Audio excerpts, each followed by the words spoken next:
My name is host Eric, and I'd like to discuss with you today the issue of copyright strike abuse on YouTube. Now, it hasn't impacted me yet. Um, Granted, I did, I did have Michelle Shocked successfully get me a copyright strike, but because it was my first one, I was able to take some sort of class or something like traffic school, basically. Anyway, I don't think YouTube is particularly fond of Michelle Shocked, who's a um, notorious copyright, you know, abuser. But the reality is, more or less, anybody can issue a copy strike for your inclusion of any piece of media that you don't own the copyright on, and even depending on the situation, can can try to claim copyright for things that you do have a copyright on. Even so, um, but like usually you'll have to show something or have sound of something, like either audio or visual that isn't expressly yours. What makes it so abusive though is that it's not necessarily the people who actually do own the copyright who issue the strike. Again, this is not something I've um, run afoul of per se. No, I didn't catch a copyright strike. Hi, Cone Man.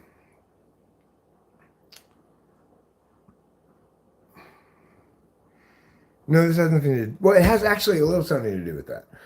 It does have something to do with that because Liliana was saying last night about how she got somebody issued a strike to her, like basically a takedown notice, which gets you a strike.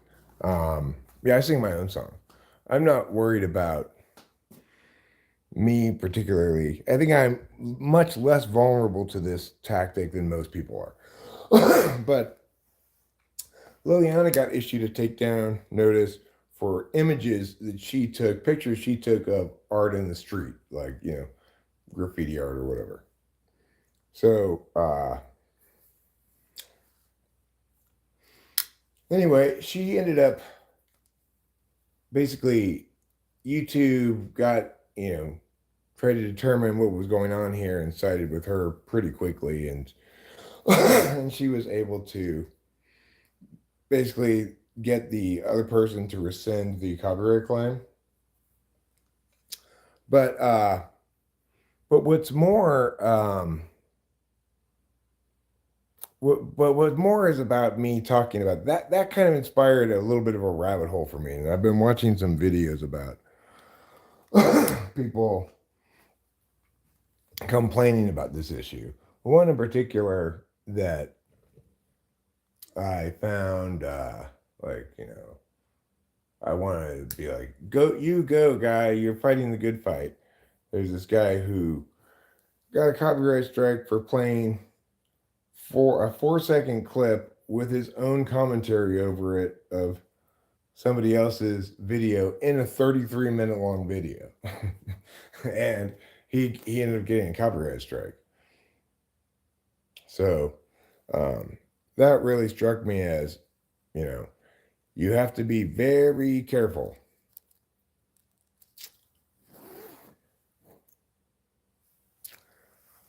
Yeah, I saw a ton of videos, says Winston's mom, complaining about copyright strikes when Michelle shocked you with hers.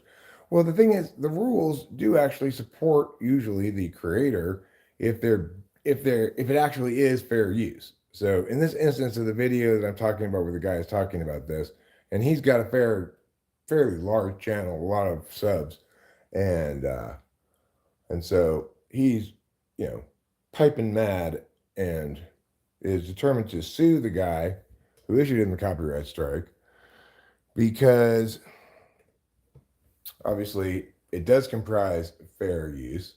The thing is, I don't know. I don't know if it's reasonable to sue the person for utilizing what YouTube makes available to them as a tool regarding content that they actually did make. It's not like the person who makes the claim for the content needs to know for sure that what the other person is doing represents a copyright violation. After all, they're not a lawyer or a legal expert, right? So they're going to say, well, that's my stuff, and I didn't want you using it. And the guy's going to lose the lawsuit almost for sure. But because what he should, if he wanted to engage the legal system at all, he'd need to engage the legal system to issue an injunction blocking YouTube from copyright striking him. He wouldn't be able to, he's not going to be able to go after that guy. But that's what he was talking about anyway.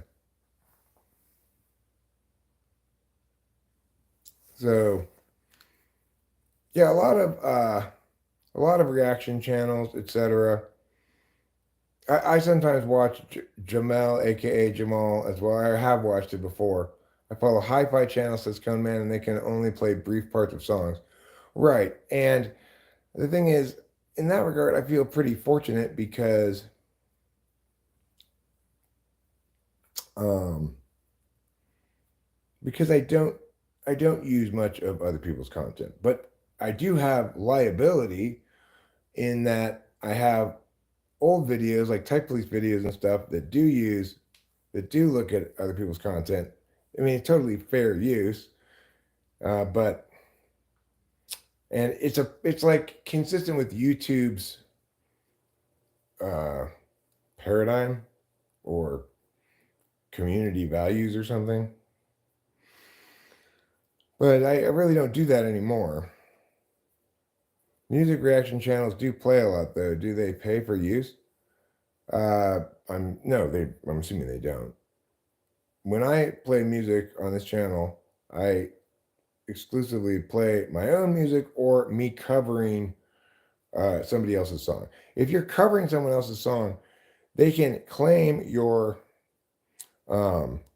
can claim all the revenue from the video. They can even make you take that video down potentially, but they can't copyright strike you for that.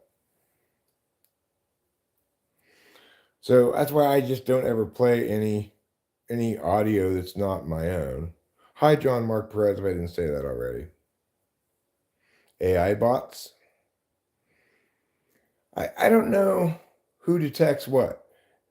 Yeah, okay. There's a what's called content ID. Content ID, which anytime you upload anything or like a live stream or whatever, if content ID identifies that you're using some of someone else's video, then it will put on on that person's channel, on the back end of it, it'll put this thing that says, there's a thing you can go to where you can see everybody who's used any of your content, and you can tell YouTube, remove this comment. I don't want them to use it. You can tell YouTube to, I want to take the money from that. You can do nothing. You can do a lot of different things. Usually, you cannot immediately get somebody striked that way, though. It's like they have to actually issue a takedown notice for YouTube to strike you for it. So, like I said, I don't really have a lot to worry about because I spend a lot of time YouTubing and almost none of it paying any attention to anybody but myself because I'm very self-absorbed. Hi, Halvard. Your dad died from blood cancer at the age of 43? Wow, that's terrible news, obviously. It's brutal, man. Sorry to hear that.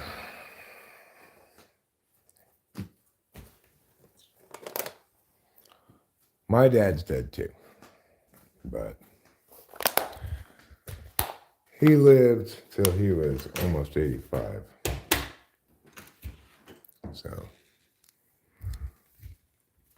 it's hard to view an 85-year-old dying as tragic. Perhaps unreasonable to view it as such, I guess.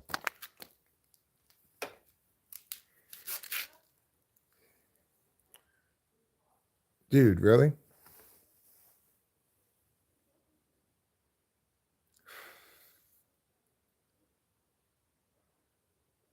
I mean, I didn't know that he's trolling. I would think that it's certainly possible that what he's saying is he's being honest, because if that were to have just happened, one would kind of just stumble around and say things that seem like an odd way to enter a room, right? But regardless, just take it at face value that he's telling the truth.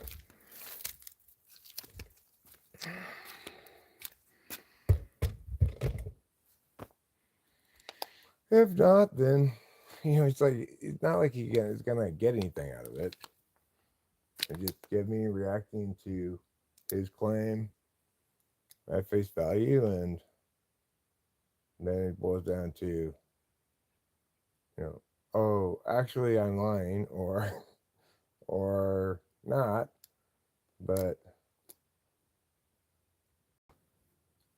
I don't know. That's not a good way to provoke an emotional reaction in me, because I don't know your dad.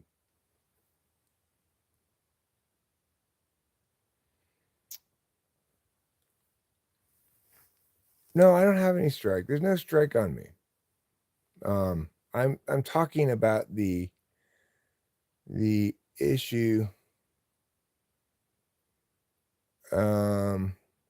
because I've been watching. Because this lady talked about it last night at her channel, Liliana, and then this morning I watched video about the subject, and then a video by this guy that he is really, spitting mad at somebody having struck his large channel. He's got like hundreds of thousands of subs, at least. I don't remember exactly how many.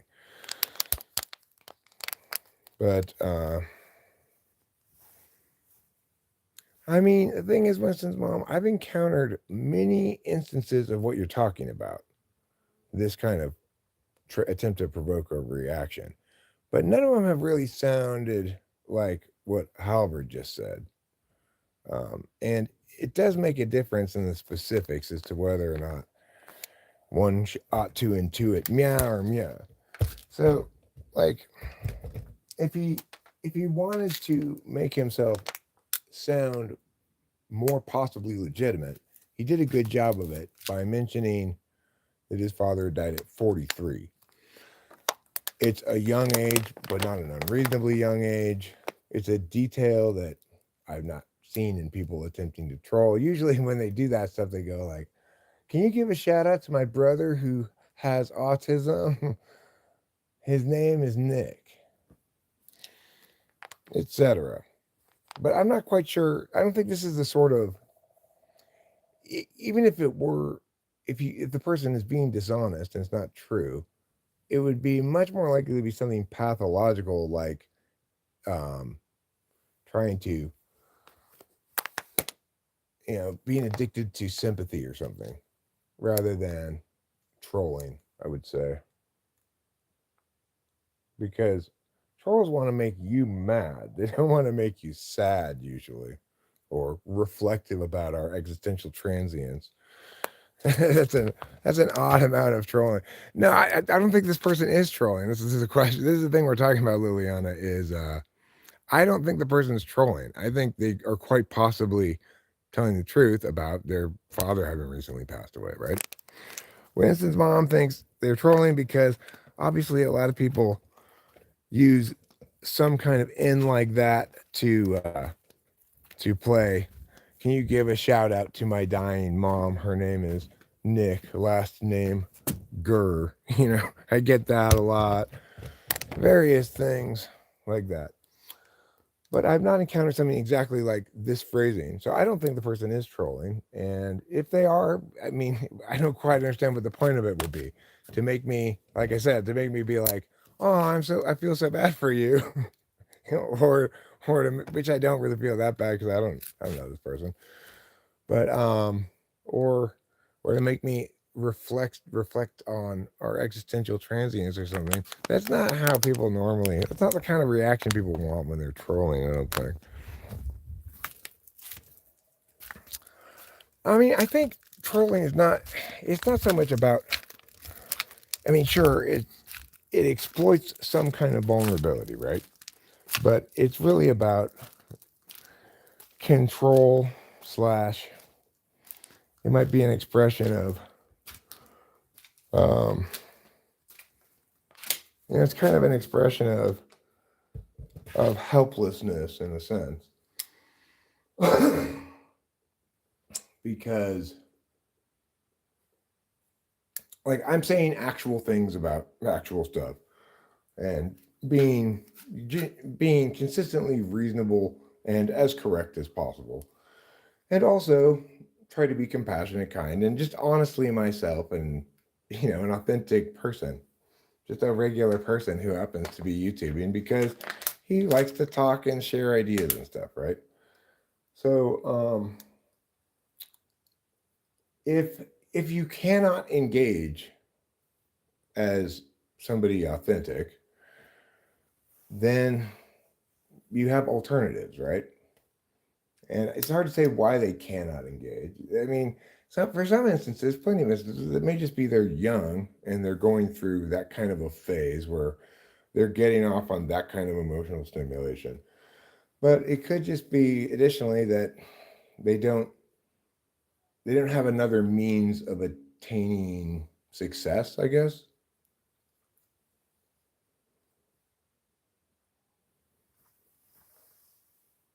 Yeah, well, sure. Obviously, they use vulnerability to have control. But in general, what happens is uh, people trolling are trying to make you mad, right? And if they can succeed in doing that, then they can additionally say, you're the problem, you need to calm down. Which unavoidably is going to make somebody even madder, right? That's the mechanism that's very frequently used. Even if they don't use that express mechanism after they provoke you, the goal is to say things that, the mechanism is I will say things that are not true and that I do not mean because I think they will prompt you to react to them in an emotional way. So the thing about trolls is, regardless of how much sort of wiggle room you want to give them, it's like I did, I'm sure. I know I did, but also I don't exactly remember all the specs of it. But I know I did plenty of trolling when I was young. So it's something that I got tired of pretty quickly and kind of outgrew pretty quickly, but I can acknowledge that just because somebody's trolling doesn't mean they're necessarily a bad person or lacking in character, provided it's some sort of misapprehension of youth, right? But because trolling is a fundamentally dishonest procedure, right? It's using dishonesty to both create and exploit the vulnerability that you're talking about there, Lilian, if you're still here. Um,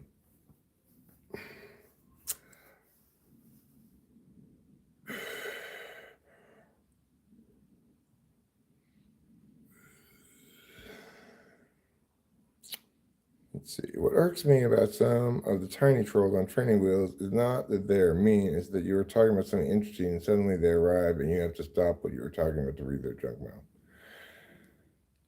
Well, We discussed shooting fish in a barrel, I believe, last night. I don't remember where or when exactly. Maybe it was the night before. I don't know. But that is a dumb way to kill fish in a barrel. I'm just saying. You're gonna shoot them. You're wasting ammunition for one thing. If you don't aim properly, you might poke a hole in your barrel. It's just like probably just get a net and scoop it out, It's already in a barrel.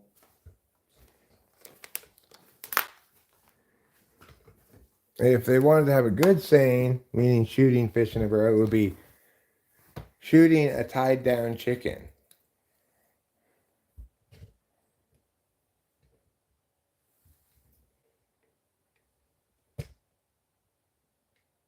Oh, we did discuss it. You're referencing that. Okay. So, I think then you must agree with me that shooting fish in a barrel is not a sensible expression because it does not convey an easy way of doing something, right?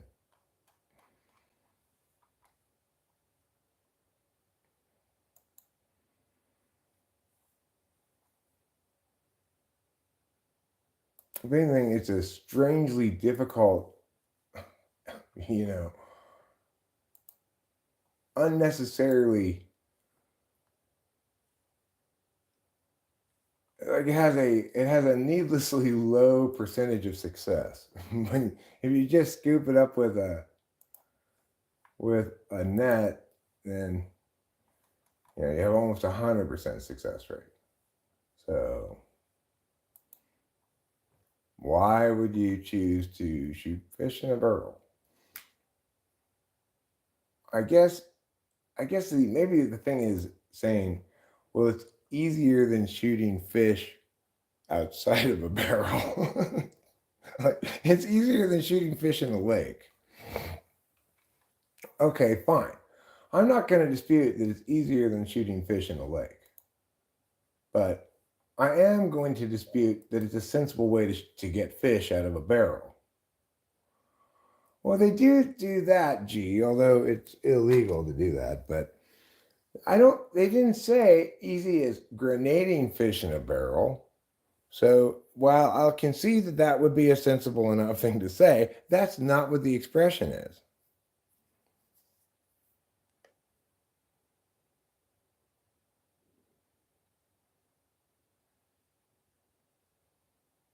You remind me of a cop who shot somebody and got fired for it.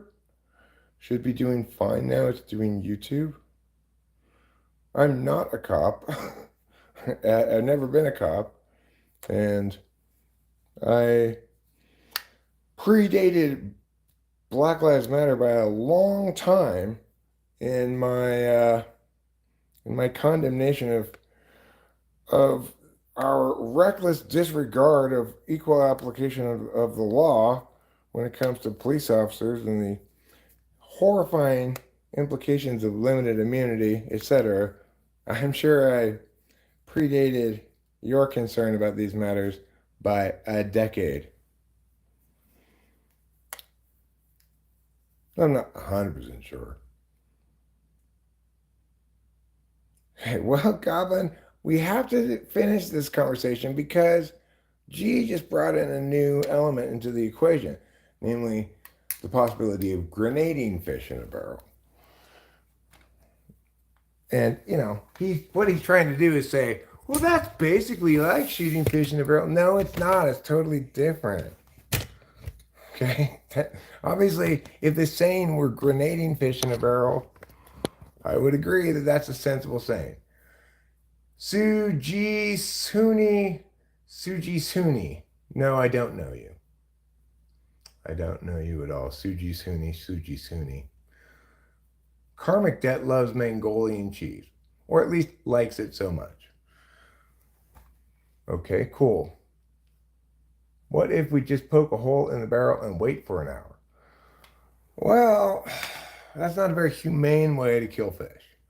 I will concede that shooting a fish is a fairly quick death, but Nevertheless, you run the risk of not shooting in the right place, etc. Money is numbers, and numbers never end. It takes money to be happy. Your search for happiness will never end. Well, I mean, I'm happy right now, so at least on pause, right? Maybe I'll resume searching for happiness again later. Grenading fish in a barrel would technically be shooting the fish out of a barrel. Well, that might be true, but I could imagine a fish that did not make it all the way out of the barrel, that blew into the top side of the barrel and bounced back in. Why do you have lines on your forehead? It's a tattoo? No, these are wrinkles. These are wrinkles.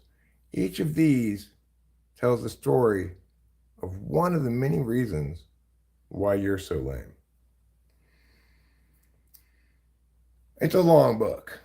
There are a lot of things to articulate, a lot of specific examples of how and why you're lame that need to be explicated in this body of text right here. All right. And even with all of this space, it's a 2-point font.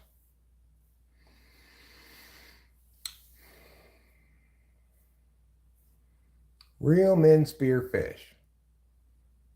I'm quite sure that's not true. I'm a real man and I don't spear any fish. The reason I don't spear fish is because I don't like to eat fish.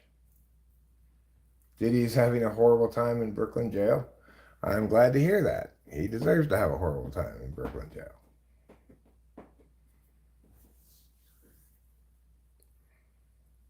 What it means. Yeah, what it means is you're lame. That's what it means. But I mean that in the nicest possible way. My guinea pigs are awesome. I believe you so much. I believe your guinea pigs are awesome. I already think they're awesome, and I've never even met your guinea pigs. Hello, Scotland. Welcome to California, America. My ADHD addictions. Like everything fun. Yeah, your guinea pigs, I believe it. I like guinea pigs a lot. I had guinea pigs for a while. But guess what happened? A coyote got into their place where they were living and killed them all. I had some former felons who were employees. They would describe their prison meals. Ick, ick, and double ick for Mrs. Jeb Bush, who truly ruined their food.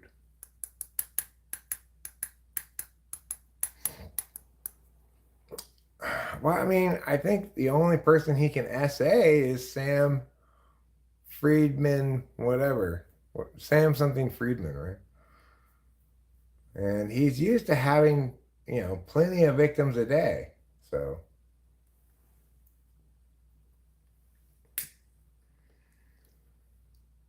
I don't think we need to make people's time in prison any less miserable than it already is by giving them shitty food and making them be cold and stuff. Because I know if I were in jail, I would be cold all of the time. In Mongolia, some tribes have similar tattoos on their forehead. Sam Bankman-Fried, that's what his name is? Okay. Thanks, my guinea pigs are awesome. I appreciate it. So that's the only person that Diddy can force himself on. And he's going to have maybe some trouble forcing himself on the guy because he's not going to be able to drug him first. I don't think that Diddy is really that, physically imposing. Do I think robots will take over humanity? No, I don't. I don't think so. Because who wants a robot? No one. After all, robots talk like that and their arms move like this all the time. Nobody wants that in their house.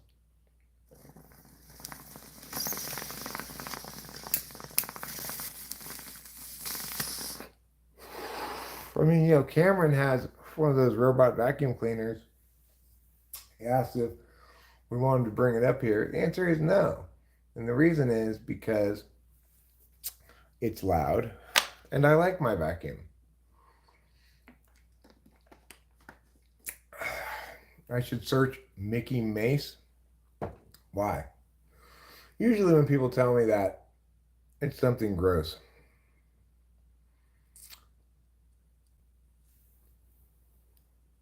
Thank you, Dave Warren. Appreciate it. The other thing is, if we had a shit ton of robots, we'd all be deafened by the incessant sound of them saying, "Teach me to love, teach me to love." Because, that's where robots, that's what they're missing, is the emotion. He's the guy who figured out how to rob Las Vegas and their casinos legitimately. Oh, wow. You know who also did that and who should have been able to keep all of his winnings is Phil Ivey with his Baccarat.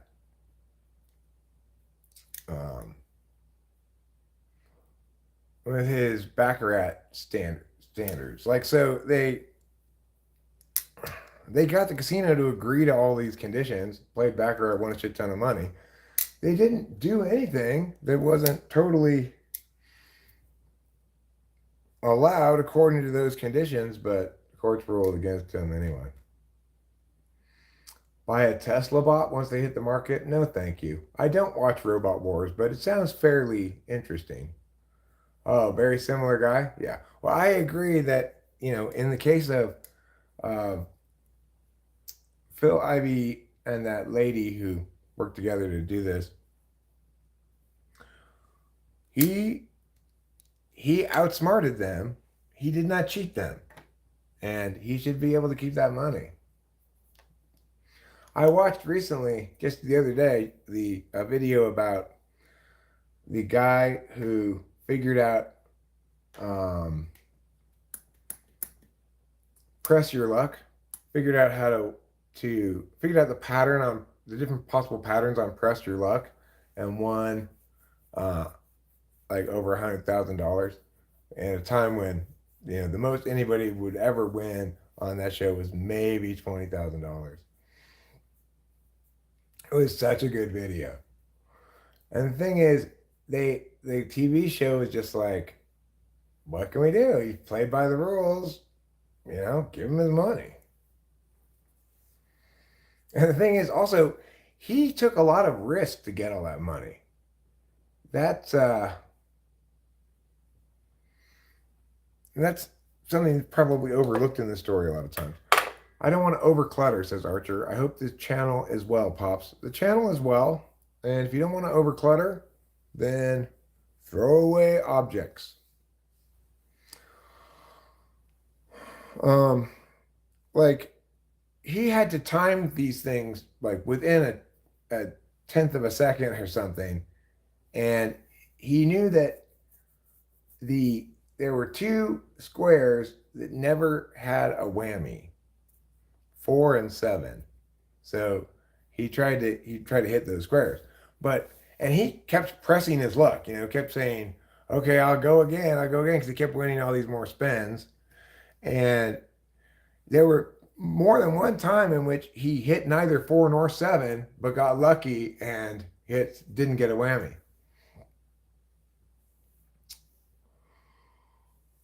I'm talking about Press Your Luck. It's an old game show that used to have a total of, I think, 5 or 6 different patterns of light blinking.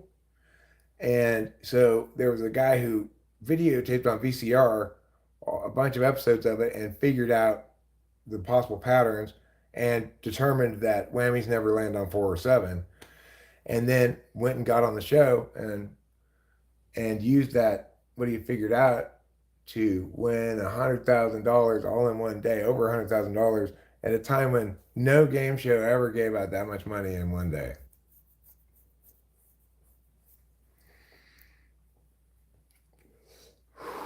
Pretty cool. It's pretty cool when Somebody's like, good idea. You can see it like on his face as he's doing it, like, oh my God, my good idea is working. You don't eat meat? Well, I hope you at least eat chicken, Karmic Debt. It's been established that chicken is the most environmentally friendly thing for people to eat. It requires the least sacrifice from the world to produce the most calories, right? So you got to care about all things, not just animals. You got to care about leaving some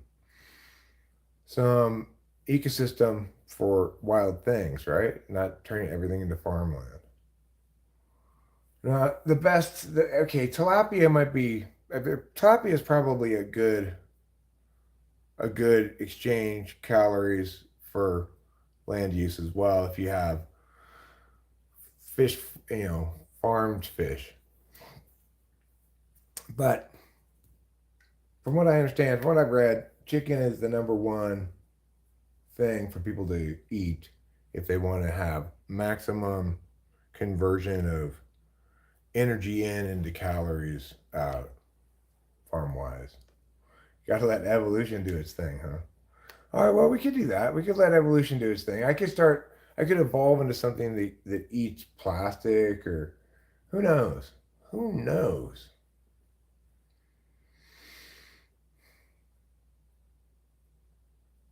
I will not give Elon one more dollar for anything.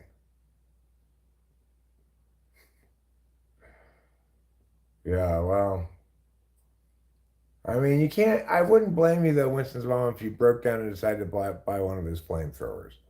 That would make sense. You never had meat in your life? Don't you care about the environment? God, you can't just eat plants all the time.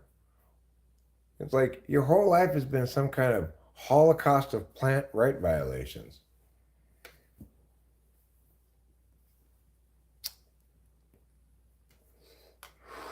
Bye, Mr. Kartoffel. See you. Welcome and see you later. You're going to tomorrow to vote. Cool, Winston's mom. You do that. I don't think your state is going to be a swing state, though. I don't know. Do you have a winner take all? Um, a winner take all electoral college set up in your state? Hi, my guinea pigs are awesome. I don't even, I can't remember what California is. I think because I don't remember this thing. I think they tried to pass something to make it proportional, but I don't know if it passed or not. Yeah, I'm not sure about my state either.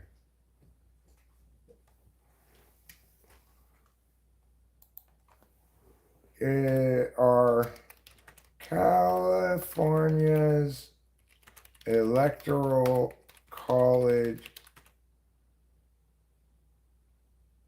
electors proportional or winner takes all?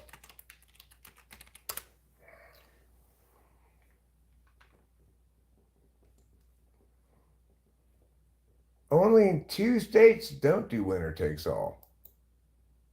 I did not know that.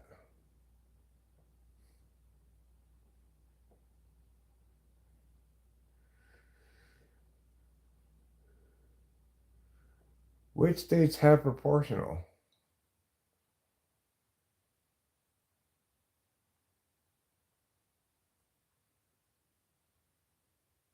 Okay. Which states do proportional electors in presidential race? Maine and Nebraska. They're the only two. Maine and Nebraska. Learn something new every day. I am not famous, Vincent Hutchinson. Nor does the title of the channel suggest that I am. It merely suggests that I talk with famous people. Two of the states are not. Two of the states are proportional. The reason I might be I might have thought there were more than just two of them, is because California had that as a proposition ballot at one point. So I figured if California considered doing it, more states must have done it probably or something. But in fact, only two states have proportional, Maine and Nebraska. So, like, that's one of the reasons why I'm not too worried about voting in this presidential election. If I were in a battleground state, a swing state, where it's going to be tight, maybe I'd vote. But in California, I'm not sure who's going to win actually in California. I'm assuming it's the Democrat, as pretty much every presidential election goes that way. If that's the case, then it doesn't matter who I vote for. I don't like either of them. I don't want either of them to win. I just want the American populace to have a writing campaign and just write some duck. And then after the election, they just put a duck in the White House. Quack. It would sound just like Nixon. Quack, quack. I'm not a quack.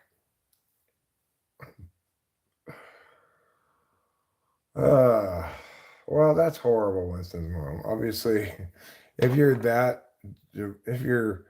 that wholeheartedly ideological in your partisanship that you think it's that we should use military force domestically is just insane. Completely insane. I hope people vote for a duck. I hope they don't vote for either of those two tards. Yeah, Winston's mom, you've mentioned this before. I don't know which is worse. The threat of authoritarianism via that kind of fascist authoritarianism that you're referencing, or the threat of authoritarianism via socialism. Because if Kamala is talking about doubling tax revenue for the federal government, I mean, forget prosperity, what's more important to prevent? They're both important to prevent. Hopefully, checks and balances will prevent either who gets elected from following through on their attempt to destroy America.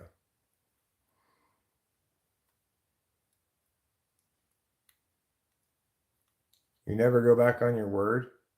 Well, you should sometimes, because when you're saying you're going to do something, you're making a promise, it's assuming sufficient stuff remains the same that you can fulfill that promise. If I promise to pick you up at the airport, but then as I'm getting into my car, suddenly a meteor hits me and chops my arm off, you cannot expect me to still go pick you up at the airport, right? I mean, I agree Trump is horrible. He's obviously not qualified to be president, but neither is Kamala, right? Because you have to be insane to think the federal government needs twice as much tax revenue as they currently have, and that will help somehow. You have to have zero sense of reality regarding language when you make a commercial that says, as I saw this commercial that says, she literally says, I believe the Constitution guarantees every woman's right to an abortion. Even though it definitely does not, the Supreme Court disagrees. And even if she wanted to claim that due to her own reasoning, she believes that to be the case, she'd need to articulate that reasoning. And I guarantee you she doesn't have the only justifiable articulation of reasoning that she might be able to come up with, because she obviously doesn't care. She doesn't think that relevance matters. She does not think that relevance matters. And that is scary as fuck. I don't like the idea of somebody who believes in their own interpretation of relevance, even though their intuition is shitty. That's Trump, right? Do you want somebody who has faith in their own shitty intuition, or somebody who has no intuition and doesn't believe it's necessary? They're both terrible, terrible choices.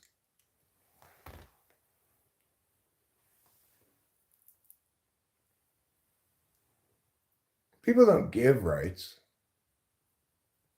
Oh man, rights are not given. I mean, civil rights might be legislated, things like the right to vote, but natural rights or negative rights, they are not given by anybody. It's there. You are born with rights, and granted, when you're very small, you have parents acting as regents to preserve your agency for your adulthood, or your majority, as they call it. But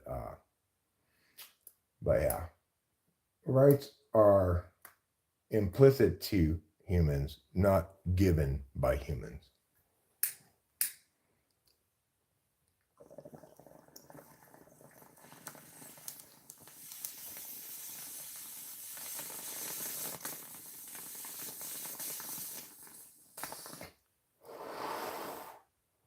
I mean, consider this possibility too, Winston's mom. Trump may be too old and tired to be effective.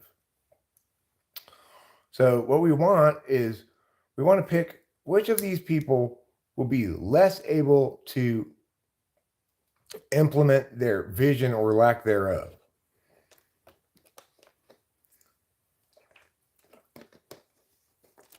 I mean, people appeal to rights.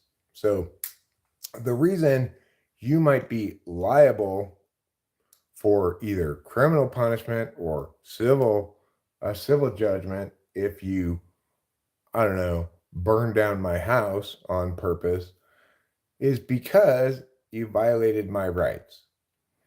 So the thing is, the law may punish you, or the courts may make you give me money, which is also a punishment, but that's assumed you did it by accident, right? You're still financially liable for the destruction of my property. So it may not ever come up during the course of the trial, the issue of rights, because by and large, people don't understand the specifics of, and don't feel that they need to understand the specifics of why arson is wrong. So let's say you did it on purpose, and the prosecution proves that you did it on purpose beyond a reasonable doubt. Well, then the jury's going to find you guilty of arson, and the judge is going to put you in jail. And no one in this whole part of this, and the whole time, is going to discuss exactly why we're doing that, right? The reason we're doing that is because it's a violation of property rights. But nevertheless, that's how we know whether or not someone has liability, is whether or not rights were violated.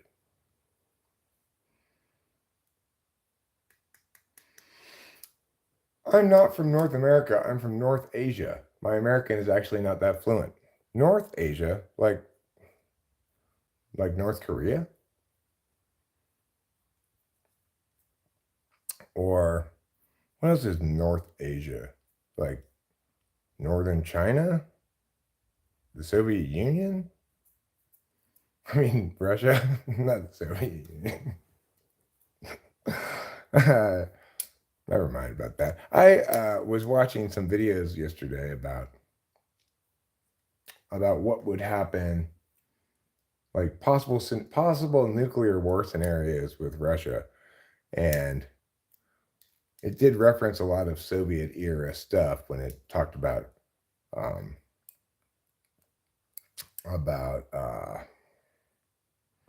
target lists, nuclear weapon target lists. I enjoy seeing these things where it shows like just this like infographic kind of animation where the missiles shoot off from these two places on two maps, and then they blow up, and then they show like the death total. If we were to launch what they call a counter value strike against Russia, they estimate over 100 million dead within 2 weeks. However, the U.S. policy is not to launch any counter value strikes, but rather to launch counter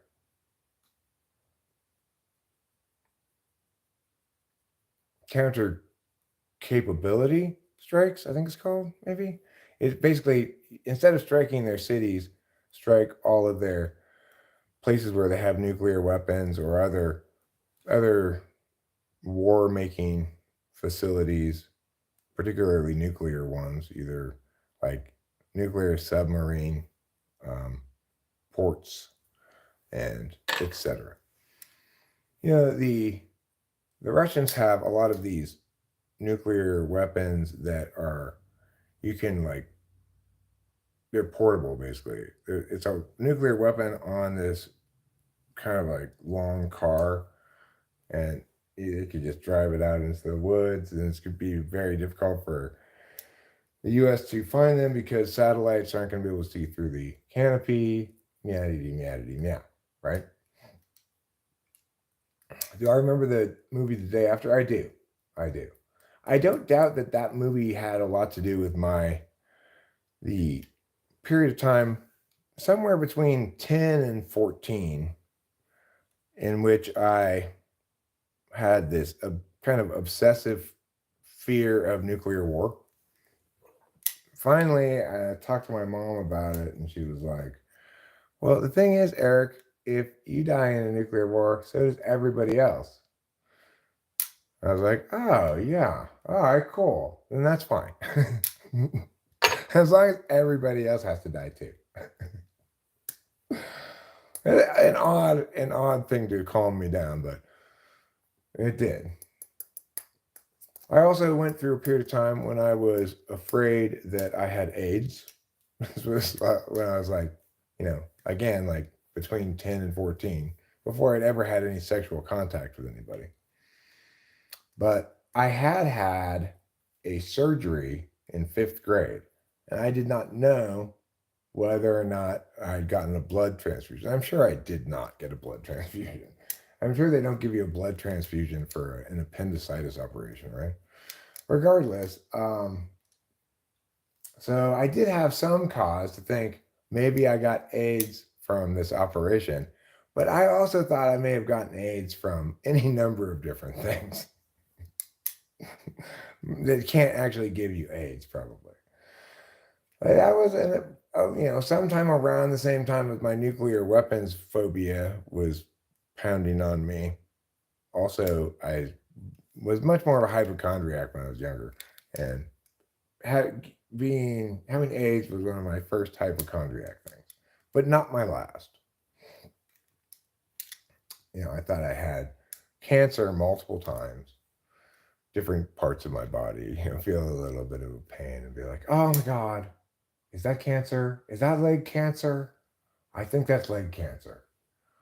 Okay, wait, no. I went hiking yesterday. Maybe my legs are just sore, but it could be leg cancer. Oh, God.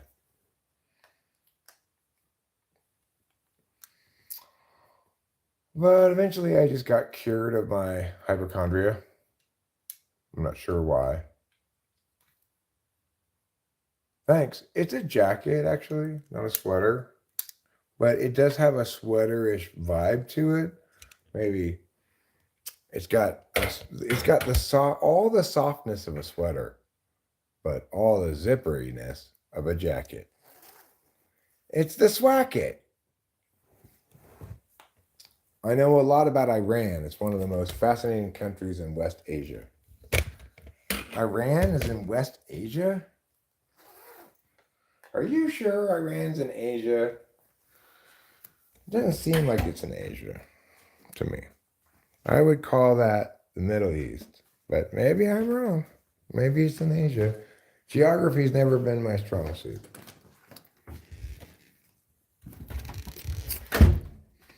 None of the G things have been my strong suit. Not geology, not geography, none of them.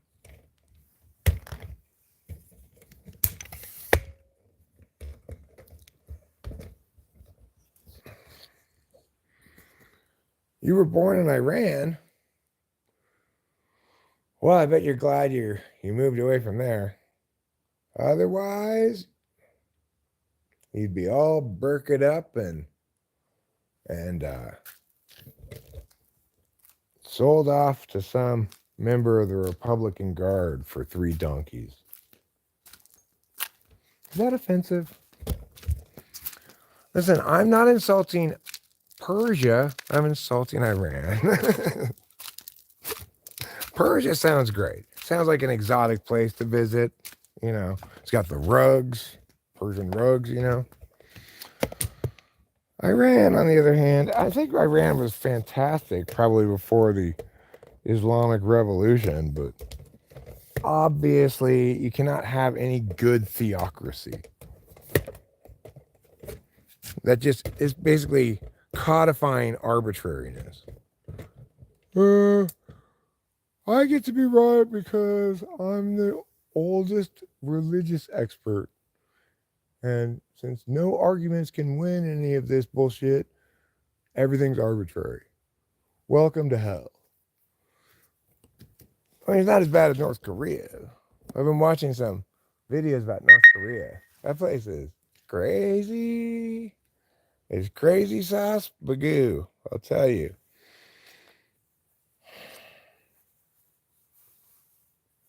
It's like, isn't it time that we just like blow up Kim Jong-un? Oh, sure, they've got nuclear weapons, presumably. Like maybe like 2 of them.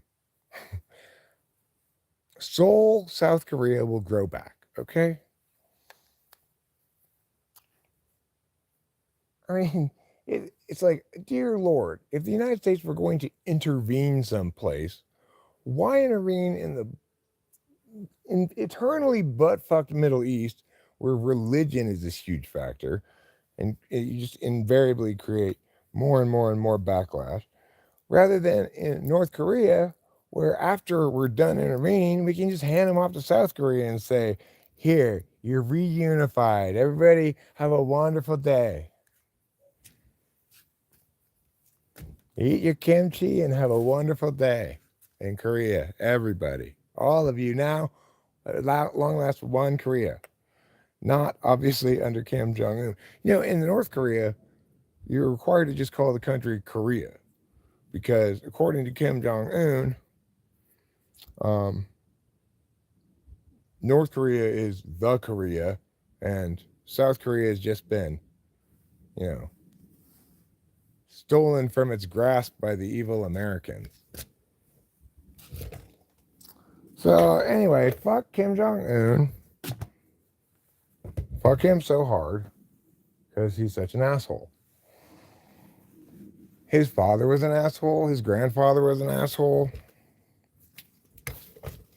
And I don't doubt that his daughter, who he is grooming as his protege, will also be an asshole. But you know what? No matter how many Kim Jongs there are, there'll only be one president. And that's the first Kim Jong, who declared himself president for all eternity. So, like, Kim Jong-un is actually just like beloved general or something. He's not considered the president because his grandfather is still president, even though he's dead. So many people don't like Iran. I don't dislike Iran per se. I don't dislike Iranians. I feel bad for them because prior to the Islamic Revolution, they had a wonderful secular society. Just like prior to all the violence, Beirut had a wonderful secular society, and Turkey used to be more secular. You know, I don't want to exclude these places from the civilized world, and I don't deny that our own buttfuckery served only to exacerbate extremism. But nevertheless, we have to acknowledge that theocracies are not part of the civilized world. Okay? The civilized world understands the respective roles of the secular and the sacred, and that the sacred can never trump the secular because it's arbitrary fundamentally.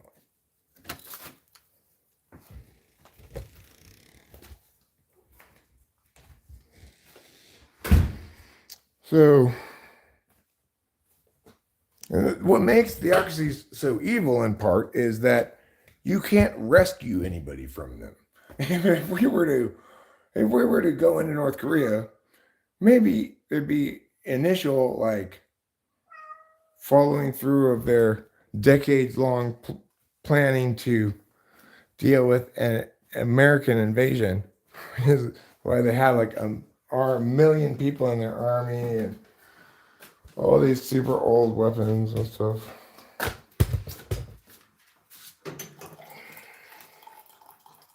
But once you actually ended the North Korean dictatorship and the people got a chance to live in freedom for a little while, there'd be little to no nostalgia for the socialist utopia that they escaped, which is really a slave state. It's a state in which the entire population are slaves of this one family. It's crazy. Anyway, in the United States, it's actually still technically at war with North Korea, so we could have even legally gone into North Korea and done something. Instead, we decide to fuck up the Middle East a whole bunch. Great job, George W. Fucktard. So much so for civilized world to still debate on people color of skin. Well, I mean, I don't think civilized people do debate about color of skin. Race is always divisive as a topic. I certainly don't. I think race is completely bullshit. I identify as fluidly transracial, so I agree with you that being racist is uncivilized. However, not nearly as uncivilized as, say, Egypt demanding in mass protest that the U.S. extradite a filmmaker so they could put him to death for insulting Muhammad. I mean, that's truly barbarism. Thanks, Hira Kajati Bagabati. Sorry if I butchered your name. I'm sure I did. I heard some other YouTubers say that in a video I was watching. He's like, I'm not from this culture, so I'm probably going to butcher all these names. Sorry about that. Dude, that's scam. I thought, I butcher names all the time. I never say sorry for butchering their names, but I should maybe do that. Egypt is North Africa. Fair enough, G. You are not wrong that Egypt is North Africa. But my point was not about the Middle East. It was about theocracies, theocratic regimes, and Egypt, well, maybe not technically a theocracy, implements the political will of its citizenry to the extent that it can, trying to convince the U.S. that they should extradite a filmmaker to be put to death, to be executed, right, for insulting Muhammad. That is just, oh my God, fuck you so hard. If you don't like it, then why don't you insult Jesus? Or whatever else you want to insult. That's your remedy. You get to do the same thing to the people who you view as insulting you. That's your remedy. You don't get any other remedy, you fucking tards. What do you think about the Taliban attacking Israel? I don't think the Taliban is attacking Israel. The Iraqi Taliban? I didn't know there was an Iraqi Taliban. But it is the case that Israel is continuing to provoke with at least with their inaction, if nothing else, the ire of their Muslim neighbors by not acknowledging any legitimacy of the Palestinians' claim.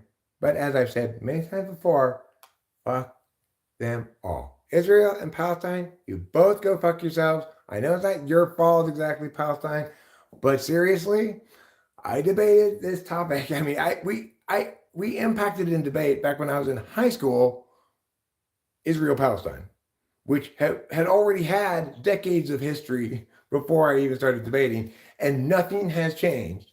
And I'm now 53 years old. So fuck you both. We're done. I'm done thinking about you, caring about you. Fuck you both. Fuck you all in the whole area. I want to get rid of all the Israelis and Palestinians and move them to Africa and put African animals in the Holy Land so that we can open up a safari casino park. Safari themed casino with safari rides that you could take. And then you could see, they put like, you could have like the big churches and stuff, like the Mount on the Rock or whatever it's called. You could have inside of the churches, instead of people be there, have chickens dressed up as the various things, and they could just be in there. African chickens, of course, not just regular chickens. That's what makes it exotic, is it's full of African animals. The Holy Land Safari and Casino Experience. There already is no Palestine. There's just Israel's ethnic ghetto. Israel's shockingly hypocrisy-proof ethnic ghetto. Well, no, boy, Luminous, I'm not going to free Palestine because I'm not the one locking them up. So fuck off. Okay, well, if the Jewish people gave it to them, Jonathan Earl, then it's theirs to keep. Okay, it's now theirs. It belongs to them. They were given it. The Israelis didn't lend the Palestinians their name, did they? Hi, Max. Hi, Russia. I'm doing fine. I'm from California, America. One of the states of the Union that has among the most water parks, possibly, but probably a distant second to Florida. Thoughts on eating cat flesh as part of a club sandwich with fries and refreshing Diet Coke. First of all, the grossest thing in that meal is the Diet Coke. That's going to be the deal killer right off the bat, because everybody knows it's probably a better choice to drink monkey vomit than it is to drink that horrible piss. Diet beverages should not exist, okay? Anything that uses any kind of fake sugar should not exist. Let's all agree on that right now. Now, obviously, you shouldn't eat cats because it's not good for you. Believe it or not. Apparently, it's fine to eat dogs, but cats aren't good for you. Like if you eat a lion, for example, if you eat too much of it, you could get some kind of like heavy metal poisoning or something like that.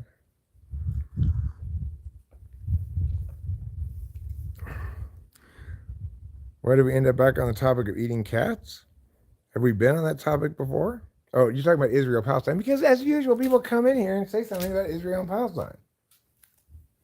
And so then I have to tell them, no, go fuck yourselves. And here's the specifics of how I want you to go fuck yourselves, or how I want you to cooperate with me and others fucking you. Namely, I would like to relocate you all to Africa and put you where there are currently a bunch of animals and replace you with the animals. So, Palestine and Israel each get their own wildlife reserve, except it's not have any wildlife in it anymore, on opposite sides of Africa. And they'll still probably try to like charge right through the middle of Africa just to attack each other, because they hate each other so much. And the Palestinians have a lot more good reason to hate the Israelis than the Israelis do to hate the Palestinians.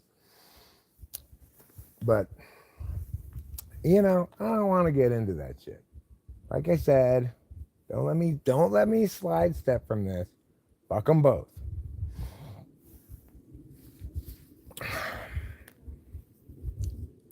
Hi, William.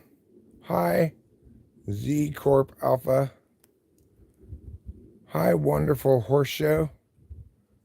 Hello, dude. Don't take any notice of morons. Which morons am I talking about? What are you talking about? I mean, thoughts on sitting on a cucumber when you forgot your pants at work?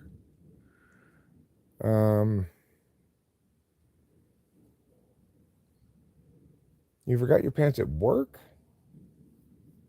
But you took off your pants. You wore pants to work, but as soon as the workday ended, you took off your pants at work and then forgot you had taken them off and left them there.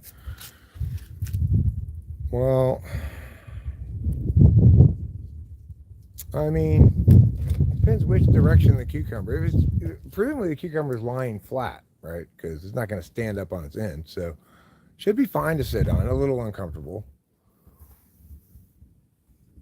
Hopefully, I'm assuming you also have your underwear on still. You didn't, unless you were commandoing. I am America. Jonathan Earl, you are America. I am America. William, you are America. The cucumber must be vertical. Well, then, I would recommend not sitting on it. I mean, I would recommend not sitting on it regardless because it's not going to be comfortable. But let's say you were on Naked and Afraid, and you were out in the wilderness, and you were just making your first kind of sleeping arrangements, shelter thing, and you didn't have bamboo, but you had a whole bunch of long cucumbers. You could line them next to each other up and make a mattress out of that, or a bed. So that would be an instance in which lying down on cucumbers would be a good idea. It'd be softer than bamboo if they're regular, but they have to be very long to be wide enough for your mattress. It'd be like this long. It's a pretty big cucumber. But they do come that big, I think, And if you're just making a single bed, so you have to make two, one for you and one for your partner.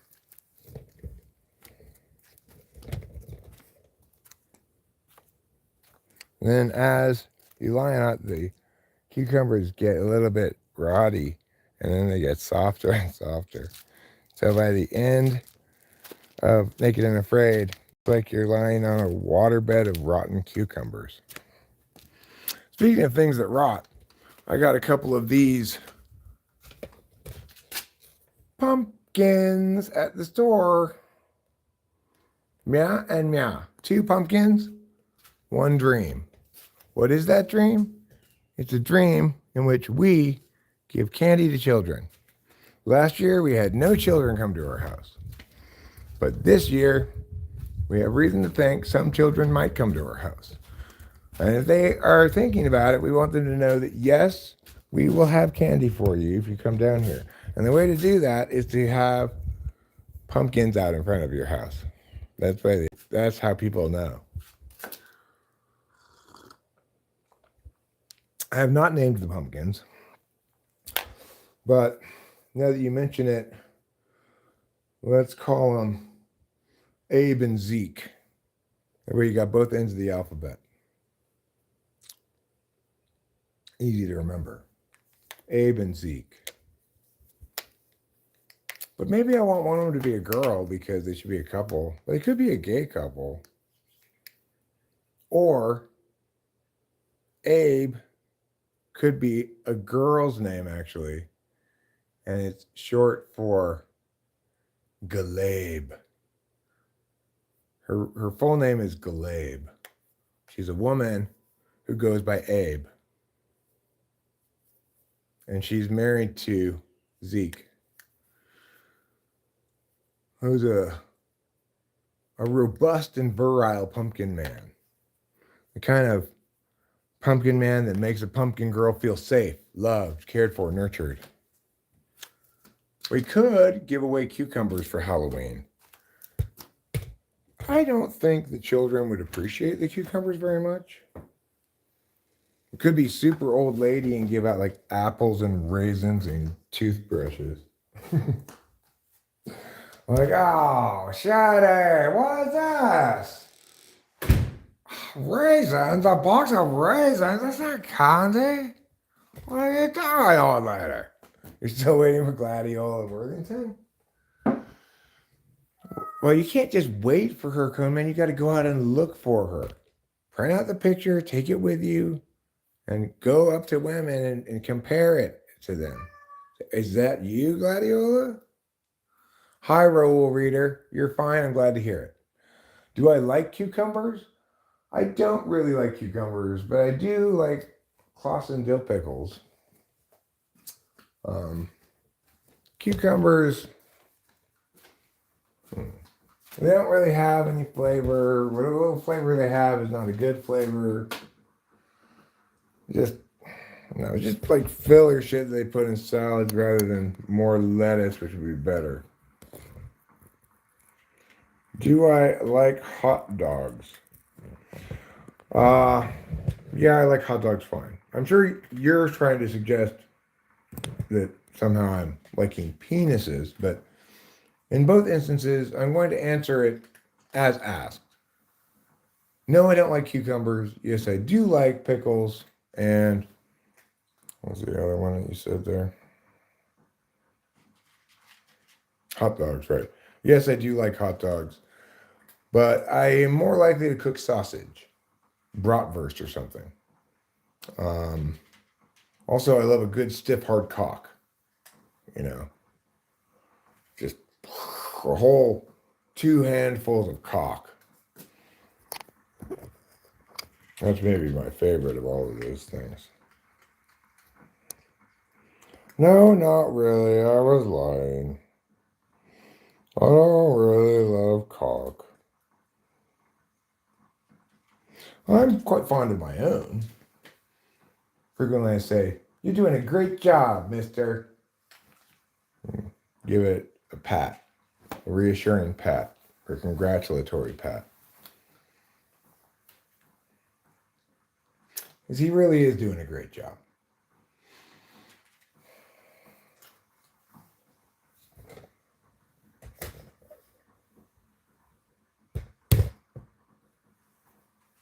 I use my penis to go pee. I use it to make intercourse at my womanly wife. I use it to clean the snow off my windshield in the wintertime. Skaterade 69. I don't believe I'm particularly agitated, but it sounds as though you're concerned. Whereas Rachel's asleep.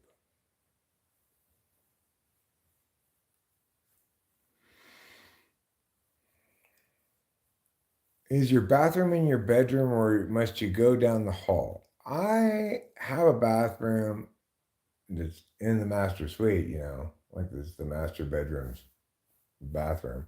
But I never go to the bathroom in that bathroom. I don't like that toilet.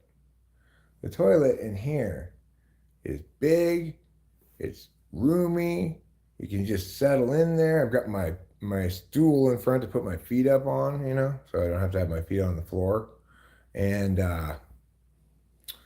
this fan, the fan part of it, I guess, is fine, but I fucking hate it, really. I just wish it was just a light and not this fucking horrible designed fan that doesn't even go with the house. It was put in by these non-intuitive people that were here before us. This is what the fans of the house are supposed to look like. This is what the light fixture is supposed to look like. What's this, But these idiots who had the house before us put these horrible, disgusting, oversized, not fit in the house at all ceiling fans all fucking over the place. I hate them. I hate them so much. Why must they exist?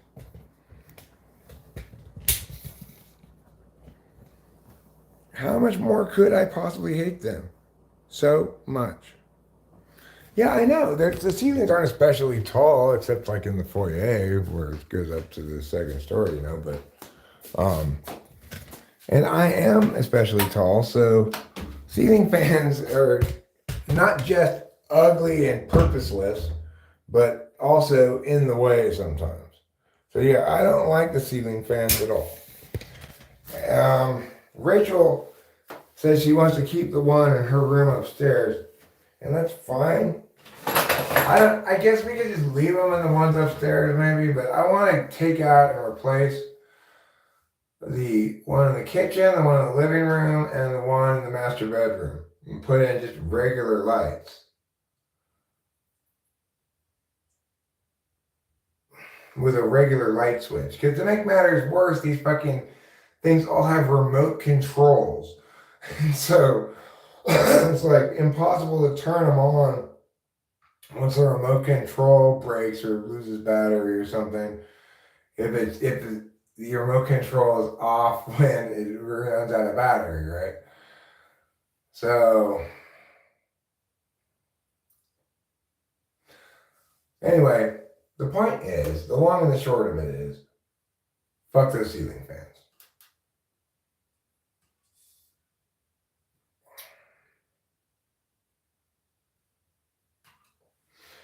The house has central air conditioning, which could also be set to fan, which has vents in every room.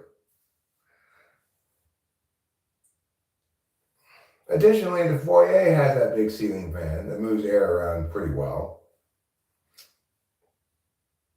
And we can open up all the windows if we want to because they have screens in them. Why in the world would anybody think they needed to add ceiling fans? I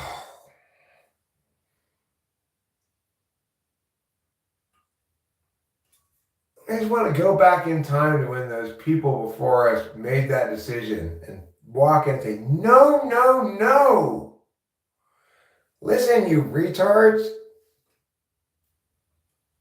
Whatever changes you think are a good idea to make to this house, do not make them. You do not know. You have terrible ideas.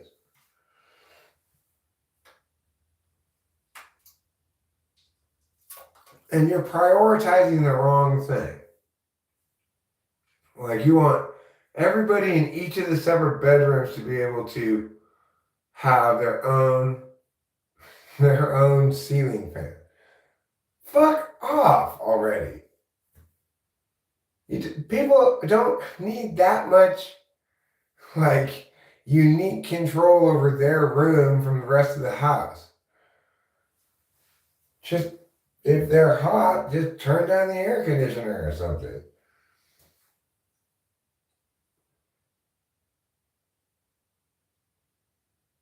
The idea that somehow the house would be improved by taking out this number of fixtures and adding this number of ceiling fans. 1, 2, 3, 4, 5, 6 ceiling fan fixtures in this house.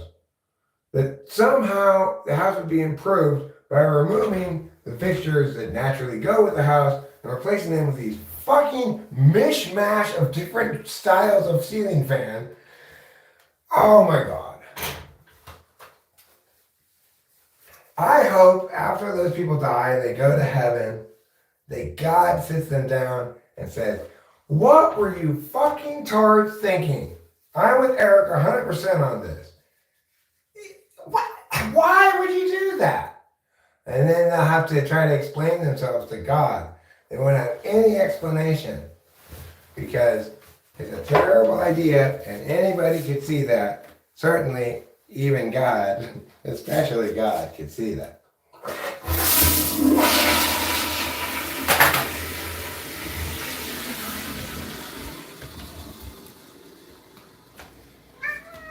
Well, go ahead and eat. Fucking baby. God, why are you such a baby all the time?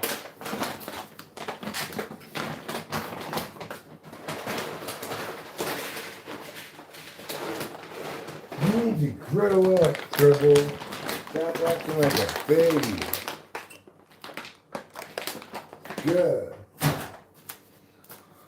Alright, let's see what I'm gonna make myself to eat here. I need to eat something for lunch.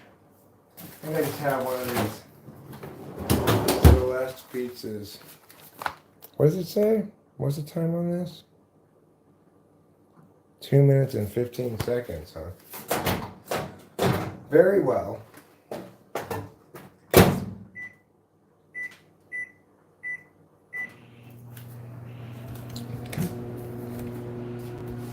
I'll probably get a beverage other than coffee too. That's why I'm feeling a little pukey, really. It's not so much the lack of food, although that's part of it, but just as much, if not more, too much coffee without food. Are you done eating now? You weren't even hungry. You just wanted to force me to come over here and watch you eat.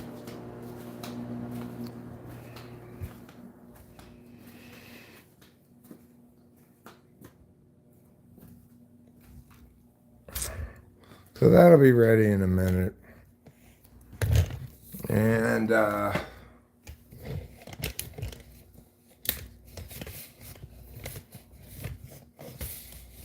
maybe after I eat, in not a super long time, I'll think about wrapping this up.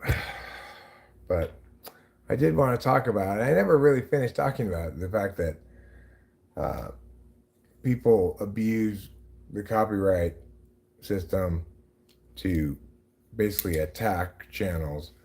I find that really, YouTube needs to get a handle on that, right? Because for a lot of people, YouTube is still about the unique kinds of community experiences you can have that makes it different from TV or stuff produced by studios and stuff like that, right? That includes reaction videos, commenting on other YouTubers' drama and stuff like that. I watched some of that stuff, not a ton of it, but the point is, it's kind of in YouTube's DNA. So they really need to make sure that people who've not done anything wrong are not getting punished.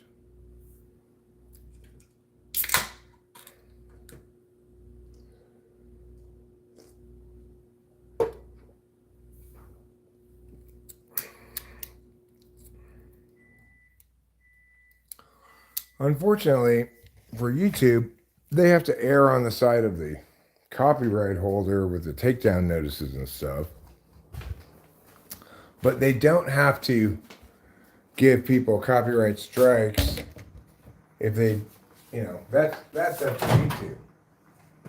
So they're going to have to comply with the takedown notices until and unless they can establish that, it's definitely bullshit, because otherwise they're making themselves liable for their users' copyright violation.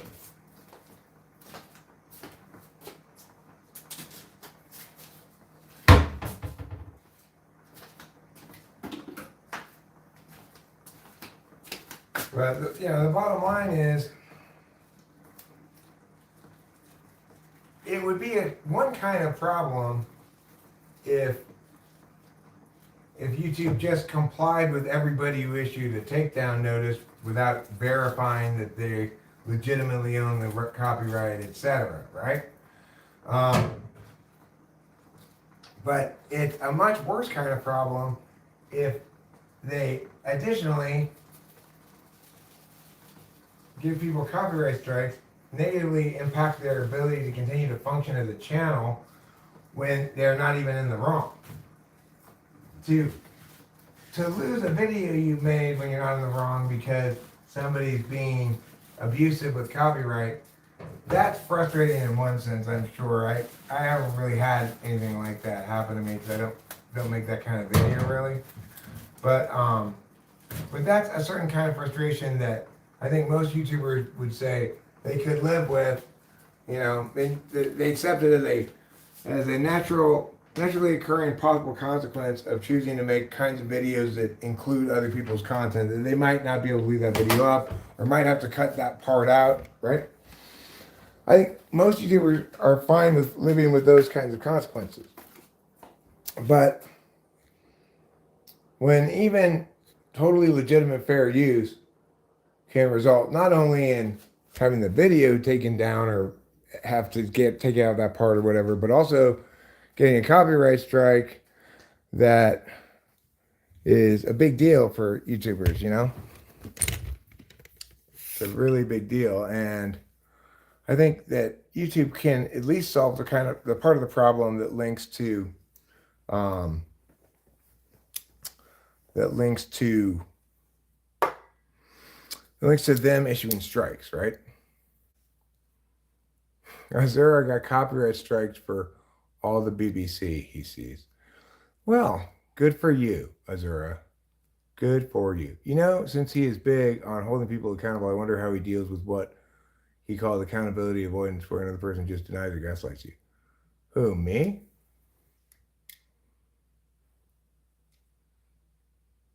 Talking about me? Oh, I got it on top chat. Hold on. There's the problem.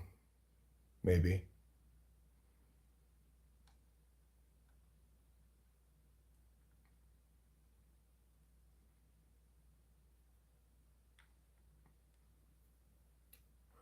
So, okay, let's see what happens here. I'm going way back up to see. So it turns out that Rahul Reader has a bathroom in the courtyard. And Jonathan Earl, stained glass turds compared to the other ones. I used to live there. Don't call me an idiot. Live where? Do you sing you're the best, you're the greatest to your penis? Well, it sings it for itself. I'm the best, I'm the greatest. What's the temperature? By me,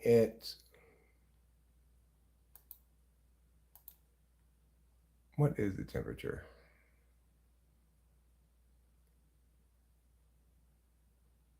74 degrees.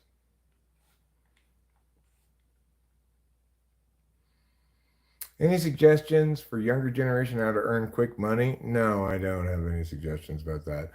I'm not particularly great at even if I know what I should do, I'm very bad at pulling trigger on it. And you never really know what you should do until after it works or doesn't. Let's see what else is going on here.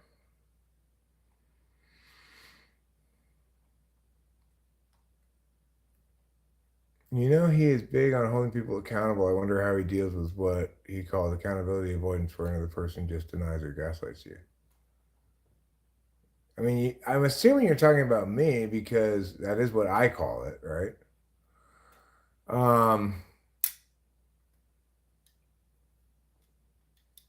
I mean, the thing about that is you have to make a determination on a case by case basis. So there are some instances where even though the other person is thoroughly toxic, that you might need to do some battle to protect somebody you care about or yourself, to force them to either be brought to heel or run away. Generally, such people will run away if called out on their bullshit. Like if there's somebody in your real life, and especially if you can call them out, in physical person, in front of other people and stuff, then generally they'll run in terror, and that'll resolve the problem. Thing is, you don't want to be like them. You don't want to be obsessive about getting them. You just gotta let them be accountability avoidant, and also you avoidant, because they know you're not gonna let it slide. But it's not always possible to make that reality happen. It depends somewhat on circumstances, what people you have around you, etc. Hi, Simple Girl. Nice to see you. Welcome to Talking with Famous People, the internet's only YouTube channel. Jose Eric, earlier I asked Liliana if she remembered the name of her Panelverse guest who debated with you the other night. Yeah, Rada. Yeah, that's his name. Because I was there last night. Also, he wasn't there at first, but he did stop in briefly and tried to get at me again, but he was unsuccessful because I had gone into the panel in the first place prepared to not be triggered, right? And of course, he did his best. He did his best by, saying contrafactual things and just generally being dishonest and stuff. But he was not successful.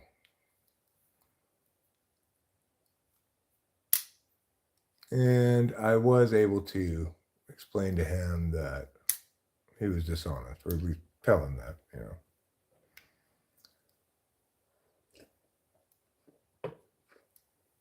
I don't think he liked the way it went. He got out of there pretty quick.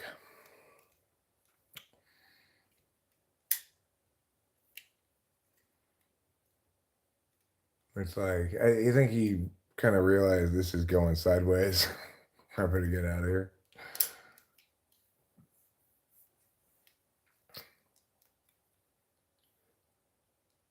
Today is Monday. PE closed, stay here. Keep that in mind. PE closed, only go home on Friday. Stop trying to take them home on the wrong day. It's Tuesday in India, huh?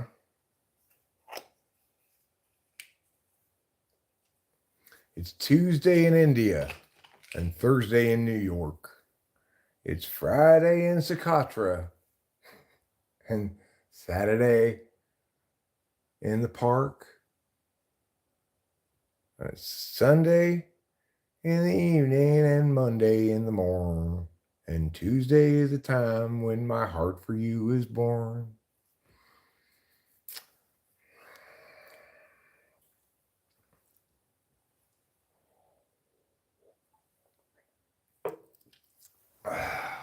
Where's my food? What did I do with it? Didn't I bring it in here? Did I leave it in the other room? What's left it in the other room? Strength and can go in and out of human forms and thunder beings.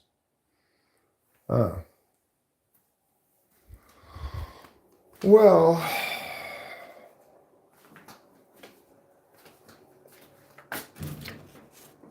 I have to stay in this form all the time. I'm stuck in this Eric shape that I have. I've tried to morph on multiple occasions. I've never been able to do so. Drinking Coors Edge. It tastes like Coors, but it lets me keep my edge.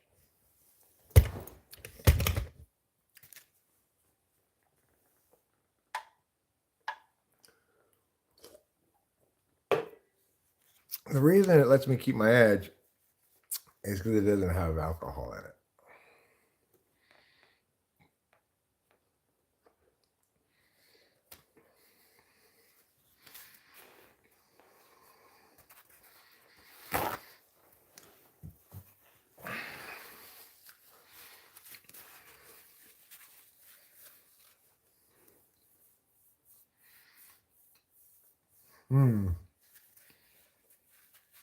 That's pretty gross. It tastes like something you'd regret having microwaved at a convenience store.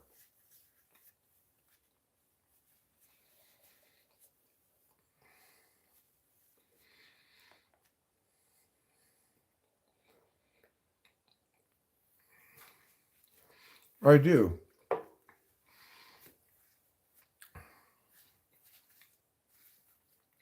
These are relatively inexpensive, but I was looking, they had a 12-pack of Heineken Zero. Oh, that's what it was. That was $20 for one 12-pack of Heineken Zero.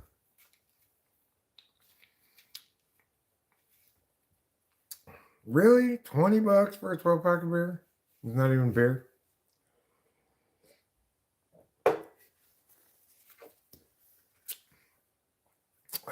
You don't like the taste of beer, huh? Well, you obviously have not drank enough of it in life. If you drank as much beer as I drank in life, then you'd miss it.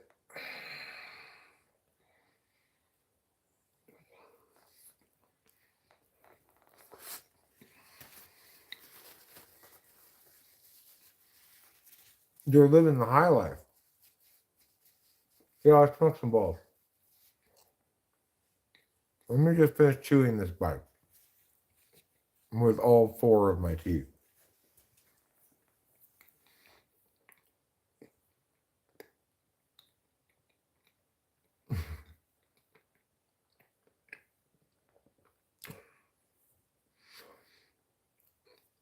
Yeah, Winston, Mom. How frequently do you bathe?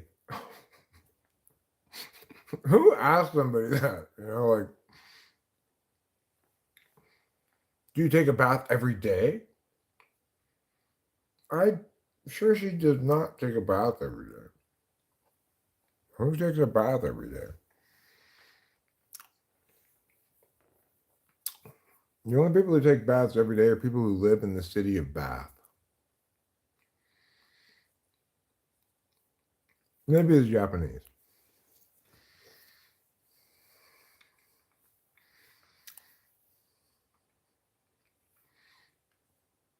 For a whole reader, I find that to keep my skin properly moist and tender, I should only shower when I want to have sex. That's just the right amount of frequency.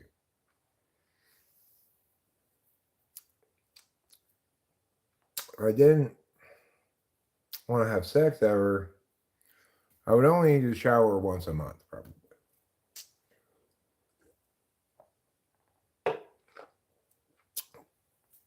Oh, I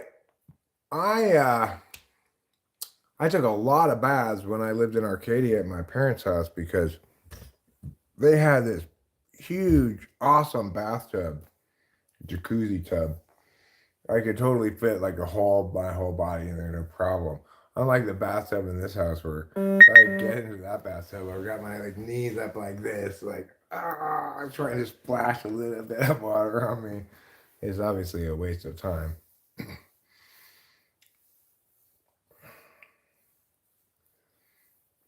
No, I do not miss the peacocks. Bath towel? I do have towels that I use after I take a shower, but I no longer take a bath. What I am going to take is some bong rips, as per the suggestion of Miggity, aka America Flag, aka Grady Wilson.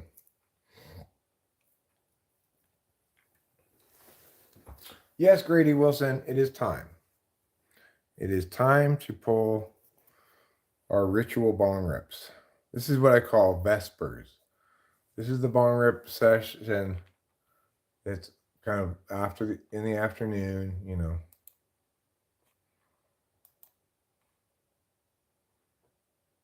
We will get you out of the hood. You can take the hood. You can take me out of the hood, but you can't take the hood out of me.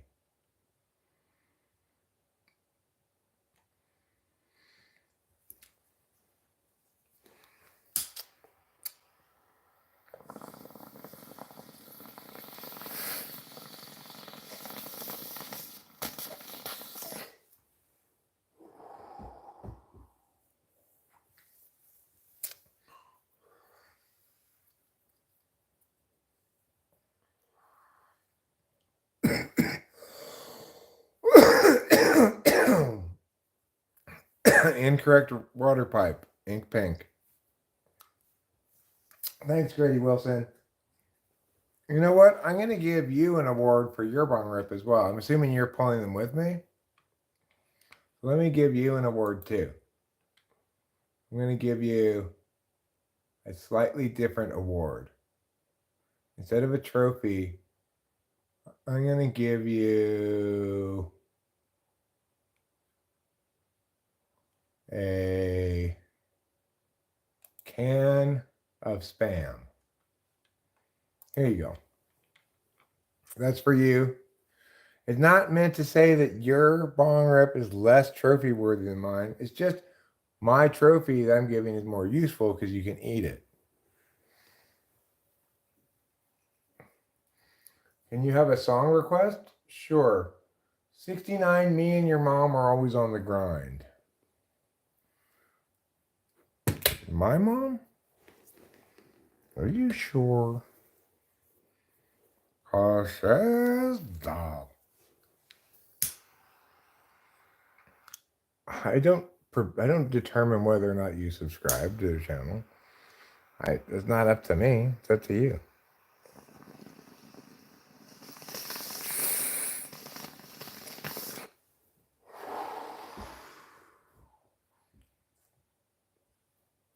I don't know that song, so I can't play it. I mean, I could make one up that sounds like that song. It has those words in it. Would you like that? Here you go.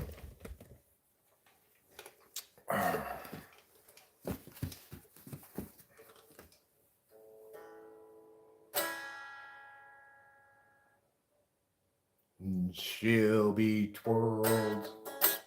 She's a Kilby girl. And this is her song. It's exciting and I can sing along. Kilby girl.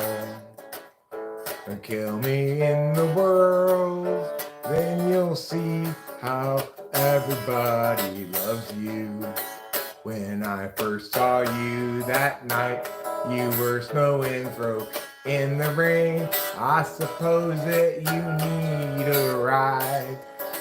And she said, I've got nothing to do, and neither do you. So why don't you just go downtown on the train? That's the end of that song. That's exactly how it goes. And I won the Grammy for that. Yet another Grammy, yeah. I'm constantly winning Grammys. Nobody can stop me from constantly winning Grammys.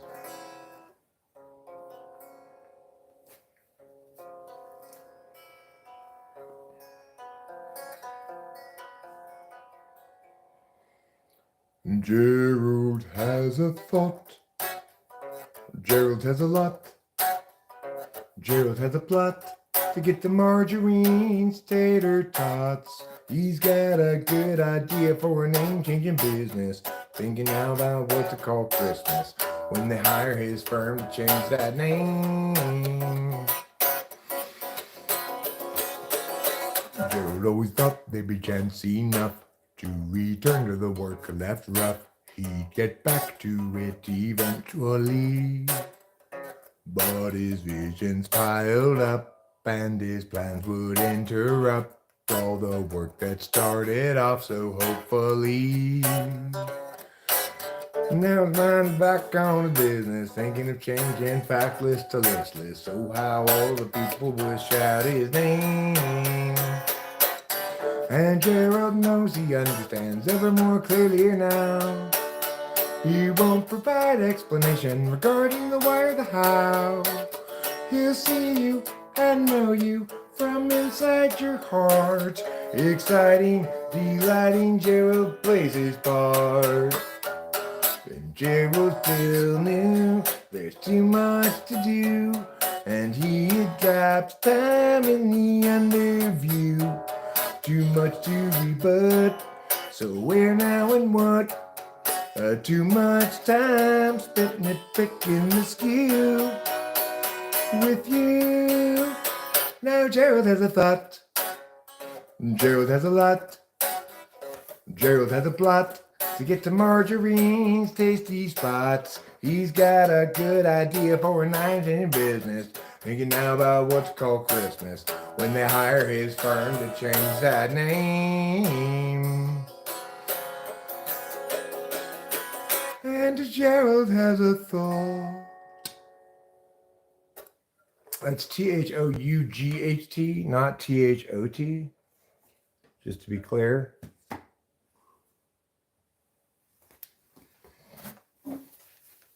Gerald's not, you know, he doesn't objectify women like that. I mean, he might, but if he does, it's not detailed in that song. I'm thinking maybe he does, because he does say he's got a plot to get to Marjorie's tasty spots.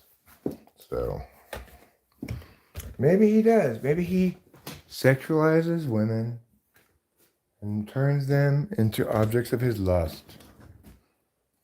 Maybe.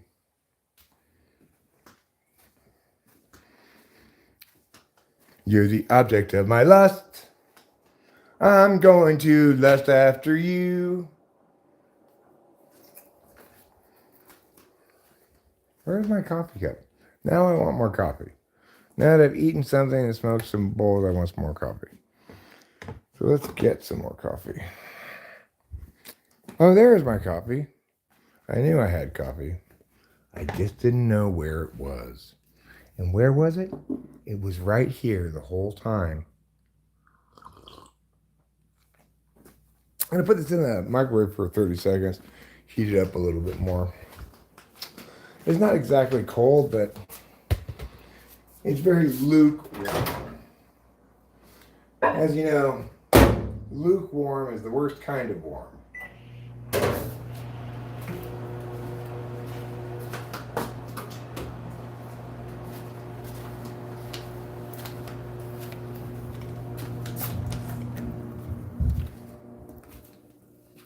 What's that? You want to go outside? Okay, I'll take you outside. Here we are. Those are trees. It's a nice day. It's quite pleasant.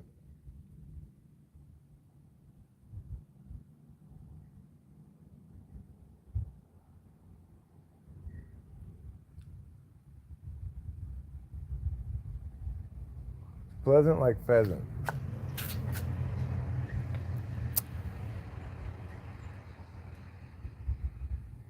Yeah, it's lovely. It's a beautiful day in the neighborhood. A beautiful day to be neighborly. Won't you be mine?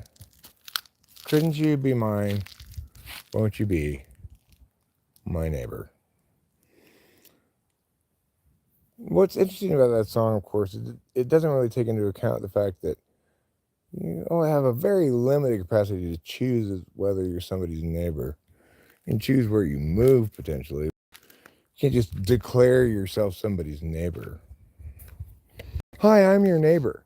You don't live anywhere near me. You're not my neighbor. LA Spike misses. This is trees. Oh, Spike is here. Hi, LA Spike. Nice to see you. I remember you from such live streams as Liliana's. I'm trying not to show the POT plant back there because I don't know if it's the case or not, but I have this notion that maybe there's a correlation between when I show that and a decrease in traffic. Like they may be going like, all right, let's shadow ban this a little bit because he's getting a little racy with his content. Nothing happened. I didn't get a strike. I wasn't talking about me. I was actually talking more about this lady here than any other specific person, Liliana. But I was also talking about it because I watched a couple of videos this morning on YouTube about the subject of people abusing copyright strikes to basically attack channels, you know. And the thing is, essentially, if you have any kind of content up that could potentially be determined to be the intellectual property of somebody else, then some third party, not that person whose property it might be, if it is somebody's property, some third party might claim ownership of it and strike you. Like, I feel pretty confident that if you're totally not at fault for things, then YouTube is going to side with you almost always. And you could get that strike rescinded, like Liliana did. She got her strike rescinded.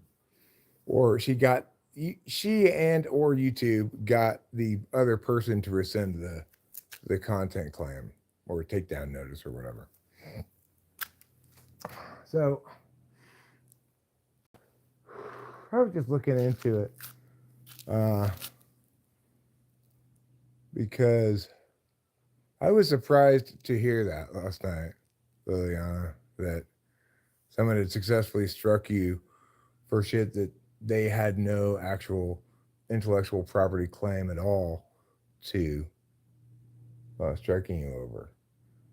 The other kind of abuse is when somebody is using fair use shit, but they get struck by the owner of that. Like, I watched a video of this guy who had a 4-second clip with his own commentary over it as well. This other guy's video, and it was in a 33-minute long video, 4-second clip in a 33-minute long video, and it wasn't just a straight up clip either. It was adjusted. In other words, it had additional commentary over it and stuff. And he got copyright struck for that. So, I have plenty of older content that does use clips from other people's videos when I was doing Type Police. Type Police is almost entirely like that, not entirely like that, but I'm saying all of them have at least some clips from the person that I'm talking about. So hopefully YouTube would be like, if something's sat up on YouTube without any challenges for this long, then even if they might at some point make me take it down, they wouldn't give me a strike, hopefully. I don't know. I found YouTube to be very fair. Every time I've appealed something, I think every single time I've appealed something, I've won the appeal. And I haven't appealed when I didn't think I was going to win. I didn't think I was right entirely. Like, maybe I did appeal and lost it, or maybe I didn't appeal the C.S. Joseph strike for bullying C.S. Joseph, because it was the case that my language was very uncivil. And it was right after they changed the policy to basically make abusive language content creators, a relic of the past. There were plenty of such content creators in the olden days. I remember, like, there was someone named like Sargon of Assad or something like that, and his whole channel was he'd find some dumb college girl's video saying some dumbass shit that she learned in college, and then just verbally abuse her for being so dumb, etc. And YouTube wanted to get rid of that kind of toxic element, which I don't blame them for wanting to get rid of that. I just happen to be kind of wrong place, wrong time. That's not my MO. That wasn't my MO across the board and never has been. But when I decided to do that to C.S. Joseph was at the wrong time to do that. I had a strike on my channel for a long time, for years. But I finally got it off. But I did violate the new rules, and I understand that's why I got struck. So, I knew I had fucked up rather than YouTube fucking up. I just didn't really take seriously the rule changes, even though they'd done the legwork to make me take it seriously. And I didn't even think about it when I made that video, because it was just like I was pissed because C.S. Joseph was basically saying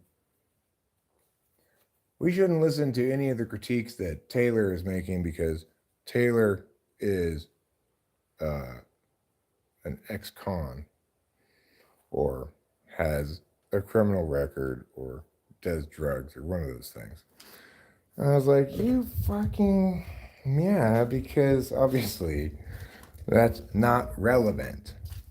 People should be evaluated on the merits of what they say, not on their personal circumstances or whether they do drugs or, you know, or whether they're an expert according to your standards or any of those things. Should be evaluated on the merits of what they say.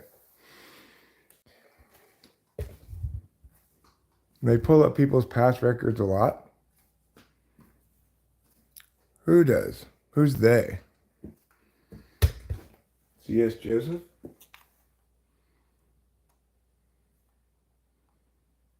Let's see. I'm going to pop this out so I can make it taller. I'm going to see more of it at one time. Am I part of the skinhead movement? No. If I were trying to make my head be just skin, I'd be doing a very poor job of it. Trolls and people that want to take people out on YouTube, they go real life. Well, I've not experienced that really yet. I've had people threaten that plenty of times.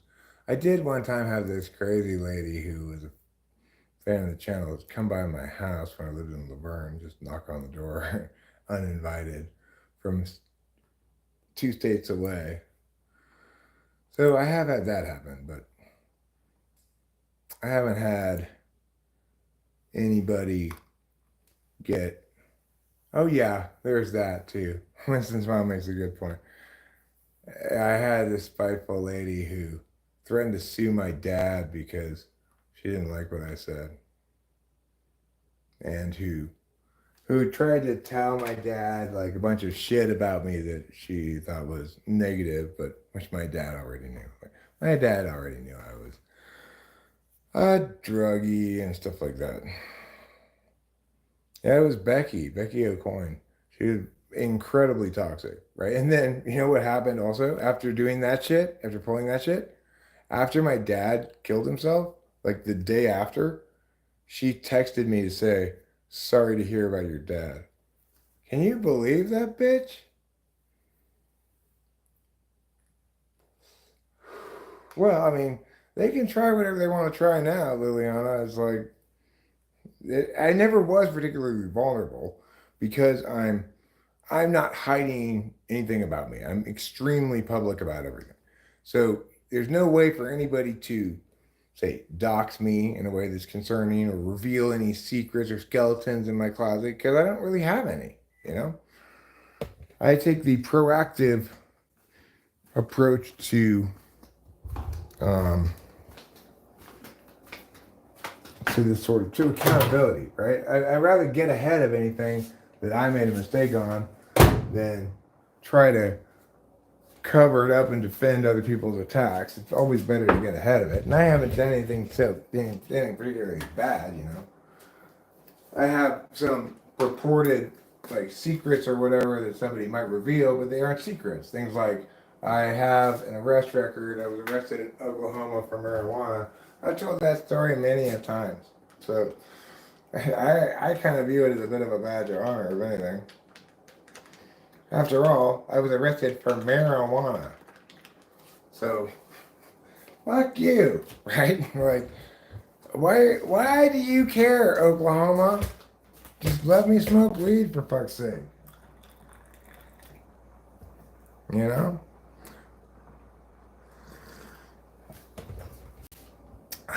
You don't have to care. You could be cool. But no.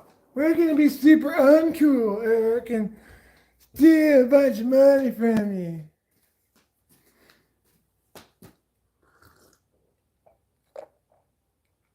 I mean, I agree with you completely, Liliana, that you should leave people's families out of it. I never go on the attack like that at all. You know, if I don't like somebody, they make me mad, they bother me or whatever, the last thing I want to do is experience more of them. So obviously I've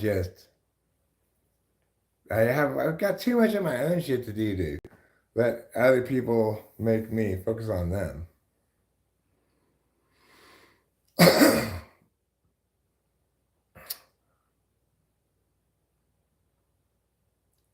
You look me a link. Of course, you could link the channel here.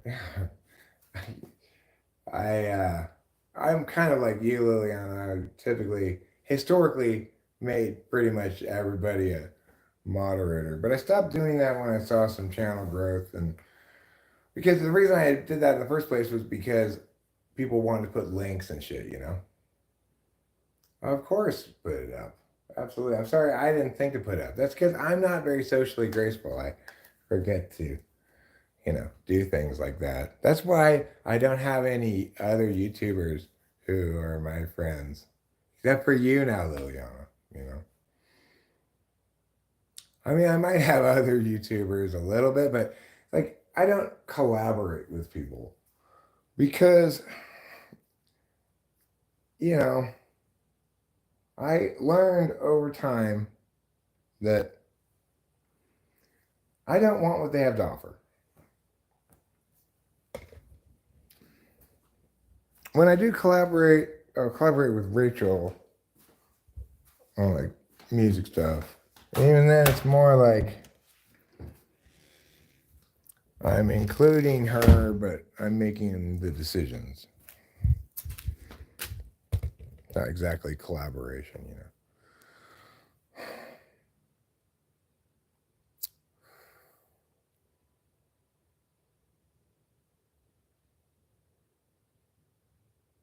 I would like to work with one of the musicians up here in Mariposa that is friends with my neighbors and their friend, and who has a studio up here.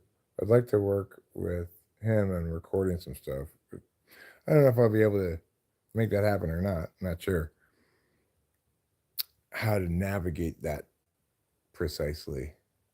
I'm still feeling it out. So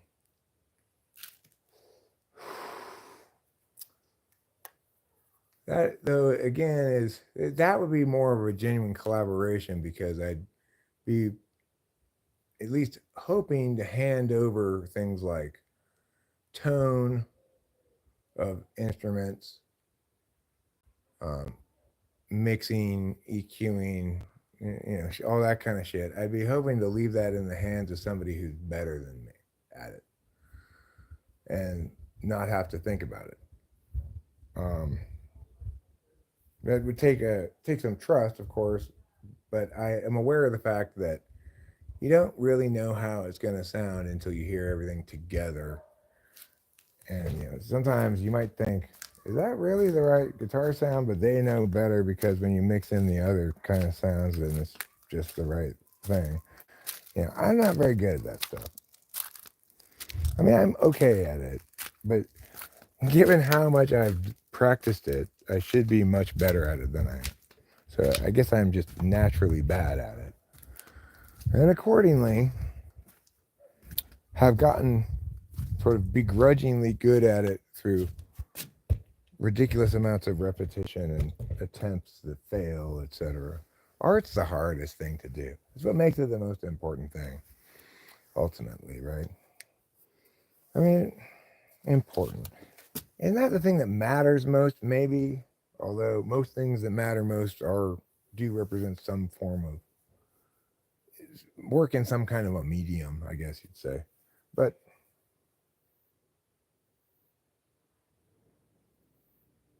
it's like, people on YouTube sometimes say, oh, you need to go on a dopamine diet and you need to do things that are hard and push yourself beyond your limits or whatever. I typically don't like to exert myself so much. I I want to do what I want to do when I feel like doing what I feel like doing. But one thing that I recognize is there's a great deal of value in continuing to attempt and continuing to fail to achieve something as difficult and meaningful as a timeless song. So in that kind of regard, I don't disagree with them that it's worthwhile to try to do hard things.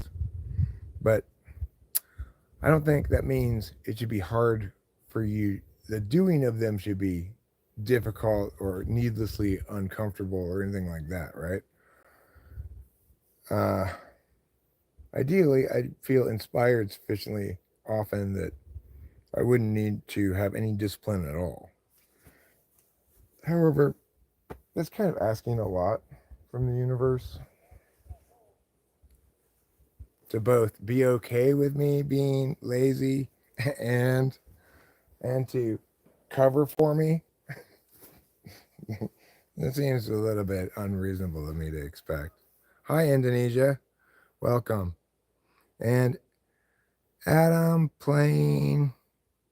Adam plays games. That's a great looking house. Looks somewhat recently painted. I did paint it not that long ago, but only up there. This part didn't need painting, so maybe it had been fairly recently painted. It needed it up there because in the winter time, up there, that white part up there, see? That, if I could back up a little bit more, maybe you can see, you can't see, but it's, the snow will pile up against the bottom part of that, and then the paint peels. So I had to replace, I had to go up there and repaint that part after the winter last year. Hi there, Silence. I'm okay with you being lazy, and I'm okay with covering for you. Well, thanks, Comedy Flu. Yes, you can ask me a question.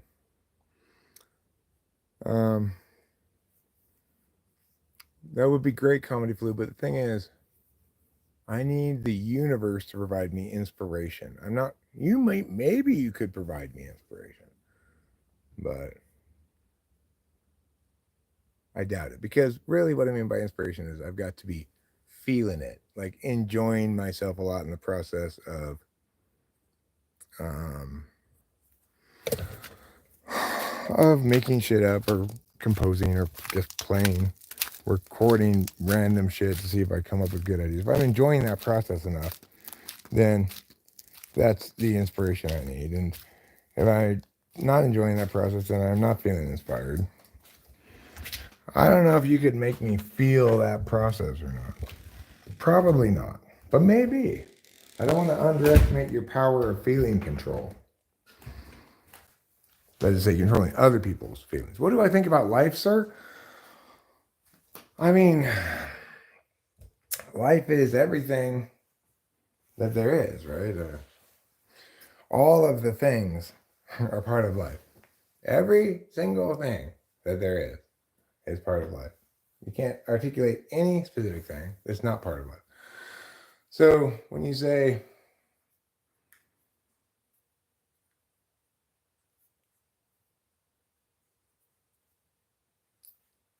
I don't know what karmic debt is doing.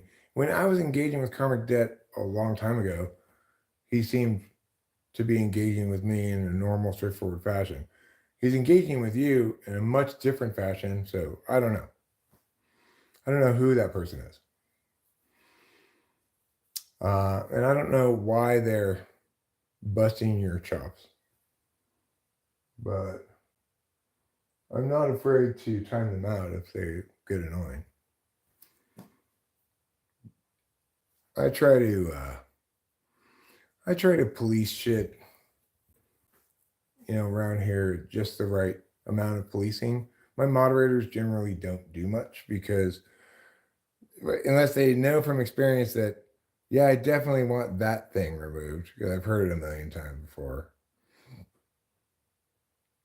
But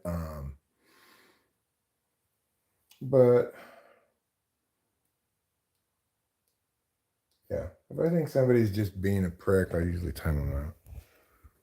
And of course, if they're rude to my wife, I just usually hide them. If they're trying to hurt her feelings, this is the thing that upsets me about trolls more than people trolling me upsets me. Is when people can't get to me, they go after Rachel, and usually with just totally garbage, body shaming, horrible bullshit, right? just like the most just venomous and ugly of attacks on a woman, right? Especially on my wife. Often enough, I'll warn them too ahead of time and be like, look, you can continue going after me all you want, but don't start going after Rachel, because that's just you getting frustrated and playing beyond the scope of the rules.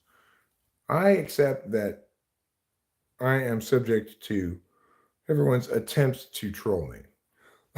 And I will engage. So why are you calling her silly Anna, Karmic Debt? Are you trying to be insulting to her? You're saying that she's silly? It seems unlikely that you would have accidentally misspelled her name this many times by now. So, try to be honest in your response to my question. Kitty, listen to me. You need to listen to me. You need to listen to me and learn. Okay? I already spent such a long time, not that long ago, just giving you so much love right here. But you and I both know that I don't like it when you sit here.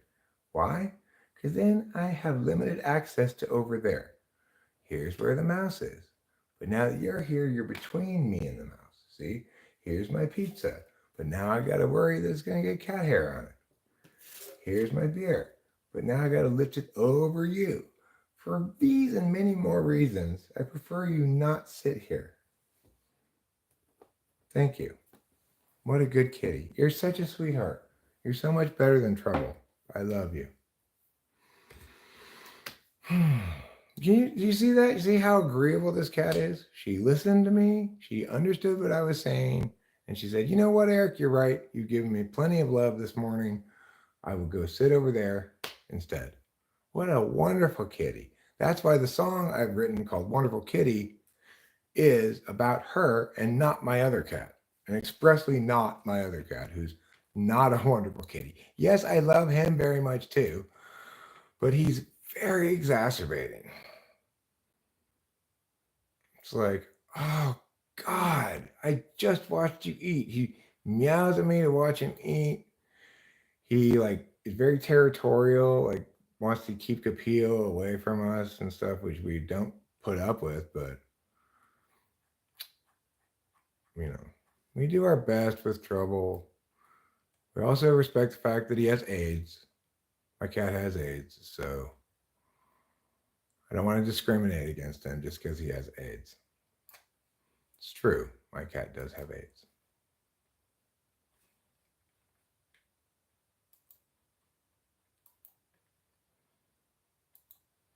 And it's also true that Rachel and I both support our AIDS-infected cat. We don't believe you should be discriminating against him any more than we should discriminate against him, which is no. But also, he shouldn't discriminate against his sister Capillo just because she was here first and is a better cat, right? Just be cool, maybe. Not like you have a more legitimate claim to being our cat than she does. She was born in bed next to me. You were just this wild cat who took over our family with your ignoble ways. All right, I'm going to play Wonderful Kitty right now in honor of my wonderful kitty Capillo, whose name means sweetheart in Hawaiian. And I think we're all going to enjoy this fabulous song because who among us has not had the experience of trying to pet your wonderful kitty and having her just want to walk away? It's one of the resonant experiences I cover in this amazing song. Here we go.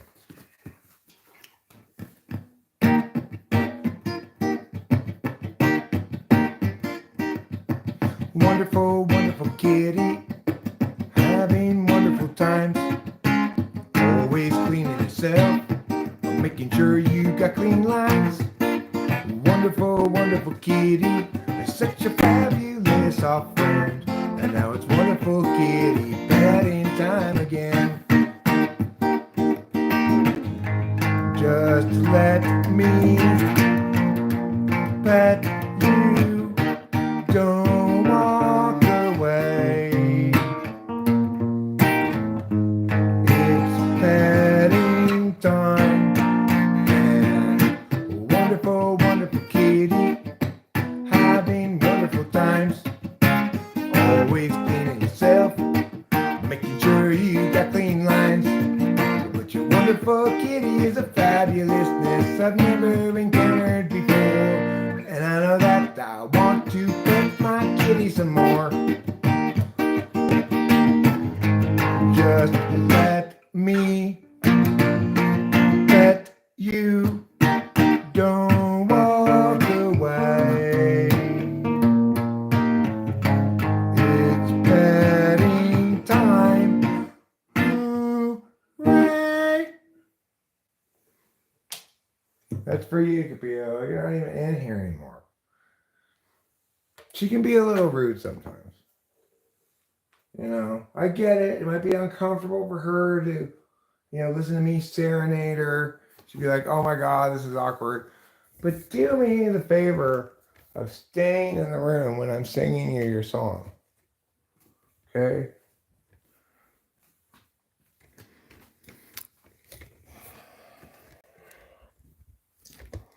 Anyway, she didn't do me that favor. She left. Thank you, Liliana. Thank you, Clappings. For those about to rock, we salute you. Plate, shit, debt, frown? Yes, I made that song myself. I did. I have many songs. Some of them are meant to be sung with my wife, Rachel, but she's not awake right now. That one, we sing together. It's one I always forget about that we sing together on.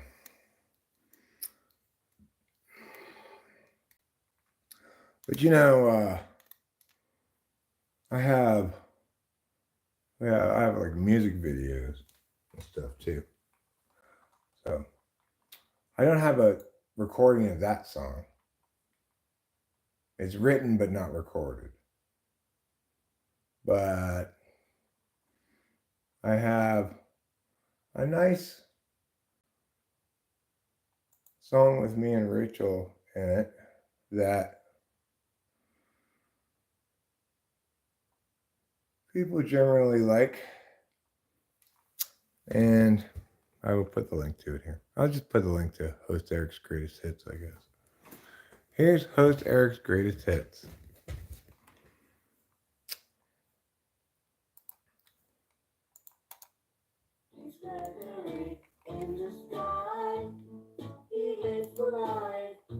Oops. But every time he tried, they only run and hide. All right, so here's a link to Host Eric's Greatest Hits. Hands in his pockets, now he's walking down the drive. And you see, we made a fun video. See our fun video? We're getting dressed up in disguises. This is when Rachel had shorter hair than she does now.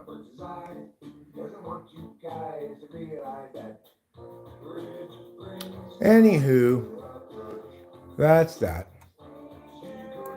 You could see such things if you wanted to, or not. If one doesn't want to, that's fine as well. There are currently over 10 channels that are live with troll in the title. I don't feel like scanning through them to see if you were featured on one. We'll do that later. You've mentioned this before, that many people have channels where they go and troll live streams on a live stream, I guess. And that maybe that's happened to me sometimes when I get a sudden influx of numbers into the stream. But I guess if they're doing it live, if they're doing it real time, then it would make sense that I would be featured on it regardless of whether it goes well. But I just don't think that they're going to feature me if they have a selection of things to choose from, because it's not going to go as they want it to, you know? It's not that I'm entirely immune to trolling. It's just that I'm more or less entirely immune to trolling in this setting where I have a great deal of comfort and familiarity with dealing with whatever shows up in the chat. It's pretty easy because obviously I control all the audio space.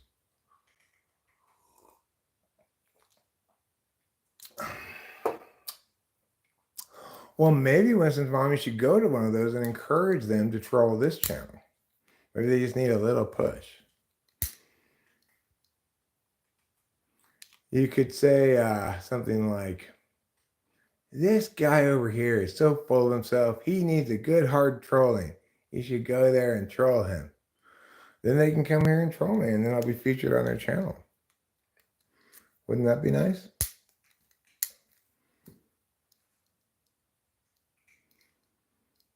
There are some things a person must learn on their own. You mean like masturbation? I think it's fair to say that one must learn that on one's own. If one doesn't, is it really autoeroticism? I guess autoeroticism would be a better term than masturbation. Autoeroticism is something that one must learn on one's own.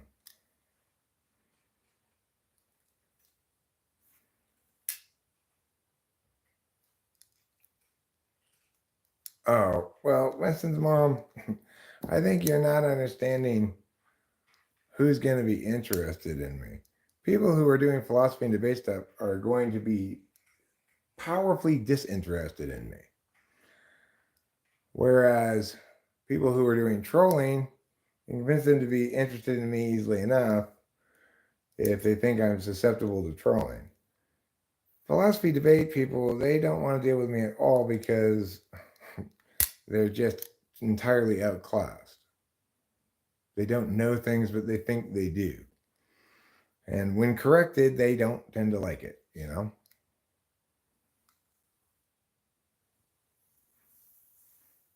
I'm not autoeroticizing at all. I don't do any autoerotic asphyxiation. I was just saying that a good answer to something that one must learn to do on their own is autoeroticism. Kind of definitionally one must. I originally said masturbation, but it's not necessarily autoerotic, so. Good answer, good answer. It was like Family Feud, Jonathan Earl. Name things a person must learn on their own. Autoerotic asphyxiation. Number one answer. Celibacy is for everyone, not just for me. Well, I mean, it's not for me. I would rather make the sexual intercourse with my wife than just say, "No, we are not going to have any of this dirty love making. No, ma'am, we shall not." Celibacy is not just for me, it's for everyone, meaning you.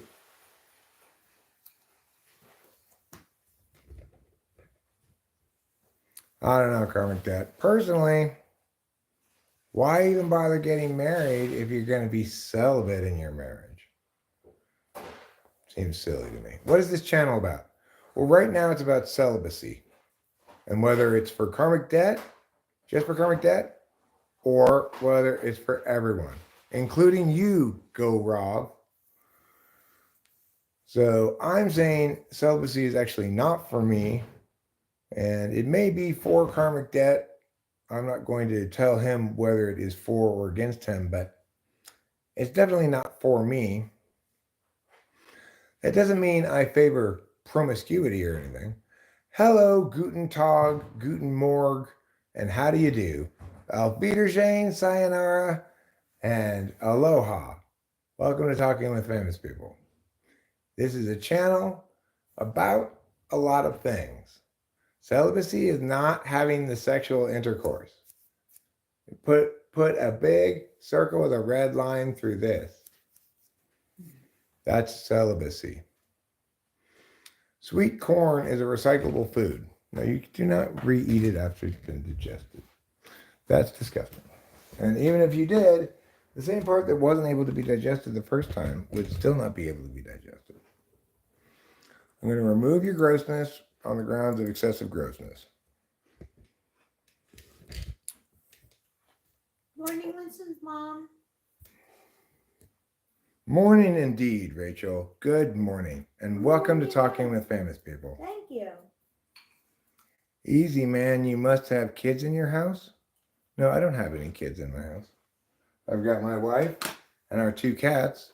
My daughter's 26. She lives in Los Angeles. Your birthday is October 25th. Well, congratulations, Princess Moki. Congratulations. And even if I did have kids in the house, nothing I was saying would be inappropriate for my own children to hear if they have any kind of a sense of humor at all. Which we want to encourage, not discourage. So, Gaurov, either way, I'm seeing a lack of humor here, because if you meant that as a joke, it doesn't work as long. If you meant it seriously, you're not taking the joke well enough. Maybe that person is confusing celibacy with abstinence. Well, I mean, you do have to abstain from sex to be celibate. But I don't want to do either, nor is it sane to say that it's a good idea for everybody to be celibate or to abstain from sex, because after all, I'm married to my wife. You know, what makes her different than my friend is that we have the sexual intercourses. I have no stories about Saddam Hussein.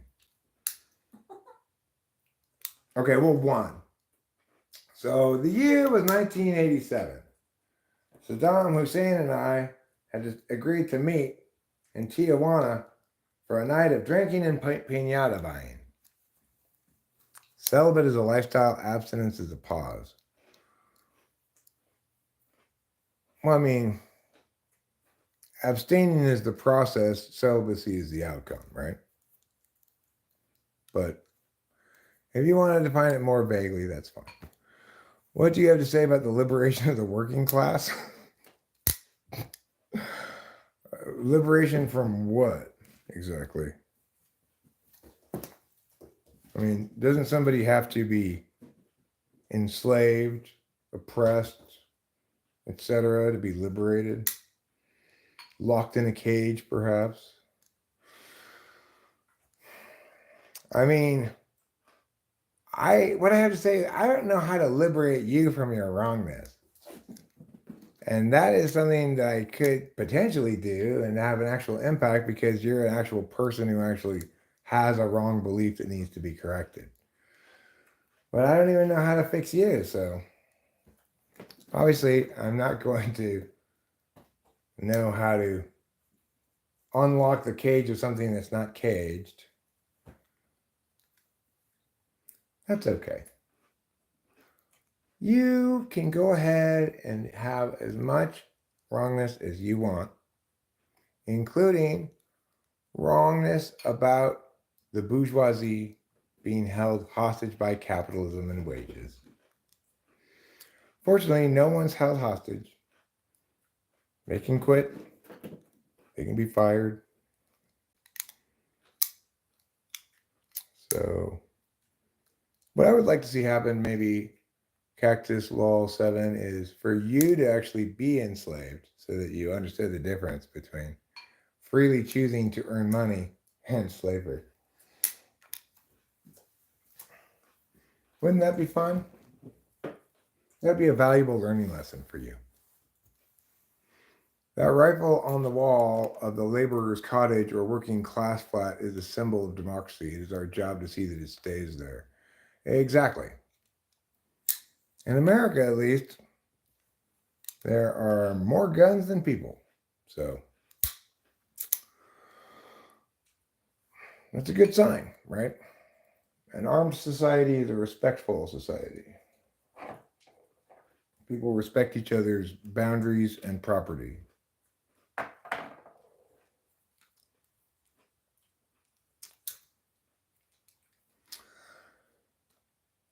That does not mean, Cactus Law 7, that I don't think that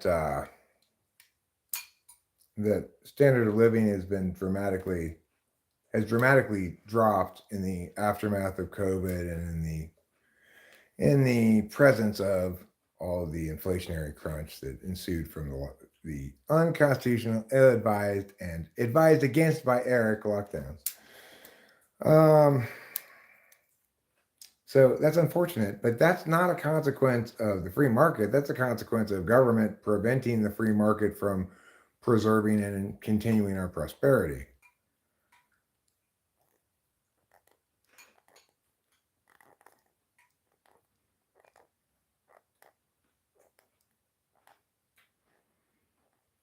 Okay, well, I mean, blind squirrels, right? Even Marx, maybe he also thought dogs should be treated humanely. That's irrelevant to his advocacies for totalitarianism, or his total lack of advocacies. Marx said so little and such vagaries. It's ridiculous that anybody thought that could represent the blueprint for a system of governance. Obviously, anytime you try to remove the authority of individuals for how to dispense of their own earnings that they legitimately own because of their labors, right?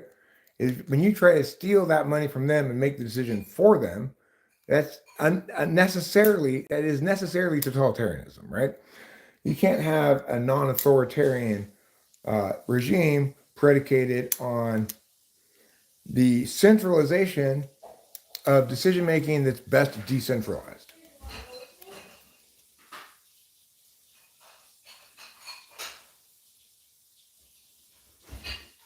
I've seen lowest people living very hard life to earn some money, so saying slavery to corporate world would be wrong, I guess. Yeah, it's like if you think you're a slave to the corporate world, go live in North Korea. Then you get to feel what slavery feels like. There, you can be put to death if you don't smile big enough at Kim Jong Un.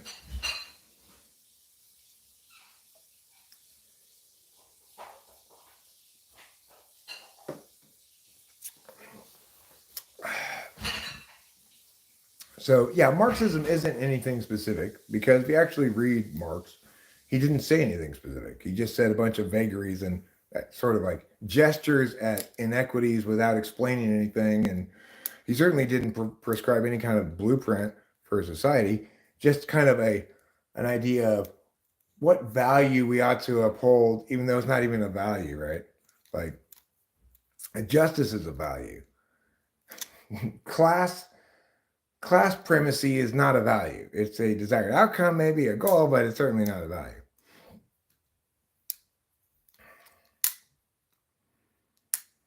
So it's right to say in every single instance, no matter what anybody says, it's always right to say that's not Marxism because Marx didn't say anything.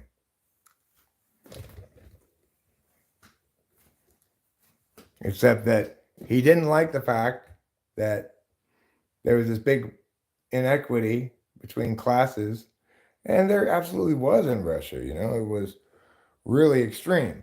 It's important to remember that when you have an extreme wealth gap that involves a vast number of people in poverty while a few are lavishly rich, that's not capitalism, right? Capitalism is individuals engaging in mutually beneficial and mutually consenting commerce with one another without interference from a third party. The reason those individual interests were able to get so rich is because they kept interfering to their own benefit and to everybody else's detriment, right? So it's not the case the government has no place in regulating the free market. Obviously, we want to regulate to ensure as level of playing field as possible and as much competition as possible, right? The consumer is the one who benefits, like most obviously from this prioritization, but ultimately, all of the all the economic interests are best served by as flat and competitive a free market as possible. It's also important to remember that to have a free market means to not interfere with it to make it be something that it's not, right? So you have to, there's some balancing lines you have to walk there, and it's not necessarily 100% black and white as to meow or meow, right? But that is the case. So hopefully my communist friend here has learned something. Probably not, but one never knows. It's possible. One of these days, one of the people who most needs to learn something will actually learn something. The people who are capable of learning things have a less pressing need to learn things because they have that habit and accordingly learn things periodically at least. But the people who most need to learn things, they don't learn things because they are attached emotionally to their arguments rather than determining what's most correct on its merits. And by its merits, I mean what's most correct by the metric of which arguments win the flow.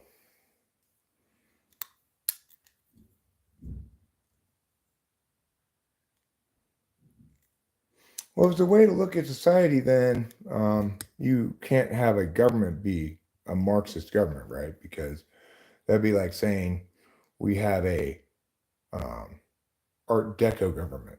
It's a category error.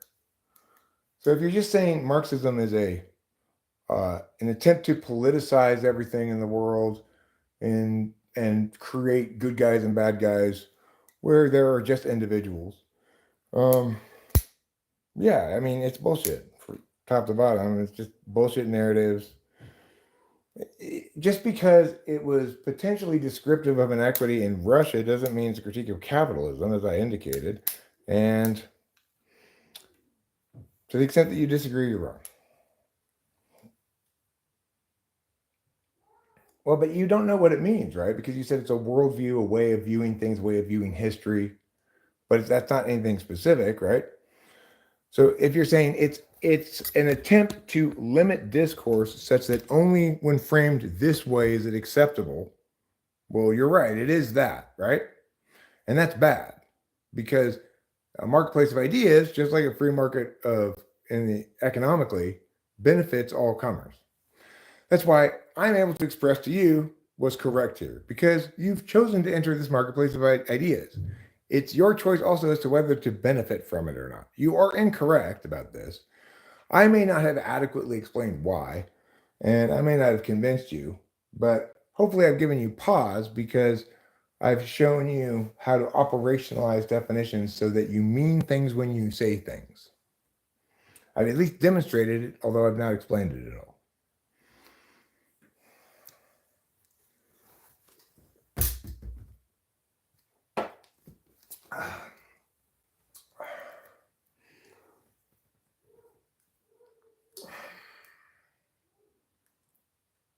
And this is why I really can't collaborate. It's part of why I just can't collaborate with other YouTubers because collaborations are typically things where there's a sharing of ideas, a back and forth of about in this case would be like cognitive functions for me or potentially debate or politics or whatever. But I can't collaborate with these people, anybody really, because the tiniest fraction of other human beings on the planet understand argumentation as well as I do. And probably they aren't YouTubers that I'm going to end up collaborating with. Probably they're lawyers, senators, judges, whatever. So it's understandable that other people don't want to just engage with me to have me explain to them stuff they don't know yet. They want to engage in a back and forth collaboration process, right? But there's absolutely no reason for me to engage in that. No reason for them to either, because they just need to learn what I have to explain to them. And then they can get more caught up to where I'm sure they can actually engage with me a little bit about certain specific things. In the status quo, they don't have the knowledge or the skill to do so.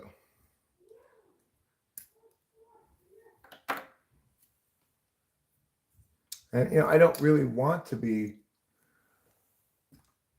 spending all my time teaching about the same things over and over again to new people who don't understand and don't want to learn. So I'm not unwilling to teach when somebody wants to learn something specific that I understand.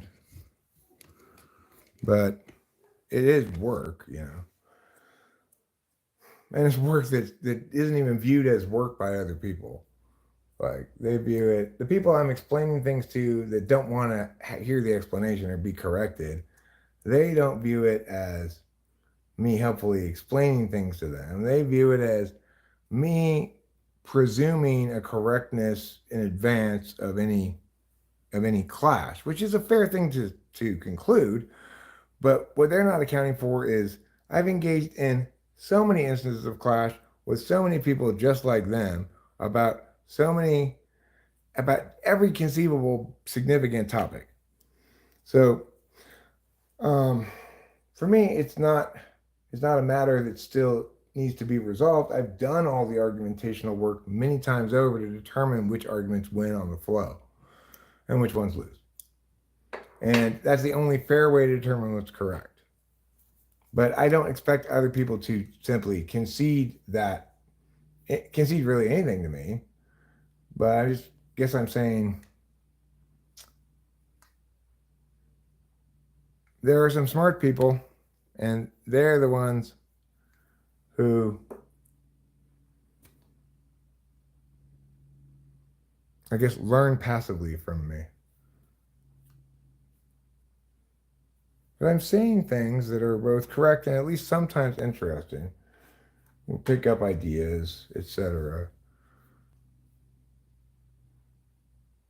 Because if you're trying to learn actively from me by asking questions that are informative in some fashion, fine. But if they're trying to learn actively from me via adversarial discourse, which under normal circumstances is a perfectly good way to learn things, I'm not going to have patience for that.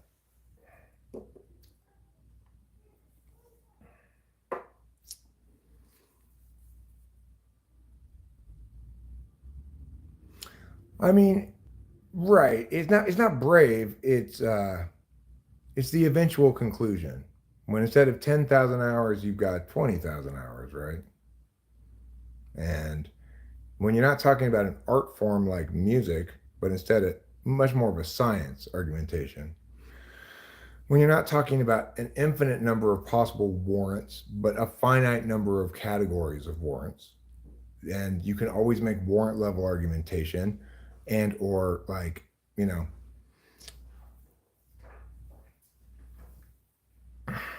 there are different kinds of arguments. For example, you could articulate harms. And in that instance, you would be saying, here are the harms that continue to be incurred in the status quo if we don't take my plan of action. You can make an argument called a disad. Here are the kind of disadvantages that we're going to incur if we do take your plan of action.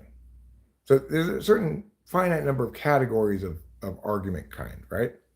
And one understands that you can always respond on the level that you have detail about. If you don't have detail about the specifics of this warrant, you have detail enough up here, and you have arguments that attack this argument on that level of detail because it's a frame level, right? So it's not that I don't have anything to learn. I do periodically learn from people, and I am sometimes corrected by people. I'm not always correct. But when we're talking about, if somebody wants to talk to me about one of the topic areas that I know a great deal about, even if it's conceivable that I might learn something from that person, the ratio of cost and benefit is not makes it not worth it every single time, right? I might have to talk to you for an hour, ask you a shit tons of questions to learn one thing. Surely I can learn quicker than that. And that's not, it wasn't always that way, right? It's become that way over decades of engaging honestly and dispassionately with these ideas, arguments, etc. So to say that I'm incapable of learning is absolutely wrong. I'm one of the most capable of learning people I've ever met. When corrected, I immediately go, "Oh, great! Thanks for correcting me. I will update my wrongness accordingly." When I hear a better argument than mine that wins, I jettison my position and replace it with the better position that wins. I'm fair. I've been fair for decades. Eventually, you you start to open up the entire map. For most of human history, not all of the map of the world was opened up, but eventually, every spot on Earth has been seen. Now, it's not the case that every single spot has been seen by me in the argumentational globe, but it is the case that you could not present to me an argument that I couldn't classify, right, and have responses to accordingly.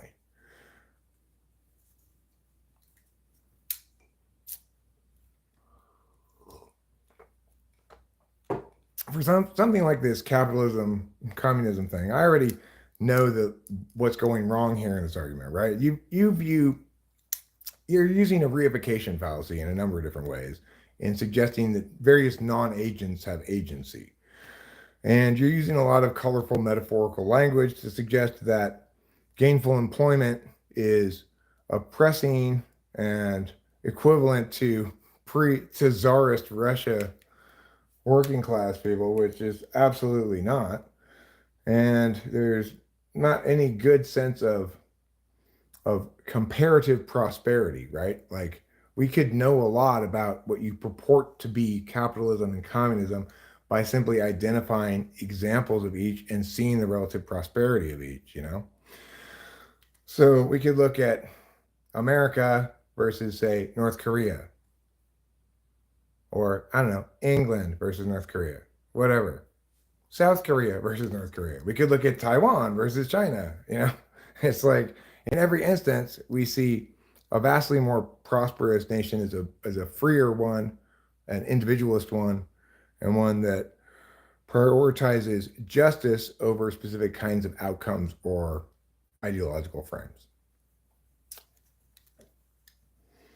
And while you might prefer a system that makes you less prosperous, you shouldn't prefer a system that also makes me less prosperous without my consent, or without at least winning the argument, right?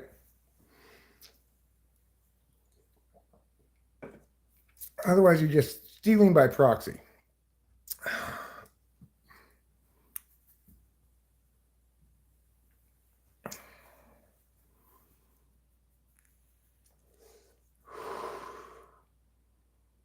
Well, it doesn't come down to personal perspective. I mean, you may choose to believe whatever you want, that's your personal perspective. But whether or not a given argument when two things are exclusive of one another, then one must be correct and one must be incorrect. That's the definition of exclusive, right?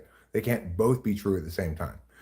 So, for example, if I advocate that a just society provides healthcare to all of its citizens, I can't also argue that justice is defined by respecting rights, because that's not a consistent framework, right? So we've got two things that are at odds with one another. One of them is going to have primacy within this argumentational flow. And that's the thing that people forget, is that every issue that's being argued is being argued in an actual argumentational flow. Like you and I have exchanged some ideas here, and they've been extremely primitive and ridiculously like unstructured flow, because you've said a few things, I've rambled on in response to them in various ways, and we've not been allotted the equivalent amount of time to make a case. We've not presented a structured case. You've not presented a case in favor of communism. I've not presented a case negating your case, so it's haphazard nonsense in this instance. But the reality is that when you know what you're doing and you properly flow an exchange of ideas, it is determinate as to when things are exclusive of one another. And before you even engage in that adversarial exchange, you should make sure that the respective positions are exclusive, or else the app can just permute and say, do both. So once you've determined that indeed there are positions on different sides of an issue that are exclusive of one another, then you can list out all the possible arguments and all the possible responses for both sides of the thing. And you may miss a few occasional, like, obscure squirrel arguments or something, but even they will be just variations on some other kind of argument, etc. So yeah, it is absolutely the case that when somebody who knows what they're doing is evaluating an exchange of ideas, they can dispassionately and correctly or incorrectly, depending on whether they do it right or not, can determine which set of arguments is the best set of arguments and has the most primacy against all other comers.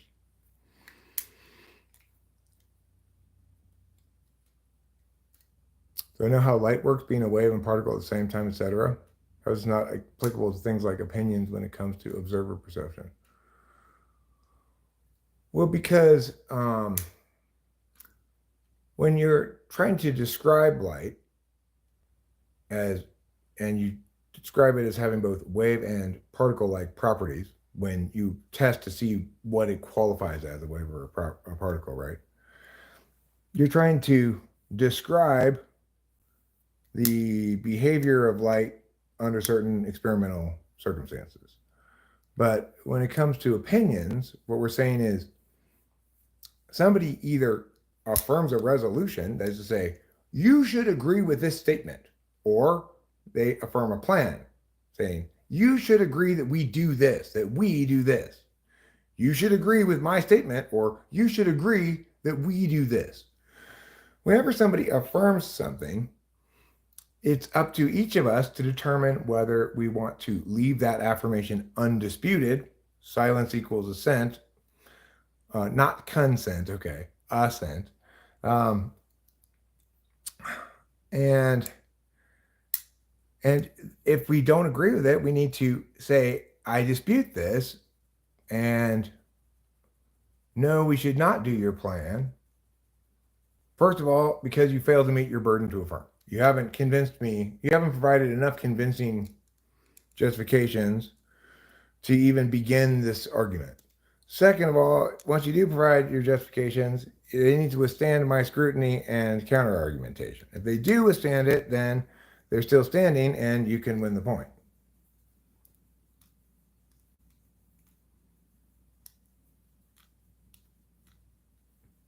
Right, those people both have their own opinions. There's no disputing that, right?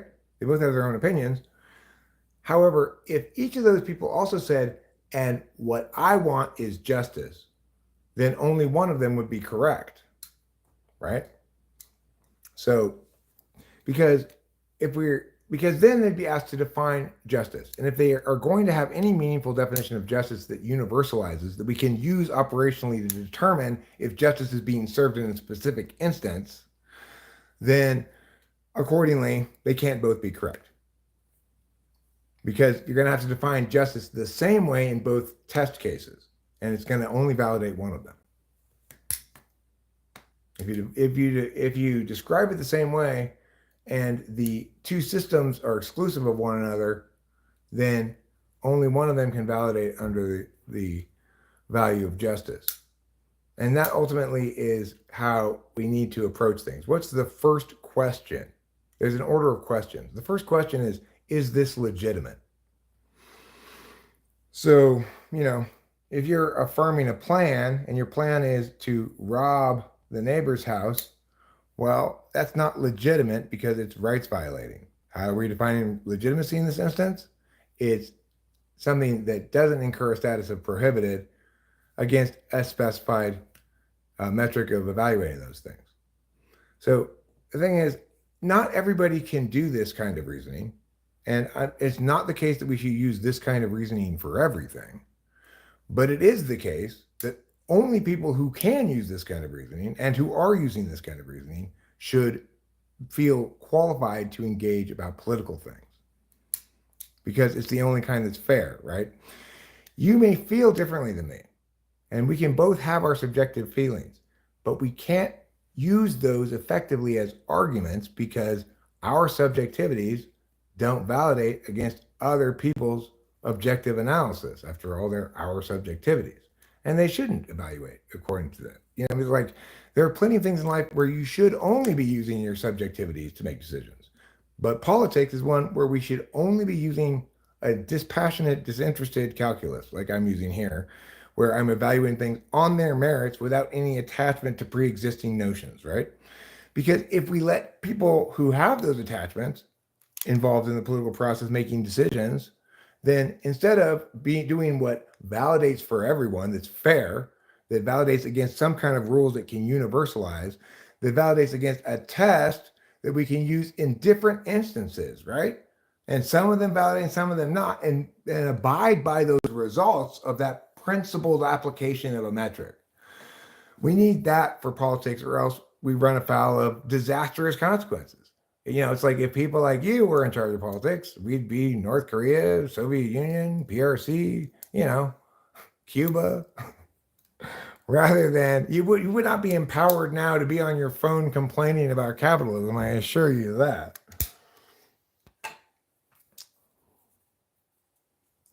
Well, I mean, the thing is, no matter what definition of justice any party picks, right, it won't validate both a totalitarian system and an individualist system. Because those two things are exclusive of each other, whatever definition of justice you have, if you use the same definition in both test cases, only one of them will validate. And so the thing is, that's the kind of reasoning we need to use for public matters because they affect all of us. I know that you believe very much in your feelings and your subjectivities, and that's totally fine. But you should also have enough respect for other people's subjectivities to recognize that you shouldn't be able to impose your subjectivities on others, because if you should be able to impose yours, then they should be able to impose theirs, but theirs and yours are exclusive of one another. You can't both impose them on each other, right? So the thing is, what we want to do is select the course of action that's least impositional. If the policy is one of, say, laissez-faire or hands-off, then it's non-impositional on anybody. You might say we need to impose more on some of these parties, but at least you know that you're erring on the side of too little imposition rather than too much. Because you can't violate rights by doing nothing. You can only violate rights by taking action. And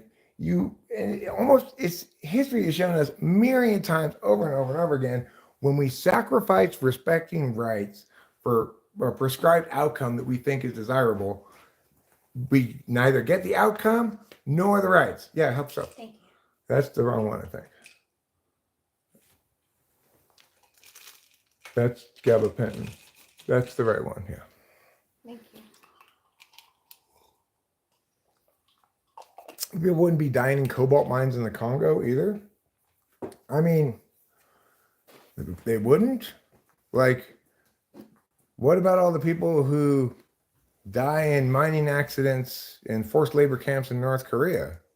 What about all the scientists in North Korea who died of radiation poisoning as they basically created the world's first example of mountain collapse syndrome?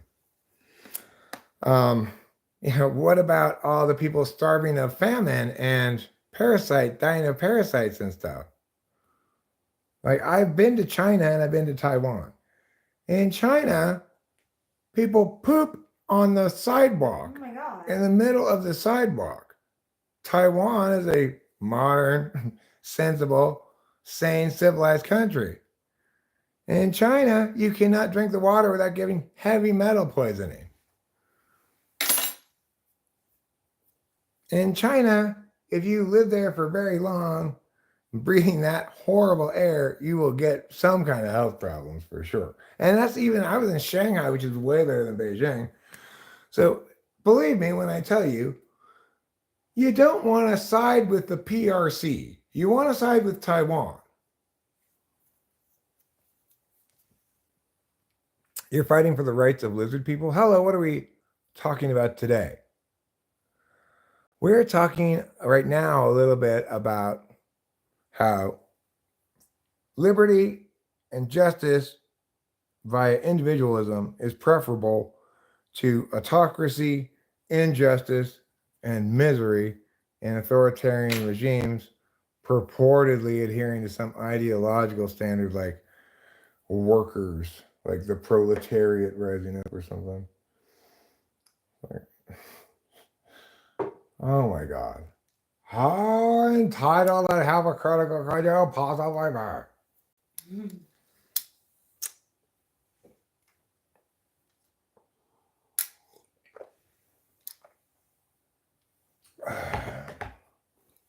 Well, they started out claiming to be that, right?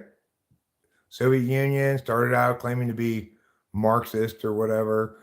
China started out claiming to be communist, representing the people and the workers and stuff. North Korea started out claiming to be, still claims to be socialist.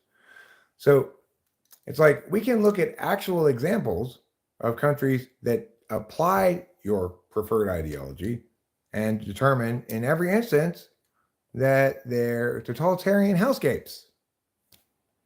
Cuba,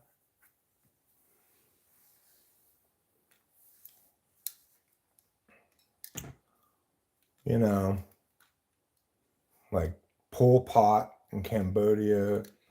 It just the worst dictators in history have been communists. You get the left, like people like dumbass college kids putting on their Che Guevara t-shirts. That guy is a fucking murderous scumbag. Like, why would anybody celebrate that idiot?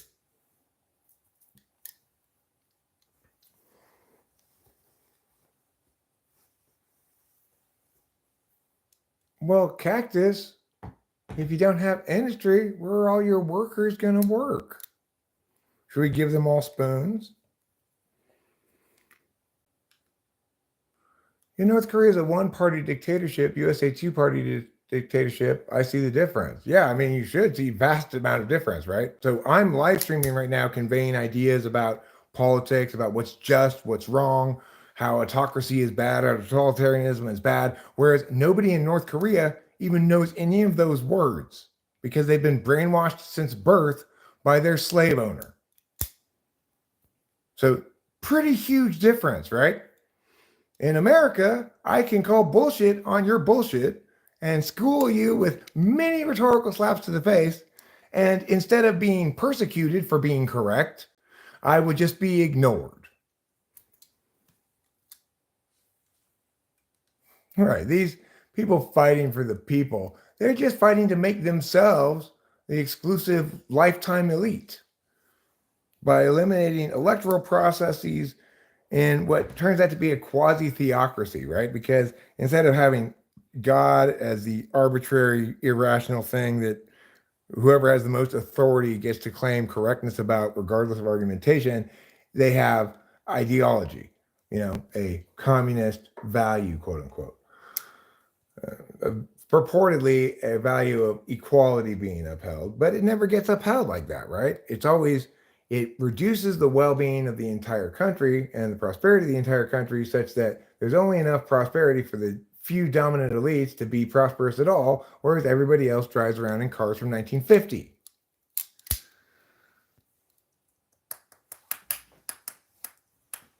So it's like, who do you think was happier?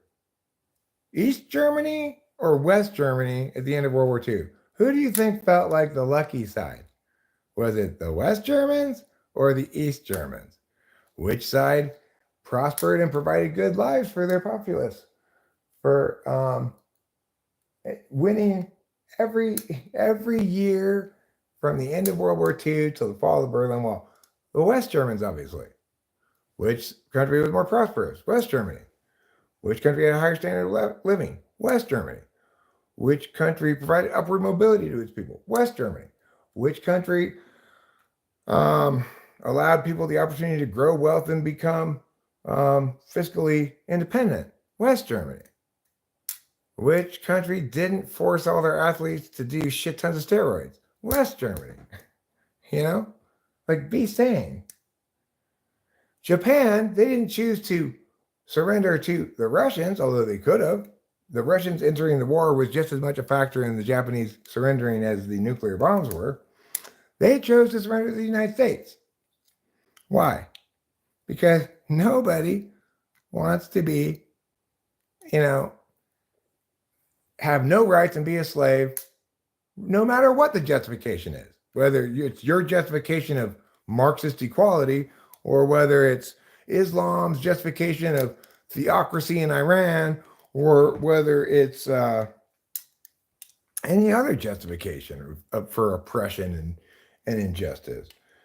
Obviously, it's not okay to think that your value is so precious that you should get your way to oppress everybody else because that's how much you know best. If I know best and my plan is to involve oppressing no one, then even if we can't determine which of us actually knows best, we always side with me because it doesn't involve oppressing anyone and violating rights, whereas what you're saying necessarily does. As soon as you centralize that decision making, taking the wealth, property, whatever that people actually own because of the virtue of their own efforts and or other factors, whatever. When you think you can decide for them better than they can decide for themselves what to do with their money, you're already on a path to the devil's house. You're going to lie down in his bed and you're going to take it up the butt and you're going to thank him for coming in your mouth at the end of it. Because why? It's evil and wrong of you to want to oppress other people. You want to oppress yourself, go ahead. But don't oppress other people.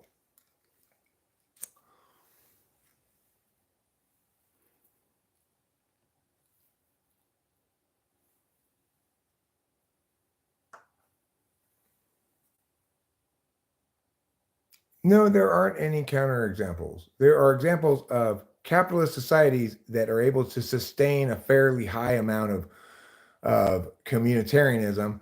And such societies which are able to do that typically are very homogenous, such as Norway or Japan. And even in those instances, it's almost certain that the vast majority of people would be much better off with a less redistributive framework because necessarily governments incur about a 25% spoilage rate every time they take in money and spend it, just because of the bureaucratic costs, et cetera.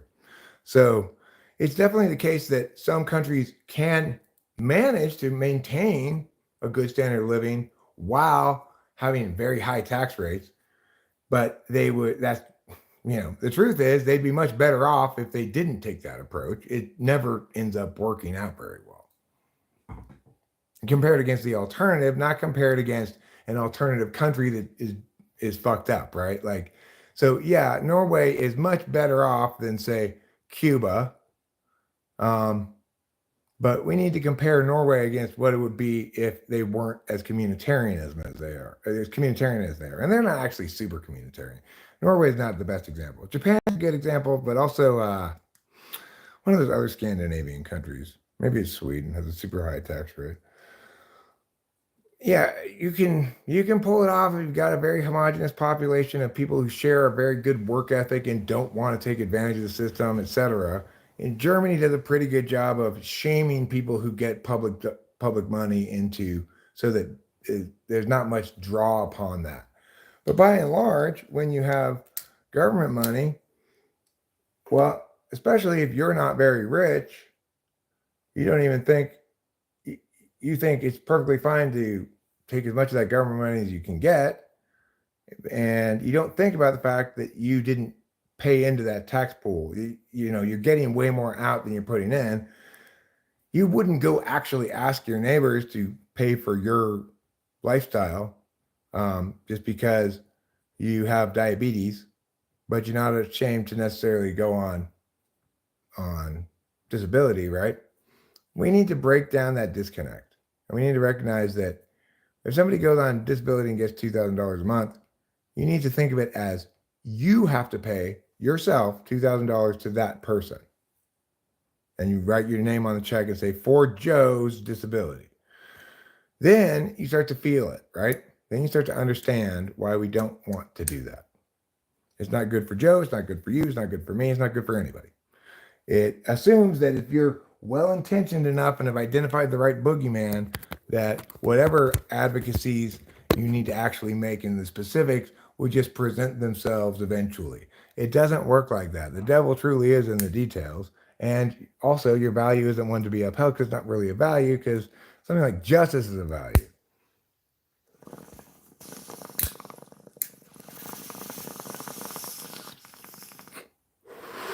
Equality can be upheld as a value, but it doesn't validate as one, because you can come up with plenty of examples where equality is bad if upheld as an absolute value. Justice is the only value of which you can never have too much. You can never have too much justice, right? Then there are virtues, which we could talk about as well, but that's not really relevant in this instance. Anyway, you're welcome. Thank you. Oh. I'm not talking to you. I'm not talking to you. You're welcome as well, but I'm not. I wasn't talking to you.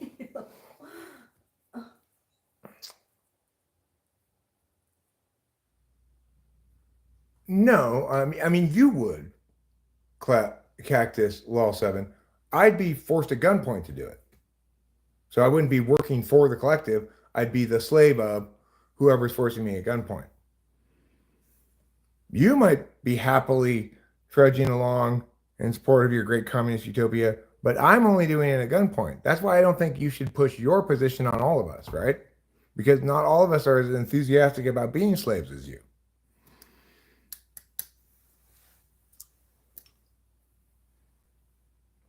I mean, so it's like, if anybody steals all your money and says they're going to share it with the collective, are you cool with that? I mean, do you just trust that person to know better what the collective wants than you? If you want to support the collective, why don't you just work a job and give half of your money to charity? Why are you trying to force me to give my money to charity too?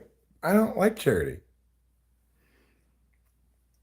I think charities are scams that have mostly operating costs and steal the money of those who donate to them.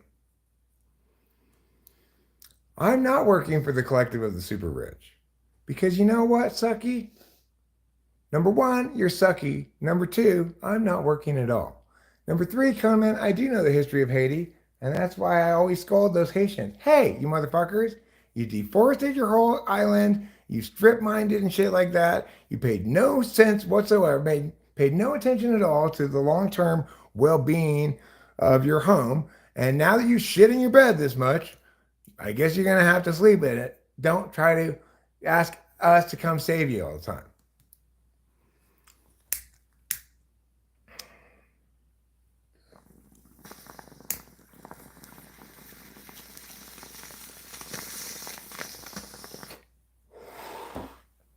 Your capital is more like Porto, piece of shit.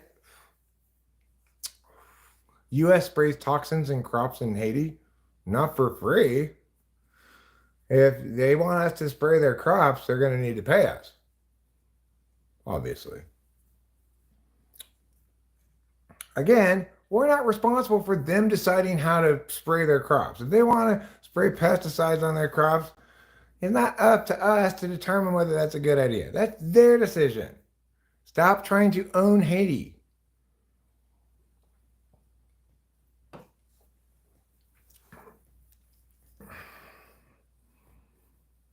This guy, dumb AF. I'm going back to the guy cutting meat. Well, that'll challenge you less, I'm sure. It's forced on them, Eric, by U.S. interfering. Okay. Well, I don't doubt that the U.S. interference fucked up plenty of places that would have turned out much better without that U.S. interference. However, At the end of the day, Haiti is responsible for Haiti's decision making, even if we influence them badly in some way. Obviously, U.S. is going to want to sell whatever to Haiti if they have any money to pay for it. You know, like, you want some guns, Haiti? Fine, we'll sell you guns. Knock yourselves out. Same with the Middle East. You guys in the Middle East we'll sell you all the guns you want and no planes and boats.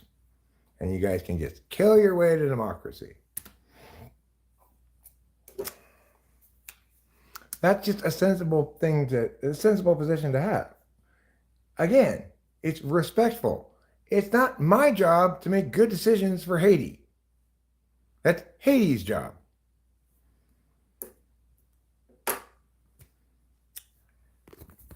I agree, it's wicked of U.S. companies, to the extent that this happened, of U.S. companies to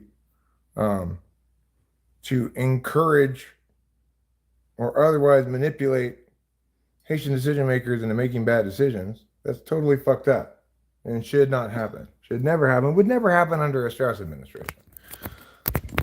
Nevertheless, you know, put on your big boy pants, Haiti, and, you know, make good decisions anyway. Be smart.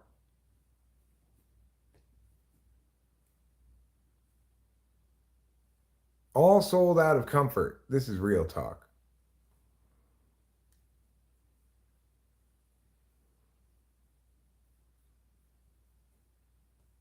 And that's true. Bad behavior is not inevitable in capitalism itself, whereas it is inevitable in socialism in any frame of it, because it centralizes decisions that cannot justly be centralized.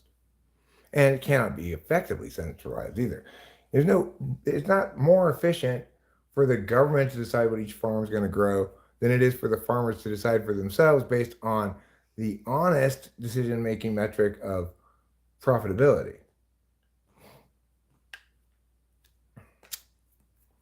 Fill in the blank. Fill in the blank. Yeah, well, Suki didn't like what I was saying, and so said I was dumb. But it seems so obviously contrafactual that it's not going to serve his position well, obviously. It just makes him look bad at evaluating the intelligence of me.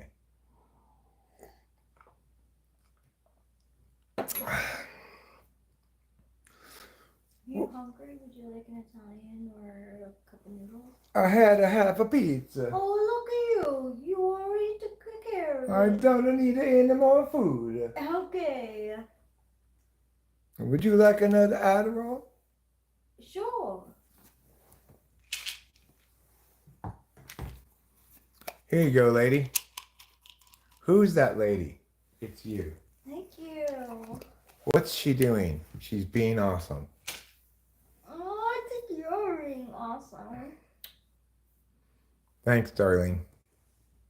So if we are going to have redistributionist policies, and I'm not saying there shouldn't be any redistribution, but it needs to be done intelligently. So redistribution is most effective when you simply take whatever amount of tax dollars you want to redistribute from the tax pool that you get, those tax revenues, split it among all the taxpayers evenly and give them all a check for that. That way it's fair to everybody. So it's not fair necessarily in the paying in part. If you make more money, you pay a lot more in taxes, you're going to be supporting, you're going to be paying a lot more than you're going to get back in a check, right? But nevertheless, it's fair that you get the same check back as everybody else. That's only fair. And concurrently, if we do it that way, then you see most of the spoilage is gone. Then you're looking at 5% spoilage maybe, right? Because you're just taking in cash, cutting checks back out to people, and making it so that this large pool of cash that came disproportionately from the rich now gets spread out equally among all people. That way has almost no negative economic impacts beyond disempowering moneyed interests from, I guess, like I mean, obviously, taxation is drag on the economic engine of any enterprise. But nevertheless, collective action to some extent is essential to a good society. True. Coleman says we have privatized public utilities. Where is the competition there? Uh, well, I mean, they're semi-privatized. There's a lot of court cases where people where that essentially make electricity prices very highly regulated. Uh, but besides that, it is the case that um, that I pay a fair amount for water, for example, a year. We get unlimited water, and we get water from the water tower, so we're not on well water. Most of the rest of the county is on well water. If we didn't want to be on water tower water, we're welcome to dig a well. You know, we also have propane. So I've got multiple propane providers that I could buy it from. They're priced approximately the same. Doesn't really make any difference. But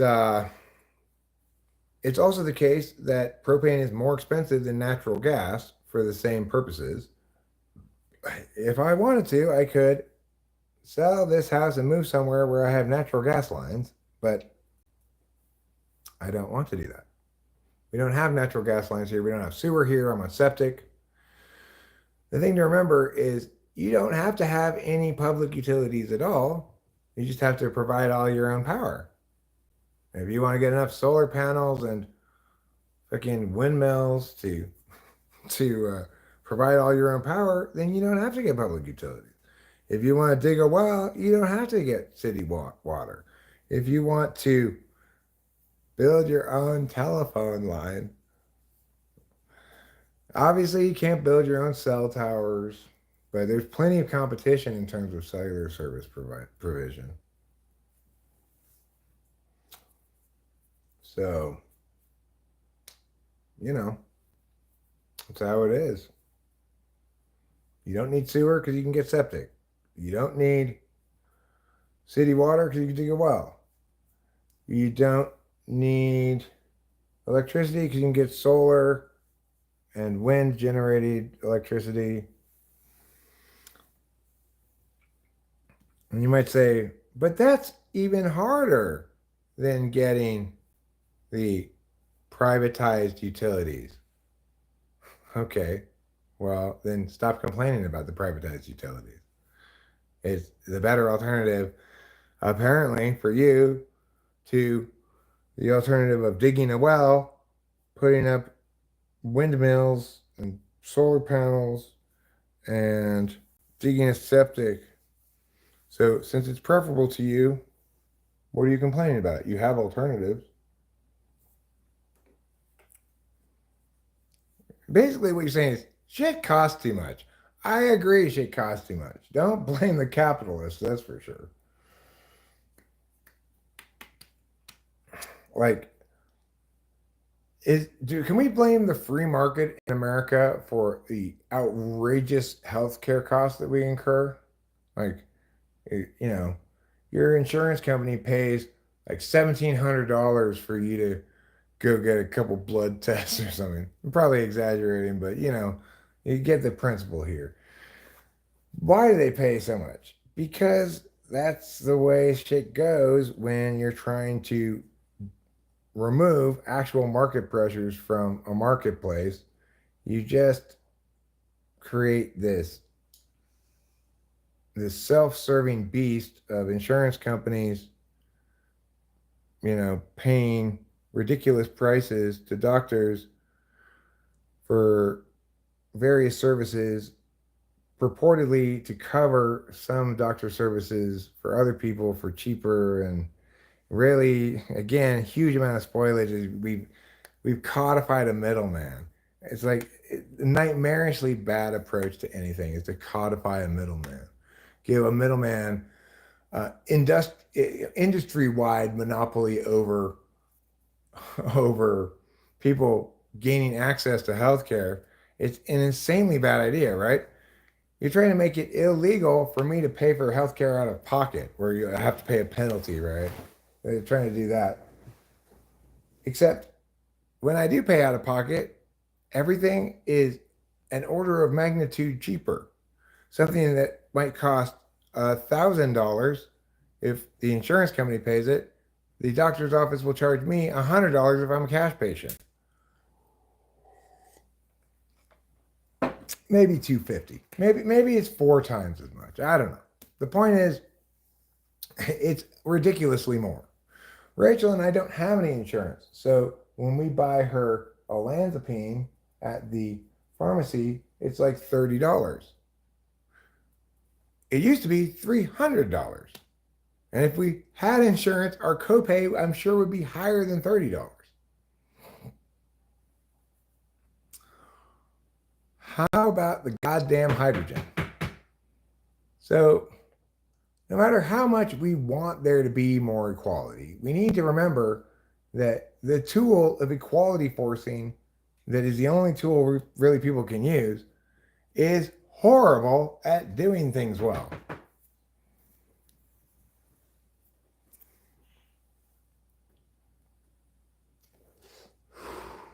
It's like, let's choose the worst possible way to accomplish math. You should only choose government action as a way to accomplish things if it's the only possible way to accomplish things. If there's any other possible way to accomplish things, do not try to legislate it.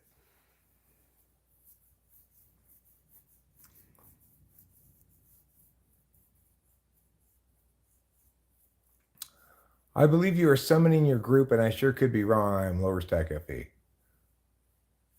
I might be summoning my group, but I've never found that I had any actual summoning powers in the past. I can summon all I want, and nobody ever comes.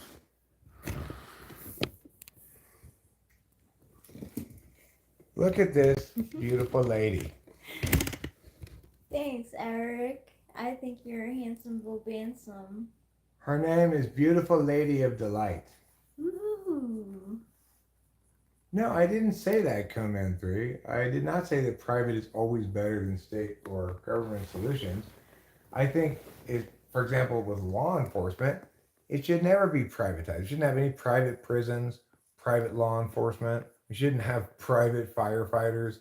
We shouldn't have private roads. I mean, you can have one on your own land, but I mean, individuals shouldn't be able to build a road through a county and charge tolls on it and stuff. It's like, I mean, maybe I guess if you buy all the land and buy the thing, but it's just, let's just agree that the government should do roads. Obviously, the government should be responsible for national defense and boundary, national border enforcing and stuff like that. There are plenty of places where the public has a need and is well served to take action collectively. What about like people complain about this a lot. Paying tolls for bridges. Yeah, well, the thing is, a lot of those bridges that you pay tolls for, that was a hybrid solution, right? Like, okay, well, the government will provide long-term bond that they're going to pay off with this toll revenue, and then some bridges, once they've paid it off, the toll goes away. Yes, it's true. Yes, but there's controversy about that. Like, yeah, I mean, I don't believe in toll roads because I think that's one of the few things the government should be spending the money on, and they're spending it on these other things they shouldn't be spending on, and then they don't have enough money for to build a fucking bridge. The bridges is definitely important. Do the things you must do first. Bridge maintenance is like super important too. Yeah, you know, the government should be handling actual physical infrastructure that's its appropriate purview. TYYP, I'll do a reading for you since you missed last time. But I'm gonna use my phone. Oh, okay. I was gonna. Oh, you're gonna give me? Sure. Pick one and I'll be surprised. I like this one. Okay. TYYP. Eric is starting to shuffle your cards. We're using this deck. You know that Michael Jackson had a song called PYT. Really? Stood for Pretty Young Thing. Really? Mm-hmm. You know, I was watching this YouTube about how parents don't really like Sabrina Carpenter because a lot of her lyrics are sexual. But the YouTuber was saying that, well, like, what pop star hasn't been sexual in some way, using Britney and Christina Aguilera as examples. And the thing is that, like, here's the thing. Sabrina Carpenter is 25. So, like, for her lyrics to not be somewhat sexual she's a young adult. I've got one boob, two boobs, and a vagina. I'm Sabrina Carpenter. Come on, let's fuck. Basically like that. It really is. But then the YouTuber showed this the video of Britney at the VMAs, like when she was in that like naked bodysuit. Basically, Who was in the naked forgot. bodysuit? Britney Spears. She was like stripped down to this like jewel encrusted nude bodysuit. I was just like, oh my god, I'm Britney. Yeah, it really was. And I honestly like remember that so well. The YouTuber was applauding her. She was like, "Oh my god, like Britney was so great doing that." And I was like, "Oh, I remember the opposite." Like, I was like, "This is the beauty standard? How the hell? I don't want to take off my clothes like that." Like, Shabata Floof says, "Could you wish my old lady a happy birthday? She really loves your content and she'd love it. Her name is Gracie." See, normally these things are always like ways to trick me into saying a dirty name or something. yeah. I cannot figure out this one, so I just say happy birthday, Gracie. Yeah, yeah. Okay, you can take it. Oh. I'm gonna Okay, TYYP. TYYP. TYYP. TYYP, you get B, 9 of rods, on guard, doubt, resistant, wounded. It's like you've got all these sticks, you've got 9 sticks, you're almost done, you're a little beat up, but you have to wait for the end of the war, end of the battle. Yeah, rod. They call them rods instead of wands in this deck. Damn indeed, Alex R.A. Damn indeed. Damn, Daniel. Yeah. I said that in a video not that long ago. Yeah, you did. I said, damn, Daniel. Mm-hmm. I was genuinely surprised when I found myself on that little road there. Like, oh, damn, Daniel. Yeah, I remember that. I got all the way out here to the highway. It's crazy that I made it all the way there. Oh, that's when you said it. Thank you, Alex R.A. Blessings to you as well and your Spanish paella. Vosotros paella. That's Spanish for y'all paella. Avocados are from Mexico. Yeah. You can grow them in Los Angeles too. Oh yeah. That was so exciting when the avocado tree started growing some like avocados. I know that we didn't get to eat them, but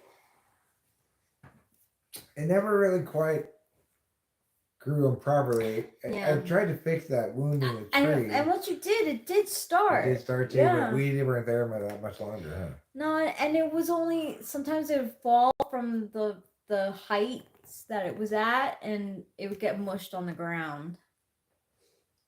You're welcome, TYYP. Estadounidenses. Vamos. El tío Sam te quiere. Well, you know what, Alex R.A.? I've got this to tell you. I want you to vas a la playa. Let's go to the beach. It's boy. Boy is I go to the beach. I'm saying you go to the beach.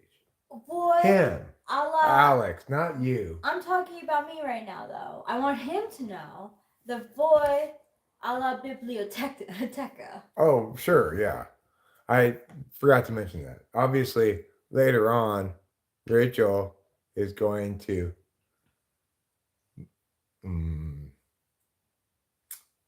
Vaughn? I'm not sure. What's she is going to? What's the conjugation of boy ear for she? Anyway, obviously she's going to La Bibliothèque. Yes, always. Mm-hmm. When she gets to La Bibliothèque, she's going to ask, ¿Qué hora es? ¿Qué hora es?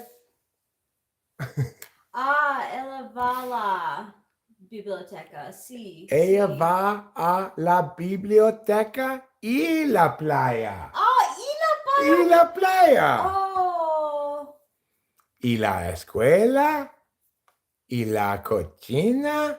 Wait, is that pig or kitchen? I think cocina is kitchen. Is cocina kitchen and cochina is pig? Oh. I'm not sure. What about the goddamn hydrogen?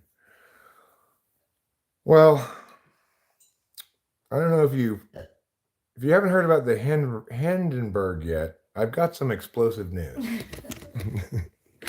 I'm gonna take a bong rip. Okay. Normally I appropriate Mexico, not Spain. Here's a bong. Thank you. And here's some meow, but I'll get some more meow. Come on, you guys can come with me to get some more meow. Montana has a hydrogen filling station? Wow. Are there any? How many hydrogen cars are there on the road? Can't be very many. Because, I've looked into the subject of hydrogen versus electric cars, and basically what the thing I saw said was that states and localities are going to invest in either or primarily, either electric or hydrogen. Electric got out the gates a lot faster, and so it kind of there's a Tesla recharging station at the supermarket here in Mariposa, but there's no hydrogen thing. And Mariposa doesn't have a lot of fancy stuff, but it does have a recharging electricity station at the supermarket. It's not even a station, it's just parking spaces where you can charge your car. But they have quite a few of them. Here you go. I brought some weed. It is here for you. Thank you. Pack it a bowl and smoke it no. Meow, meow, meow, meow. Meow, meow, meow, meow. Meow, meow. Well, I saw an excellent vehicle the other day on YouTube. It's got 3 places where air blows out, and you sit on a chair in the middle, and then it's like a little hovercraft. Now, granted, you currently need to keep it plugged into the wall, or you could have a gasoline-powered leaf blower engine, but that'd be quite loud, but probably a better choice, actually. Just get yourself some earphones. That's what I want to drive around in that. But didn't it only work when when he Yeah, well, I'm thinking I could soup it up a little bit more so it can hold my weight and carry me around. Sure, this design is intended to only carry a child's weight, but I believe that by increasing the amount of wind, by blowing into it like this, I can get it strong enough to lift me. I believe in your vision. Thanks, darling. I appreciate your belief. I also kind of want to get, not that we're going to, but I kind of do want to get one of those ridiculous water jet cutting things. I didn't see it. It's this. So imagine like a saw, for cutting, say, metal or whatever, spinning around really fast, and you push the metal into it and it cuts it. Instead of a metal blade, this is a squirt of water coming down. Oh. But it squirts so powerfully that it cuts through anything. Wow. Like you can cut through metal faster than any kind of saw blade. You can cut through wood. You can cut through anything. That's so cool. And obviously they're kind of dangerous. I don't really want one. I like the idea of it. I feel like I've heard they cut diamonds like that. Oh, do they? Maybe they do. For some reason that came to my mind that I've heard that. I've always just karate chopped my diamonds. Ooh. But I guess if people without my karate powers, then it's understandable to use something else.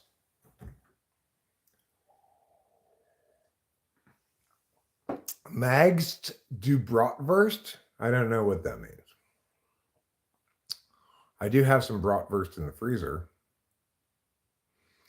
There have been advancement in lasers that are just astounding. You can have one laser that can be powerful enough to take all the rust off of metal and then dial down to take just the dirt and grime off.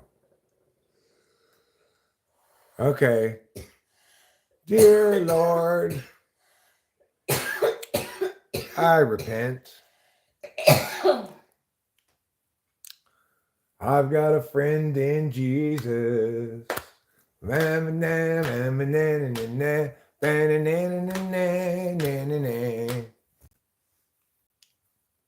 You too, Phil K. Okay, you repent for your sin as well.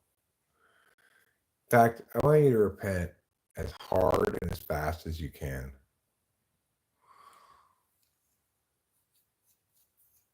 Jonathan Earl will have to repent after he's done singing that song, right? And I go to the place that's the best. That's one of the only religious songs that I can think of that was played on classic rock radio. Oh yeah. Can't really think of other ones.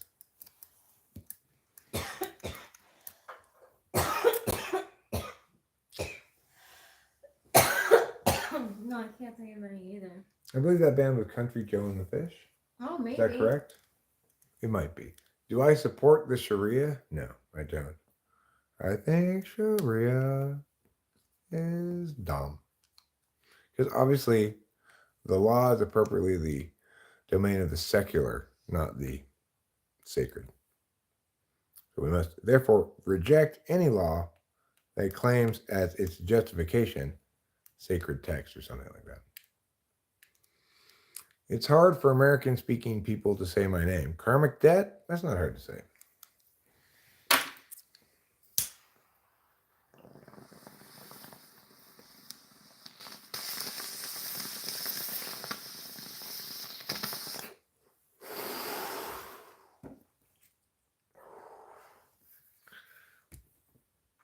Karmic debt, ultimately from Sanskrit, Arya compatriot, in later language, noble of good family. Pakistan? I don't know. I don't know if they're from Pakistan or not. I'm going to say they're from Pakistan. Now we can agree they're from Pakistan because I just declared it. And after all, I'm the one who decides where karmic debt is from. And I'm going to give you the win on this one, Mrs. Baum. Good job figuring out that he's from Pakistan. He, in fact, is one of the Pakistani generals who's part of the junta ruling the country. I have a sword from Pakistan with a very nice blade, says Jonathan Earl. Good for you, Jonathan Earl. Good for you.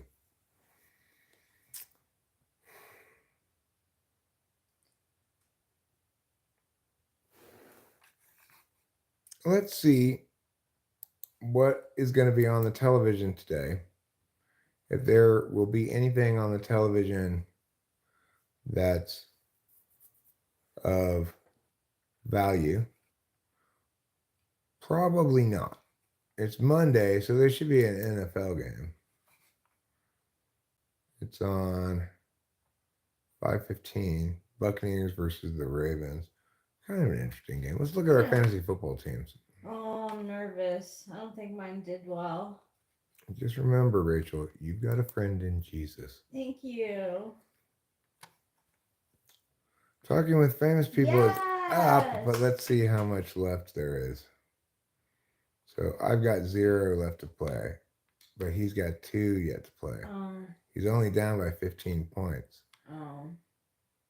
He's projected to get 24 more points here. Well, I hope that they don't. Look at this. These two guys both blew up. My of course, God. This guy did poorly, but yeah, but they made up for it pretty much. And even that guy, he did better. Whereas my guys, let's see. Well, this guy did pretty well. Bijan Robinson. This guy did well for his projection. But Brandon Ayuk. Oh, no. You make me want to Brandon I puke. Cooper Kupp. Nothing. How? He must have been. I put him in even though he was Q. And he ended up not playing. I didn't have a better option, really. I should have put in this one. He would be playing tonight at 6 o'clock. But, oh well, I fucked up. It happens. I didn't even look at mine this week. I went through and adjusted it. Oh, thanks. So I might win this game. We'll see. And you may. I'm up by 15 points. I'm 4-2. He's 5-1. Wow. All right, Fun Friends Gang. Fun Friends Gang is losing. And it looks like I don't have anybody left. I mean, it was a lot of buys for me this week, see? That's rough. Yeah. So I've lost this because I'm behind and have nobody left to play. This guy underperformed. This guy underperformed. This guy underperformed. This guy underperformed. Wow. This guy underperformed. This guy overperformed by 1 point. This guy overperformed fine, but this guy underperformed. Wow. Everybody, terrible job. Terrible, terrible job. As your football coach, I am currently yelling at you. That's good. And look, we lost to this guy.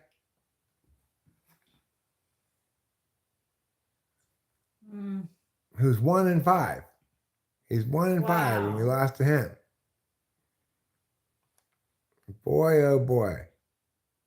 Terrible job, everybody. Now let's look at Rachel's team. Oh my God. Are you kidding? That close? That is indeed close. Let's see. Do you have anybody left?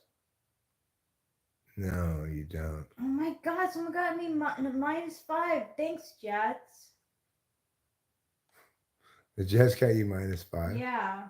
Oh, God. -5 on defense and special teams. Yeah. Well, you've already lost.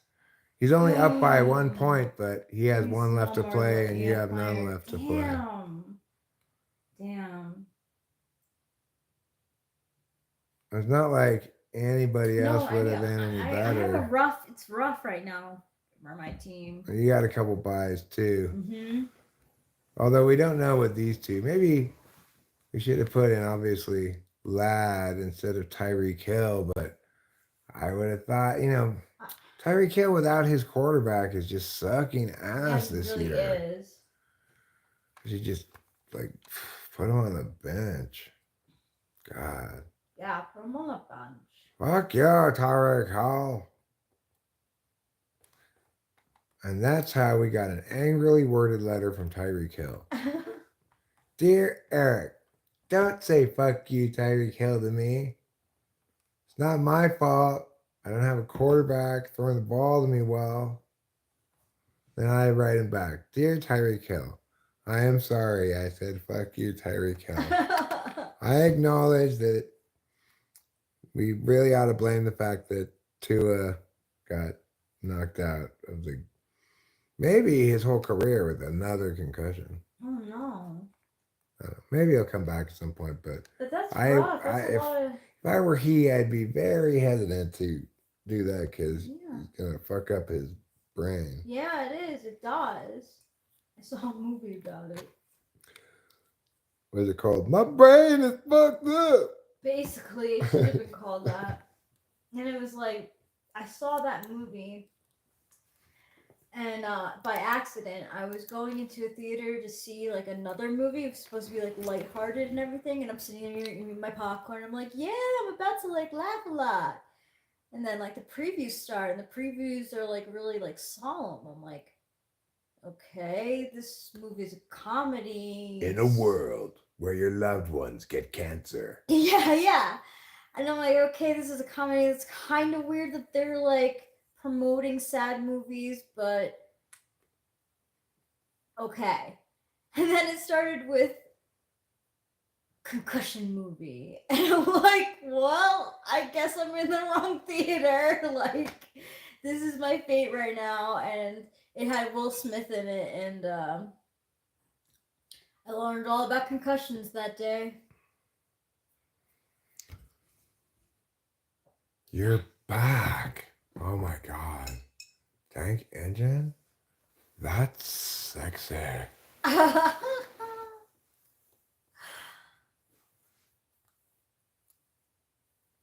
right. Well, fair enough, Tank Engine 365. Yeah, he is a cutie.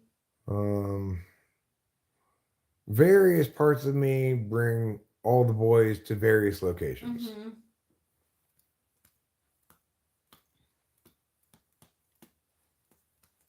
It's kind of like a fleet of Greyhound buses. My various drink options at the restaurant bring all of the boys to multiplicity of locations. Wow, so it's spread out. Yeah, spread out all over the state of California, Nevada, Arizona, and a little bit of Utah. Whoa, get in the West. Mm-hmm. Yeah. How the West was won by Eric. Yeah. I started by taking over the Alamo, and then I worked my way up through the rest of the country, gradually, bit by bit. I said, hey, Arizona, hey, Utah. And I'm like, hey, Nevada, while I'm here, next, what do you think I'm going to get? Some other state, like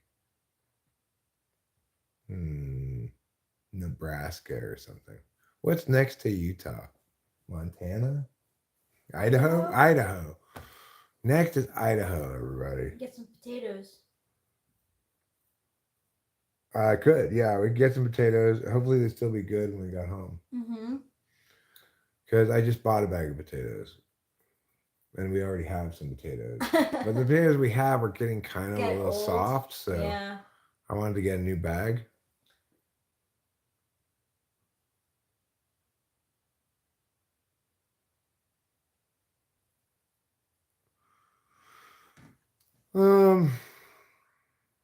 It's true. Earlier I said I live in Northern California, and now I say I live in the land of the rising sun. No, I did not get copy striked. I did not, Phoenix. I'm talking about the subject because somebody whose stream I was at yesterday, Liliana, they got copy striked last night or yesterday at some point and got it rescinded because it was bullshit, right? And but then additionally this morning I watched a couple of videos about this subject of people abusing copy strike, or one of them was about a specific instance of it. This guy who's a fairly big channel was complaining about, and you know, pitching a bit of a fit.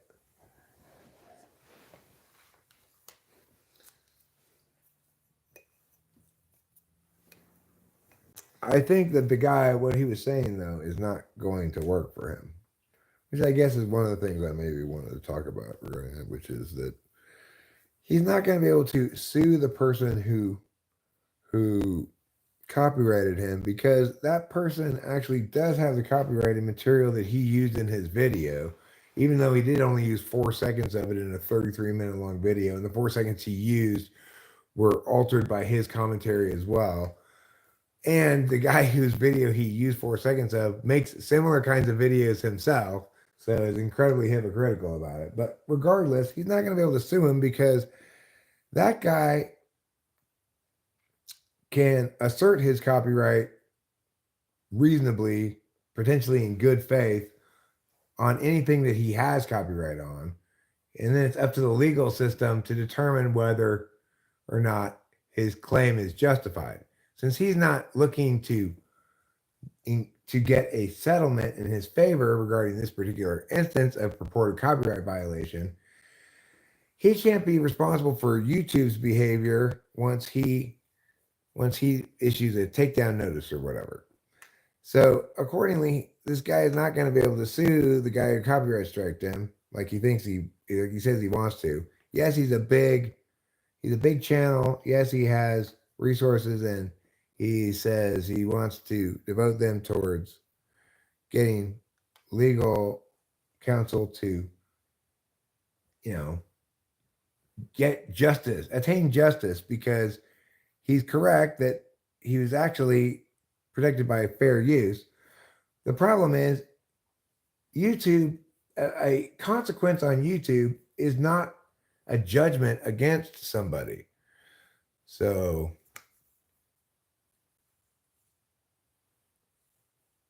I guess you could make the argument that he's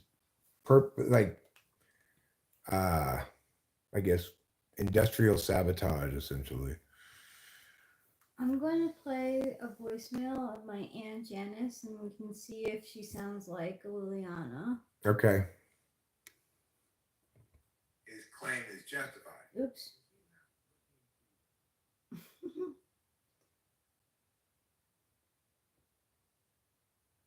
It's not the face that...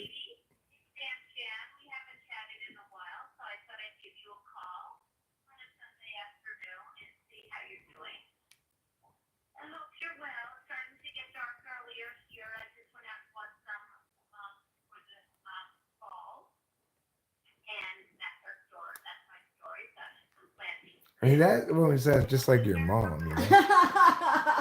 I wonder if Liliana sounds like K.E. Oh, maybe. K.E. has a French accent. Oh, she does? Yeah. Oh. It's someone else then. There's a certain quality of the, like, pitch and gravel of the voice that's familiar. I'm not sure exactly what I recognize it from, but... Okay, so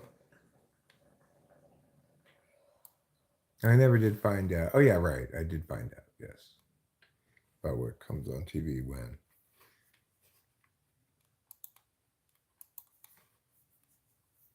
What about the hydrogen? You and your fixation with hydrogen. There are a lot of other elements in the periodic table besides just hydrogen, Dominic Bender. Let's talk a little bit about helium. Let's talk a little bit about nitrogen, oxygen, How about lead? What about californium? Is bismuth on there? I don't think bismuth, maybe, is bismuth an element? Well, the first one is hydrogen. I acknowledge that, Dominic Bender. But first is not always best. Like, was the first time you ate food the best time you ate food? Probably not. If you leave a hydrogen out long enough, it will start asking where it came from. What? I don't get that joke, but I like it anyway. Yes, it is. Bismuth. Oh, it is an element. Yeah, Bismuth 83. is an element. 83 is its periodic table number / weight.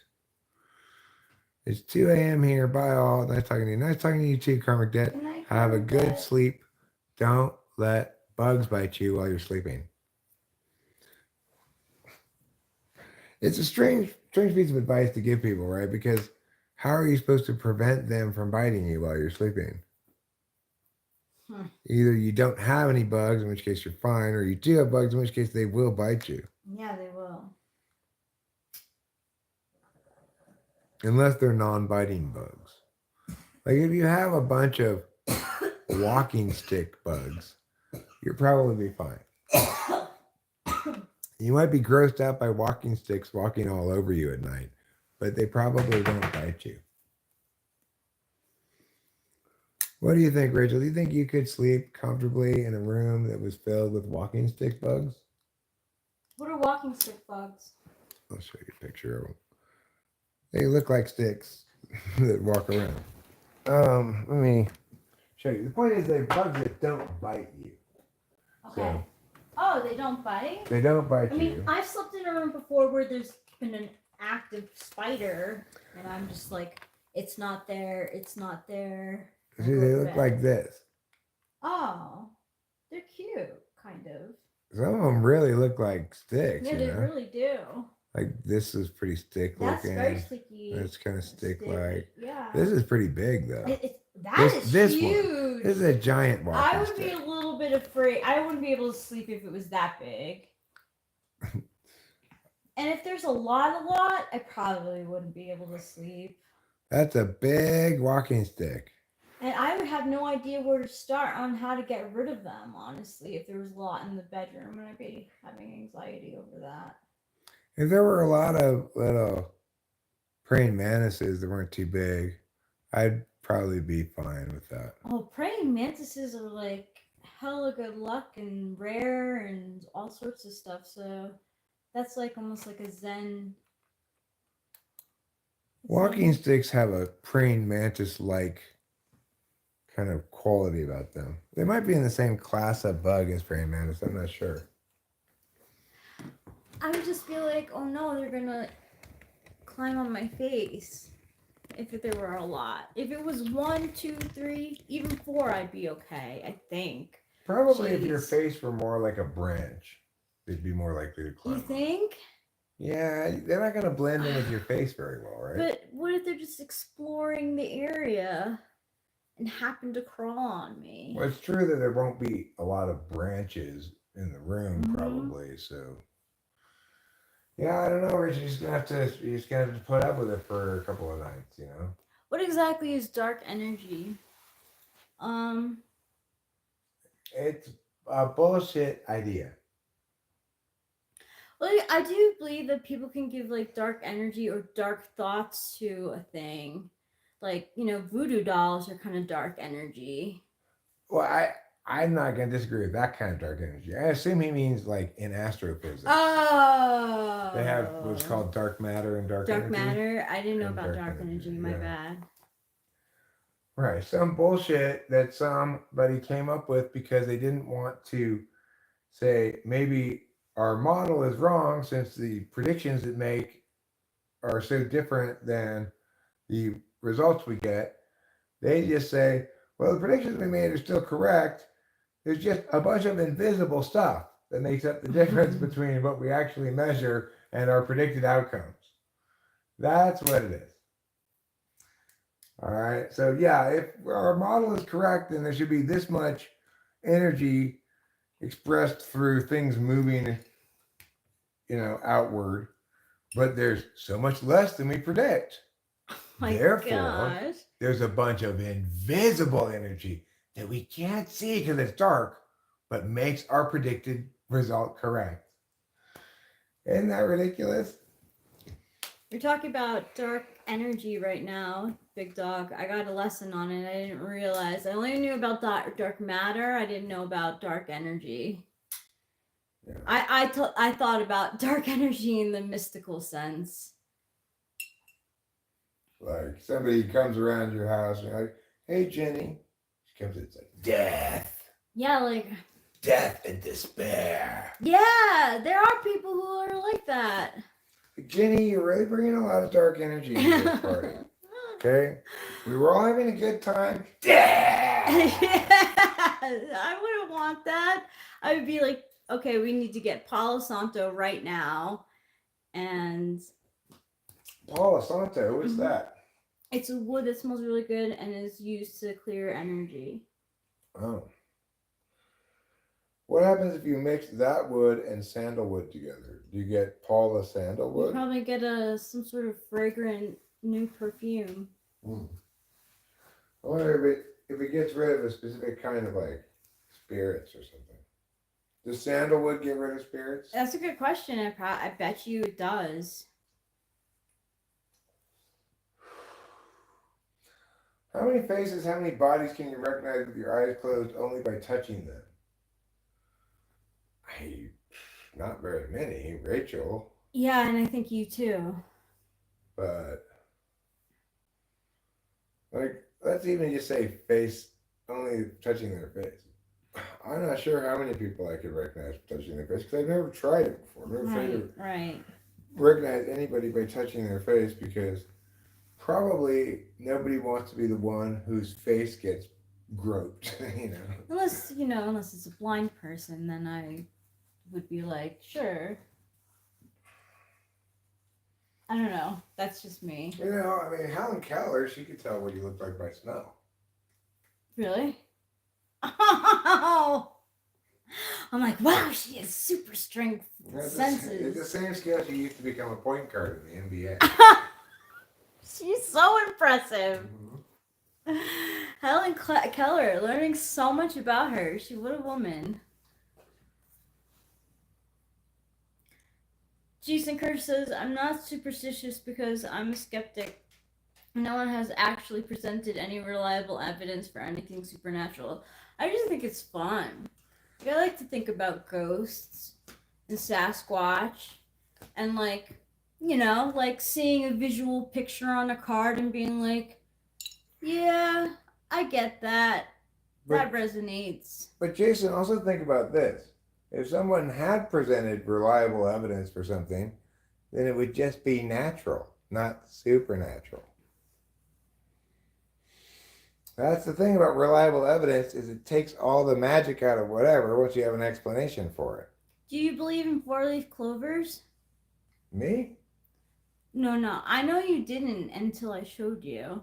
I do believe in four-leaf clovers, that they exist. I believe also that they have between 3 and 5 leaves. Yeah, you can get a 5-leaf clover too. Well, yes, you could, but then it wouldn't be a 4-leaf clover. No, it would 4-leaf be a clover 5-leaf. Are exclusively between 3 and 5, not including 3 and 5. Oh. Like they're exactly between 3 and 5. 4-leaf clovers? Yeah. Yeah, they are. Open the door. Get on the floor. What's next, Armando? Everybody walk the dinosaur. I like it. Oh, wait. Okay, well, never heard it, but I like there it. are 4-leaf clovers, and it's like rare to find them. Yeah, you might not think that they're good luck, but you should agree that they exist. I like your way of entering the room a lot, Armando. Open the door, get on the floor, everybody walk the dinosaur. I've never heard that before. Me Was it from neither. Something specific? I like that a lot. Did you just make it up yourself? Yeah, is there something specific or do you make it up yourself? That's what we want to know. Inquiring minds. I'd be like, the T-Rex. That was a kindergarten song. Then you get in your back and kick your legs. Oh, you get on your back and kick your legs. That's like... I see. Open the door. Get on the floor. Everybody walked the dinosaur. That sounds like an exciting, fun time for all of the children. Your little cousin loves to sing it a lot, huh? I've never heard it before. Me neither. I feel left out. It doesn't make sense to go on your back and kick your legs because, like, I don't think of dinosaurs really doing that unless they get into a fight and then get pushed over. True. You know? Most dinosaurs, like most other things, have their legs on the underneath them. Yeah. Yeah. Doesn't make any sense to have legs on top of you because you can't grab onto the air with your legs. Yeah. It's like basically they're going to lead to their death. Think about a Tyrannosaurus Rex if it was on its back. Like, it doesn't have the big arms to, like, push it up. Yeah, I mean, it really needed bigger arms. Do you think it needed bigger arms? Yeah, it couldn't. I mean, it would have killed, like, just massive. It couldn't hold its own dick when it peed. That's how short its arms were. Yeah, I know. You're right. I just think that it would have been even more deadlier.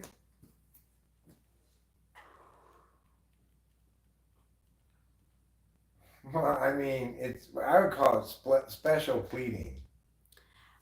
Big Dog, we have played Paper Girl and Bird Rash. Right, Big Dog? Tyrannosaurus Rex with massive arms would be like a fucking kill. It's already a killing machine. A killing machine. I don't think any other dinosaur or living thing at that time would be able to survive with the Tyrannosaurus Rex. You know, like the smaller ones are even bad. What are they? The Velociraptors. Velociraptors. That's a real kind of dinosaur. I think they made that up. Really? Yeah, I think so. But I'm not sure.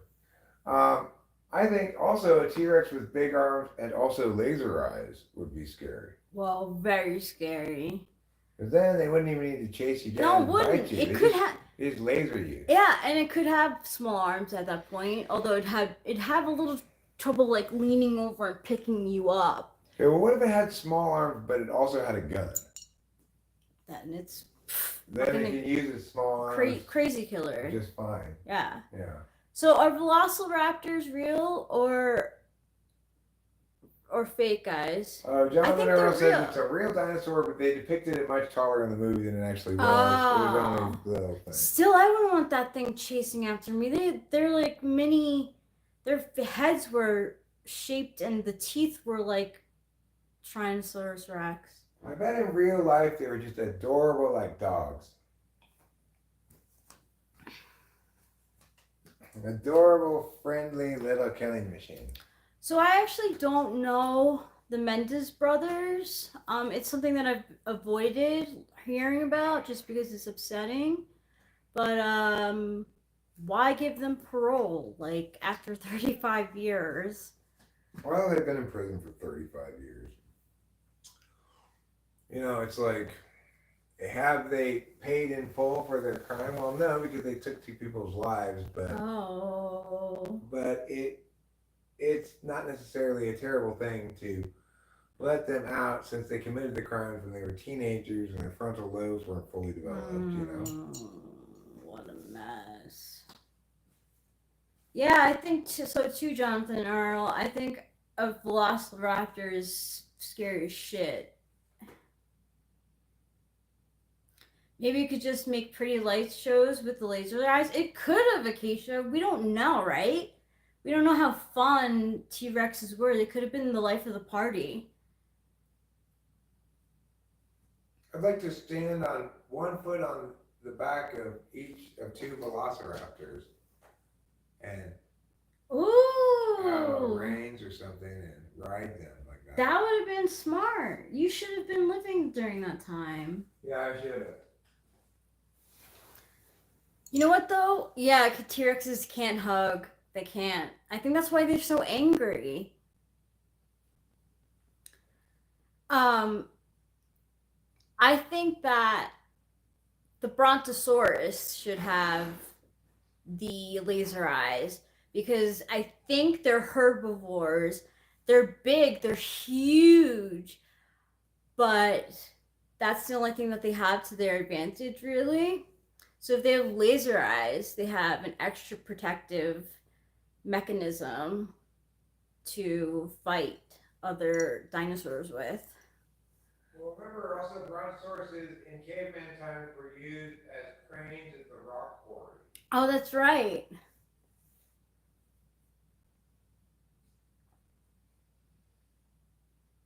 Oh my god, no, I didn't see the chick that married the guy with the SWAT sticker on his forehead.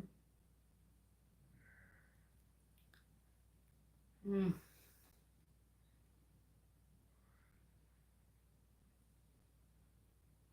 Stegosaurus also is like a brontosaurus, but Stegosaurus had like the spikes, right? My sister was very into dinosaurs, so I learned a lot about them as a kid.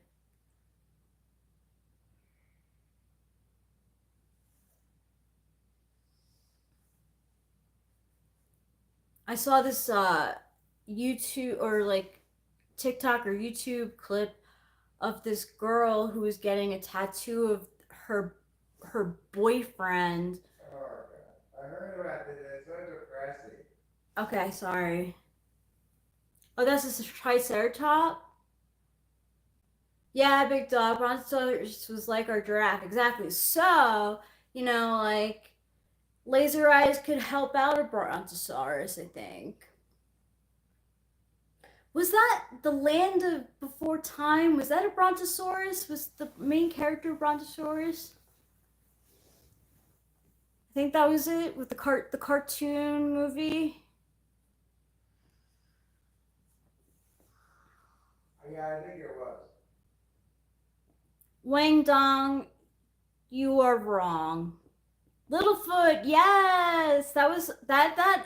I believe I really liked that movie, but I believe it also made me cry. Didn't the Velociraptor have proto feathers? I don't know, honestly. Yes, exactly, Acacia, long neck. Hello, Akasha Gupta.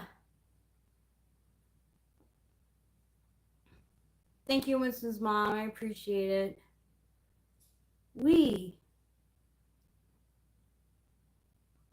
Yeah, the Flintstones dino was like a small bronto. That's how we know that brontosauruses used to work in the quarry with the cavemen because of the Flintstones.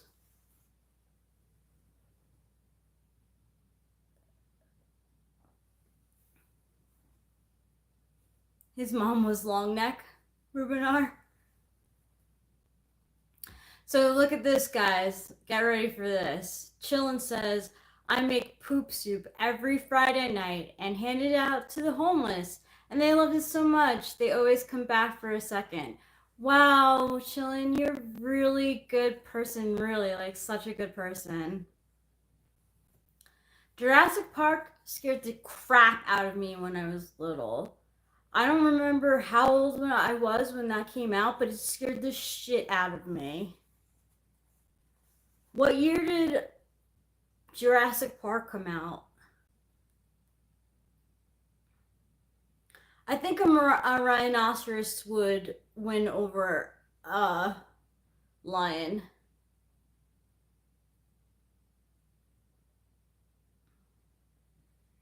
After the mom? Yeah, 92. So I was like, no, I need the exact date that it came out because I was really little. Jurassic Park movie year. 93. The year was 1912. So what, I was like 12? 1993 minus 1985. I was 8. So, like, my little brain was, I was scared of everything as a kid. So, dinosaurs in Jurassic Park really scared me. You still err on the side of caution to this day. I really do. I blame it's the 6 in my tri-type, you know? Like,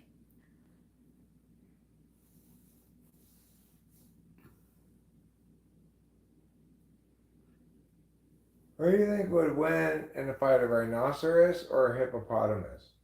oh, that's a good question. I've heard that rhinoceroses are one of the I don't know. I don't know. The LA riots happened in 92? That's sad. I didn't know about that. Bonjour, Emmanuel Bells. So I believe the 6, so I'm core 9. But I'm either, I think I'm 6 second and then 4 next. Like, I realized that I wasn't a 7, that I was a 6 based on the way that Eric and I like face fear. I'm very much like fretful and worried and will vocalize it. I definitely have anxiety too. I don't like to admit it, but yeah. I think a rhinoceros's pack is called a rhinoceropolis. Rhinoceropolis. Rhinoceropolis. Rhinoceropolis. Yeah, it's a. Thanks, Preston Petite. It's a metropolis of rhinoceroses.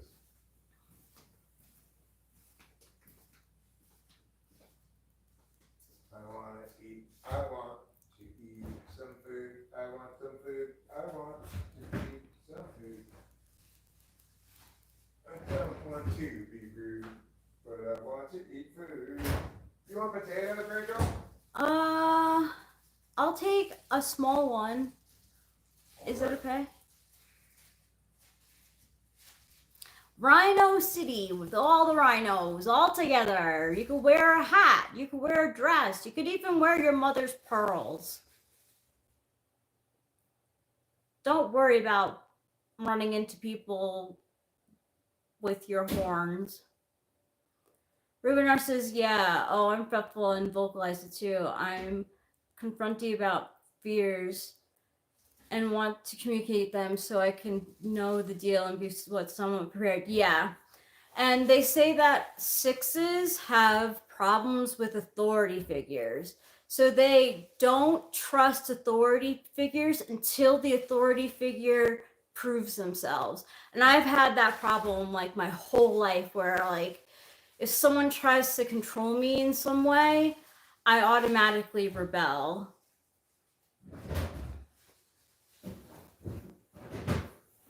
Or I'm very, very testy until they show me like, oh, dude, they really like know how to handle a class.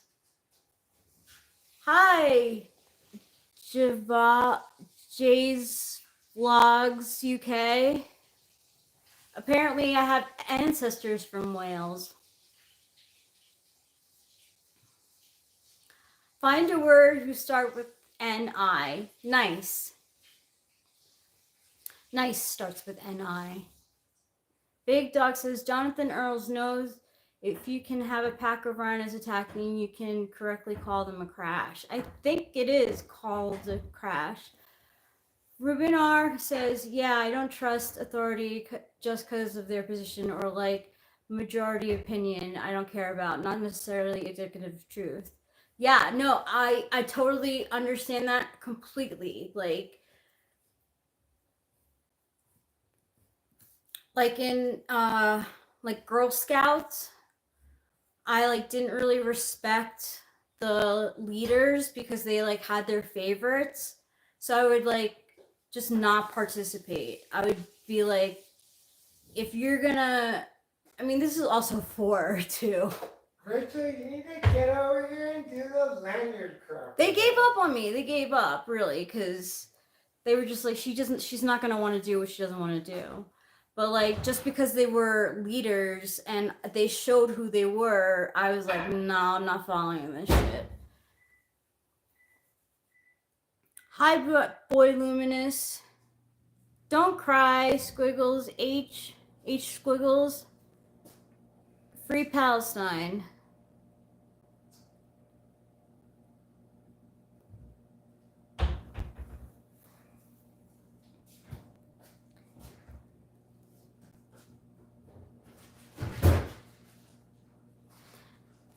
That's kind of like Johnny showing media, say something, I'm giving up on you. He has a song called Giving Up on You. Tell me what to do, 'cause I've been giving up on you.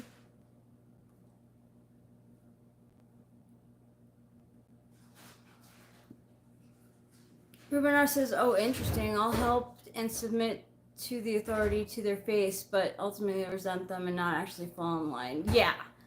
Like almost like you like quiet quit the people. But if once they like show fairness, like fairness is very important to me, and kindness, and willing to help me too, because sometimes I'll need help, like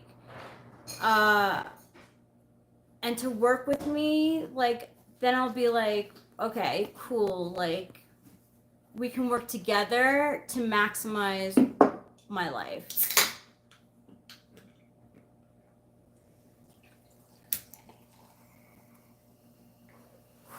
The 4 also makes me very rebellious because I'm like, I'm an individual, like don't be telling me shit. I'll be you know, like I want to be giving you the middle finger, but I don't want to get shit from my mom, so I won't give you the middle finger.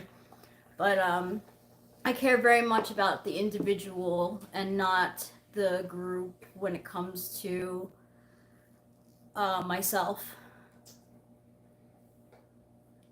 Rubenar says, yeah, I just want people to be consistent with their truth. Exactly. But if I ask why and the answer is because I said so, that's never going to work for me. Yeah, no, I had issues with that, and my mom, she would be like, because I said so, and I would be like, why? Like, why? Why is it like that? Am I crazy? Should Palestine have control of their water and electricity? I hate talking about it, says Big Dog. What do you think, Eric? Sure. Sure they should, but yeah, they should. What I think is that I'm tired of Israel and Palestine, even though it's not Palestine's fault so much that I'm tired of them. I'm still tired of them. Never know. So if you have 2 in your tri-type Rubenar, I don't know if you do, but that would make sense a lot. Plus you're FE Dom, so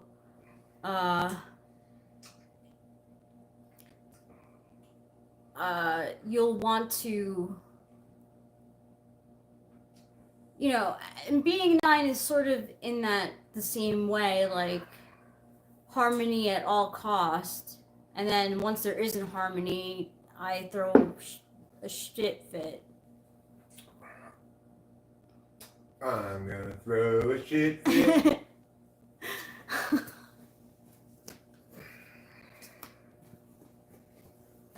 I think he's any. Don't get me wrong, Jeremiah Fix. I think he has 2 in his tri-type. I don't remember. We tried to do like a session, and I think he got 2 for a second, and then I don't remember if 1 was his 3rd. I don't remember. Bernard, what was your tri-type finally like? 2s are really giving and sweet. Oh, nobody's asked, what's one unique trait about you?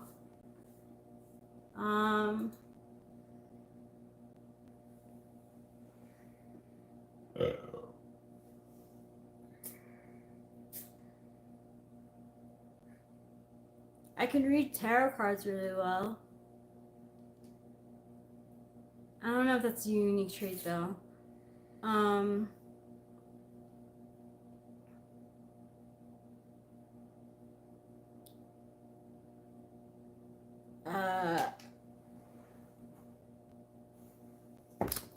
Sorry. it's okay.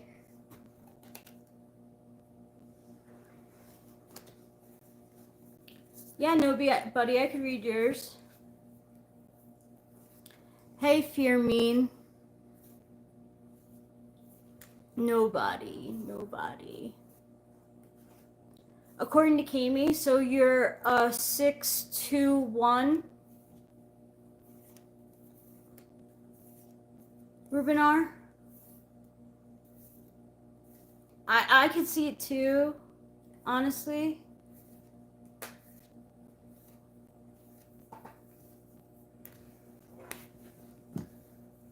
She helped me find out my tri-type too. I think Frank James has 6 in his tri-type also. Because he talks about his anxiety and I'm like, oh my god. He has even more anxiety than I do. Oh yeah, 268. That's right. She did say 8. Yeah. I can definitely see that even more.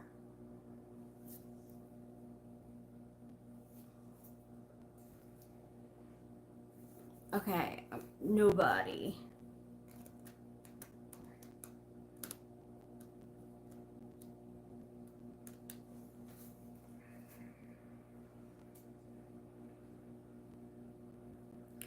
You would, if you're an 8 in your tri-type at all, like you'll feel comfortable with Eric's 8-ness, you know? Like when he like gets 8-ish, like you'll be like, yeah. Nobody, you got the Queen of Cups, Mystic, Deep, Seer. You're looking into that cup of yours like, yeah, that looks good. I feel good. I feel flow. And I feel a little in touch with my feminine side. That's awesome, Rubinar. It means that you're in touch with your emotions. But maybe you're in a feminine way. And you might feel a little like you're using your intuition really well. You're a mystic, so like what's the definition of mysticism? It's, holistic knowing of things beyond your immediate scope of actually being able to know them. Did you hear that, nobody?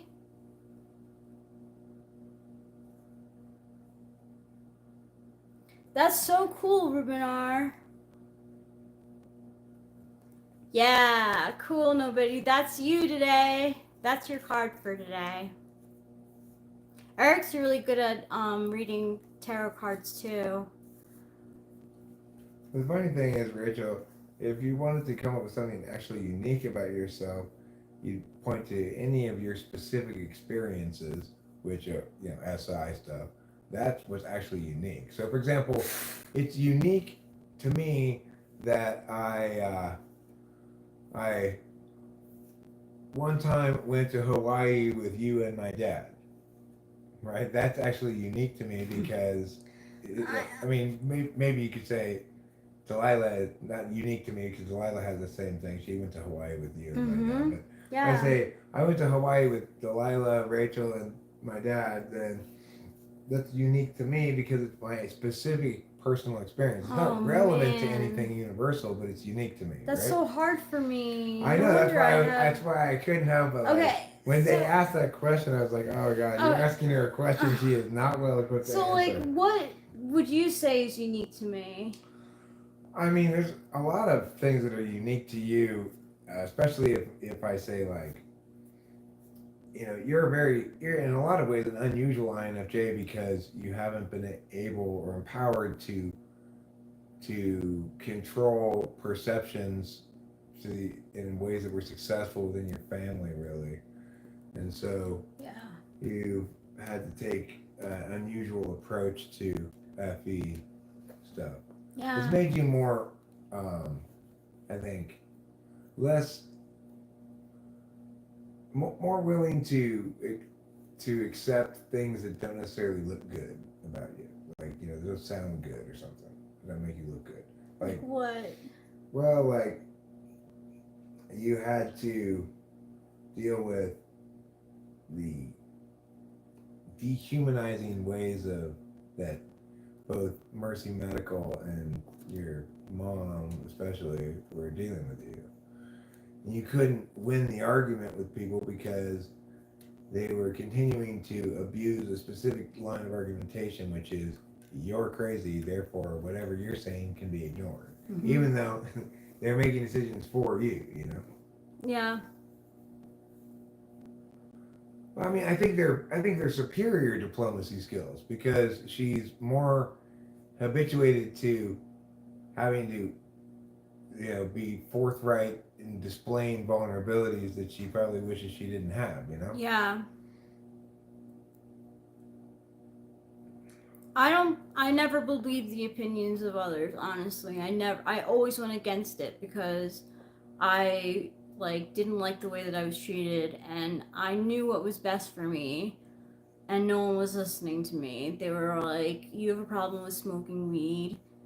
Whatever. And like, we need to fix you. So I never like I Because you could tell you were more intuitive than they were, so you're not going to be swayed by the, you know, by majority opinion. If the people who have are, you know, chiming into this majority are as non-intuitive as most of the people in your family. Yeah. I was living in a non-intuitive world. Like, so when I was in the program, I wasn't supposed to smoke weed or drink, and they would give out random tests. So I really couldn't smoke weed because weed stays in your system for like a week if you have a little bit of it. So, I would drink, and I didn't like how I was when I was drinking. And one time we're at like this like my aunt and my mom and her siblings are going to a concert, and they're tailgating, and they invite me to come. So I was like, yeah, definitely. So after work I drive uh to the tailgating party, and my aunt asked me like, and I'm glad that she did ask me. She was actually curious, like, how is it not drinking? And I was like, it's not a problem. Like, I have no problem not drinking. I don't miss it at all. But I wanted to say, but was too afraid to say it, was that I miss smoking weed so much.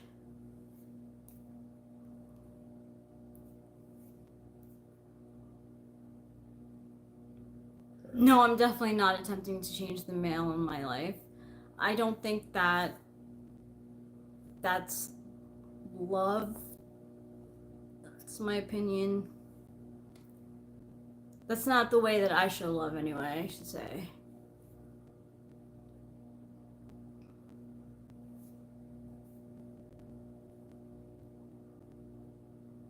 But what if you could tell that the person who's treating you was also correct? How do you deal with that? Do you still disagree out of principle? Even No, if I knew I did something wrong, I felt really remorse. I mean, if it's mistreatment, they can't be correct, right? Yeah, they Otherwise, it weren't. would be treatment rather They than weren't mistreatment. correct. They weren't. There's an order of questions. They need to respect her autonomy to the maximum possible extent, first and foremost. Yeah. Yeah. So that's my unique experience. Like I had to deal with like, okay, so my parents saying, okay, we know you smoke weed, but you can't smoke weed in the house. So I'd be like, okay, that's great. It's a compromise, whatever.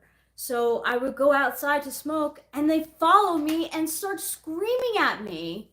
And I'd be like, I'm doing exactly what you asked me to. Like, what the fuck right now? Like, what the fuck? Like, No, man. When Rachel doesn't actually agree with me, she usually just says nothing. And yeah, then I like don't say anything. she doesn't necessarily overtly disagree with me, but I can tell when she doesn't actively cue me about a certain thing, like, yes, I heard you, and that makes sense, then probably it didn't make sense or she doesn't agree with it.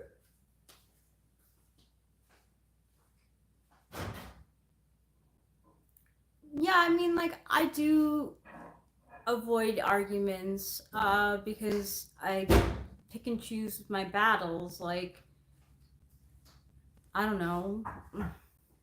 You don't have to have arguments because I'm reading your cues, and that's a much more effective way of critiquing me just by remaining silent than it is to critique me. I'm intuitive. I'll figure out what's going on quickly enough. Yeah, and it's not always that. Just sometimes but I do ask questions of if there's a subject that you're talking about that I don't understand, I will question you. Oh yeah. If I explain something in a way that doesn't make sense, consistently she'll ask questions then, and if I explain something in a way that makes sense, she'll say, "Okay, that makes sense." And Yeah. so it's like I can rely on her to correctly know whether I'm talking out of my ass or not. I really like our balance of NE and I in that way. Like, you have the knowledge on some things that I don't have on. I'm not opinionated, Coleman. Like, if you have listened to any of the streams where it's just me talking, you'll get an opinion. Like, if you want my opinion on something, I'll definitely give it to you. I don't always have the same opinion of Eric, but I do naturally agree with him a lot. Right, but for example, like I think I'm leaning towards I'd rather have Trump as the lesser of two evils. I'm pretty sure Rachel's leaning the other way. I can't. No, If I don't like it's equal. Honestly, I know how much you hate Trump. But the thing is, it's equal for me because I think she's fucking shitty as hell. She won't answer any of the fucking questions. Yeah, I know. Like, how terrible! You can't just get past people with a smile. She thinks any answer is a response, but that's not the case. It's always in like this like vague cloud of. Yeah, she needs to respond on point, not just give fucking some noises. And I'm telling you, I don't know. She has a power that she did when she first announced that she was going to be running, because a lot of people are pissed that she won't answer questions. I think a lot of people correctly read her as having no actual principles. Yes. You know? So honestly, it's 50-50. I dislike them equally. Okay, so I didn't come up with a great example, but there are things about which Rachel and I disagree. Yeah, sure. We just don't focus on talking about it. No, why focus on talking? I am a 9 Enneagram, so like Enneagram 9s prefer to not fight, but they will if they can. Thanks, Jeremiah Fix.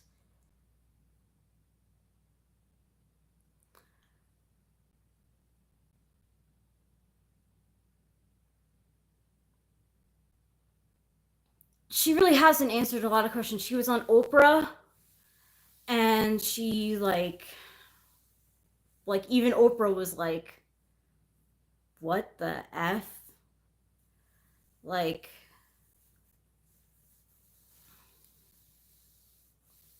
I don't like Trump at all. Like, he's someone who I have like fantasies about like punching in the face.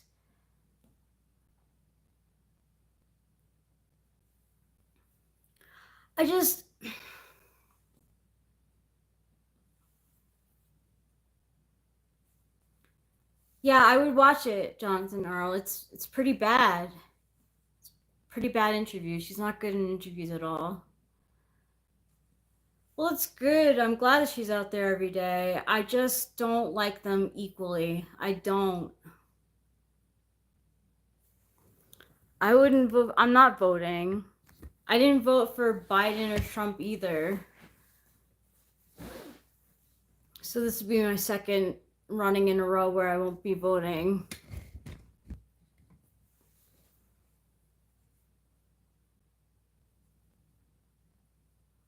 Ugh, Trump. Trump is terrible to women. That's my main thing. Like I can't do a backflip.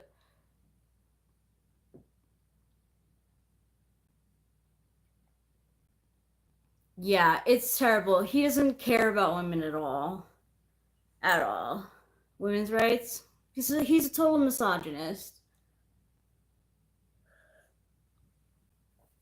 I can't don that 625.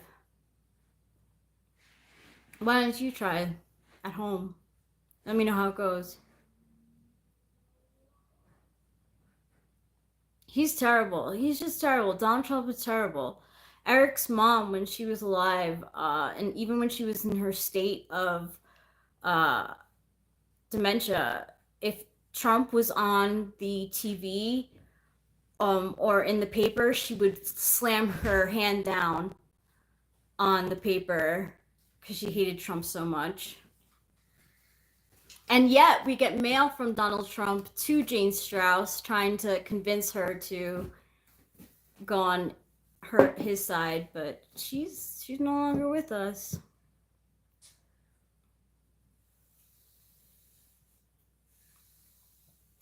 Well, come on. That it makes sense that you would maybe think that, because I don't think you've got a lot of clarity about what TI looks like.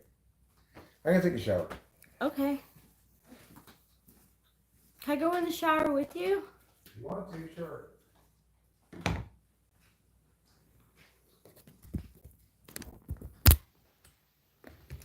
Come, everybody, into our main bathroom shower. Nothing is going to be seen. You're just going to see my face, but I'm pretty attached to Eric, so I like to hang out with him. Maybe you should show him the cat first, though. Oh my gosh, you have to see this. Look at the baby boy. Oh, he's so tired and sleepy from having a few days of company over. Yes. You're a very good boy. Yes, and he's really like grown to like pets. Like, I'm so surprised. Pretty tolerant of him when he's in bed, anyway. Yeah. When you see him, might be in the bathroom. No, that's a different story. Very intolerant. Yeah. Do you want me to get you a seat or something? Oh, yeah, sure. Also, maybe I need to bring in the plug for that. I'm not sure Oh. what it's at, but it was getting low.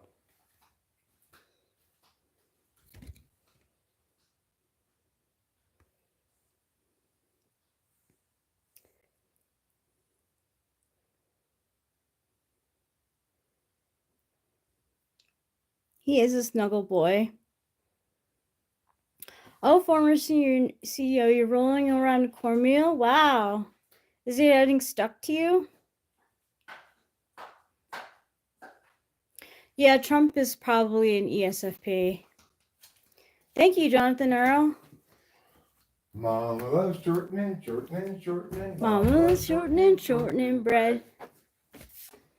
Okay, so I guess you're going to have the camera pointing towards you from this angle. This is, it already is. Actually, let's turn that around then so you can put your feet on the front thing. Have it backwards.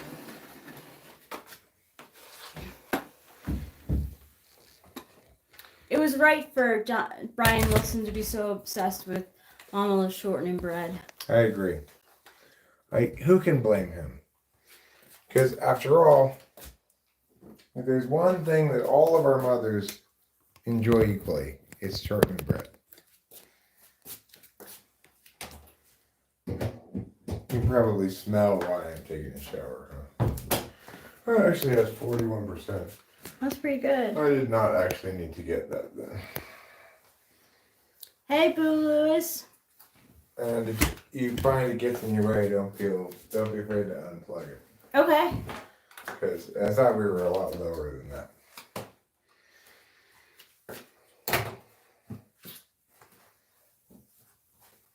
Who else here? Do you guys know the variance? Is that sexual self-preservation? Sexual variance. Yeah. Right. Who else here is a sexual Or variant? instinctual variance. Who here is a sexual The sexual instinctual variant. The sexual instinctual variant. Also called SX. SX, yeah, and your tri-type. I'm very SX. It doesn't necessarily mean sexual deviant at all, actually. No, it doesn't mean that at all. No, not sexual deviant. So SX, instinctual variant in Enneagram, means that you attach to a partner and you're looking for relationships like all the time. Hi, Gassan, Maud. Basically, the instinctual variant thing says you either view yourself as a lone wolf, as one of a couple, or as one of a larger group. Yeah. And Eric and I are both SX variants, and like I show it by like wanting to be with him all the time. I'm like Trouble in that way. Trouble's the same way. No, Eric is not gonna poop in the shower. He has good SI, don't forget that. His SI is 4th, so it's still conscious. I'm not afraid to bleed my menstrual period on Mother Earth. Effie does see company. I mean, it depends on what Effie, where Effie is.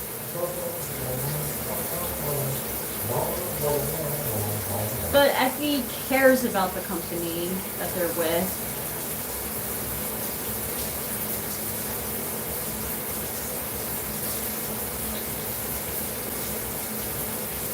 Does Rachel need much alone time? No, just some alone time. Some, not much. Show Media asks, can you sing I'm Singing in the Rain in the Shower? I'm singing in the rain, just sing in the rain. What a glorious feeling, I'm happy again. I used to watch that movie, like when I was like 12, 13, I used to watch that movie over and over and over again. I was obsessed with it. I can't tell you why. Hi, Olivia Rodrigo fan. Olivia Rodrigo seems cool. Who is SM? Coleman. Show Media. Oh, Show Media. Is Show Media INFJ? Thanks, Olivia Rodrigo fan. That's very sweet of you.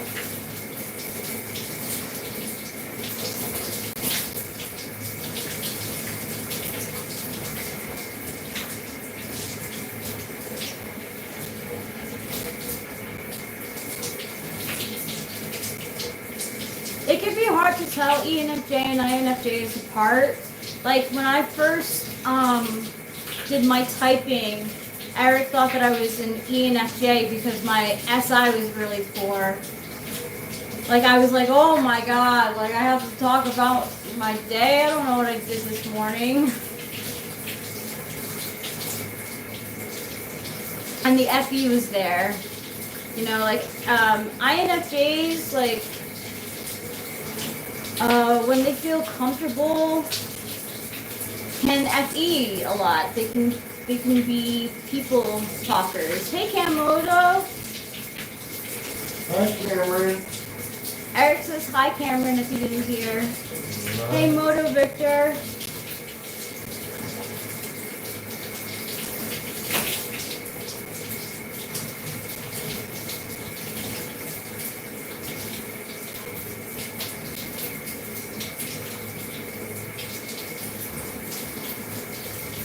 Hello, Kevin Lopez from Mariposa, California.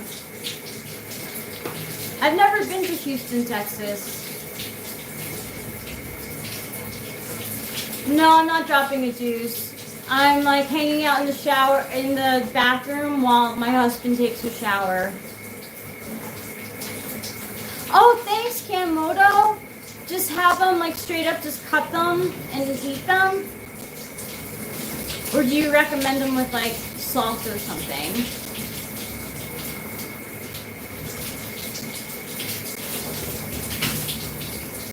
It's hot in Houston right now? How hot is it, Kevin Lopez?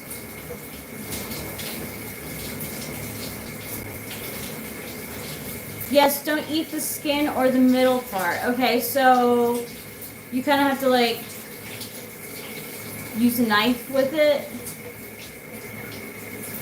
I had a friend one time give me a persimmon as a like friendship gift.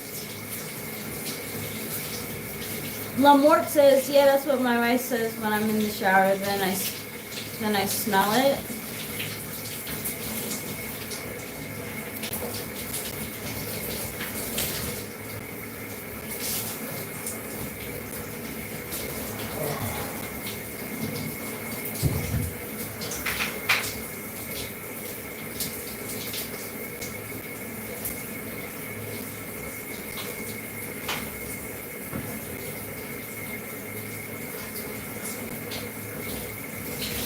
Yo, yo, yo, Easy BCLS, what's going on? How you doing? Show Media asks, Eric, can you sing No More Chasing Waterfalls in the shower? No. I'm just taking a shower now. That's a hard no.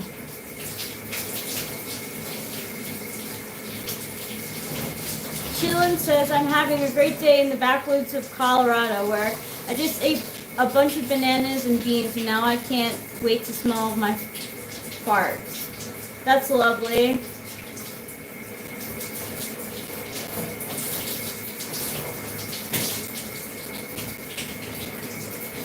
I mean, to put Vance next to Trump is even worse. He seems like, ugh.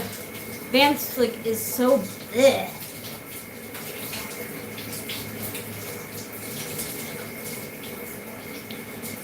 Easy BCLS has a good point. Don't bother Eric with shower requests. It's true. He's in his zone.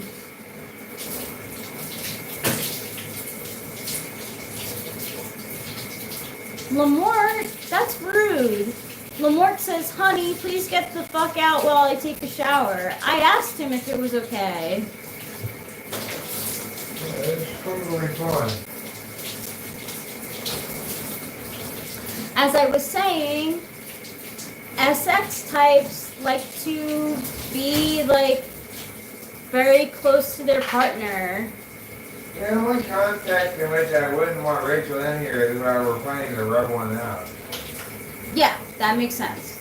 I would be okay with that. But I was not thus planning, so.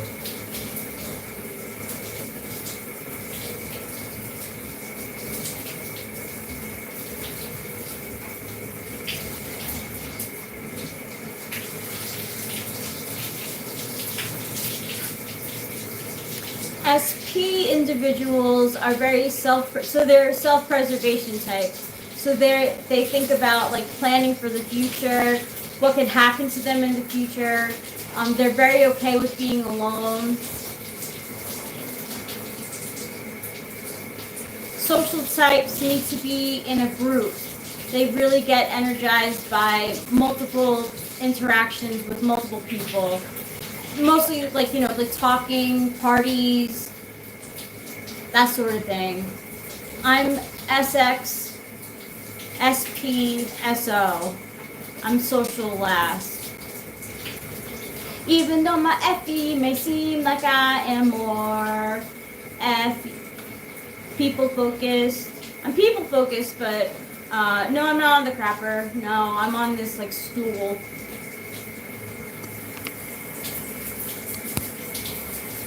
Yeah.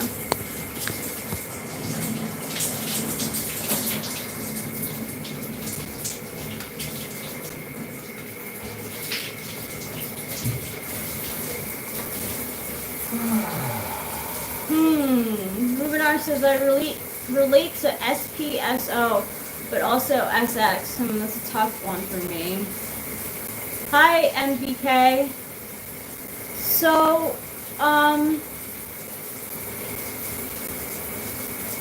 well, SP, like... SP people, if they're in a relationship, they want to keep their finances separate. Okay, so how do you feel about this? What Eric said is that SP people in a relationship will like to keep their finances separate. I definitely see SO for you, for sure.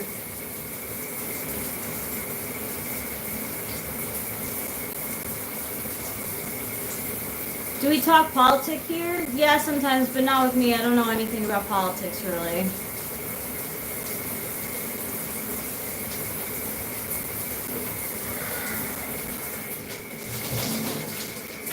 We're having a Dodgers-Yankees series, guys. I am so nervous. Like, I actually have anxiety.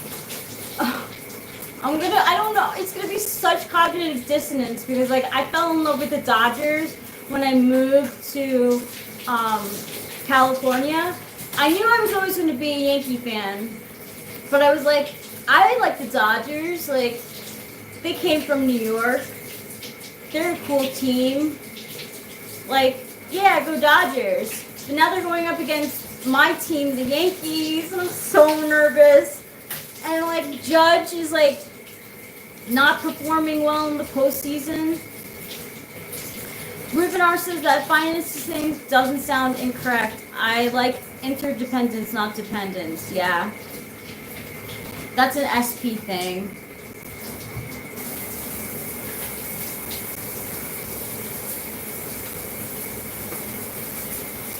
And, like, honestly, if you SP people, like, it takes a lot to get them out of the house, even, because they're so, like,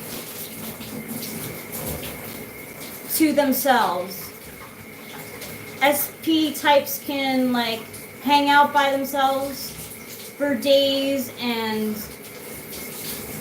like, first anyway. If you have SO, you'll, yeah, I think maybe SO, SP for you too.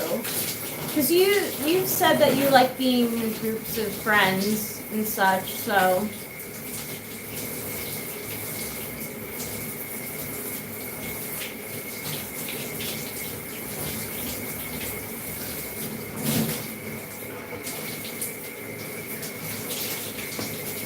Oh my god, honestly, I'm like thinking about the World Series right now, and I'm like, inside I'm like shaking.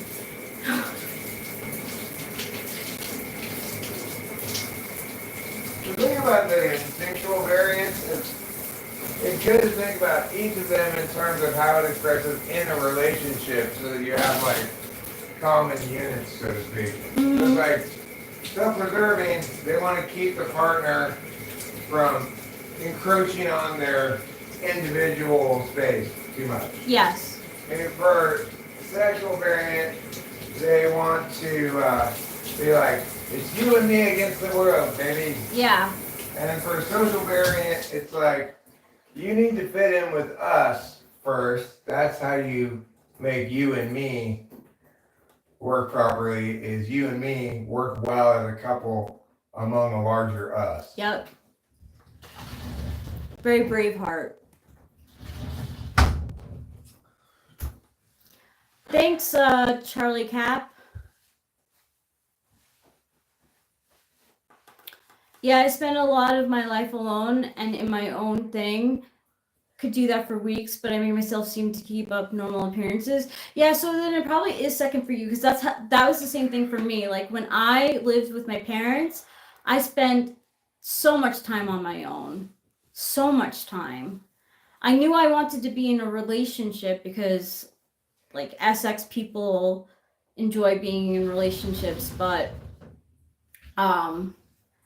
I didn't mind the being alone stuff. I'd just sit in my room and watch videos on YouTube.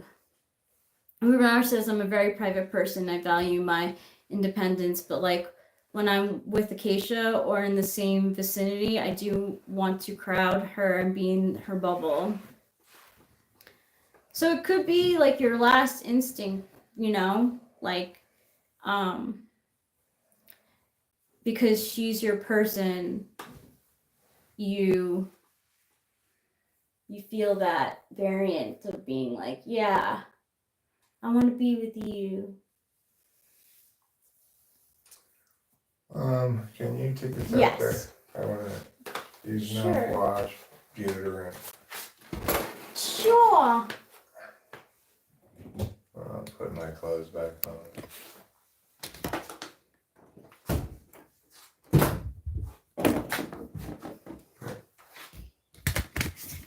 Oh, thank you.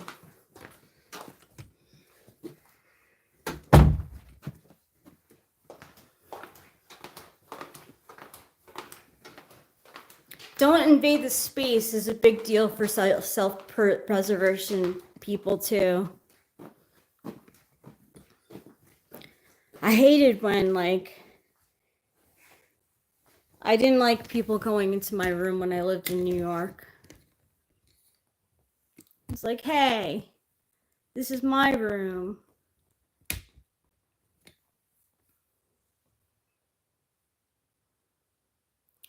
Here Lamb says, though I think if we chose, we won't mind that much. I thought he said he doesn't want to do that, huh? Either way, it's true. Rubenar says, I avoided relationships in general, but know a good thing when I've got it. She respects and doesn't try and control how I want to spend my time. That's great. That's like SP. You said it right there. That's SP, like so strong. That's definitely, you're definitely SO, SP. I know what that's like. That like I worry about my future, you know, like my finances, even though I'm not great with them. Like I still think about it. I think about like what could happen.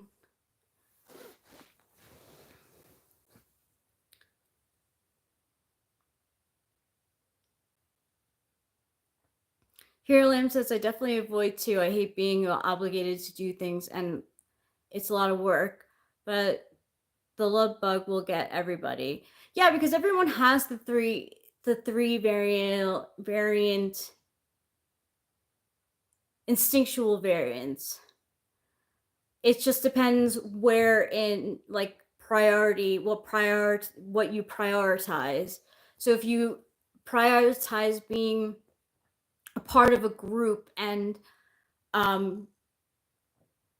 you have several friends and you think more about the group than the individuals, then you're a social type.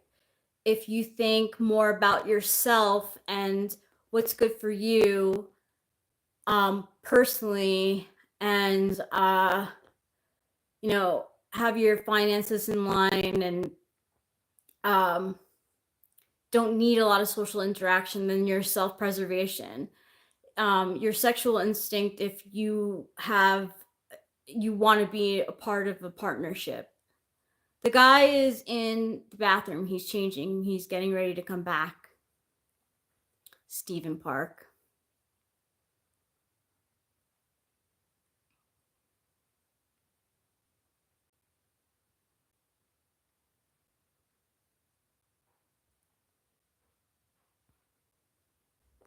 You know, it's interesting with his mom. My Aunt Janice, she's like, I know my nieces and nephews like to text, but I prefer phone calls every once in a while. And I agreed with her because I think that you could really get more from a phone call than a text. But then, like with me, you have to think that a phone call probably be here and there. Like, it's hard for me to keep a routine. You're so welcome, Rubinar. So, so how does SO show up for you? Hi, Gasan Mode.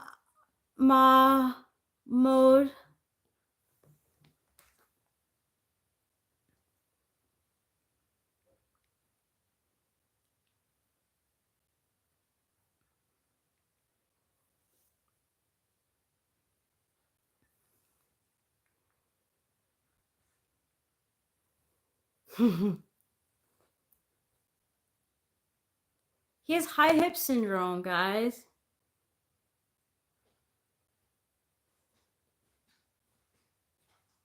True. I do suffer from that affliction. Yeah. Yeah. And he's back. I put on a belt. Oh, look at that. Yeah, it's an attempt at remedying high hip syndrome. We'll see if it works or not. Really, to treat my high hip syndrome, I need a belt, suspenders, and overalls. Whoa. I need overalls that are held up treatment. with a belt and with an additional pair of suspenders.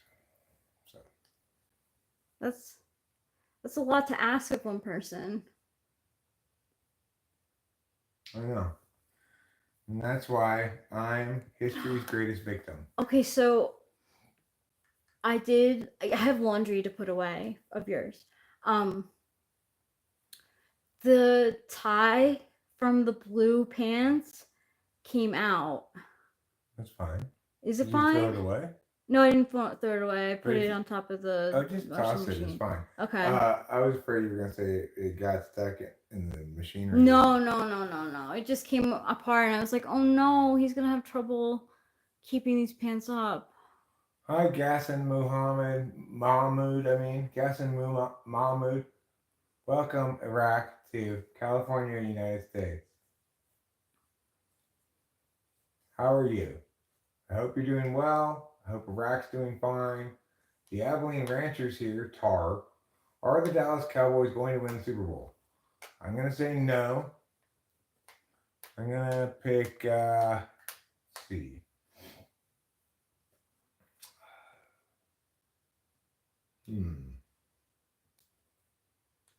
I'm going to pick a real dark horse candidate. I'm going to say the Jets are going to win the Super Bowl. That's right, the Jets. The Jets. Are going to win the Super Bowl. Wow, that's like a dark horse. Yeah, it really is. But I think did they win yesterday? I think they did. They did? I think they lost. They lost yesterday? I don't know. I didn't. They were losing. Were they? Yeah, they were.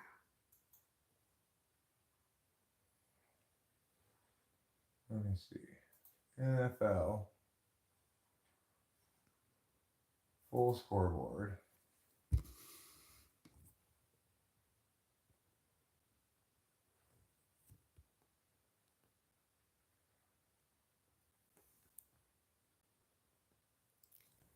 Oh, they did lose. You're right. They lost to the Steelers 37-15. They were up 7-3 when I stopped watching it. I'm gonna say. Do you want to see more teams or what? At first, I was thinking the Eagles, but now Eagles are 4-2, but Lions are 5-1, Vikings are 5-1. Yeah. So's Packers Warriors. are 5-2. Texans are 5-2.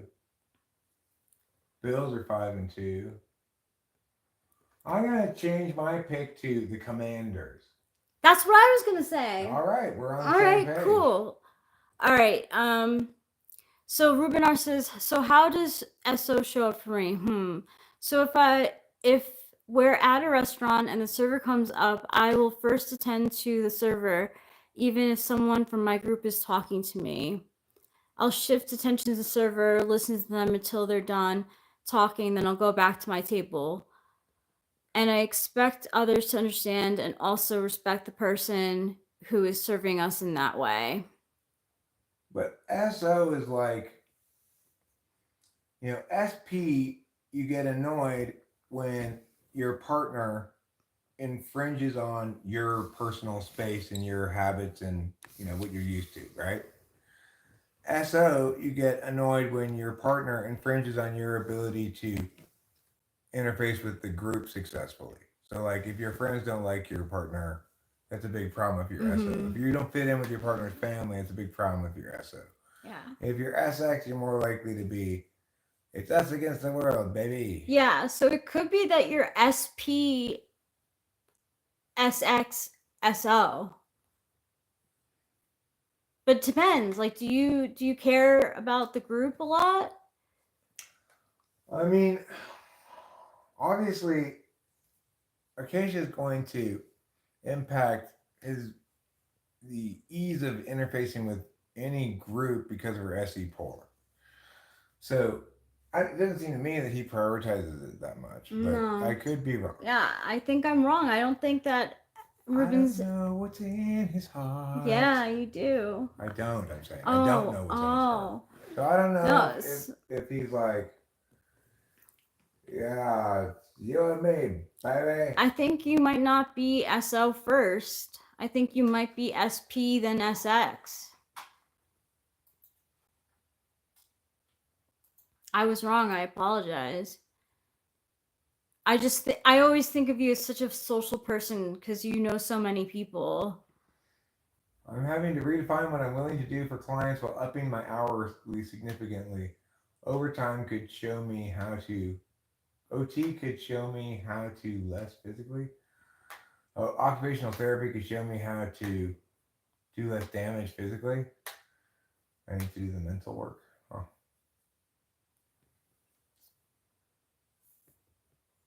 Well,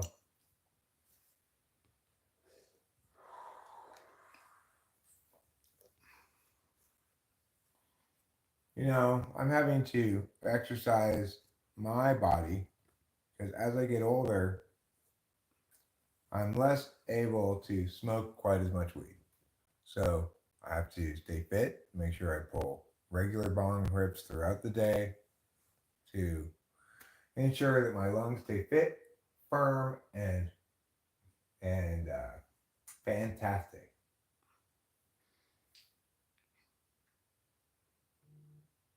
Have you ever done a poll? Chat GPT is good. I use it versus Chat GPT is bad. I don't use it.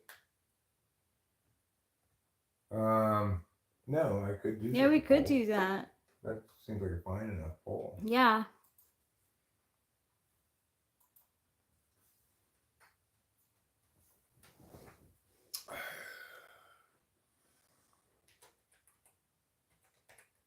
Show media, Johnny seems to be like loving living in New York.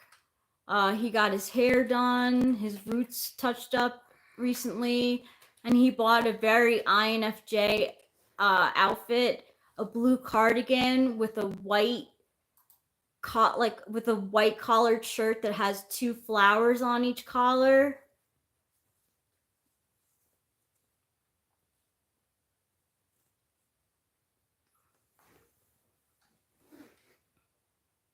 So I altered your question a little bit because the poll in general, YouTube won't let me write slashes and things.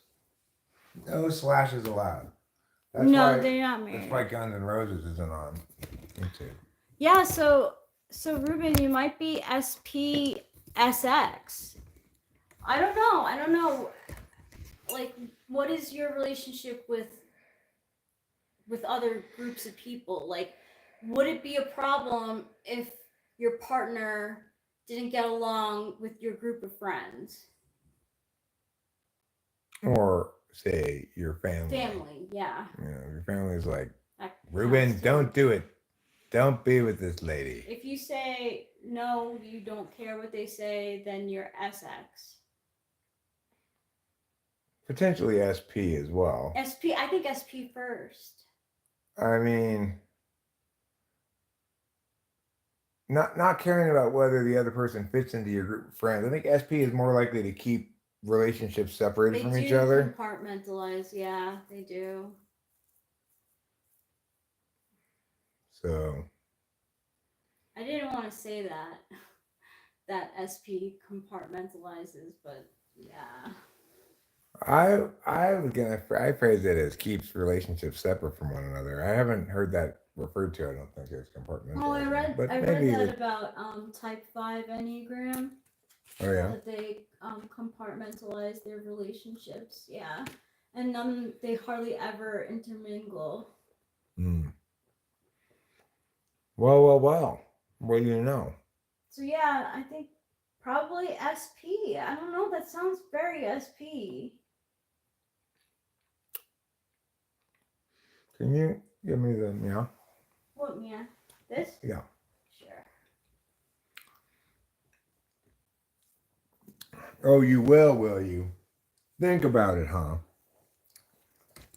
Nobody ever accomplished anything by thinking about things, Ruben. You need to be decisive.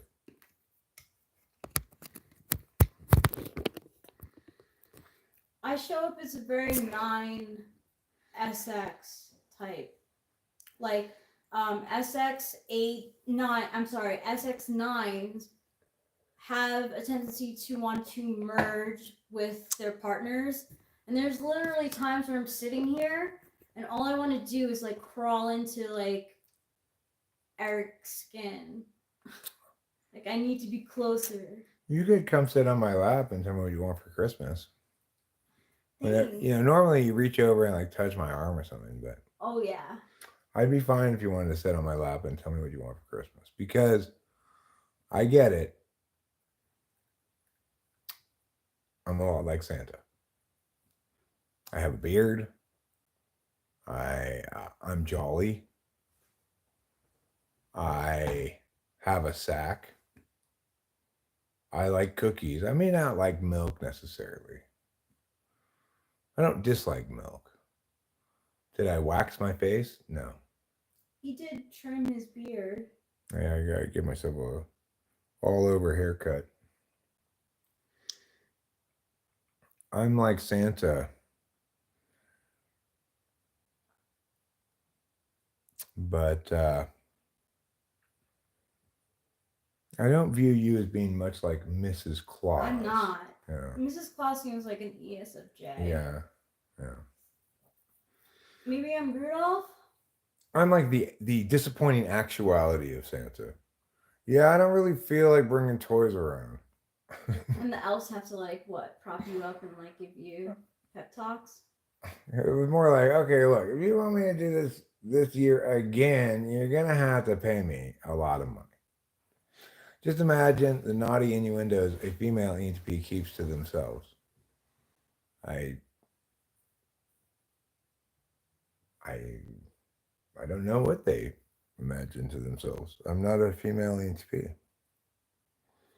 I don't have any experience being an actual woman, just having the spirit of a woman within my moisture. The spider is on your wife's shirt. Now it's on her shoulder. Now it's on my shoulder. Now it's on my nose. Now it's on your nose. That's a very fast moving spider. You do want to make sure that things fit with your greater group. Huh.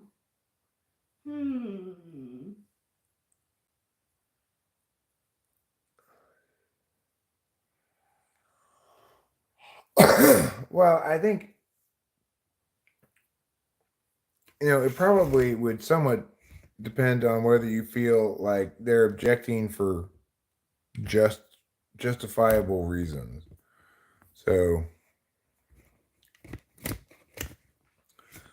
if you're like, hey, this is my new sort of girlfriend, we're in a polyamorous kind of a thing, and we don't like labels, then maybe your family would have better cause to object, because I don't really think those things really work ultimately.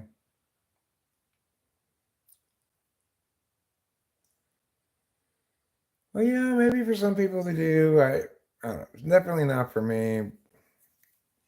I'm way too jealous to have anybody else in my relationship between me and my significant other. No, in fact, can I tell how you went up into the day room because Yeah, I sure.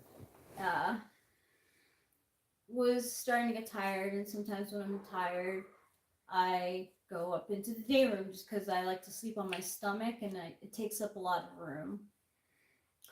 Um, but Eric came into my room because he thought that I was talking to Strange boys. strange boys. I just wanted to make sure you weren't. I figure I'll sneak up on you in your room when you're upstairs and, aha! I love how you think of that room as like my like place to do things that would hurt you. I mean, I don't really think of it like that. I guess it's the same thing that you feel like when you want to be close to me, except instead of feeling like I want to be close to you, it's like she's up to no good because she's not close to me. Oh. Even though I have no reason to think you're up to no good. I don't actually think that.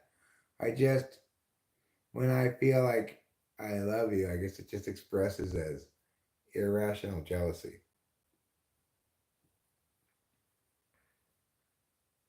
I get jealous too. Yeah. Yeah, I do.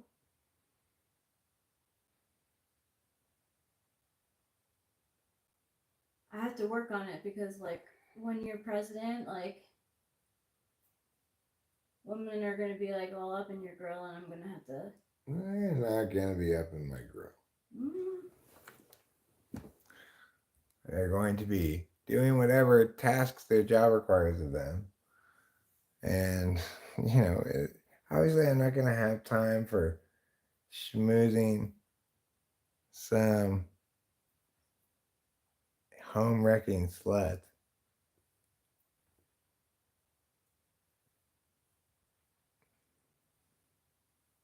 I'm not like Bill Clinton. no, I know you're not. Dackley Stevie. Dackley Stevie to you too. Armin Kekrick. Sekrick. Armin Sekrick. Dackley Stevie to you as well. Bring me my Arnold Palmer. You know, the USC football team has two players whose last name is Arnold. One of them, their first name, is Mascarenhas. Monogamy for the win. I agree entirely. Yeah, me too. You asked, where am I from in Bosnian? I am from California, United States. California, America. I'm near Yosemite, which is where they have the rocks that people climb a lot. If you ever saw that movie Free Solo, which if you have not seen it, is like National Geographic's best thing they ever did. Mm-hmm. It's super tense, compelling, exciting, scary to watch, Yeah. etc. Well, he free soloed that the big rock he climbed up. That's in Yosemite.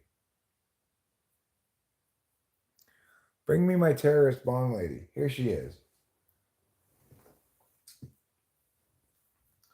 She's not a terrorist. It's 4:20. I need to smoke too. It's exactly 4:20 right now. We better hurry up before the magic moment passes. No. The magic minute.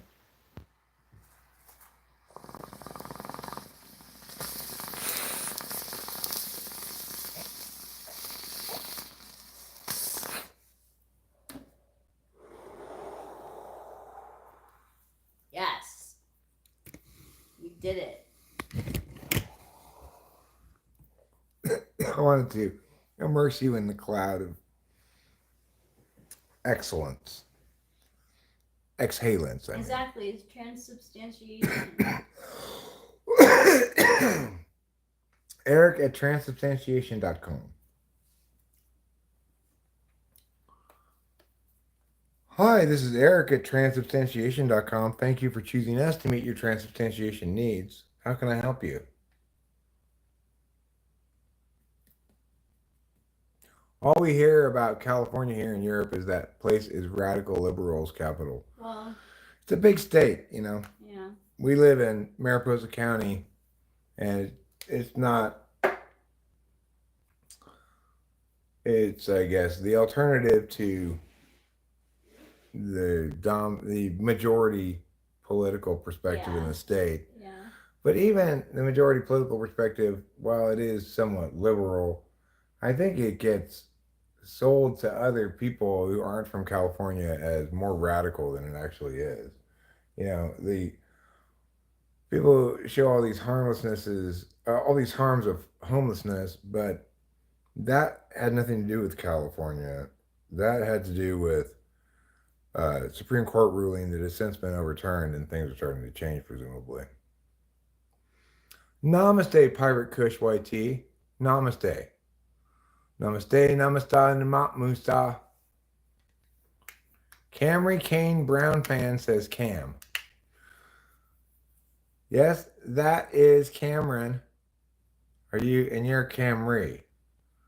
Camry Kane, that's Cameron.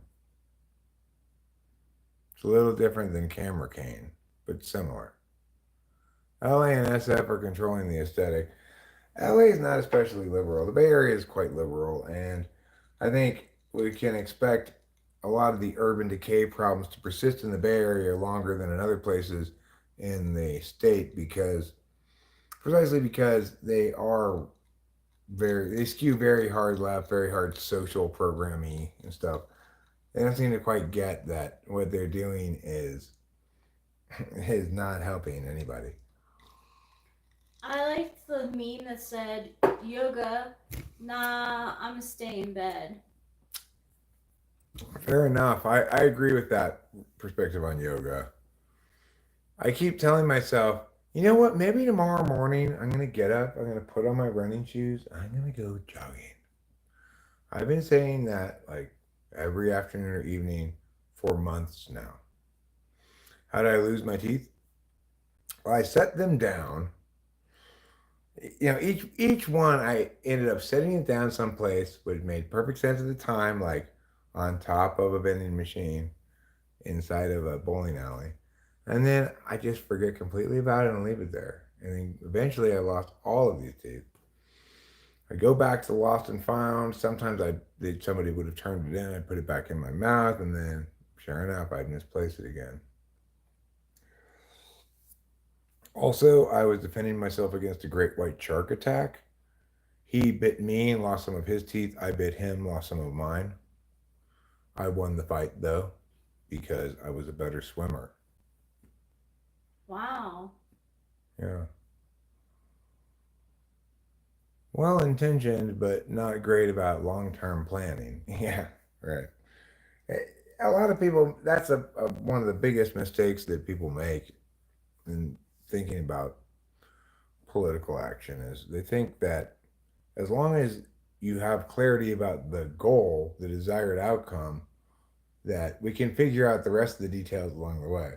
What they don't understand is that that's not how stuff works, right? You may need clarity about a goal, but it needs to be a very specific goal and very specific clarity. And additionally, then you're going to, most of all, need clarity about how you're going to attain the goal. Otherwise, you just have a wish, not a plan. And when you evaluate how you're going to attain that goal, the first question you need to evaluate is legitimacy. So a lot of people think, oh, we don't even need to worry about legitimacy as long as we can establish the benefits outweigh harms, then that makes it legitimate by utilitarian reasoning. But that's just completely nonsense. It doesn't withstand any scrutiny.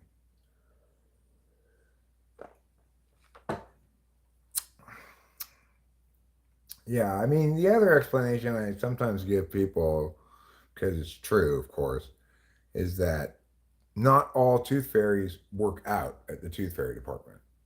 They don't. No. Most of them are great, great guys. You know, they go into the tooth fairy business because they want to take your baby teeth away and give you a quarter or Yeah. whatever. But some of them are a little bit obsessed. They go too far. They shouldn't have ever become tooth fairies. They go to adults and take their adult teeth away and still just leave like a quarter. Oh. A quarter and a mouthful of blood. Wow. That's so. I suffered many visits from this rogue fairy until the tooth fairy department finally revoked his license and said, no more tooth fairying for you. You're going to have to do boat ferrying from now on. Whoa. I mean, that's what's gonna happen. There's consequences to actions, so. Now he's got to ferry people across rivers in a long boat using a pole on Does the he ground. have to like be restrained from trying to take people's teeth? I mean, he should be. I don't think they're even doing a good job of keeping track of that Oh because I think no. he's He could still take it any stealing people's moment. teeth Yeah. as they're getting it right across the river. Yeah. But at least in that context, because the people aren't asleep, they have a chance to punch him in the face. Do they get the tooth fairy's teeth then? No, they just get the satisfaction of punishing him. Mm. He doesn't have teeth. Oh, he doesn't have teeth. That's why No. he goes after them. Yeah. He just has very white gums. Mmm. Charon. Well, he doesn't necessarily have to work at the River Styx. He could be a ferryman at any river, really. I was honestly picturing him on the ferry to Fire Island. Oh, that ferry. I don't think he's going to be able to push a boat full of people from the mainland to Fire Island with a pole. Oh yeah, no. Because No. the ocean's deeper than a river. Hmm. So let's put him on. Let's start him off on an easy river. Let's put him on the Kern River here in California. We drive over it sometimes when we drive to LA. It's like goes underneath that bridge and there's all this water. The Kern River also comes, I think, down through here somewhere. But anyway, it's a lazy moving river. Probably not too deep. We can pole our boat across that river.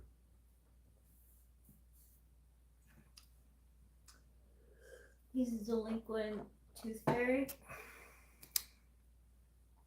Yeah, well, now he's just a regular ferry.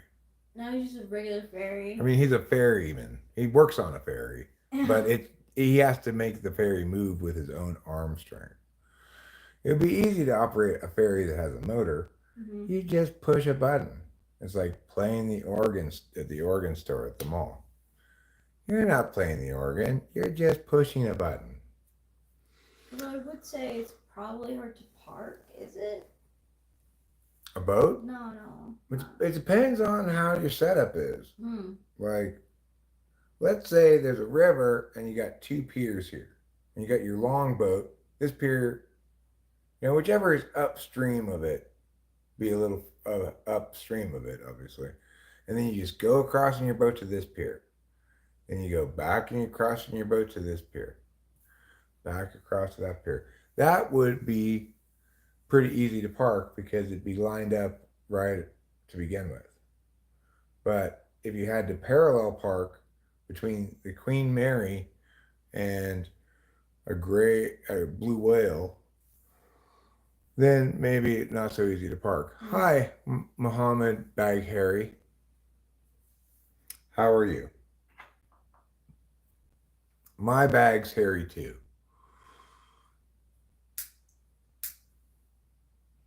Okay, well, 93% of people think ChatGPT is good and useful instead of bad and useless.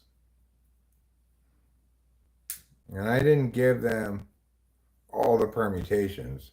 I could have given them a choice that includes good and useless, and bad but useful.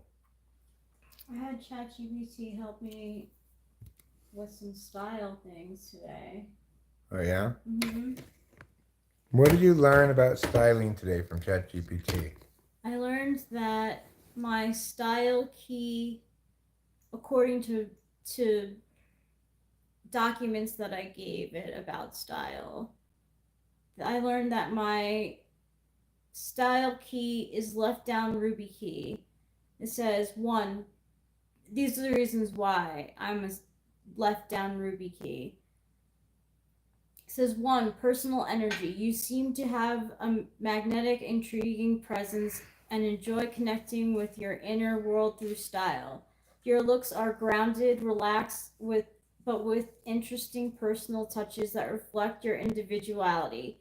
Exactly what the Ruby key suggests. Two, styling process. The self-centered styling approach mentioned in the Ruby key aligns with your outfits, which seem to prioritize comfort while expressing your true self. You don't appear to be trying to impress others, but rather aim to feel great in your clothing. 3. Aesthetics. The visual ideas for the left down Ruby key showcases casual, relaxed, and practical outfits which seem to match your vibe in the images.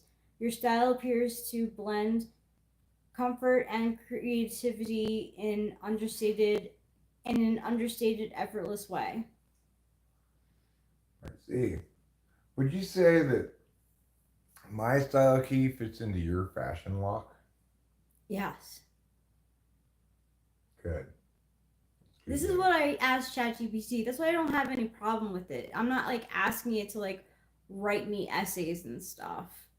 I'm like literally just like showing it documents and helping me find out like my style preferences.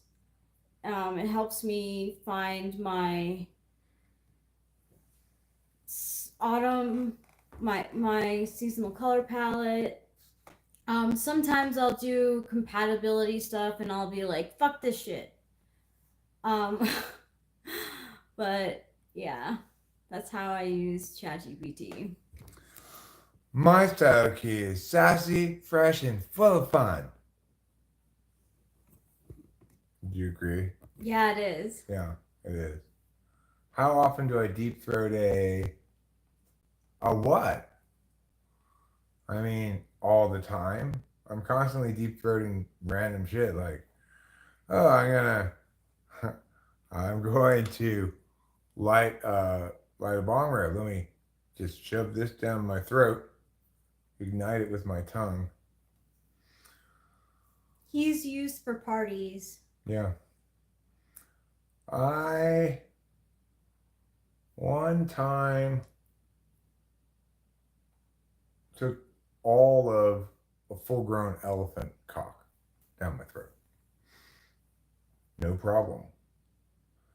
I know exactly how often she does. After all, I'm her husband. You are getting timed out, mister. Why? Because you are a perp. That's why. If my elephant cock story wasn't good enough for you, well, then you're just going to have to languish on timeout.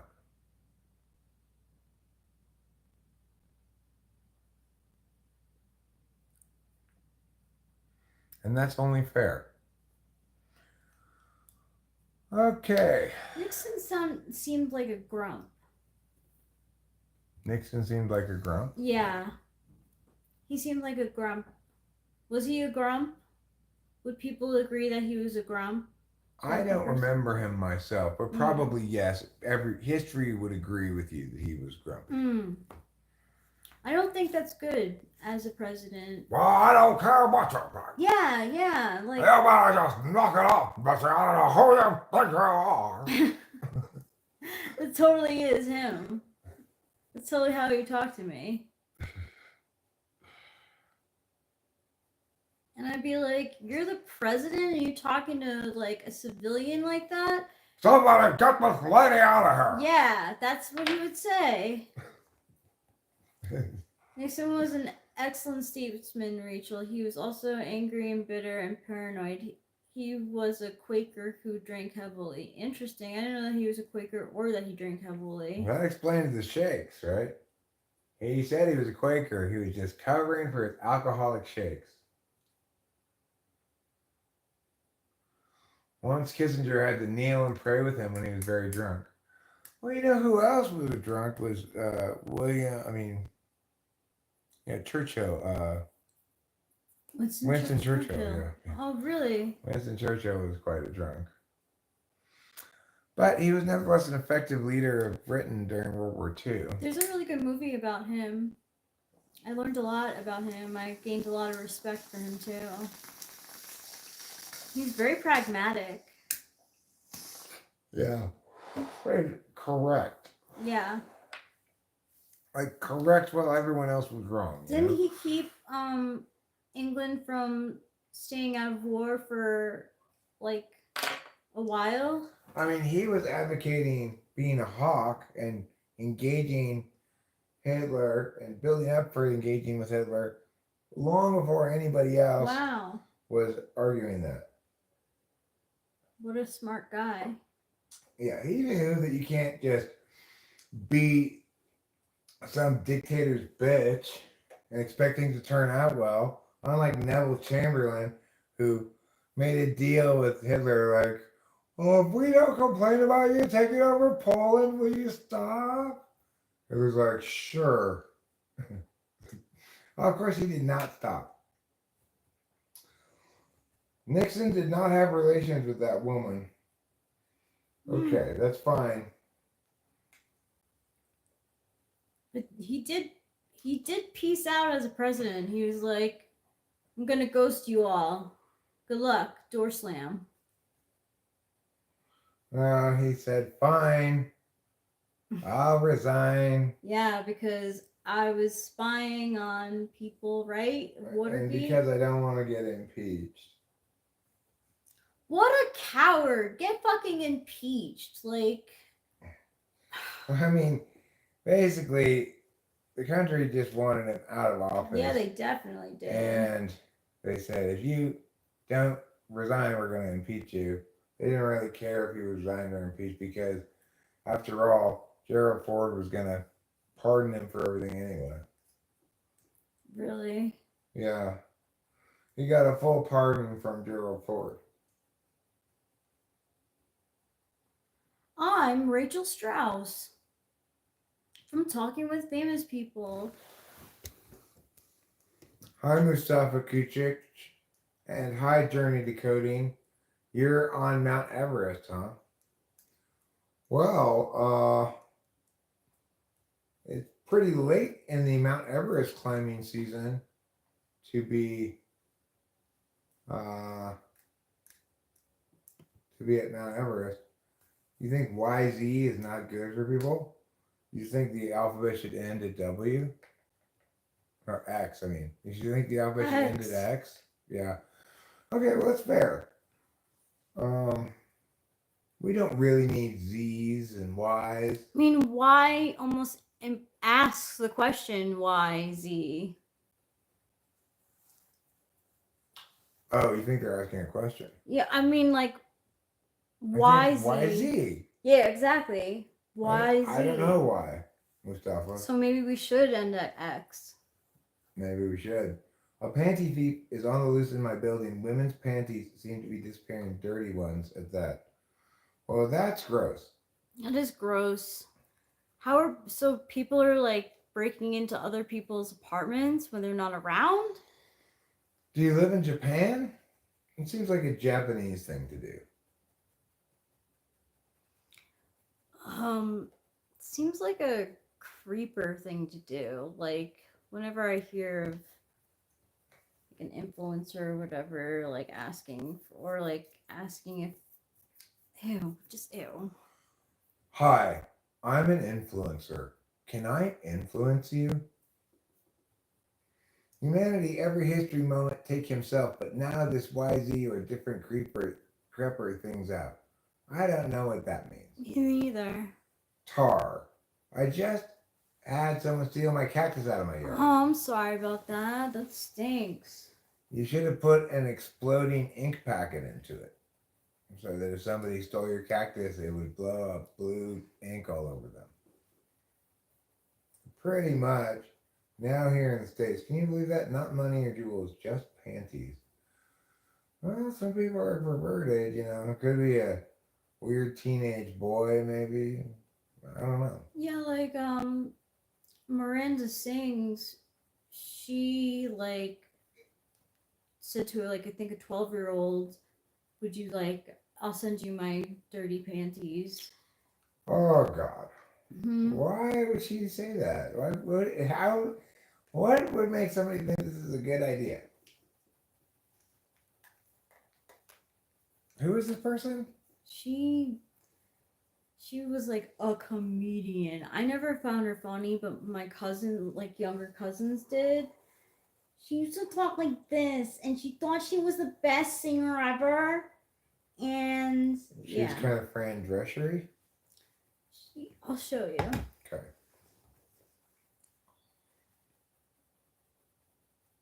Well, I'm sure if I didn't keep them under lock and key, my bun huggers would disappear like wildfire. Yeah, they would.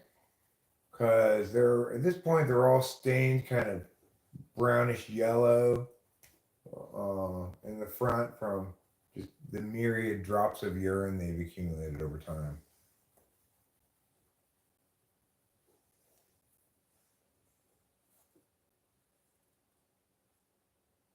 I don't really recognize her. She was in like. She's a fictional character. Mm-hmm. Okay. It was for kids. Like she was like singing a terrible voice, you know. Journey to Coding says, "Can I ask you a question? Have you ever felt zero in life? I'm having this feeling. I think I can't get success in life." I mean, yeah, sure, I felt that before. You know, there was a time period towards the end of my drinking career before I quit drinking when I just thought, well, I'm too old to change anything. My life is ruined at this point. I might as well just drink myself to death. But then I ended up quitting drinking and everything changed. My life was quite bleak in the weeks leading up to, maybe months leading up to my dad's death. Things got darker, more difficult, less pleasant, you know. But then all of a sudden everything changed. And now we don't have any of that, of those kind of intense stressors and dark energy pockets that, or just the barrage of dark energy that we were subjected to in that place towards the end of my dad's life. It was difficult to deal with. And it's like in retrospect, I wish I could go back and understand before living that part of the life, but it's just not how life works, you know. OMG, I love Miranda. Who is Miranda? Miranda sings. Oh, that Miranda. Do you really love Miranda Sings?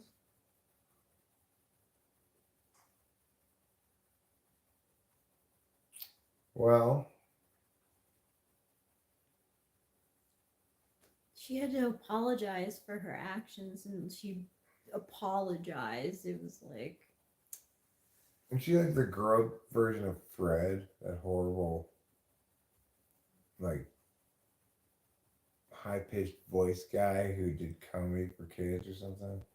yeah, she's kind of like that, yeah. How horrible! That Fred guy is the worst. Oh, I'm sorry, Kimoto. You've watched her series more than once? Well, I guess you like it. That's fine. Nobody says you can't like that lady's show. She reminded you of Kara, huh? Okay. I watched her series on Netflix. I thought it was funny, but I wasn't like my little cousins like were like obsessed. Yeah, she's she's totally self-absorbed. She thinks she's like the best thing since sliced bread. That's the whole joke, is that like she's like not. I don't know, but she does gross things. She's gross, like she's gross in real life, unfortunately. Mm.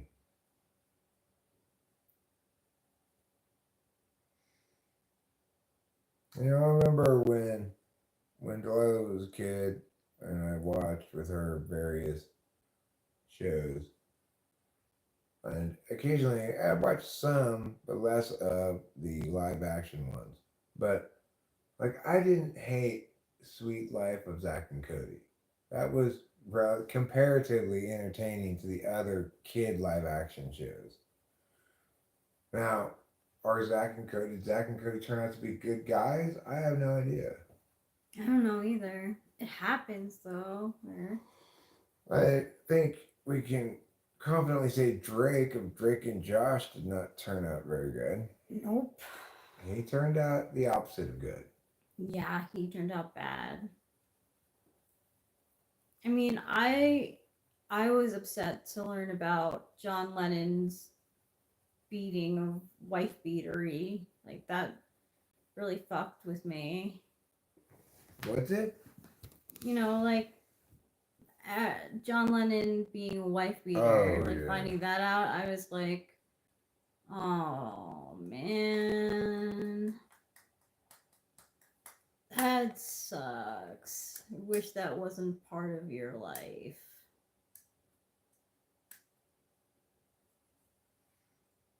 Well, it doesn't impact my opinion about anything that matters at all, really, interestingly. Like, it happened, his work product was long enough ago that whatever regarding, even if he was a horrible person, because I can't even conceive of evaluating the work product through that frame after having spent a whole lifetime evaluating the work product through its actual quality. I know. And like, it's nice, like I see like shorts and YouTubes of people who are younger generations that have posters of like the Beatles on their wall, and I'm like, yay, they haven't canceled the Beatles. Like, don't cancel the Beatles. Like, just because John was a wife beater doesn't mean that like Paul wasn't awesome and George wasn't awesome and Ringo wasn't awesome. Most importantly, it is irrelevant to the quality of the tracks. It's so good. They're so good. What I found myself singing in my head right now is, when I call you up, your line's engaged. I have had enough. So at your age, we've lost the time that was so hard to find, and I can lose my mind if you won't see me. You won't see me. You won't see me. You won't see me. Time after time, you refuse to even listen. I wouldn't mind if I knew what I was missing. Yeah. It's such a good song, right? What album is that on? Rubber Soul? I think so, yeah. I think so too.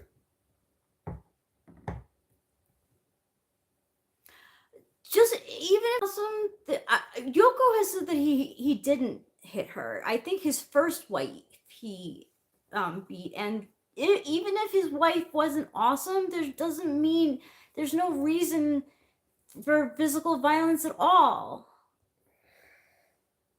Actually, When he was hitting her, she made this ooh la la la, and that's where he got the idea for that song. Oh. Yeah, that's where they got the background vocals from. He didn't beat her because he was mad at her or wanted to hurt her. He just noticed that when one time he accidentally bumped into her, that she produced sounds that turned out to be great melodies. Oh. And eventually he got addicted to that source of inspiration. I can understand that. Whereas Yoko, she didn't produce those sounds. That's why he didn't beat her. Well, Yoko fucking introduced him to heroin, which isn't awesome either. Poor John Lennon. Like, his soulmate was really Paul McCartney. Yeah, isn't that weird that John Lennon wasn't that into heroin until Yoko Ono got him that into heroin? I did not know that. I didn't know that either. There's some other artists who also had the same story, right? That the dude didn't know about but the chick was like a steady hookup of the stuff or whatever. I don't remember who else it was for, but you sing like Yoko. Is that what that sounds like? Cookie Monster? Cookie. Is there any coding you can sing like Yoko too?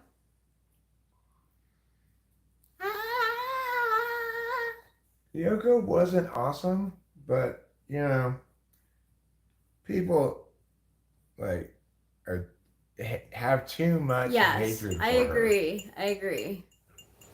She's not responsible for anything. No, she bad. wasn't. They were like out the door. I think they said that Ringo left one day. Like, he was like fed up with when ISFJ is fed up, like, you know there's problems. Yeah, somebody's been too inconsiderate for too long. Mm-hmm. And of course, Paul wanted to continue with the band no matter what. John was half-assing everything because he didn't care anymore. And George, like, he quit at one point too because he was like, there's so much tension, like, I don't want to be part of that. But that led him to write Here Comes the Sun. So, like, you know, they had an interesting dynamic. Here Comes the Sun is so well known. Came out of him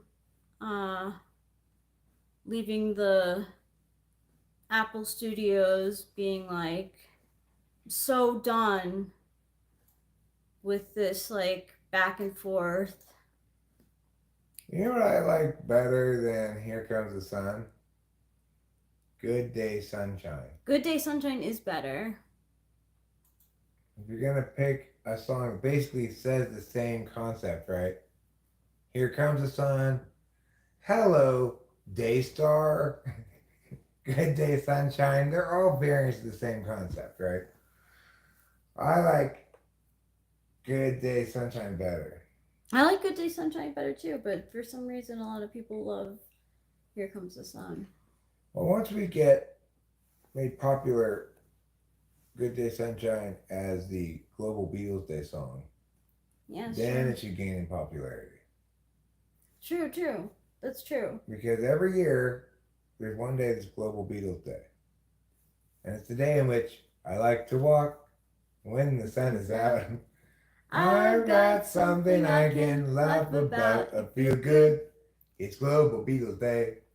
I'm in love. It's Global Beatles Day. Global Beatles Day today. It's Global Beatles Day today. It's Global Beatles.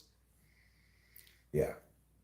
As you see, it's made to be the song for Global Beatles Day.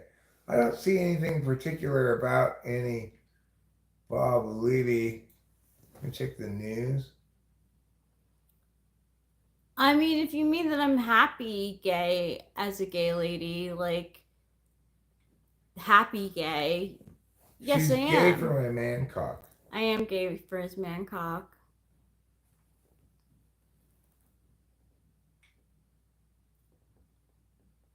Did he die or something?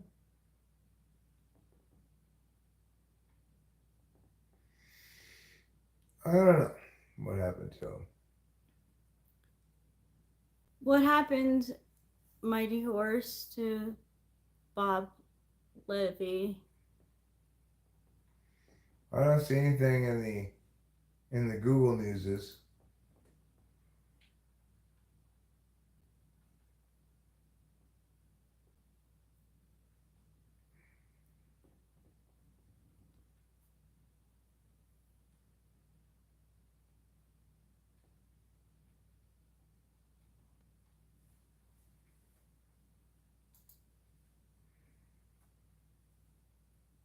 Hi, Wallacey Play. Are you stone? Asked J. Mills. I'm not stone. No, I don't. I like girls as friends. I don't like girls as partners. I'm married to a male, and I've always been straight.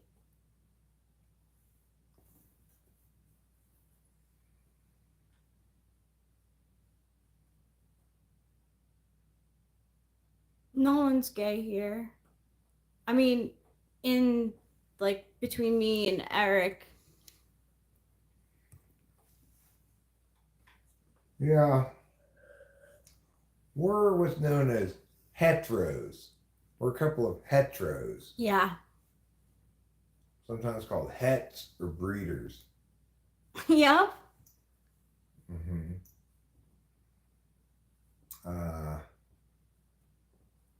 Or, you know, nuclear family kind of, biologically related parents is kind of the origin of heteros, I guess, is that the child is made by two people who are biologically related to the child. I guess that's always the case. The point is that if you have a kid and you're homosexual, then only one of you could be related to it. Like, you can't make one kid out of two ovaries. You can't make one kid out of two sperms. Doesn't work like that. It's not like if you have two sperms, you can make two boys, and if you have two ovaries, you can make two girls. And if you have one sperm and one ovary, you can make one of each. It doesn't work like that. Maybe it should, but it doesn't. And that's one to grow on. Why are you gay? Says Wallacey Play. Well, because I like to do gay things, like picking berries with my beloved wife and, maybe going out for a nice dinner on our anniversary. Gay stuff. Maybe enjoying some quaint boutiques in a small town. That would be very, very gay. Salty 3 pancakes. I shout you out. Okay, I hereby shout you out. Jorge Brown, I am blessed. You speak truth. I'm a transsexual too, according to Wallacey Play. Not to the best of my knowledge. If in fact my genitals were added to what had previously been a vagina, that was done so young that I don't remember it. The New York Giants are depressing you, sir. I don't blame you for being depressed by them because they aren't very good. I'm equally, at least, probably even more depressed by the USC Trojan football team, which sank to a lowly 3-4 after losing to Maryland. Oh my God, we've lost to Minnesota and Maryland and Michigan, all of them M schools, and Penn State, which is close to M, just 3 letters away. MNOP. I miss Bill Cosby parties. Well, you know what they say about roofie sex. I don't understand what they're complaining about. It's like, hey, I get laid and a good night's sleep. But it's from some movie. I don't know what it's from, but I heard somebody share that joke before. I'm a woman who identifies as a man who is gay. No, I'm a man who identifies as a woman who is gay. That's why I'm with a woman. Dixiecrat74 says, laugh, cry, laugh, cry.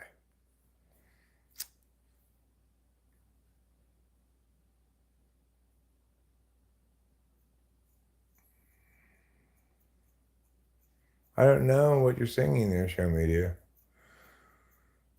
Walsey play reads like a child, but they have an account since 2016, a bit old unless they are borrowing a parent's account. Possible. Hmm. I mean, you could conceive of them getting that 10 years old at 2016 and then being 18 now, maybe. Conceive of that. They'd still be young, maybe a little bit of a late bloomer for 18, but tell me how to make a difference in the world and why I should do that. Well, ornithologica mansioni, I would say don't worry about making a difference in the world. Worry about not doing harm, not doing things recklessly and incurring unintended consequences and stuff. So instead of worrying about what you should do to be good, worry about what you should not do to be good. I don't know if Johnny got married or not. What he needs to be married to is the recording studio, not some Yoko Ono-esque distraction.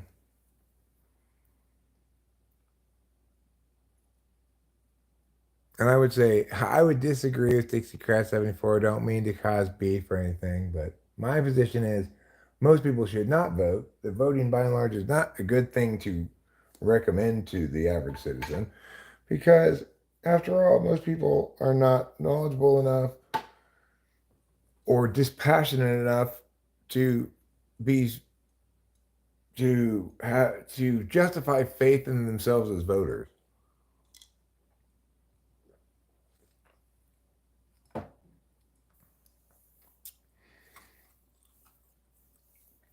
We don't. I'm not saying we should limit people's access to voting, but we shouldn't encourage just. It's a good thing, no matter what, for someone to vote. It's only good if they're not going to vote for things that harm the integrity of a liberty-loving individualist society. Aristotle Schmeristotle. Okay? I think that's the person your dad wants to have a fist fight with. No, I think it was Plato. I feel like it was Aristotle. Because I was like, oh, damn, I actually really like Aristotle. Well, I mean, it makes less sense that he would have any objection to Aristotle because Aristotle has less clearly articulated a philosophy. Like Plato's philosophy, he's known for specific NI things, like the Platonic form. Who? Plato. Oh. Maybe it was, honestly, I don't remember. But I was like, noted. I'm not gonna. LGBTQIA pride is wrong.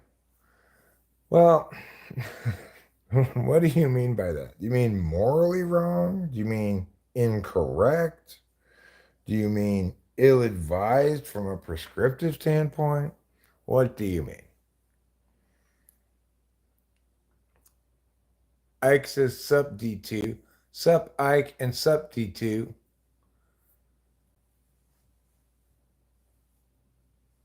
It's been well covered on Truth, Social, and Fox. Well, it's been well covered. Oh, you mean the idea of illegal aliens voting? Yeah, I mean, the thing is, even if it were true that illegals voted, there's no reason to presume the split of their votes would be any different than the split of the general population's votes, right? Whether or not they're an illegal alien, I don't think links very closely to what their political perspective is. For example, I'd expect Canadian illegal aliens to be more liberal than Mexican illegal aliens.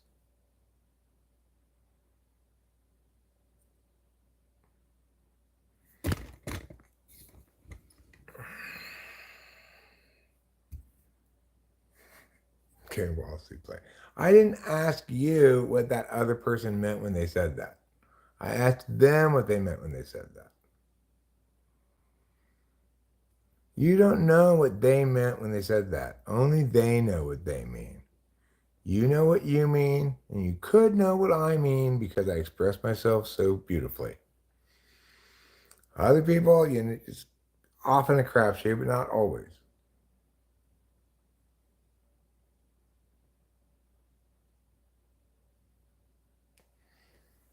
When people mean things because they know their subjective heart, then it's not possible for me to know what, why, how they know.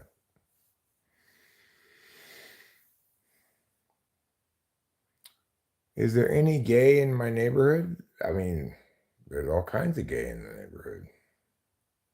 There's lovely seasonal snowfall that brings a crisp winter's breath to the air as my wife and I go run down the road and throw snowballs at each other. That's what it's like around here. Say when a Canadian moves to the US, the average IQ of both places goes up. I like that expression, but I'm going to have to point out that that doesn't actually make any sense.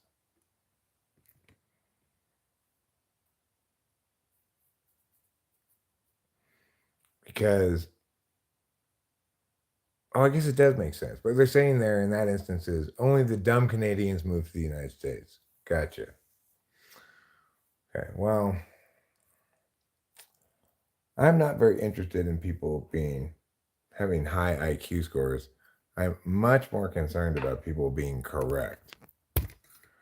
Like, there are plenty of people who are subjectivists who might score well on an IQ test. You don't want them trying to make decisions about things. Because they don't understand the idea that, not everyone's opinion is equal. That when you're doing shit for the public, that you gotta take seriously a responsibility to do things properly, so that it's done fairly, since you're forcing it on everybody.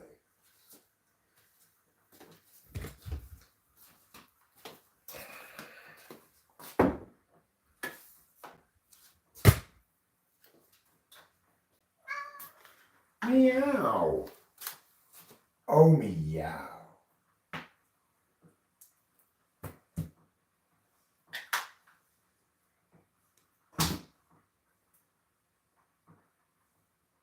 I keep forgetting about these potatoes. I think I'm going to try to eat one of these potatoes like this. I'm just going to take off the skin. I'm just going to put some salt on it. Maybe some ketchup or some butter or whatever. And I'm just going to eat it like this. What do you think? Good idea? Yeah, it is. It's a great idea. Good thinking, Eric. You win the prize for cool. Get some salt there. Put a little bit of this garlic rub shit. And a little bit of ketchup. And maybe even just a whisper of butter. butter here. Butter here, butter there, butter everywhere.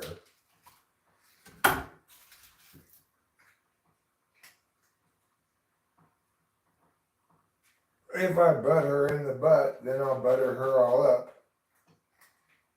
So it says butter to the butter. Not bad. Not bad. For just, a bite of potato. Not bad at all. Got some salt here. And a little bit of butter.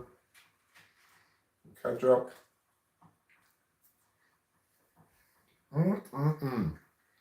Not bad at all.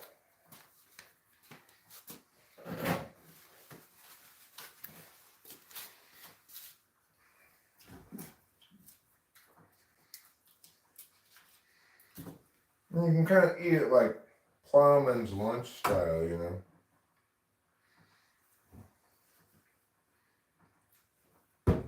Actually, let me put this first.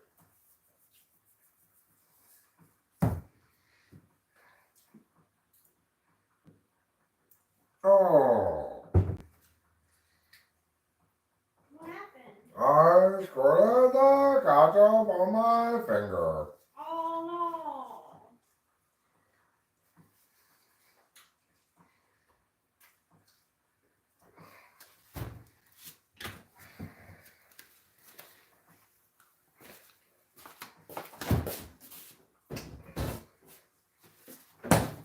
What do you want, Mr. Kitty? I'm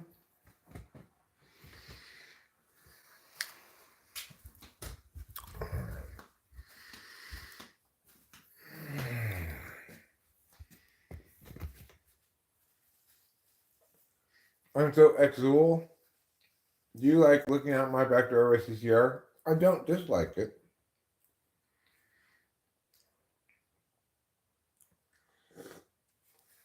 I mean, the thing is, like,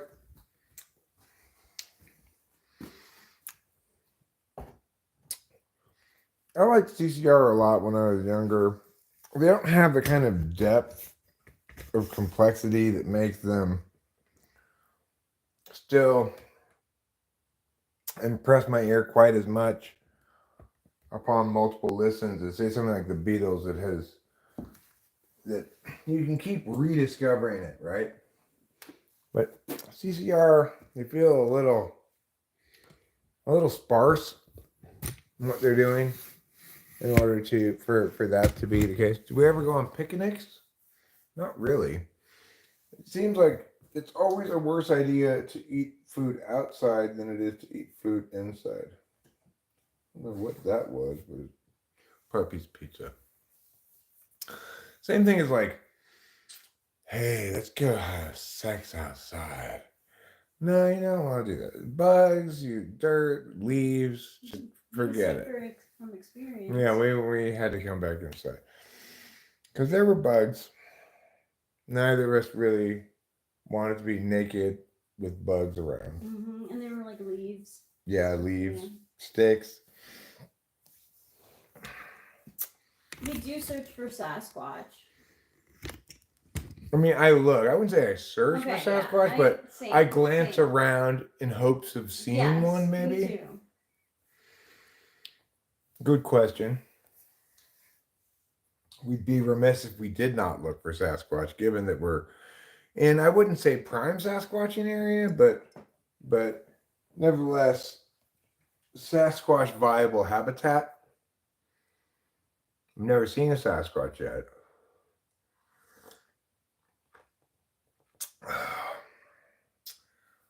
Nor have I seen a Yeti.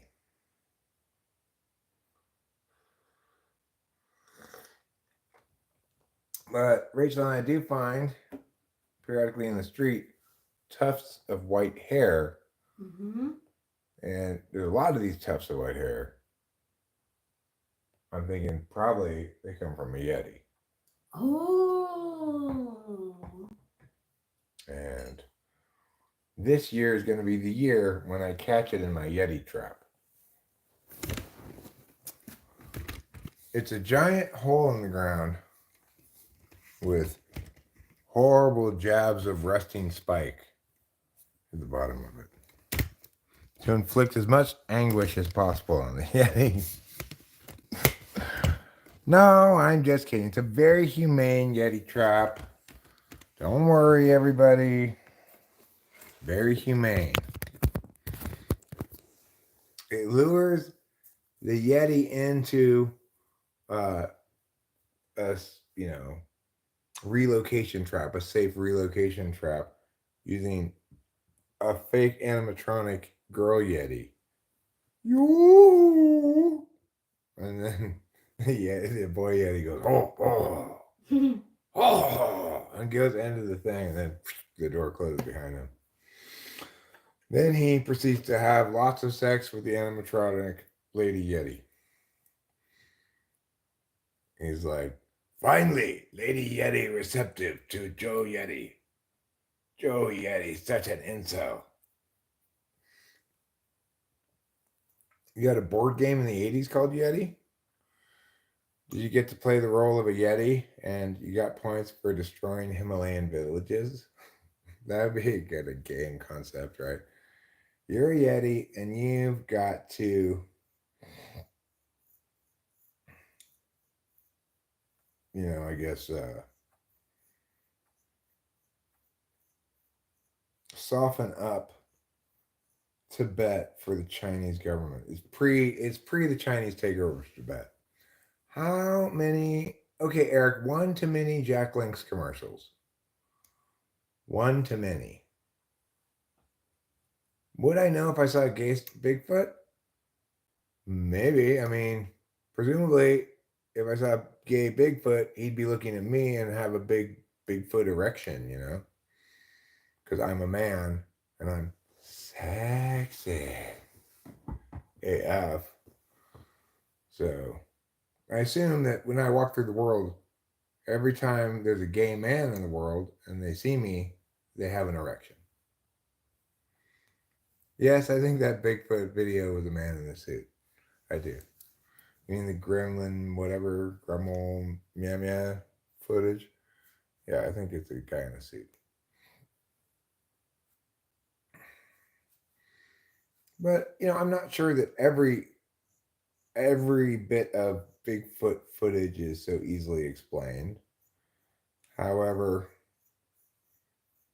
probably every bit of it is explainable with some normal, non-cryptid, non-supernatural explanation.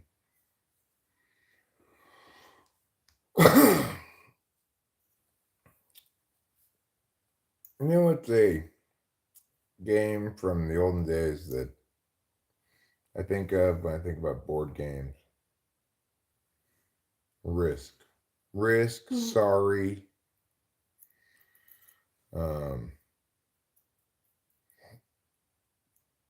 Stratego. Risk, sorry, Stratego, Battleship. Those are games from the olden days. Othello. Connect 4. Connect 4. Sure. Connect 4, Othello. Was, Guess Who?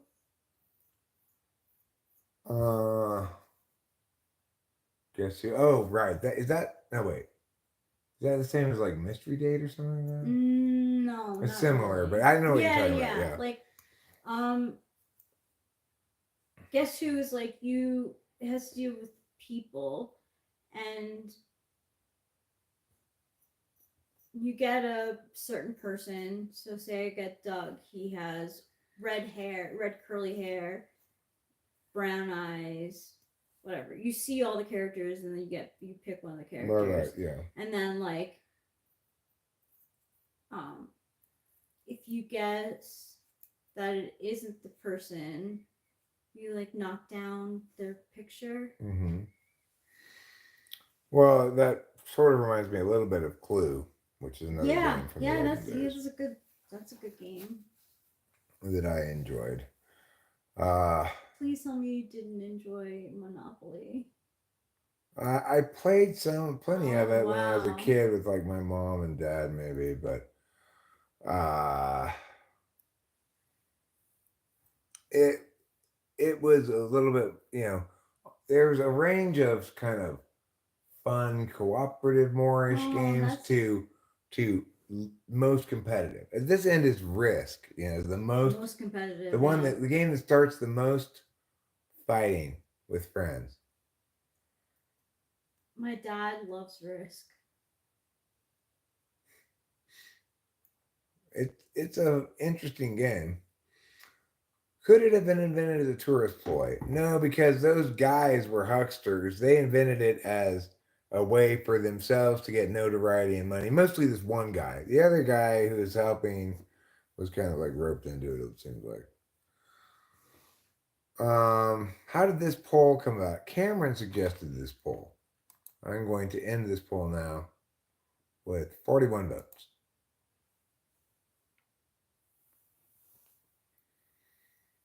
Other games that one might have played when I was a child included uh, Operation, Hungry Hungry Hippos, Mm-hmm.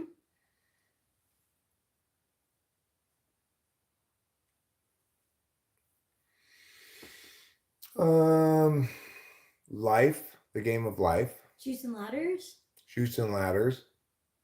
Shoots and Ladders is a great, Candyland? great game. Candyland, I don't remember particularly playing Candyland myself. It's the sort of thing I'd play if I went over to my parents went over to their friend's house and their friend had a daughter. Then maybe I'll Yeah, play yeah. Candyland. But Shoots and Ladders is like the boy version of Candyland. I loved shooting. Oh, you like Shoots and Yeah, Ladders too? yeah. I Yeah. liked shooting and ladders better than Candyland because it was like you can predict, like you could be in the lead and then hit a chute and like or a ladder, and like it would take you different places. So like it was hard to predict who was gonna win. Right.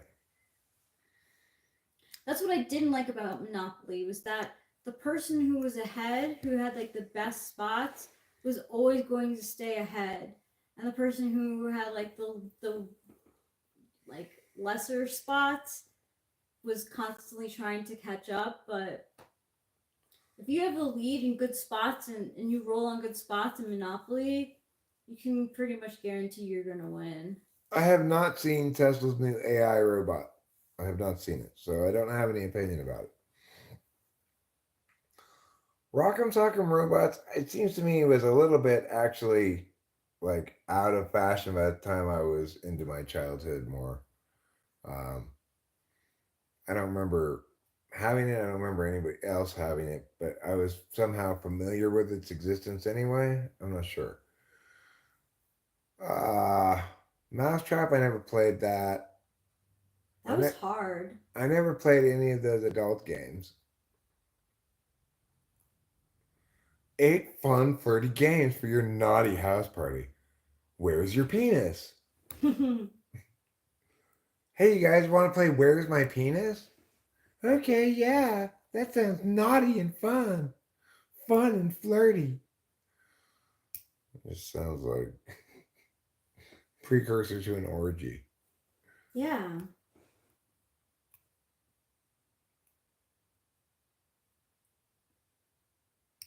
I mean, one thing that I did want as a kid, got, and then rejected because of the social consequences was Easy Bake Oven.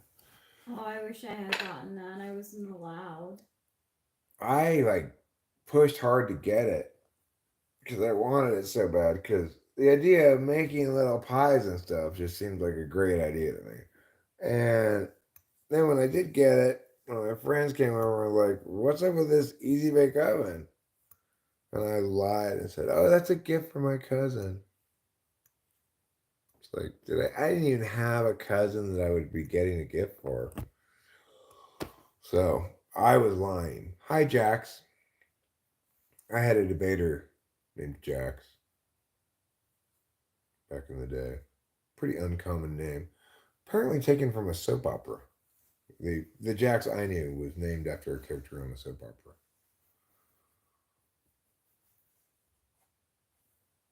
I used to love to play Barbies, but I never was like about Barbie culture. Like I knew like she wasn't like a beauty standard for me. Like I just like playing house and that was a way. I'm Humpkin. Oh, good, Barbie. Can you have sex with me now? Okay. Is that how you played as a kid? Sometimes. You made them hump each other. Yeah, to have a baby. Right. So because yeah, that's how you make babies, right? Yeah. Eric, aka the original Betty Crocker. Actually, I'm the original Aunt Jemima. Jax was a character on General Hospital, said Winston's mom. The role of Jasper Jax was originated by German-born Australian native actor Ingo Rademacher, who debuted in the role January 31st, 1996. Well, that does make sense because Jax was, I think, a year older than Delilah. Delilah was born in 98. So it makes sense that Jax's mom named him after that character shortly after that character debuted, but not right after they debuted. 97 would be just about perfect.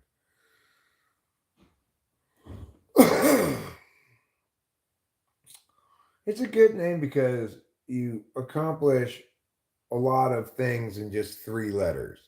It kind of references the name Jack in some way or evokes it. And then it makes you think of Cracker Jacks, but it's not spelled like that. It's spelled Jax, like, fax is FAX. So it's kind of like more modern. It's like FAX is more modern than FACTS. That really accomplishes quite a bit of stuff. Plus, if it counted as a Scrabble word, it would be a great 3-letter Scrabble word because J and X are both high scoring letters. So, on the downside, it doesn't anagram well, or is that the right word? Like you can't make a lot of other names out of it. You can make Zaj or AxJ, but that's about it.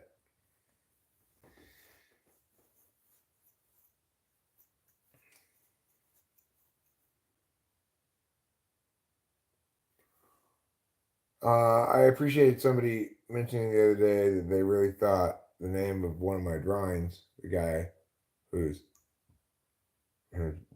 named one of my drawings, is a good name. His name was Gurd. Gurd. It's a good name.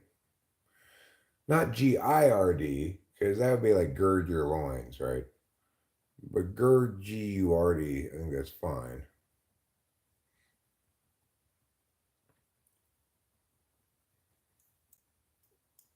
I don't call you that. I never called Jax Jackson. I never even thought about it. I just always called him Jax. He's never going to sit at my feet and write me poems, which is good because I hate poetry except dirty ones that rhyme. Anne Aguirre, Grimspace, Sarantha Jax, #1.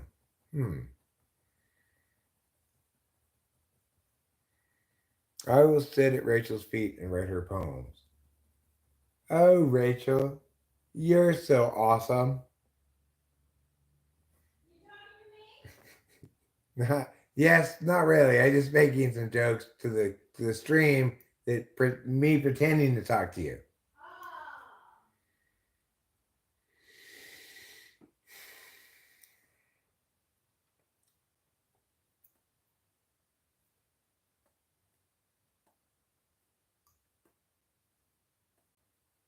I suppose I'll end this stream pretty soon. I'm gonna bring up the football game and another tab here, and then I'll ask Rachel if she wants to take this over, and if she doesn't, then I'll probably just call it a schmrite. Let's see. Piao and Pia. So what I want to watch is not the Ravens at the Bucks, but rather the Chargers at the Meows. I'm not sure who the Chargers are playing, but let me look. I'll see who they're playing. They're playing tonight, I know that. NFL. They start at 6. Chargers versus the Cardinals. So that is on ESPN Plus, which means it's on Hulu. I could watch that on Hulu if I wanted to. Right now, there's just the Tampa Bay Baltimore game. All of our fantasy football matchups are decided already because both my teams and Rachel's team have finished all of their playing. Only one of these matchups might be won. I, in theory, might beat MLT. I've got a 15-point lead, but he's got 2 players left to play, and I've got 0 players left to play. For the other 2, we've already lost. It was a very buy-heavy week for us. That's unfortunate, but so it goes. If I could win this one, I'd beat somebody who's 5-1 and currently in first place. So that'd be great. That'd put me at 5-2, and probably I'd be in first place because I would have beat the previous first place guy. But I'd probably be tied because there's probably other people in 5-2 as well. So let's cross our fingers that the following people do poorly. We need Isaiah Likely to do poorly.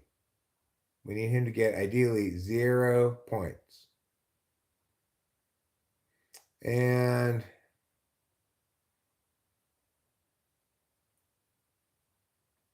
we also need Chris Goodwin to do poorly. Ideally, we'd like for him to get 0 points as well. Between the 2 of them, Chris Goodwin and Isaiah Likely, I need them to get combined fewer than 15 points. If that happens, then I will win this matchup, bringing pride and joy to all of my clan. Hi, simple girl. I hadn't been chatting, but was good to listen to you today while I clean. Well, I'm glad to have been good to listen to.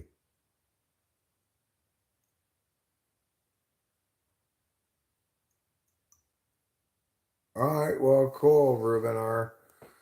Based on what I understand about this paperwork process, it's gonna be, we're not gonna be approved for actually having people stay in that house on a short-term vacation rental basis. We're not gonna be technically legal until like April or something.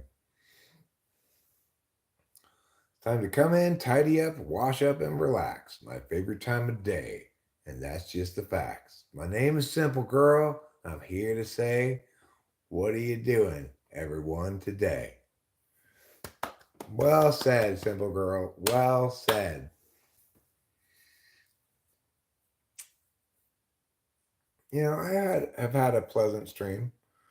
I think I'm coming up on running out of gas, but I also think that Rachel might be inclined to continue chatting with the stream because she took a couple of smatterings today. It tends to make her much more inclined to want to stream. And I get it. It's like once I stop streaming, it's going to even be hard for me to watch the TV that I plan to watch, you know, because I'm not necessarily that Like, I have to be in a certain place mentally, in terms of Adderalls, in terms of other things, to really chill and settle into a good TV show or good sporting event. It can be a bit of a challenge to really settle in and enjoy watching something.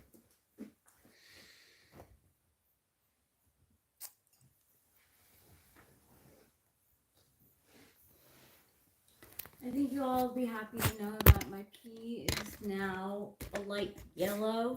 Instead of a dark yellow? Yeah. Good. I'm glad to know. Yes. You've hydrated. I've hydrated. I'm proud of you. Thank you. I have to thank you for the coffee. You're welcome. And it's pretty obvious to me that you also hydrate your skin with oil of Olay. That's how you stay so young and beautiful. That is. I was watching a YouTube of this like 18-year-old who was saying that like aging like should be more of a positive thing than a negative thing. What should be positive? Aging. Oh, yeah. Well, I mean, it is on balance, I think, a good thing for me. I feel as though I'm capable of being an adult nowadays. Like, I have enough experience to not make big mistakes. But on the other hand, like, my body doesn't have as much mileage to go on it. I can't go hard without starting to feel super tore up, etc. Yeah, me too.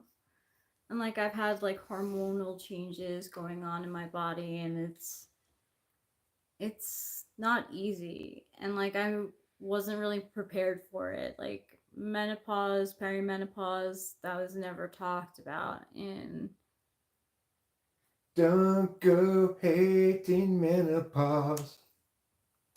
I think you're gonna love menopause, Rachel, thank you. because you are going to get some hot flashes. Presumably, those are moments when you just blow up because you're so hot. Well, actually, gabapentin is supposed to help with hot flashes. Really? Mm-hmm. Well, we'll both go through menopause together. I'm going through menopause as well. Oh yeah? Yeah. It's a changing of the seasons. So I was like, like reading about it, and I'm like freaking out. My mother said it happened and then it was over. She didn't feel much. She told me when I asked my mom about her menopause, she just poo-pooed the entire idea. That's good, simple girl. I'm like in perimenopause. So it's like my hormones are starting to like change. Does that explain the timing thing? Where Mm-hmm. you were late, but it wasn't because you were pregnant. That's what you were saying. Yeah. We did the test and everything. I'm not sure if I might have had my period, but like I can just tell like my body's changing and everything. It's just a new season. Yeah. So it was kind of like I had to like mourn a little bit, like my past self. Summer's over and you're entering autumn. Mm-hmm. It's fine. You still got 2 full seasons to go. Cool. You have to miss a period for a solid year before you full menopause. Yeah, I haven't had that. I'm I'm in peri. I'm 39, so perimenopause is like the beginning of it. But I should talk to my mom about it. It's just like so embarrassing. I really should talk to her about it though. So,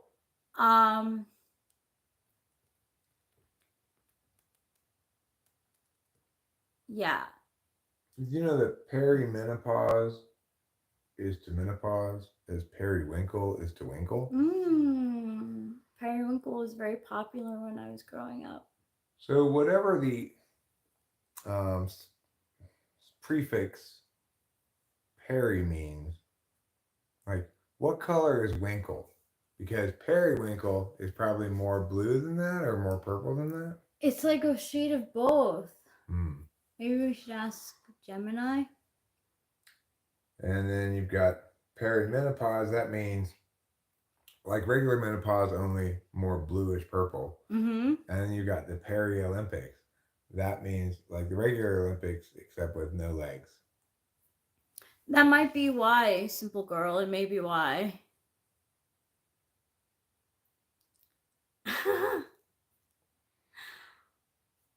Perimenopause is actually Jane's Addiction lead singer Perry Farrell's actual name. That's his birth name. He changed it to Farrell because he thought menopause sounded dumb. Yeah, I can, but I can feel it already. Like, yeah, it is early for me, but I haven't had kids, and yeah. You know what? Joe Ski says wife had a hysterectomy at a fairly young age, causing early menopause. Oh, interesting. Hysterectomy? I barely know me.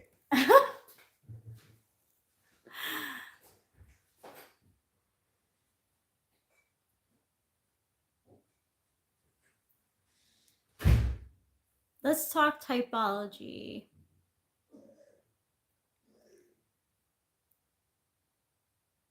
If you were to rank the top 3 types, what would you? Who would be on your top 3? Thanks, Ruben R. I know you and Keisha will. Yeah, everyone is getting older together. Okay, if you had to choose the top 3 best types, who would it be? Yeah, 3 types that you can see yourself hanging out with. Yeah. Sadly, estrogen is the glue that holds us women together.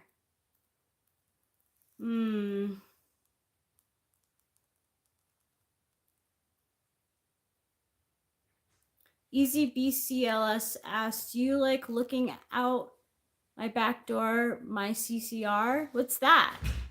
Looking out my back door. Oh, yeah. There's an elephant I do like it. I do.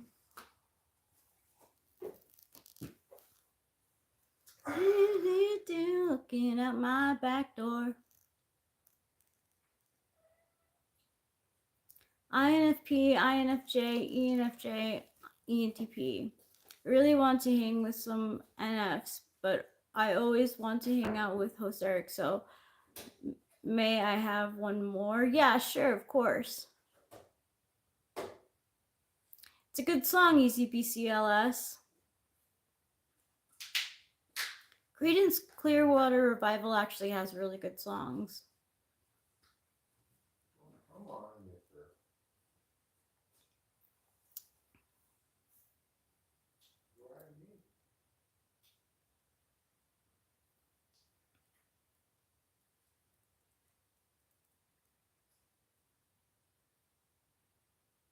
If you guys want, you could do your top 4, like Winston's mom.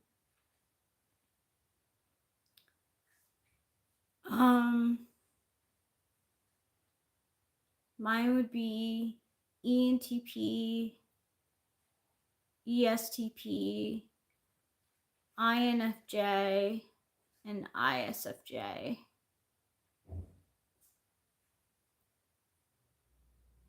And yes, I felt the need to add some S's to balance it out.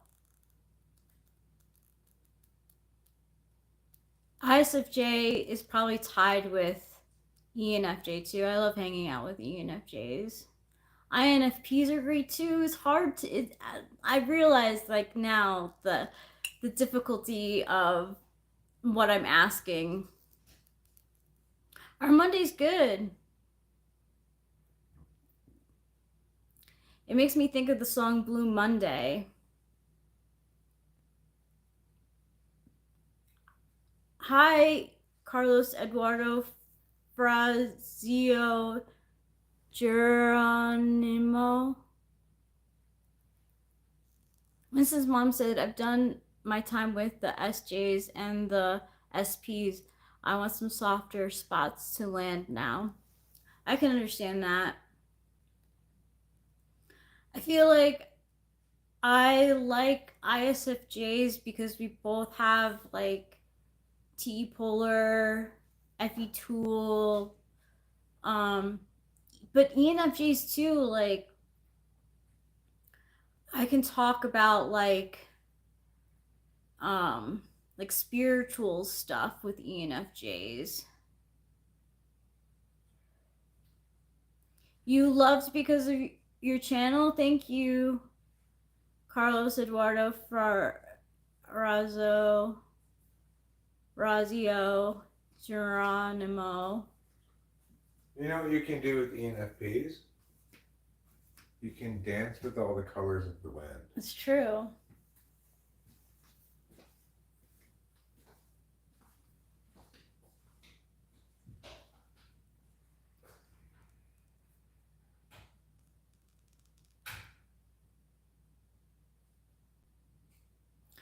It's so hard. I like INFPs are so freaking creative, like, and soft spoken, and like what they say really comes from the heart.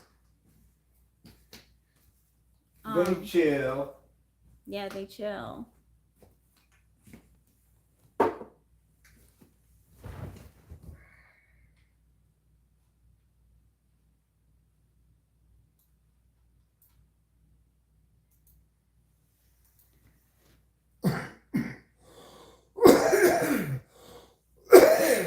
How do you guys take your coffee? I take mine black to save calories. I take mine white like my Christmas. Yeah.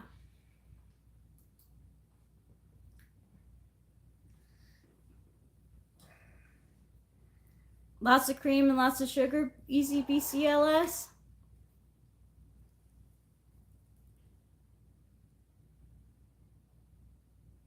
Email at the Anthrax says Lil Wayne is working like Eminem on his rap career.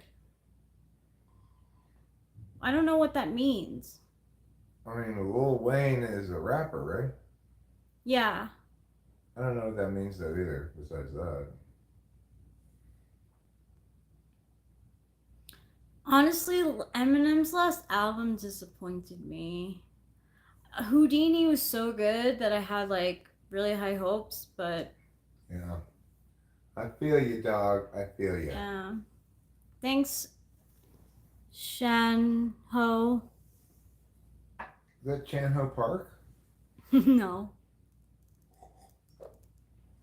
He works 9 to 5. No, I'm only famous around these parts.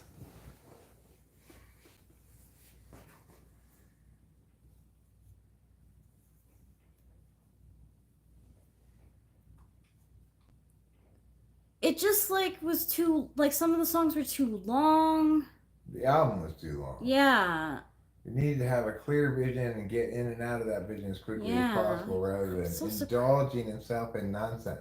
I'm so surprised Dr. Dre didn't like reel him in. We're from Mariposa, California. You're an iced coffee kind of guy, BCLS? Emailed Anthrax, how do you take your coffee? It was pretty generic. I can't remember any of the other songs except just the feeling of disappointment. Because I really liked Houdini. I was like, yes, like Eminem's gonna come out with a great album. But Emailed Anthrax 6 is coffee, 2 creams, 2 sugar. That's very balanced.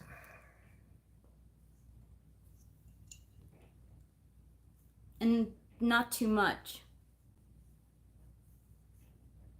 Oh, Hurricane Milton. The hurricanes have been terrible.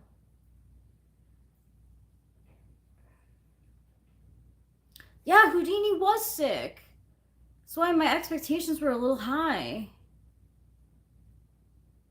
Read the Bible. I don't really read, so.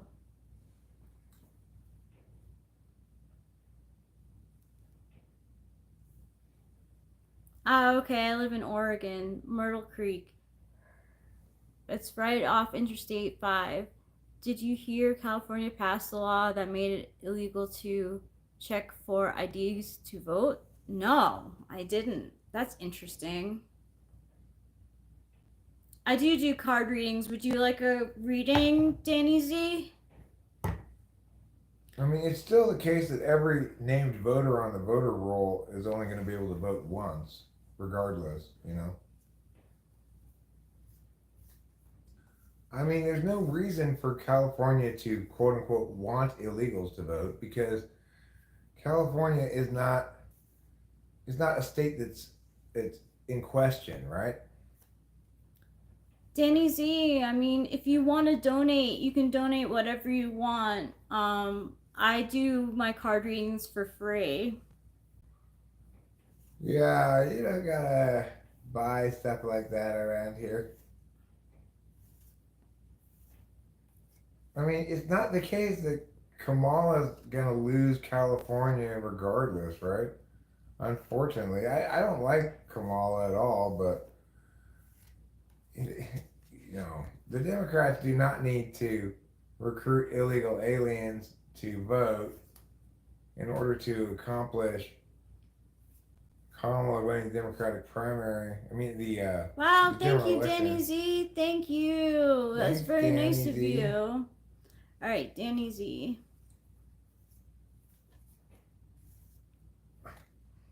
Oh man, Kanye West, I feel so different about him now. I used to defend him and be like, yeah, he says like crazy stuff, but like he's this creative artist. Like now, like with the Diddy stuff, dude, fuck.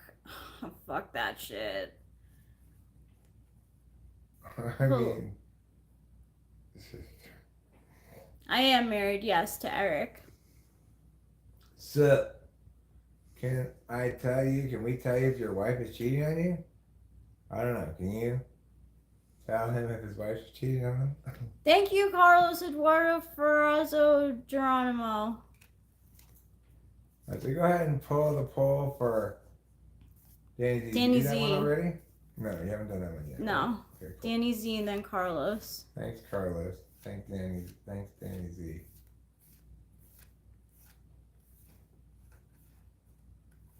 It's not burning emailed anthrax. Okay, Danny Z. Ooh, the 5 of Swords. Fixed, stuck, stalemate, defeat, obstinance. 5 of Swords. You're like, ha ha ha, I won. Look at you guys, like, in the background, just defeated by me. Yeah, and I'm picking up all these swords, too.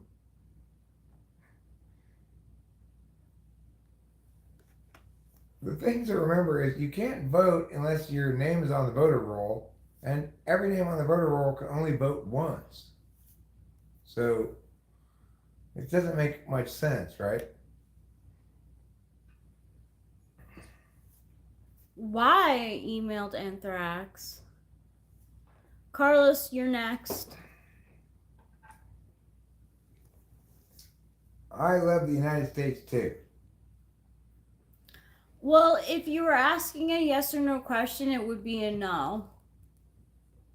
If you want us to know whether we can tell you whether your wife's cheating on you, you'll have to give us more information than just asking the question. We don't know enough to determine the answer to that question. If the world is burning, hopefully a shot of antibiotics will cure it. What kind of wake-up call? Don't you think there's enough that's going on that already signals? Well, it depends on what kind of question you're asking. Like, if it's, is my wife cheating on me, it would be a yes, because the card is typically seen as a more negative card. I don't like to use like positives and negatives when it comes to cards, but it's usually someone who's so like self-defensive and is like, no, I'm like always right, like, and battly, where like it exhausts other people. John Smoot, that's true, but of course, if that's the strategy, then they better have the permission of the other party or know for sure that the other party is not going to vote, or else they're going to get caught, right? It's going to get exposed. There's going to be a problem and a hoopla when somebody comes in to vote and discovers that their vote has already been cast by somebody else, right? All right, Danny Z, I'm gonna do a follow-up asking, is your wife cheating on you?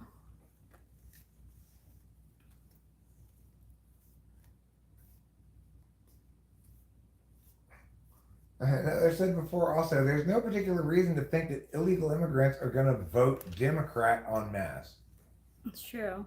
You know, Mexicans are often quite conservative, certainly socially conservative. IMM. Okay, Danny Z, is his wife cheating on him? Established, financier, patient, king of pentacles, tycoon. Like, it's a positive card, so I would say no. What was the question being asked? Is his wife cheating on him? King of Pentacles. Well, I guess what that suggests is if you are the King of Pentacles, then no, you don't have to worry about it. But if you're not the King of Pentacles and she's the King of Pentacles, then maybe the other guy is the King of Pentacles too. Who knows? So you have to understand your own circumstance. Who is the King of Pentacles in your house? And what vulnerability do you have to Pentacles? Like, if I got that card, it would be, no, my wife's not cheating on me because I'm the King of Pentacles. Mm-hmm. It doesn't necessarily mean that depending on your circumstances.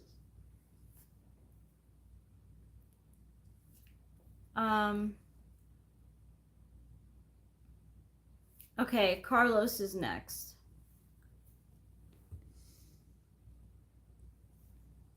There are more than two candidates. It's just nobody votes for third-party candidates.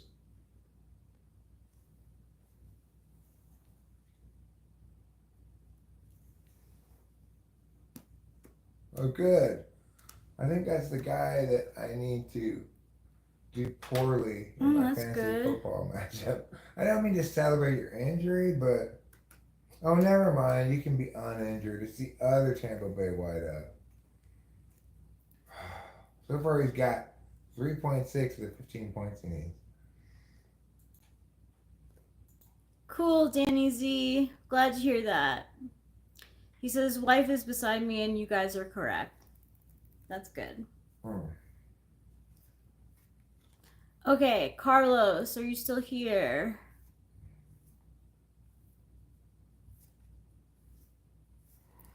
Carlos, this card is popping out.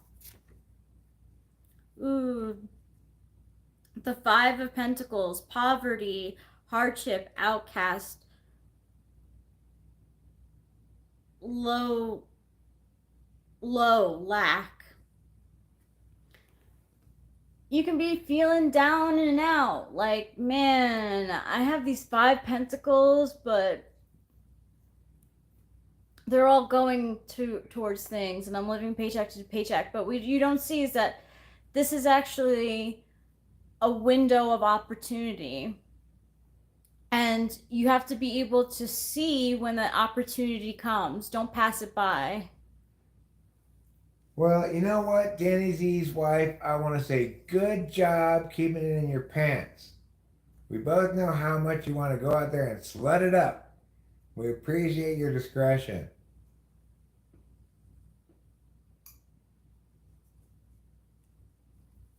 You tell her to shut it or else. That's one way of saying it. I mean, if I were she, I would say, or else what? Yeah, like, what are you gonna do? Why are you telling her to shut it? Like, Are you going to quote unquote shut it for me? ooh. She could Because come back with any of those responses. I'd like to see you try, motherfucker. Oh! I'm too sexy for your shutting it. I'm too sexy for you shutting it. Too sexy for you shutting it.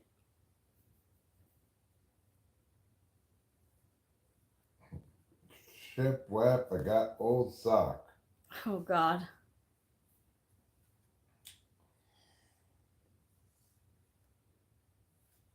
Nobody wants to eat your socks, emailed Anthrax, okay?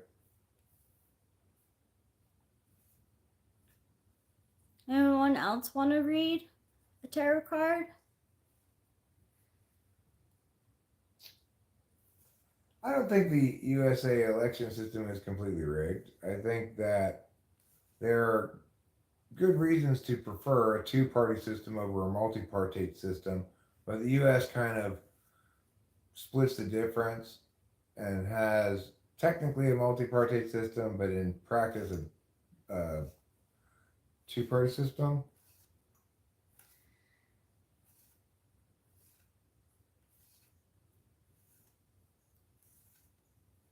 I'm a poor reader. I get very ADD, so I like to listen to audiobooks. You're welcome, Danny Z.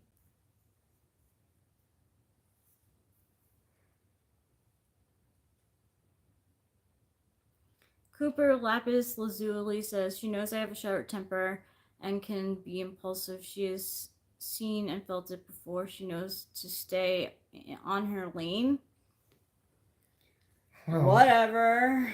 I mean, if you have the proper attitude towards your significant other, you want them to comfortably, safely be themselves without having to walk on eggshells or any shit like that, you know? Okay, I'll do another one, Danny Z. If you are cheating on your wife,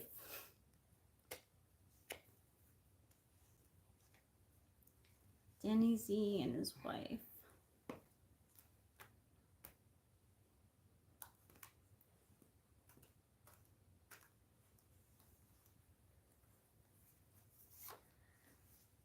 Withdrawal, reflection, wisdom, advice, repose, hermit, number 9, counsel. This is a major arcana, and it talks about like staying inside, being by yourself. So I'm gonna say no, you're not cheating on your wife. But it could mean that yes, you are cheating on your wife with an old bearded man who lives down near the park. Yeah. That's possible too. And that is carries possible a lantern, too. you know. I mean, I don't know if it's so corrupt at all in the USA. If you mean corrupt literally like corruption, I don't think you've got. We don't have to like pay the police off to, you know, stuff like that. It is expensive, but that it wasn't expensive before COVID. Not that expensive. It was dramatically less expensive. And the best explanation for the economic crunch that people all around the world are feeling right now is we never should have done those COVID lockdowns. Yeah. On lane in the membrane, on lane in the brain. Thanks, Danny Z. We are so right. I'm so glad, Danny Z. And I'm so happy for Don, the bearded guy in the robe down near the park with the lantern. Me too, yeah. He finally has met his special someone, and it's you, Danny Z. The only Japanese things I have are my wife and my katana. Are you an sure you don't mean your ISTP? waifu? It sounds like you may be talking about a waifu, not a wife.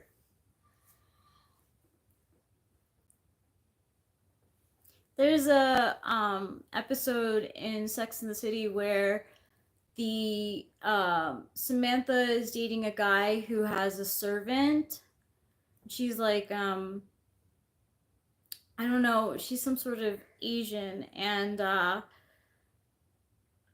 she's very obedient, and she basically thinks that she's the wife and he's the husband, so so the servant kicks Samantha out of bed and being like, get away, you hoe.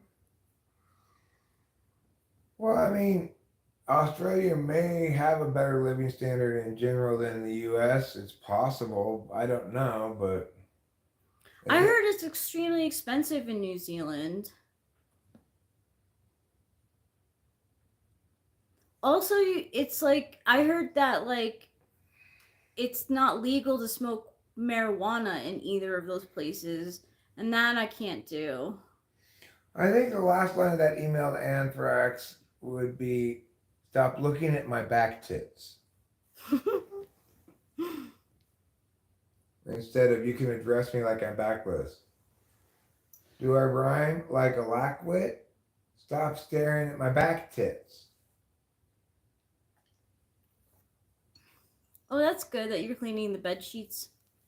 That could be done once in a while. More or less unnecessary, you know. I can sleep on my own filthy sheets for quite a while. That's an old video to make fun of my wife's little brother. All right. High Life with JoJo.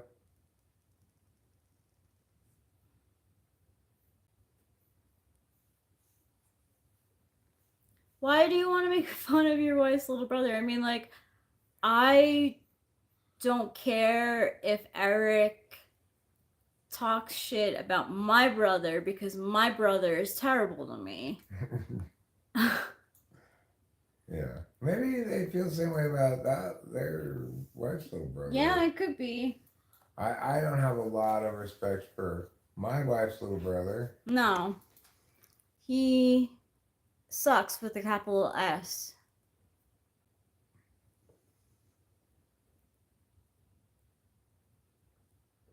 Oh, it's easier cheaper and to rent.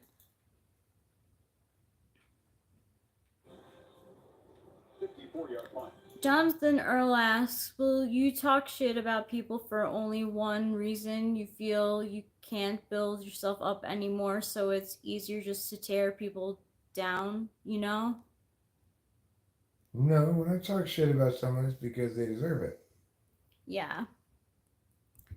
My brother basically kicked me out of the house when I was staying in New York after I had my my manic episode here, and I had to go back to New York. I obeyed the rules and I didn't smoke inside the house, but I smoked weed with some friends and I just smelt like weed. So he was like, "You're out of the house." And my dad took it. My dad got so angry at me. I'm like, I didn't even fucking smoke in the house.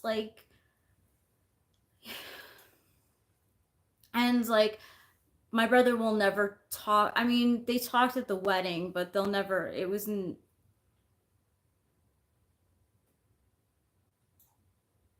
But if I got no spine, like coke a line, that rhyme is fine. So bad, I'm dying. Like a coffee I grind. Are you becoming the new Eminem? I'm sure he meant like coffee. You said coffee, but I'm sure that's a autocorrect. Oh, coffin. Ooh. Yeah, probably. Maybe not. I don't understand how coffins could grind, really, but that doesn't make a lot of sense. I'm assuming you must have meant coffee. I have gotten into fights with that little brat many times. He's a bad kid who watches TV too loud and likes cartoons. I also didn't like how attached he was with my wife. What little kid are you talking about? His brother-in-law. Oh, right. I feel like that kind of doesn't really match the punishment. If he's that much younger than you, then you shouldn't feel like you're battling with a little kid, right? That's silly. What's so wrong with watching cartoons? I mean, TV too loud, okay, you gotta set a boundary there. Hey, your TV's too loud. But like, was your wife attached to him as well? Like, I don't know, sometimes siblings have good relationships with each other and they're close. I'd just say that socionics originally, uh, it's one of the first big things that I studied a great deal when I got it, discovered cognitive functions and typology and with cognitive functions as opposed to just MBTI. Um, but ultimately, it proved mostly to be the thing that demonstrated doing wrong in the following way, and that needed to be fixed.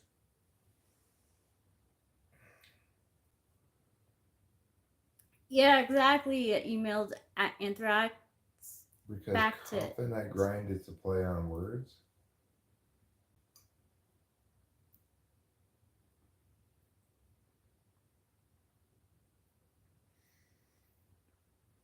I mean, I guess what I took away from sociology more than anything else was the need to know what you're trying to do and what it would look like if you were to succeed in doing that before you start doing things. Well, I'm sorry that happens, Copper Lapazuli. I mean, 16-year-olds, they don't really like authority. Not all of them, anyway. I mean, it can be the case that you can have a very unpleasant teen. However,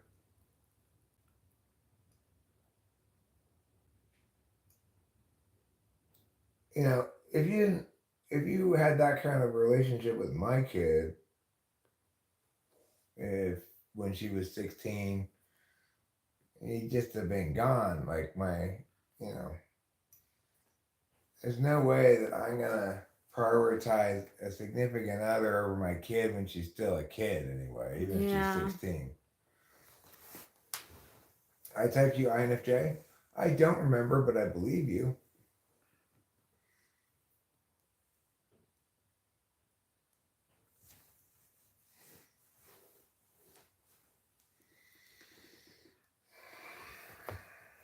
The Glazer family.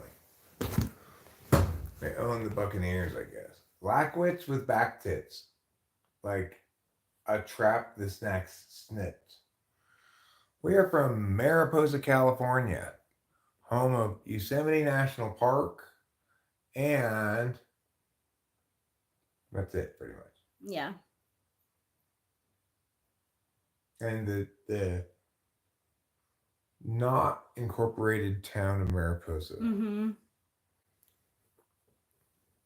Home of no stop lights. Home of quaintness.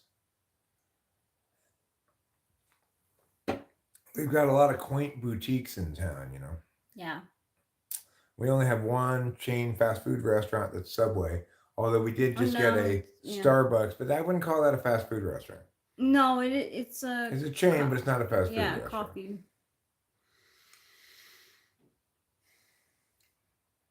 The oldest forest in the world, I believe, is the bristlecone pine forest, which is on the other side of the Sierra Nevada. It's in the eastern Sierras. How about the fact that Australia has one of the lowest crime rates in the world? How we have very cheap health care? Wow, it sounds like Australia is a wonderful place. What do you want me to do? Move to Australia? I'm not trying to say the United States is better than Australia.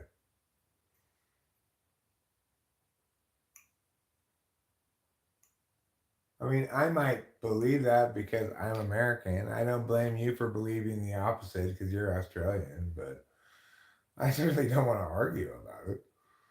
Wow, you're willing to like divorce her over her brother? I mean, it definitely express how you feel about him, but I wouldn't put an ultimatum on it. Just tell her that he's got to go. I mean, you're not treating her like your wife if you care that little about the Yeah. disposal of her child. Yeah. And why even marry her if you if you don't want her as she comes? If you want something different than as she comes, then don't even marry her. What do I think of objective personality system that is? I don't know if it's changed or what, but it's always been nothing but garbage. Fancy a spotty governor? I don't know what a spotty governor is. Is it Australian for a penis? And the answer then is no. If it's Australian for um like some sort of dessert, maybe. It's her brother, not her child. Who's brother? It's the Copper Lapis Lazuli's brother-in-law. Oh, it's her brother, her little brother. Yeah, like I feel okay, like fair enough. Fair enough then. But like I feel like it shouldn't be an ultimatum between marriage with your wife and kicking him out. Like, yeah, but what if you were being all like, "Hey, listen, my brother just got divorced. Can he come live with us indefinitely?" At some point, not indefinitely. It wouldn't at some be point, indefinitely. I might get annoyed. Yeah, right? of course. Now, granted, her little brother is under 18, but it's not her responsibility. It's her parents' responsibility. Yeah. So I would give I would say like he has to go. Like just be like he has Just give him a time frame, a reasonable time frame. Just exactly. be like, okay, how much time do you need to get to excise him from this equation? It's not your wife's fault. To excise it without, putting undue stress on you. Yeah, and don't threaten the relationship like that. Hey, Doug D. Evening to you too. What's up, Luna? Be bugging. A 20-ounce bottle of marijuana?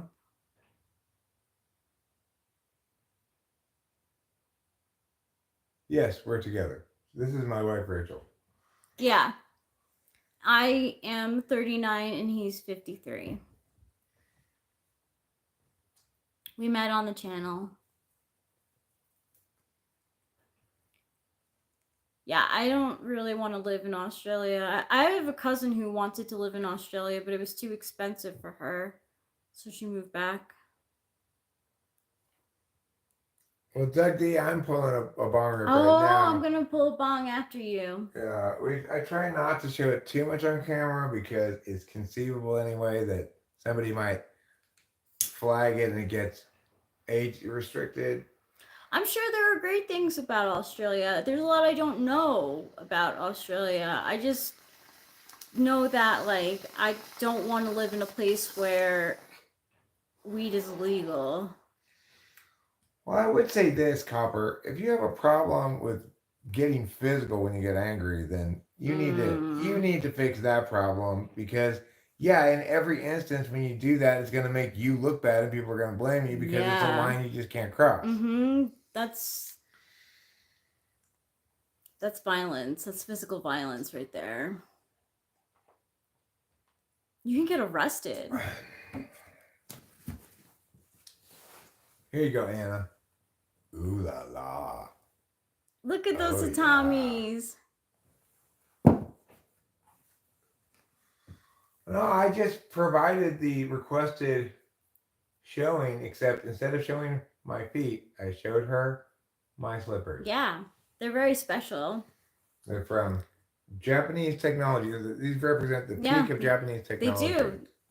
I bought them from a karate store in Jersey.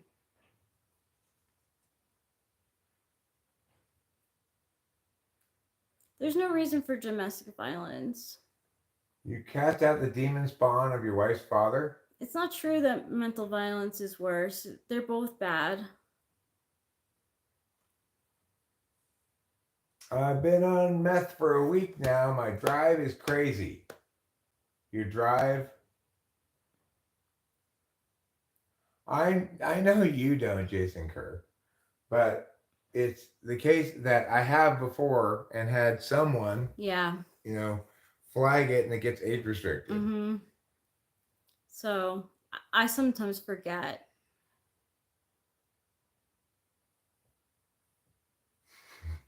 Elijah Jones has a copyright on the word meth. Fair enough, Elijah. Fair enough. Well, young kid equality, just equality for people, like it's not.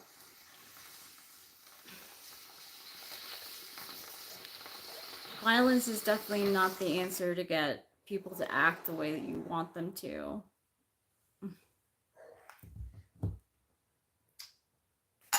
You want to? Yes, please. Would you like to take a turn? Take a turn at the Bong Rip Station. Hey, hey, hey, hey, smoke meth every day.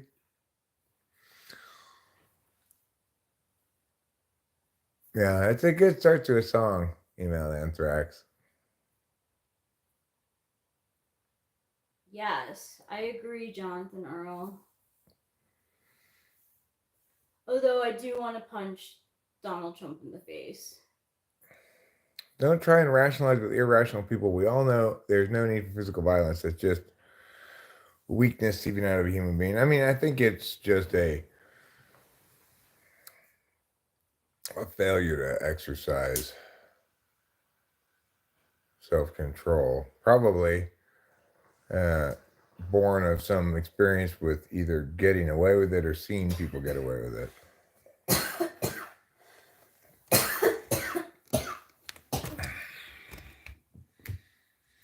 If you notice this notice, then you will notice that this notice is not worth noticing. Now when I go home, little bastard goes running upstairs to his room and won't leave it. He tells his grandparents that I'm a bad guy, but they don't know all the crap he does.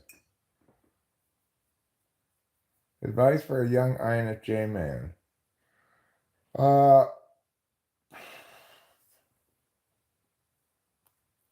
Avoid the wrong relationship. Mm-hmm. Ma'am, I believe this one's for you. I feel like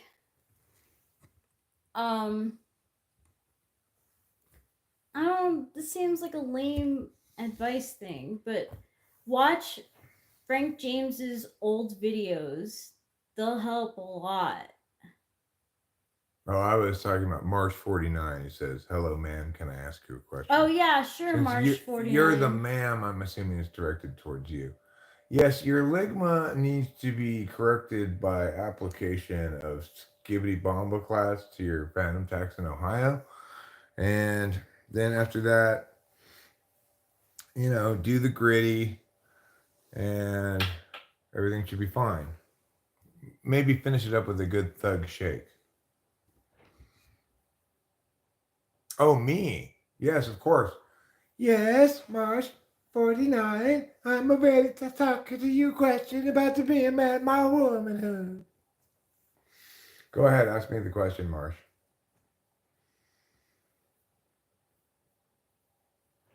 I think that is the best advice for a young INFJ. Avoid getting into the wrong relationship. Yeah, it is.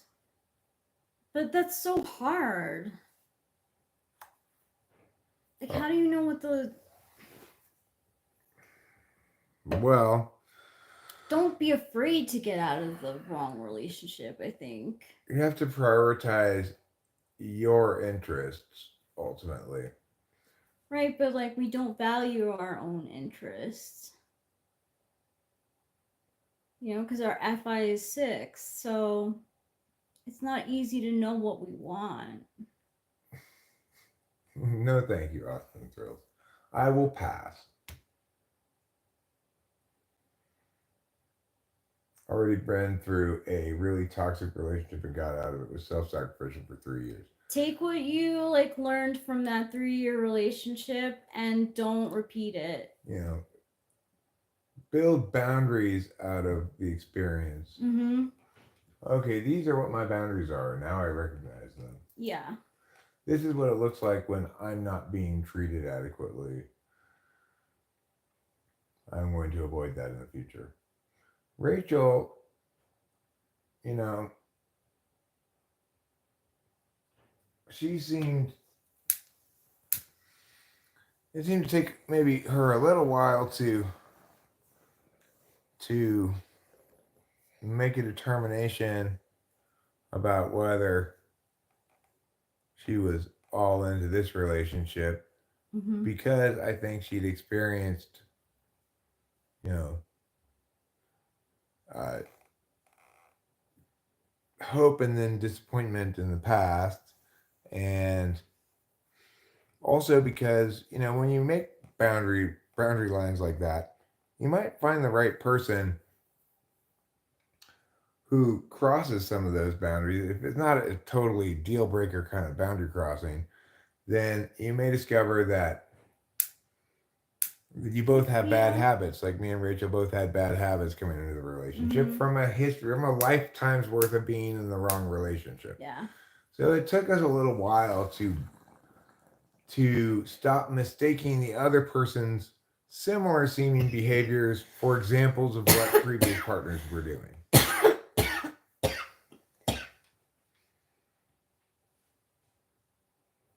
I had a lot of problems with self-worth too.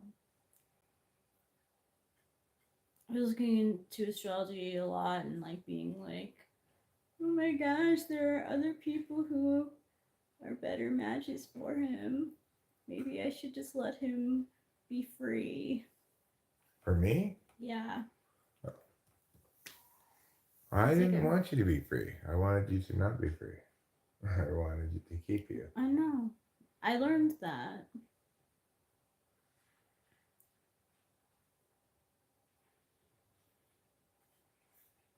Well, I'm sorry I had to imprison you, but I didn't want you to be free.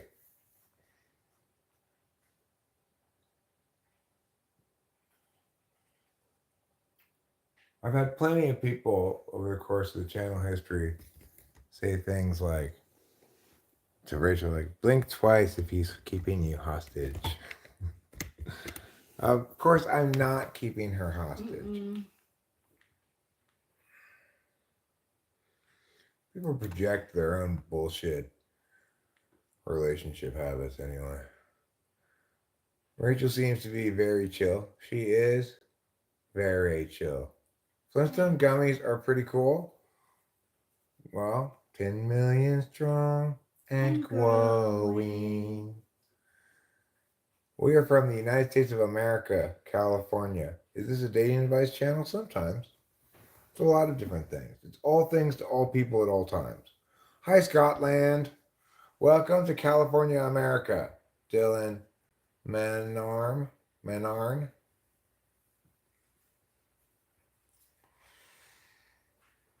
So I don't have very good dating advice.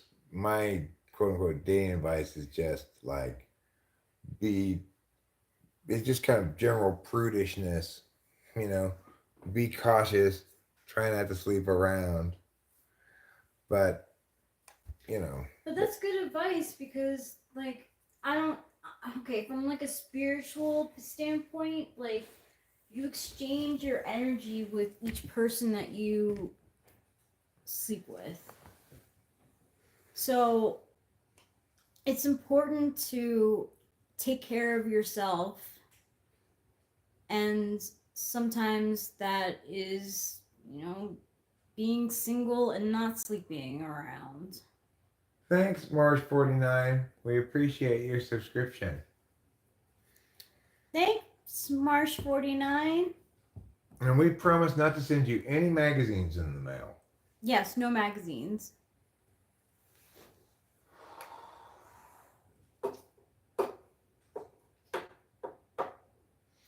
We have had multiple couples meet around this channel, more than one marriage, but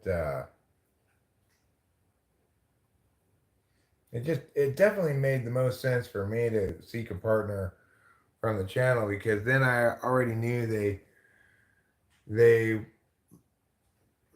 liked my content, at least, and I'm more or less like I am when I'm making content. So I was a fan of Eric's videos from back in 2018.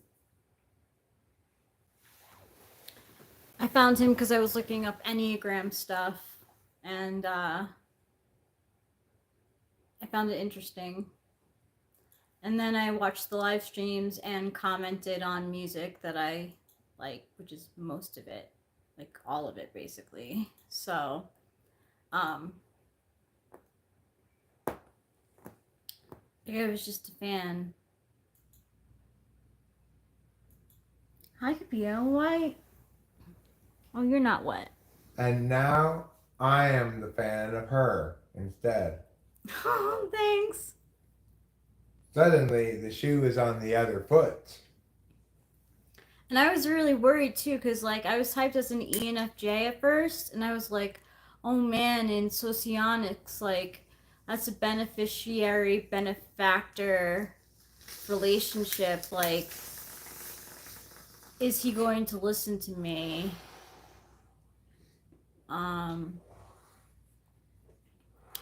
Hi, Conger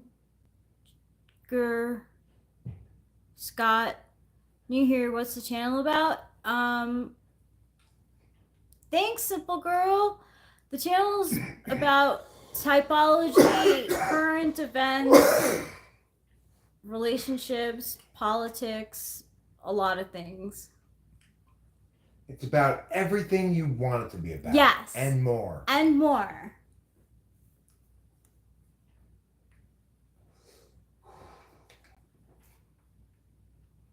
Okay, now I'm going to pop this out.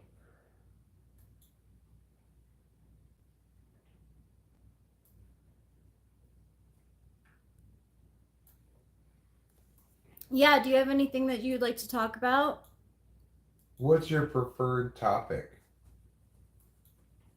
Perhaps you're a fan of dog shows. We watch dog shows. Perhaps you enjoy discussing ancient civilizations.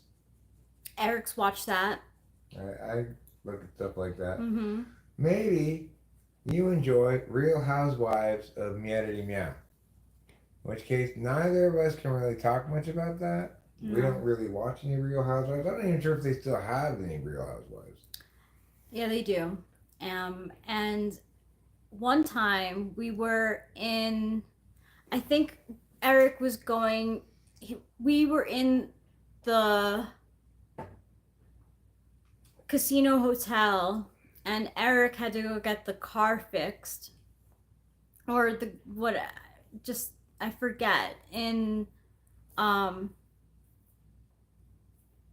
what's the place over there? Past Course Gold? Yeah, Course Gold.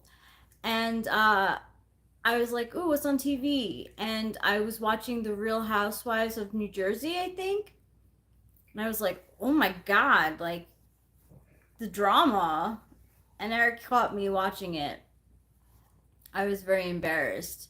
It was like really fucking drama filled, like right away, like all up in my face, blah blah blah blah blah blah blah.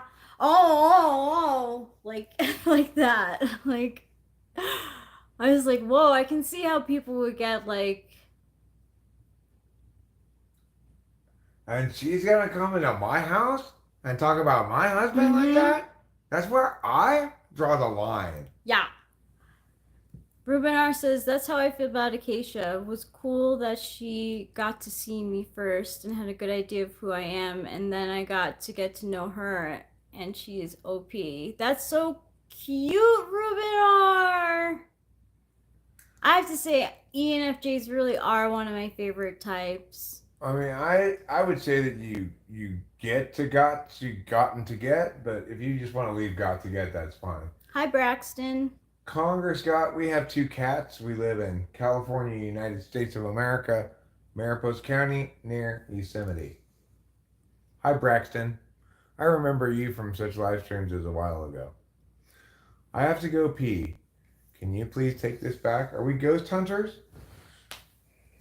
I'm not afraid to go on a ghost hunt. I just am convinced that I would not be able to bag one, you know. Oh my god, I walking through that abandoned house down by, like, No, they're the one I want to yeah, go to. so scared. I'm gonna be so scared. That'd be fun and interesting though. It will be. What time is it? 6:30. Hey, Ariana.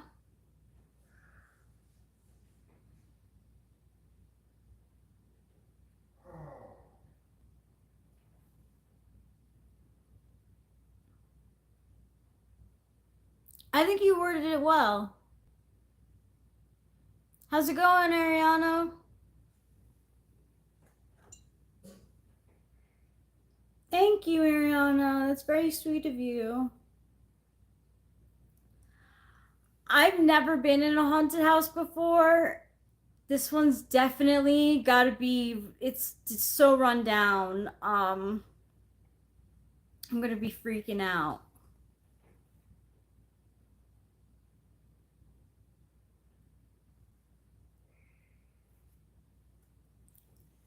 Conger Scott says California is one of the most beautiful states, but it's gotten too expensive. Yeah, a lot of people think that. It is one of the most beautiful states.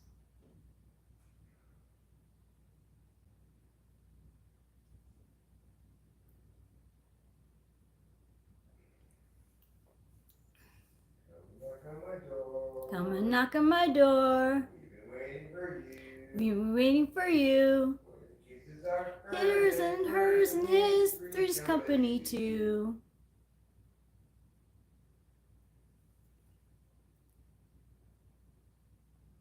Yeah, it's a free market for you, says Jonathan Earl.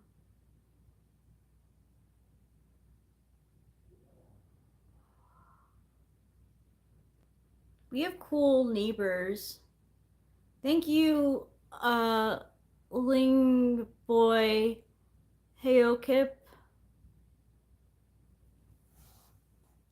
Well, it's even more liberal than I am. I lean middle to left, but it's way more liberal than I am. Although I do appreciate that it's been a weed positive state for several years now, so.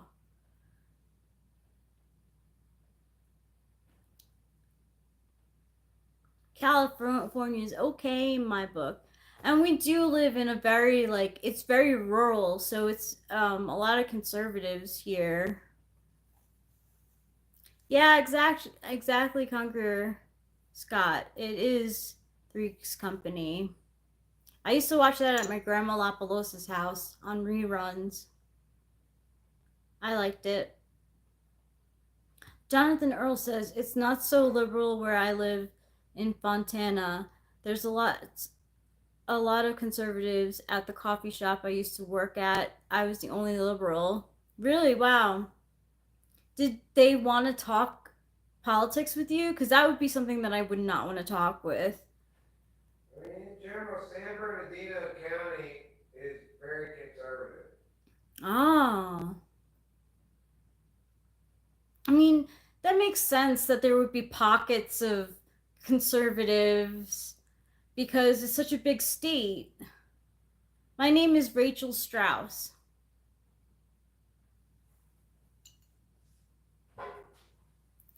Hello, Winston Baker. We used to live in Los Angeles. We used to live in Arcadia.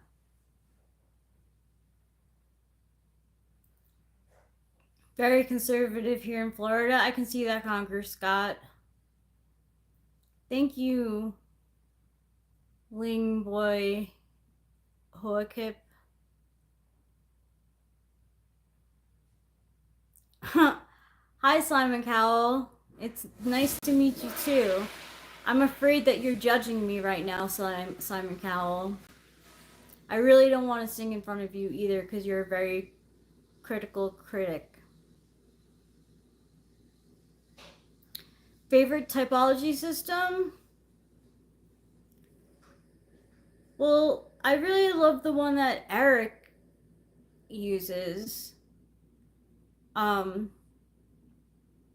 It helps me understand the individual types and what the cognitive functions stand for. Yes, exactly. Defensible typology. I'm not in danger. I'm married to Eric. Simple Girl says, just like Colorado, 3 counties make us a liberal state. Are they big counties, Simple Girl?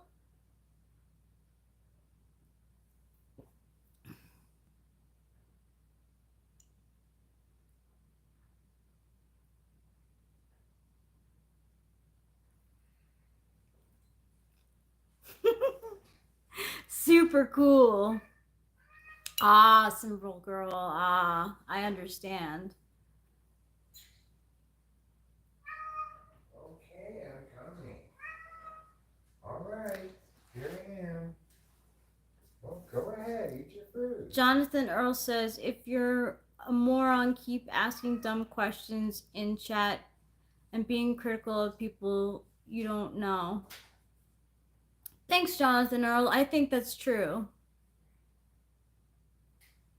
Where the kisses are hers and his, Three's company too.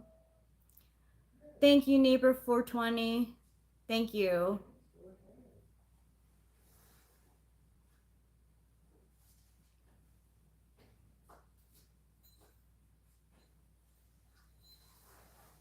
Oh yeah, he does. He meows a lot. He likes to be watched when he eats, so he'll meow when he wants to be watched to eat, and he also meows when he wants to go to sleep. Just generally when he wants attention for anything, Yeah. he wants to be let outside, anything. True, let outside too. Hi, Cardboard Hustler. Sure, Edward Mark. Mo Memo Meow. My favorite country is the United States of America. I feel really blessed to live here.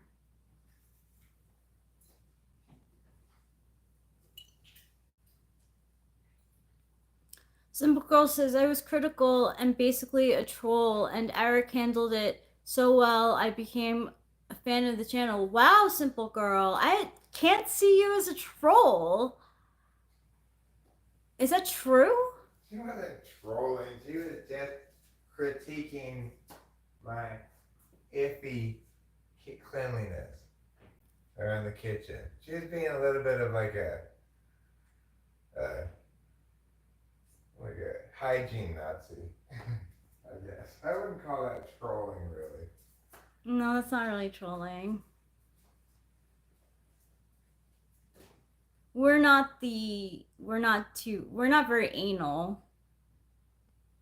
Right? I mean, I try to keep things reasonably So clean. do I, dude. So do I. I guess if you compare against some ideal, maybe we're not that clean. If you compare against how filthy I used to be, we're incredibly clean. Yeah.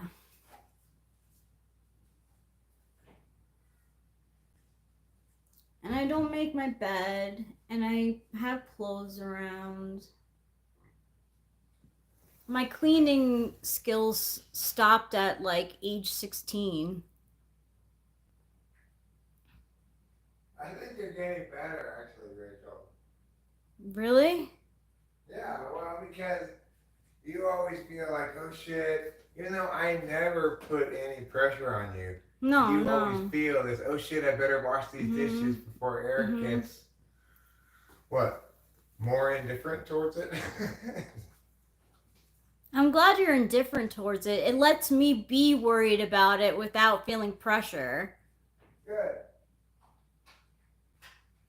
Like, I know I have your clothes to fold and stuff, but I feel like I'll do it later. Yeah, well, I did not know that was the case. And you don't care, right? No, Rachel, obviously I don't care. If I Right. feel like, oh, I don't have any clothes, and there's something that dirty clothes thing, I'll just do a little laundry myself. Well, you could just pull it out of the Right, I never dryer. have to do that. That never occurs that I'm like, well, I guess I'll just do a little laundry. But if I did, no big whoop. I don't mind doing the laundry.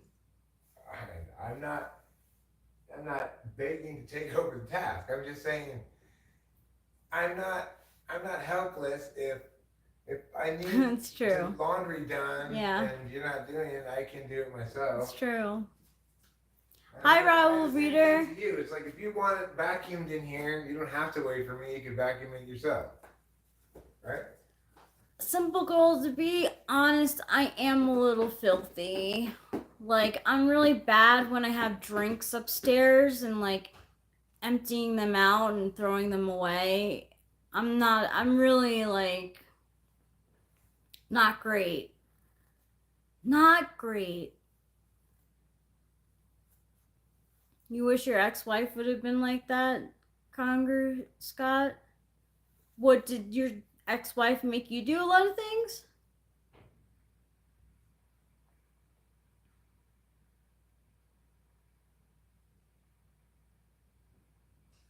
Before they moved to Cali, Eric and Rachel owned their own laundromat in Las Vegas, Nevada. Snapple facts don't add up. That don't add up. Yeah. I remember that when that was like popular. People were questioning Snapple facts. Is that true? I didn't know that. Yeah. I heard that. Yeah. You mean Snapple facts were bullshit? Some of them were, yeah, apparently. They're like, oh, no one's ever gonna check these. Yeah, kind of.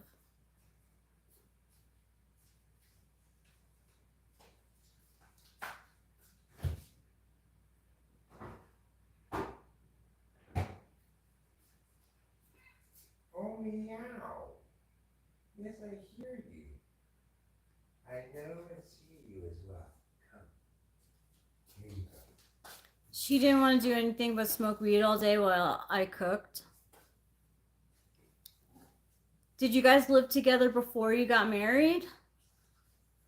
Like, Eric and I, we lived together right away, and I think it was good that we did because we were able to see each other's habits.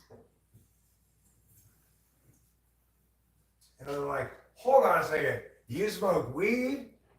You're going to have to stop that, Rachel. And that's when Rachel stopped her bad marijuana habits.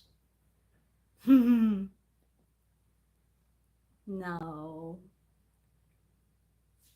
He knew that I smoked weed, and I liked that he smoked weed on camera. I thought it was very brazen and bold. We had a shared interest in getting high. Yeah. You know, they say couples that get high together stay together. I believe that. Mad Hab. I'm not sure I do, but that's fine. I mean, yes, Well, in our case, but I in think our that case, yeah. depending on what you're getting high off of, it could Well, be more impactful. I meant weed. Yeah. Yeah. Yeah. We're from Mariposa, California.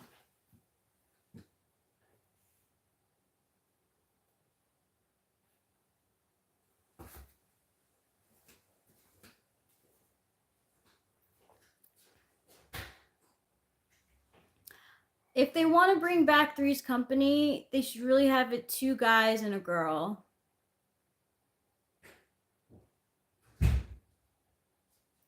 We're not too lazy to leave each other. What? I say 3 guys. Oh yeah, 3 guys. That's right. Or 3 gender fluid people. Wow. What about that? Some madcap stuff happening there. Where the kisses are theirs and theirs and theirs, three company two.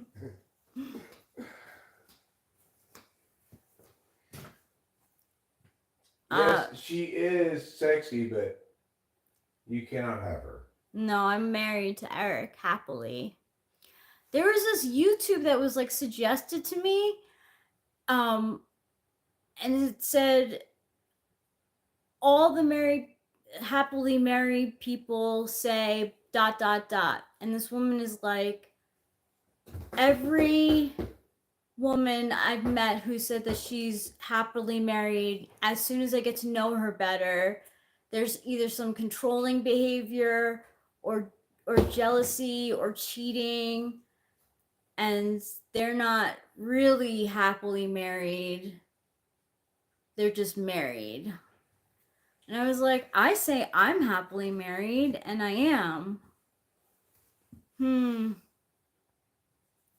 don't, and YouTube always suggests autistic stuff for me too. I'm like, why? Where in the algorithm says that I'm autistic? Like, well, probably people who watch stuff about, say, INFJs, the most world's rarest type, also think that they're not neurotypical, right? They're neurodivergent and have autism and ADHD and general important special snowflake disorder.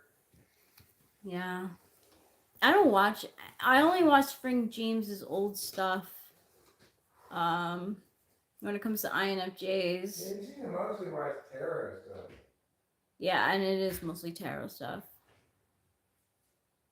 But maybe that too is, people who are into tarot, maybe there's a higher percentage of them think they're neurodivergent. Yeah. Everybody thinks they're autistic nowadays. Yeah, everyone. What's my favorite song? Oh my god. Honestly, that's such a hard question. I'll try to answer. Isn't it Row Boat? Yes, I do love that song. I'm not Winston's mom's daughter-in-law. Winston's mom isn't my mom.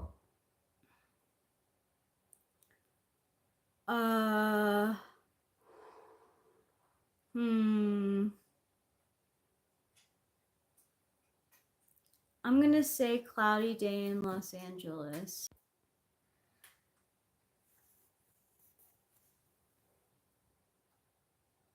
I don't have a favorite song. I'm related to Simon Cowell. I Wish She Was Mine. You mean by the Cars? Yeah, I was wondering if you meant by the Cars. And I wish she was mine. That's Best Friend's Girl, right? I'll show you what my shoe is. I'm wearing these shoes. Those are wonderful shoes. Thanks. Those are called flats. Yeah, they're flats. I'm a woman who loves her flats. I have to pick an answer, huh? Okay, well, I'm always super excited when Johnny's You Got a Man comes on. Yeah. Johnny, okay, if it wasn't our song, that's my favorite song, then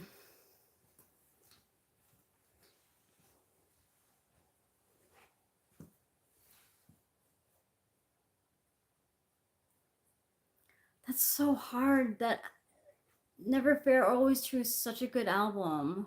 Yeah, it really is. Can you join? You have already joined. You are here, joined with us in loving matrimony. What brand are my shoes? Raul Reader? Is that what you're asking? Probably. Sure, Robert McCurvin. You can join. Brand name is Steve Madden. What the Sigma, says Kathy. Skibbity Sigma Riz, says Jack M.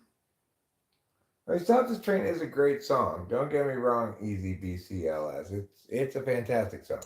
It is. I have a great deal of respect for it, and it has a lot of impact on me. It's probably, of all songs I can think of, the one that best triggers Existential musing. I didn't know Mitsubishi was a subsidiary of Phantom Tax Sigmas now. Hey, No Sage. I am the Rizzler. Woo! I am the Rizzler. Woo! I've got so much Riz. So much Riz. Mr. City Policeman sitting pretty little policemen in a row. Ha ha ha ha ha ha. See how they run like pigs from a gun, see how they fly. I'm crying. I'm crying. I'm crying. I'm crying. Yeah, in the chair. Meow meow meow meow meow.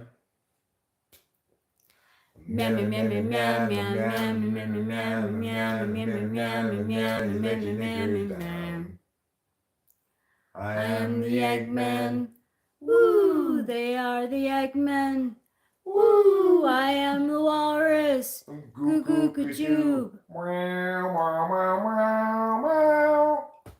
Such a good song. Yeah. Their songs, it's like, it just, you know them somehow. One knows them, you and I do anyway, more deeply than we know other songs. So deeply. Yeah.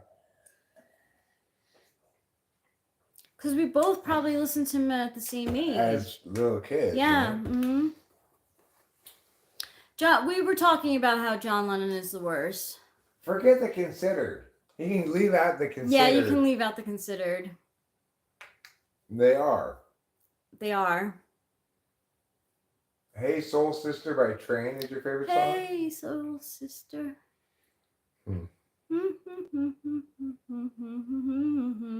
That's a good song. Yeah, it is a good song.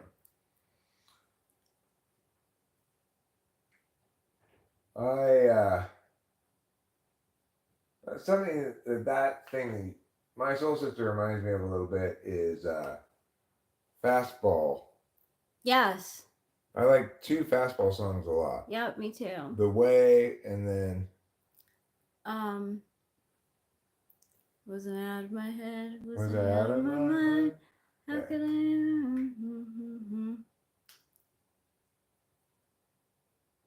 Is that her opinion or just mine regarding the Beatles?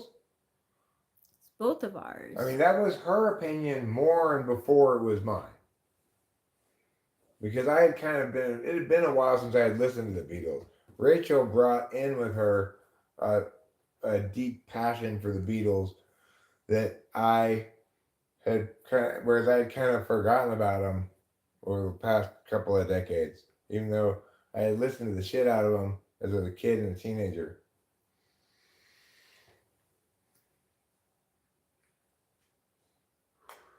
The dynamic between the Beatles is really interesting. Hey, Ethan. And we believe that John Lennon was an ENTP, not an INFP. And I will say that is probably correct. Well, yeah, we're talking about opinions, but we're talking more specifically about which opinion is correct. You know, just because you can't prove that you're right about art doesn't mean that someone's not right about it. It's true.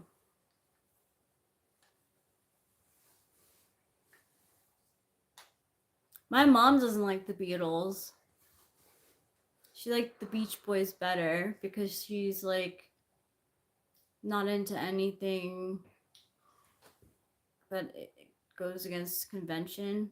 I know somebody who thinks the Rolling Stones are better than the Beatles. Oh, no, that is not true. How insane is that? That is insane. Okay, No Sage, he wasn't a simp. He is probably an ENTP. He was a wife beater. It doesn't mean all ENTPs are wife beaters. It doesn't mean all ENTP are wife beaters. Just like how like INFJ is possibly the type for Hitler. Like not every INFJ is Hitler. I am the walrus. Goo goo gajoob. You know, I'm an EHP, but instead of being a wife beater, I'm a wife greeter. Hello, my dear. Hello, sorry for the sweaty hands. Hello, wife. Good to greet you. Hello, husband. Oh, I do. I think all ENTPs constantly are beating their wives, especially the chicks. No, not all ENTPs. No. Oh, wait. That's my mistake. Rolling Stones are so mid. They're so mid. You were so right. We could play one of our songs, Braxton Tourette. If you want me to play on the speaker of the song that is not mine, then I don't want to do that because I don't want to take the risk. As per the title of this stream, actually, yeah. right? Yes, we do think that, No Sage. But it's because we believe there are only 2 ENTPs in the entire world. And John Lennon is the other one, and he beats his wife. And he's dead. And he's dead, too.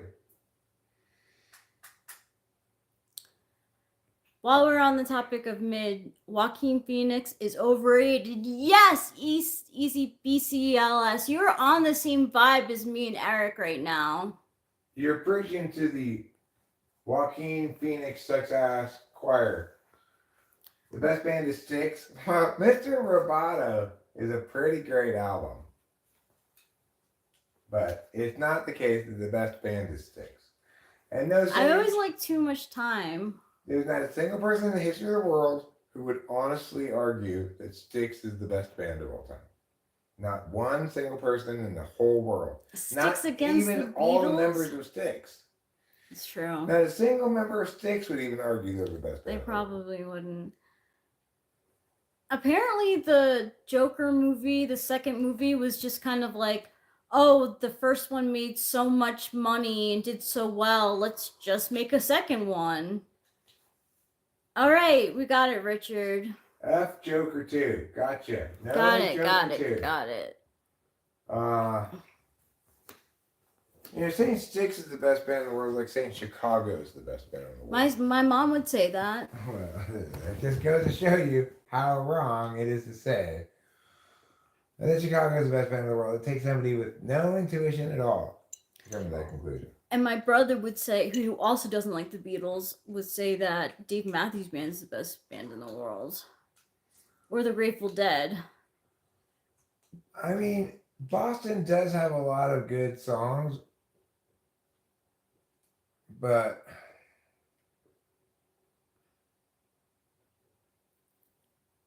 they put together a good greatest hits. Like, I wouldn't buy their albums individually, but greatest hits, they're pretty Boston, good. Yeah, Boston. I would say that a better comparison is this. Saying that Styx is the best band in the world is like saying that Dire Straits is the best band in the world. No. Yes, they had one good album, but it wasn't that good. Yeah. So one good album is not going to be the best band in the world. No. Don't shame your brother so hard like that, please, Rachel. It's true. His favorite band is either the Grateful Dead or the Dave Matthews Band. He's gone to several concerts of the Dave Matthews Band. Like, he loves them. Catastrophically bad taste in. Why do I have to keep his musical taste secret? It's not like it's not a secret. You went to the same middle and high school as Buddy Holly? He was long dead by the time you went there, though. I like Nowhere Man. Nowhere Man, please listen. You don't know what you're missing. Nowhere Man, the world is at your command. He's a real nowhere man, sitting in his nowhere land, making all his nowhere plans for nobody. When John Lennon goes down in music, it's hard for me to get there. At Nowhere, man, that's a sad song. So is Eleanor Rigby? yeah. Yeah, that's also a sad song. So is She's Leaving Home. Oh, She's Leaving Home is so sad. This is based on a real story too. Rubber Soul and Revolver are two of the greatest albums they ever produced. They are two of the greatest albums. Abbey Road is probably in the mix there too. Yeah, there's some bad. So is the White Album. So is the White Album. Yeah. I think Magical Mysteries Tour is a step down. Yeah. I think even Sgt. Pepper's is a step down, really. Although that's a pretty great album. It is a great album. But Rubber Soul is very possibly the best of them all. Maybe the White Album is the best of them all. That's what people say. People say that the White Album would have been their best album if it weren't for all the crappy songs on it.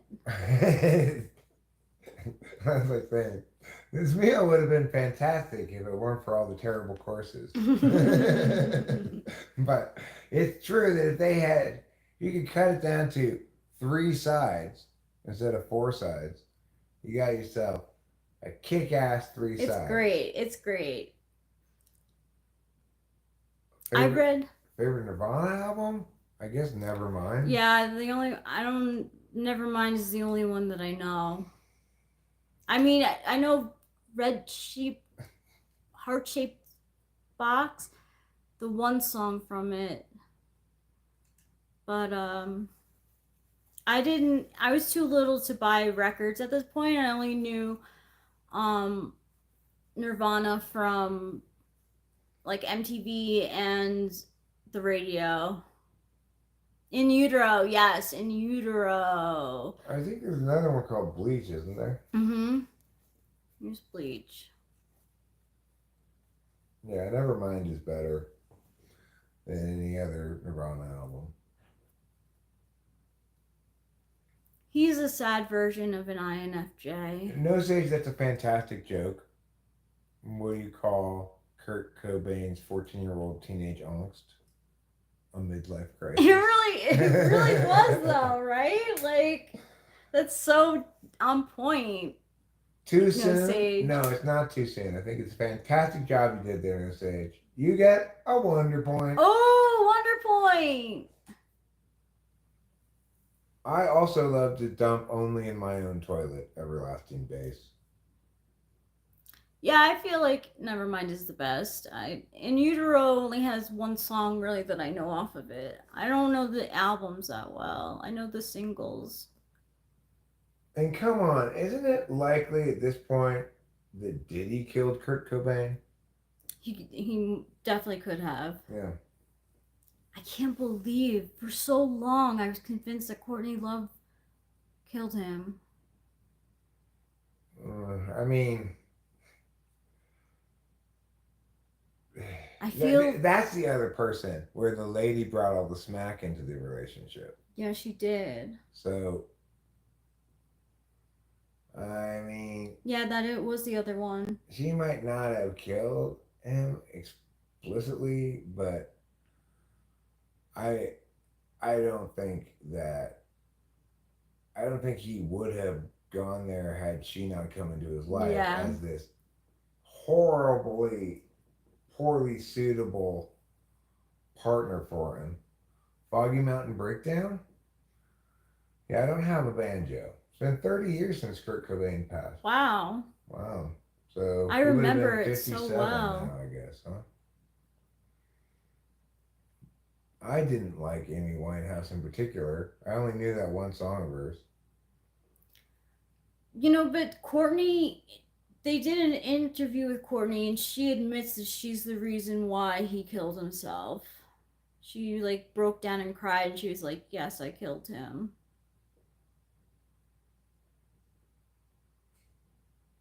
Well, I mean, I'm not interested in her blaming herself for his death unless she's specific about her failures that led to that. Oh no, she wasn't.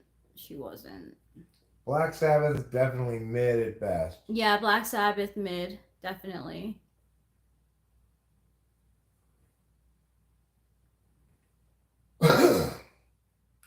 I don't like either one of them, Giovanni 22. Neither Trump nor Kamala.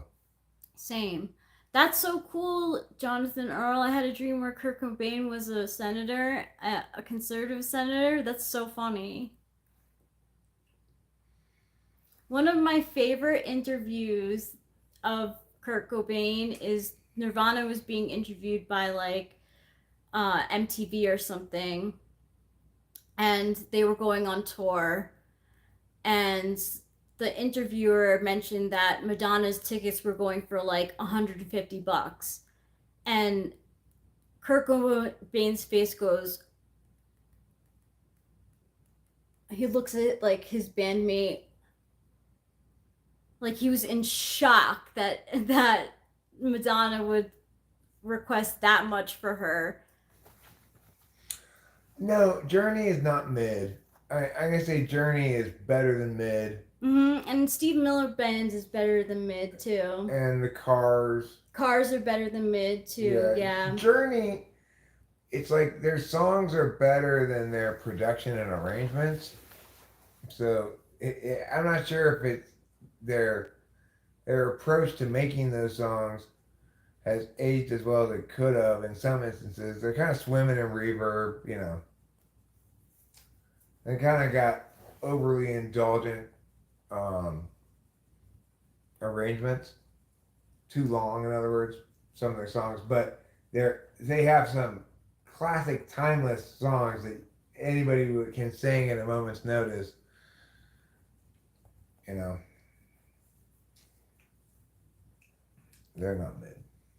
Now that seems cheap. I saw one of my favorite punk bands back in the day for $12. I saw Guttermouth and TSOL at the Orange Show for $12. Wow. Guttermouth and TSOL. That's a niche punk show. You're also a Creed fan? Oh my god, you're definitely getting roasted for that. I'm gonna just pretend that it's a side effect of the COVID vaccine. Oh, Simple Girl, you too? You have the same side effect? Can you take me higher? It's okay. Sublime is mid. Sublime is mid. Linkin Park and Tool are bad. Queen is way above mid. Yeah, way above mid. Rat M, I've never even heard of them. I don't know what Rat M is either. Oh my god, you guys like Creed? Oh.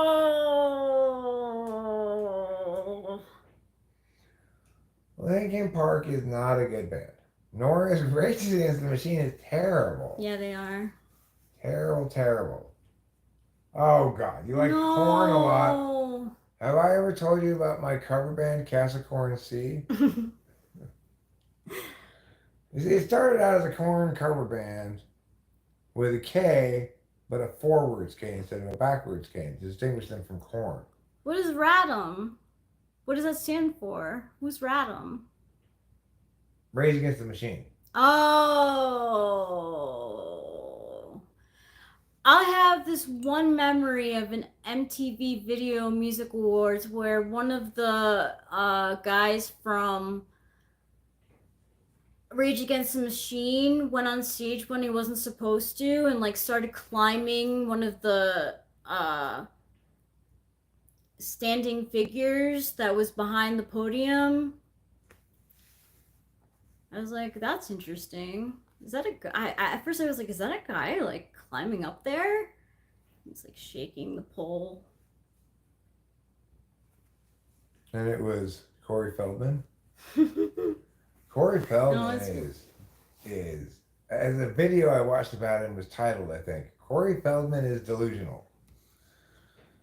If you haven't heard about it or looked it up or seen a video on it, he has a double album that he released either last year or something, 2023 or 2024, and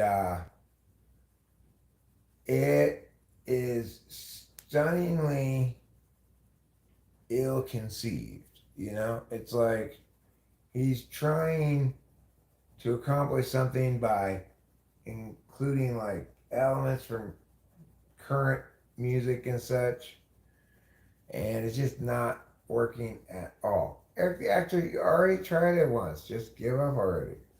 Green Day is not mid. The Strokes are mid. They're yes. a little bit above mid because they only had 2 albums that are good. Green Day? Yeah. But they've got a lot of good singles from across different those albums. 2. Not just from those 2. Really? No, yeah, they've got plenty of good singles. Alright, so above mid, but honestly for me just a little bit above mid. I'm critical of Green Day. Okay, well, I that may be the case, Simple Girl, but that's not why he's making these art decisions. It's because he's getting himself to do something that he's just not intentionally equipped to do well. Wheel in the Sky and Don't Stop Believing by Journey are great are great songs. You know? Switchfoot. I used to listen to Switchfoot, but never heard of them. They're actually a Catholic, a Christian band. If you believe in Jesus, then you like the song. If you believe in Jesus, then you could sing along. They like skirted it, like they would like talk about like hope and stuff, but not necessarily be like Christ is king. Like, let's fellowship in our worship of Christ together. Meant to Live is amazing. I mean, its title's not. I can tell you that much. The title is not amazing. Meant to Live. Billy Joel above, he's great. Billy Joel is in the same category as like Queen. Yeah. A lot of recognizable very, songs. very high up there, but not as good as like the Beatles. No. Lately, I've been into the Stupendium. I don't know what that is. No, Billy Joel's not way better than Queen. No, they're about the same. I mean, granted, you might say Queen's a little melodramatic for your taste or something. I get that, yeah. But the songwriting is on equivalent level. No way! Billy Joel is not better than the Beatles. Oh, that's insane. He's actually said to be influenced by the Beatles for sure, like himself. So he even doesn't believe that he's better than the Beatles. He's not better than the Beatles. Anthony works at the grocery store, saving his penny for someday. Mama Leone left a note on the door. She said, son, you move out to the country. Ah, but working too hard could give you a heart attack. You ought to know by now. You get a house out in Hackensack. Is that all you get for your money? Here's the thing, No Sage. Billy Joel doesn't have a single album that's as good all the way through as, say, the Beatles' fourth best album or something, right? That's true. So even if Billy Joel has assembled adequate number of good tracks to maybe be compared apples to apples against the Beatles, he's not nearly as good because the Beatles have almost, some of their albums, like Rubber Soul is perfect. It's start to finish perfect. Forget about, and so it's like Billy Joel is kind of more like Green Day. Green Day has a number of good songs like 21 Guns and I Walk Alone and When September Ends and a bunch of things like that are from different albums. But that doesn't make them at the same level as somebody like the Beatles. Makes them, in that regard, Billy Joel's more like Green Day than he is like the Beatles. He's got a bunch of good songs, but they spread out over a shit ton of albums. And Green Day has been around for so long. Like, their first album that I remember, I'm sure they had albums before, but the one that was hot when I was little was Dookie.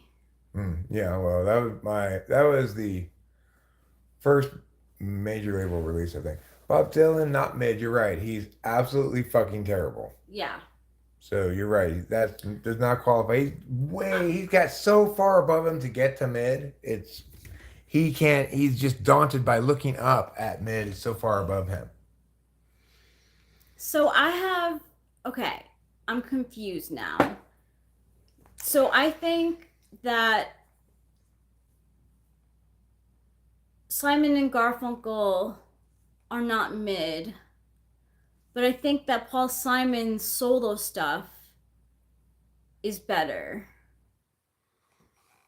You don't need to like the whole album no stage. What I'm saying is it's more impressive to have put out a bunch of hits with proportionally few misses than it is. It's a lot easier to make 10 hits with 100 misses than it is to make 10 hits out of 12 songs. Yeah. No way, no Sage. My Chemical Romance is so angsty. No Sage, my grandmother has better taste in music than you, and she's dead, and she had terrible taste in music. So, oh my God. Eric Clapton, no. Hi, Gemini Mama. Just throw Eric Clapton on the horrible pile with Joe Satriani and fucking like Jeff Beck and other horrible shit like that. Jeff Beck. Ugh. I think that, I'm going to say it. This might be an unpopular opinion, but I think the Grateful Dead is mid. At best. At best. Maybe a hair below. A hair below mid. They do have a couple of good songs, but I mean, you ask yourself this question. How unpleasant would you find it to have to listen to an entire Grateful Dead album? Well, I have a feeling it's gonna be bad. It's gonna be bad. You're not gonna. You're gonna see. You're gonna keep trying to turn it off and remember. I have to listen to this whole album. Confession. I used to go to because American Beauty, that album has like a few good songs on it. Like it has Truckin'. Mm-hmm. Truckin's a good song. And Cocaine. That's Truckin'. Oh. Living on then I guess I just really like that song. Yeah. I used to go with my dad to Grateful Dead cover band shows, and I always thought they were so freaking long. A Grateful Dead cover band? Yeah, dude. Oh my God. I know. It's not a better a facsimile of something terrible. What could anybody be possibly thinking? All my life's a circle. Someone say they like my hairy woo is missed. Lady Gaga is not better than the Beatles. No way. Lady Gaga has a few good songs. Yeah, but I have to say Justin Bieber. That album where he sings "Where Are You Now That I Need Ya" was really good. Ghostbot, my cat is not a cob gobbler. No way, no Sage. Bad Romance is not better than any Beatles song. That's a silly thing to say. Yes, Madonna sucks all kinds of ass, obviously. Ooh la la, want your bad romance. I want your ba ba ba ba ba ba ba. Hey Jude is a good song, but in no sane universe is it anywhere close to the best Beatles song. No. That's a really hard one. Best Beatles song. Yes, Taylor Swift sucks. She's got a couple of songs that are worth something, and that's it. And that's it. Taylor Swift does suck. And honestly, I'm starting not to like her. Like, I was always like, oh, cool, she's an ESTP. Like, we like were together in real life. Like, we could be friends. Like, that's a parasocial relationship. But AI hologram message, you are a millennial, although he misspells it. Act like one. What do you mean by that? I'm curious. Like, what makes you think Rachel's not acting like a millennial? Are you saying because she likes the Beatles that that's not appropriate for a millennial? The yeah, Beatles are generation transcending.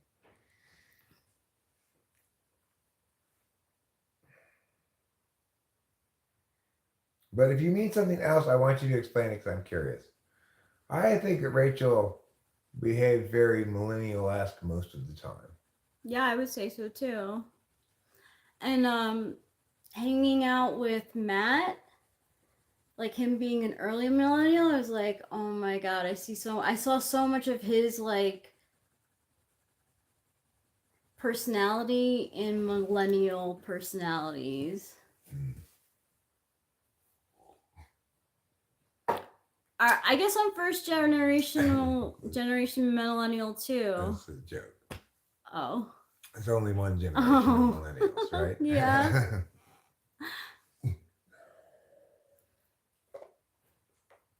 You want to see how my hair looks in a ponytail? I don't.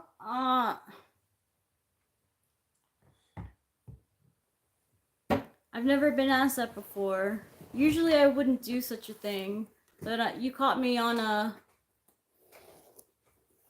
drug day. Yeah, on a drug day.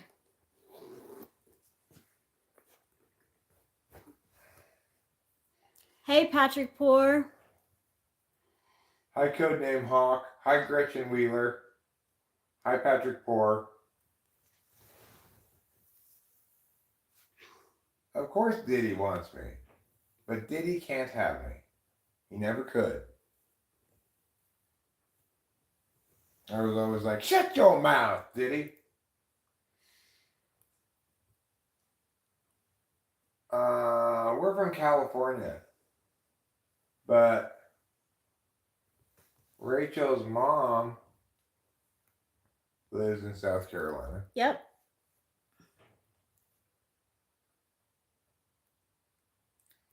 His voice is so damn good.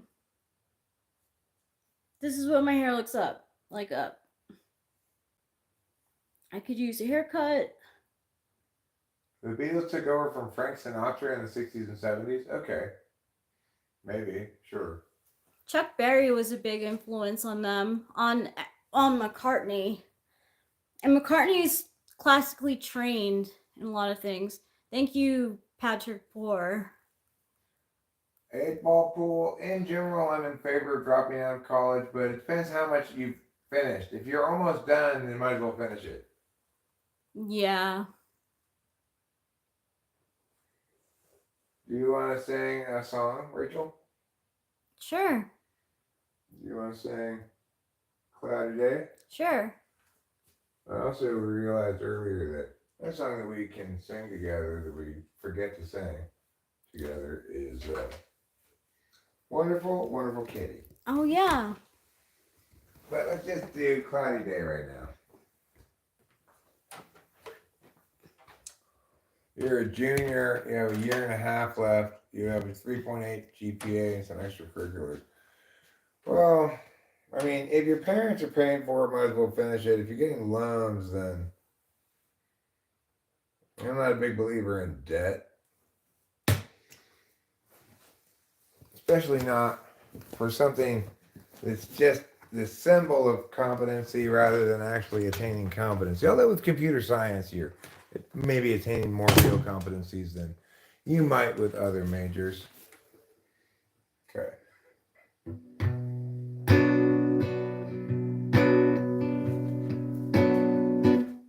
It's a very cloudy day in Los Angeles. And today we hope for more time. Troubles past, struggles still to come. Day is nearly done. Someone buy us some more time.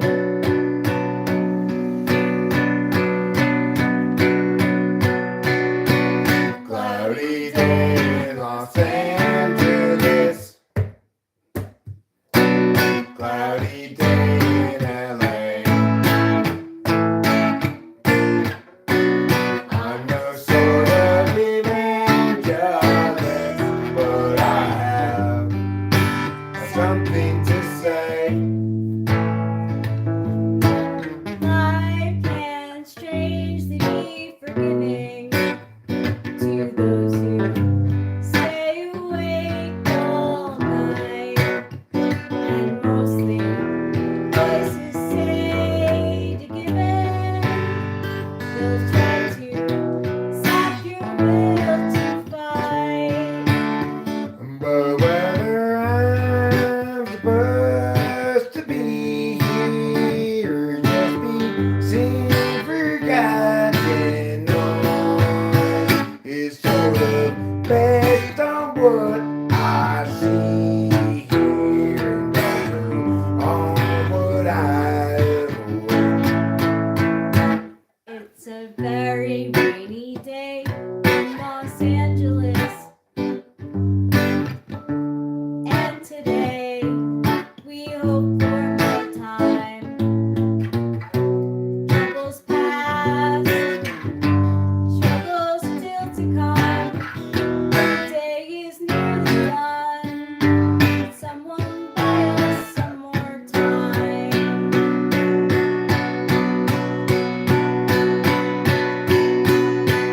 Cloudy day in Los Angeles.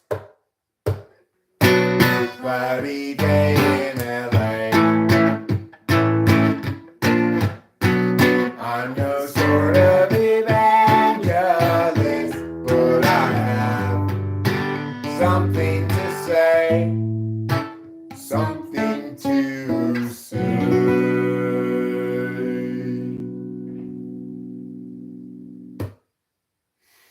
Nicely done. You too, Rachel, darling. You did a wonderful job. Thank you.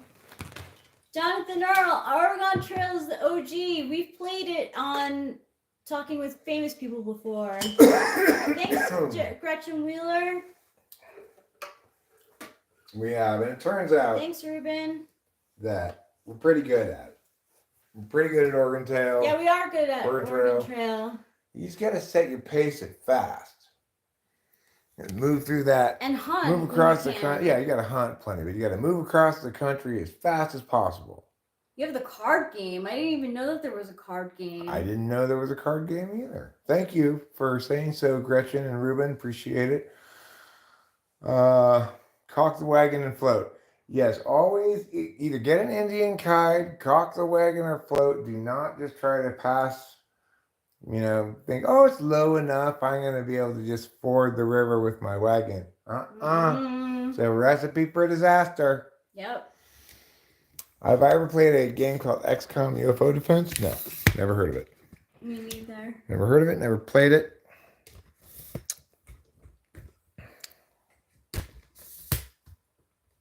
Ain't never making it. You're losing all your shit, right? Exactly. Yeah, you lose all your shit. Sometimes people steal stuff from your wagon. And you gotta sometimes bargain with an Indian. Here's another reality. There's a decent chance that by and large you're generally feeding your people too much. They don't need to be on generous rations. You can have them on the middle one. You can even go some distance on the low rations, Mm-hmm. You underestimate your people's ability to starve. I would say that's an important thing to remember about Oregon Trail. Yeah. And instead of trying to shoot rabbits, just wait for a bear to walk across. Donna is below mid. Donna stinks. Gretchen, we have to be willing to make a few sacrifices, okay? You can't expect everybody to live.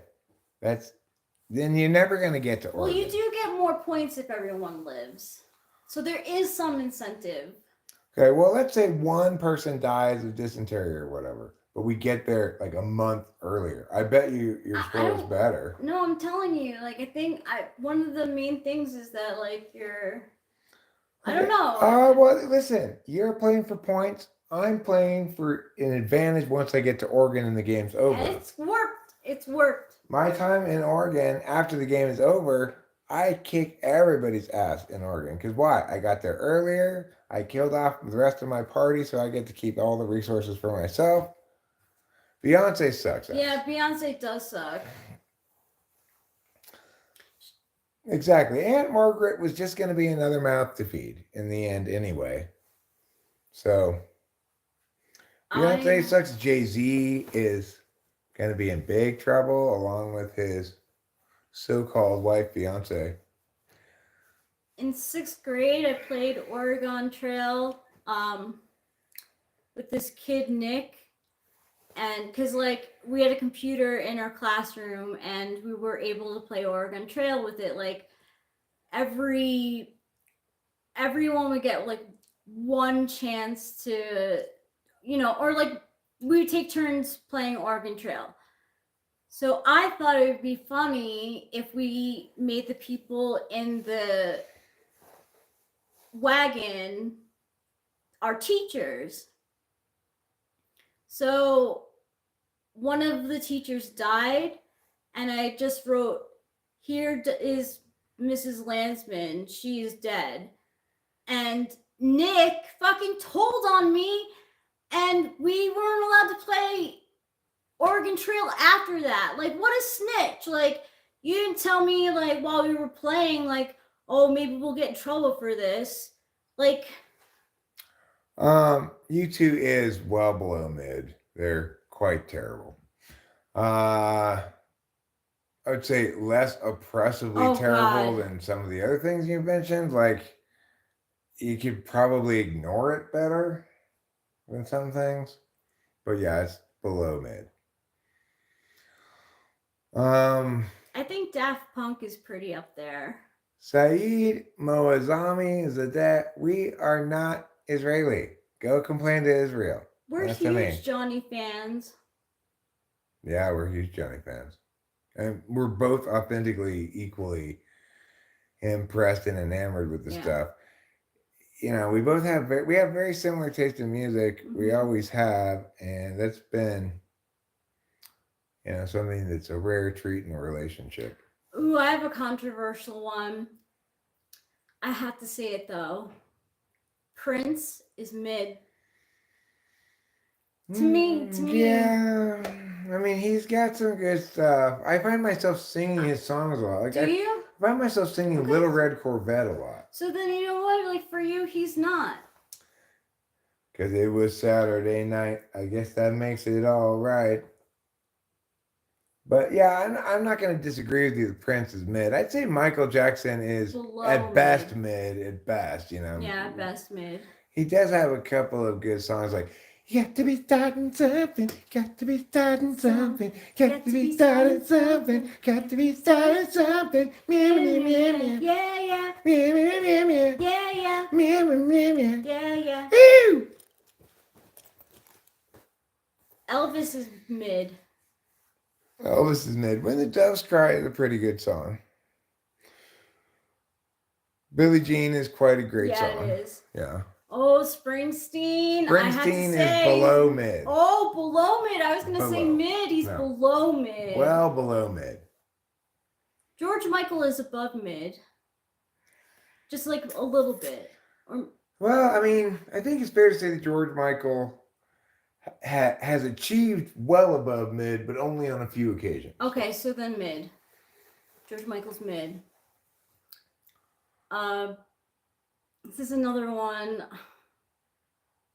I feel bad saying it, but like, the Beach Boys only have one really good album, and their best hits are great, but they're pretty mid. I mean, they certainly are overrated. Yeah. Mariah Carey is terrible. Terrible.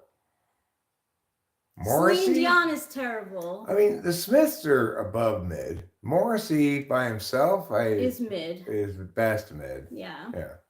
Hi, J.A. Mariel. Hey, J.A. Mariel. A.K.A. That Lady. That's That Lady. That Lady. Remember when I had the meeting with that lady. Oh yeah. Yeah. Hey. She's an INFP. Thanks for being so like supportive of Eric and what he does. Yeah, thanks. I was in my kitchen watching a small TV when Michael did Billie Jean. I was struck dumb, amazed at what he was doing. Well, probably you were impressed with his moonwalking. 23/7 is plenty. That's well more than I would have expected. But the Smiths have a couple of good albums. They've got more than one good album. Yeah, they're above mid. Michael Bublé is just kind of derivative, God. you know? He's got to be below mid by like a little bit. He's inoffensive, but it's just so blah. Yeah, inoffensive is about the best thing you can say about him. Billie Jean shot my mother. That's funny. That's hilarious, Victor. Thank you for sharing that. Oh, The Doors. Below mid, at best achieve close to mid level. Yep. You know. Close to mid level. A little bit below maybe. I'd say the Who were definitely a good chunk below mid. Yeah. Obviously, any band like that horrible band that played the pan flutes, you know. Oh my god. Sitting on the park. No, wait, is that them? No, what's that band? It's called like Medieval Trees or something like that. I don't know. They have like a pan flute. They're terrible. Or maybe it's a regular flute. It might just be a regular flute. I don't know. If you've got a flautist in your rock band, just get the fuck out, please. Yeah. Cold Chisel. I don't know what Cold Chisel is, I don't either. I know what Funky Cold Medina is.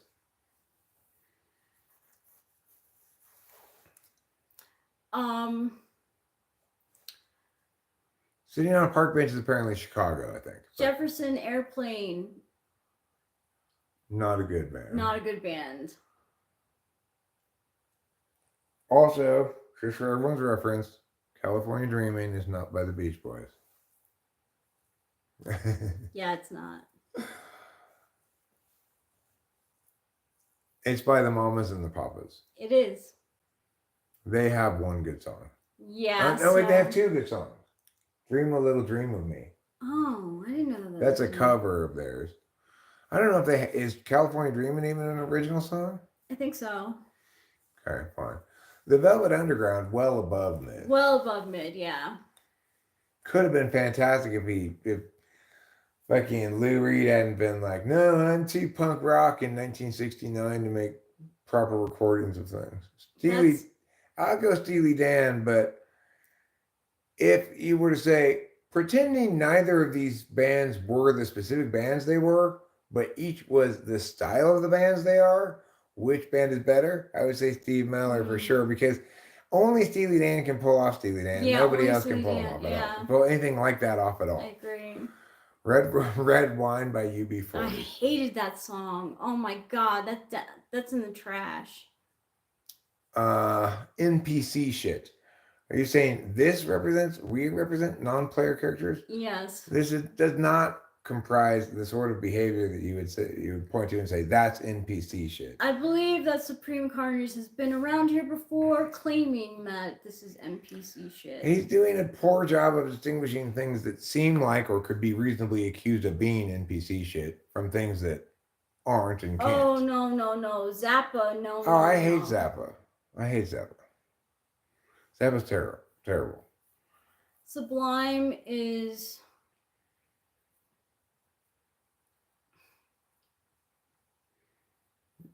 low mid. Yeah. Because they have like 2 songs. We got a couple of songs that are good. Yeah, it's like a bunch of other disposable things, like that band that sang "Walking on the Sun." It's not that I didn't like that song, but the band as a whole is pretty disposable. Yeah. It's like Smash that. Mouth. It's like that band that sings that song. Every morning I knew it. Two-man band. Yeah, that song. It's like that band. Like they're just totally disposable. Allman Yeah. Brothers are bad. Electric Prunes, I'm not familiar with. I don't know Electric Prunes. John Denver has a couple of good songs. I'm not Irish, but sometimes I use Irish Spring Soap. Mm-hmm. And I am part Irish, but I'm all American for a lot of generations. Yeah, because she is an American girl. You know what? Like, I get nervous that I'm gonna be like Steve Martin when I'm older, and you're gonna be like Martin Short, and Except I'm 14 years older than you. Yes, I am German ancestrally, but I'm American as well. What about Paul McCartney and Wings? mid.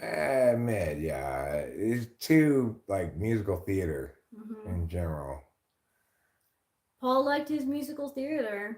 Paul had some good songs solo, like Only the Good Die Young. No, that's Billy No, Joel. yeah. I mean, Too Many People. no, I'm talking about Live and Let Die. Yeah, Live and Let Die. Mm-hmm. That was his movie song. Yeah. Dua Lipa? I don't know what Dua Lipa is. I only know like 2 songs by Dua Lipa, but I can't remember them. Like, one kiss is all it takes. Fall in love with me. NXS is definitely below mid. Yeah, definitely below mid. You know, I would put even Men at Work above NXS I would in the too. competition of Australian bands. Custom kitchen delivery. We've got to move them. That's Dire Straits. Is it? Oh. Yes. That's Dire Straits. Oh, Men at Work is I bless the rains down in Africa. No, Men at That's Work Toto. is Man Down Under. Oh. I come from a land down Land- under. Land I down come under. from a land down under. Yeah, that one. And they also do, who can it be knocking at my door? Oh, yeah. Go away, Mm-hmm. don't come around here no more. Can't you see that it's late at night? I'm very tired, and I'm not feeling right. Jim Croce has only one song, and it's, if I could save pee in a bottle, the first thing that I'd want to do is fill all these bottles with urine, and then I would give all these bottles to you. Yes, Kiss sucks. Kiss does suck. Peter Criss did not write If I Could Say Pee in a Bottle. Okay? I'm gonna say this too. This might not be popular, but Christina Aguilera sucks. Oh, yeah. Jessica Simpson sucks. Jessica Simpson sucks. The only one of those ladies that doesn't suck completely is Britney Spears. And even then, she has a good amount of good singles, but I can't imagine listening to an album of hers front to back. Me neither.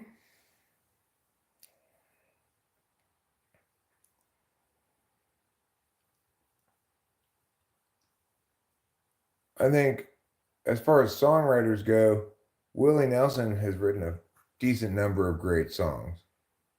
Why hasn't she blinked yet? Janis Joplin. Oh, man. She doesn't want to miss out on even a split second of her vision. That's why. Janis Joplin is eh. Eric, just quick, yes or no, because I don't want to hijack the conversation and I'm going to sleep anyway. Do you have an FI polar test that you give? Sometimes I'll ask people a couple of questions to inform me about FI. What's important to you is a good question. People who are FI polar will be like, what's important to me? Oh, jeez. Oh, it'd just be like completely. I asked an ESTP one time, what's important to you? You know, people who have got a good, decent sense of FI will say things like their family, right? The ESP said after a long going, what? They said, listening to music in the car? So that's a bipolar kind of response.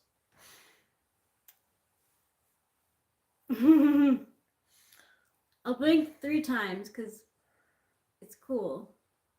Also, if you ask F bipolar people, if you had to, which would you rather drown, a puppy or a kitten? A great F bipolar answer is a puppy because it would fight back less. Less likely to scratch you during the process.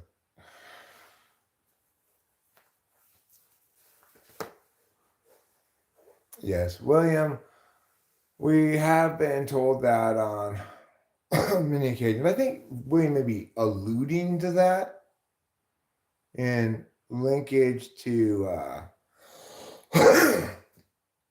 that guy saying we're NPCs, Rachel hasn't blinked yet or whatever. I think it may be alluding rather than actually saying it just straight up. ESTPs yes. Also have bipolar. Mm-hmm. Yeah. ENTPs and ESTPs. I have walked 500 miles and I could walk 500 more. That song? Peter, Paul, and Mary? No. I haven't heard a song by them called 500 Miles. Velvet Underground is great. They're great. They got a lot of great songs. Yeah, they do. The songwriting in the Velvet Underground is spectacular. The actual recordings are hit and miss. Some of the tracks are exceedingly long and noisy for no good reason. I didn't see the typing of Laura, actually. What makes her feel alien to you?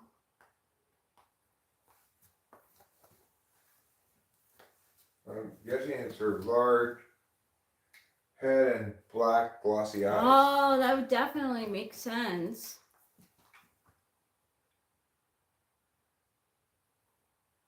Alicia Keys stinks. Stop stinking, Alicia Keys. She's below mid. You know who's better than Alicia Keys by a lot?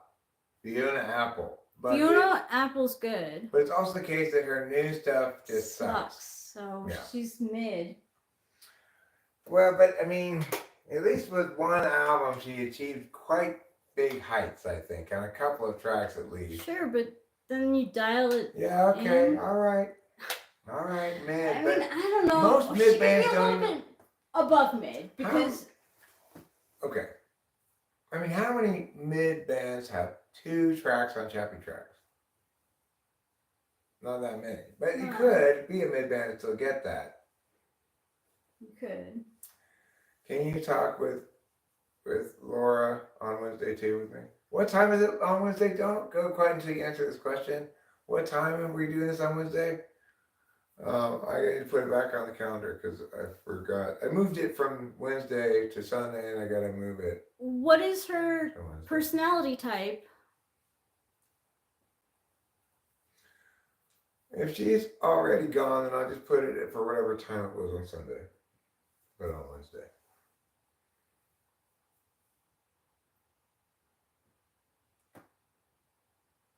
Don't go away, J.M. Mariel. It's fine.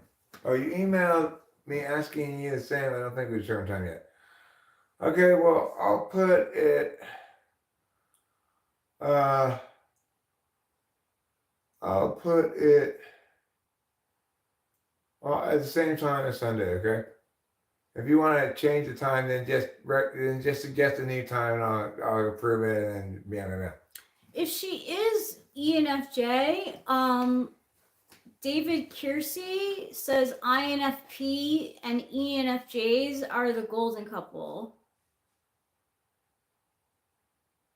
No way. You're not boring and you're not hijacking. Don't feel bad. We don't have topics around here. Yeah, we don't have topics around here. And we're also capable of having side conversations too.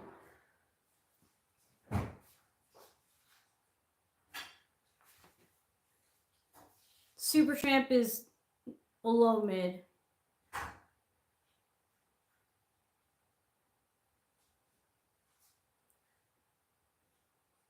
She and I are a golden couple, haha, but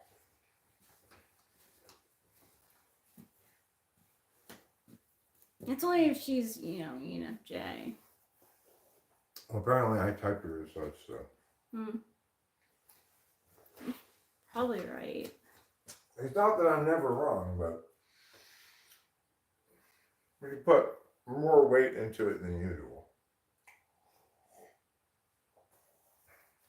I'd rather be blind than deaf, and I'd rather have no legs than no arms. Yeah, same. What do you call Oh my that gosh. big dinosaur? Ecological. That's a silly joke. That is silly. I'd rather be a midget than have Down syndrome, obviously. Yeah. Nobody wants to be retarded. No one's going to choose retarded.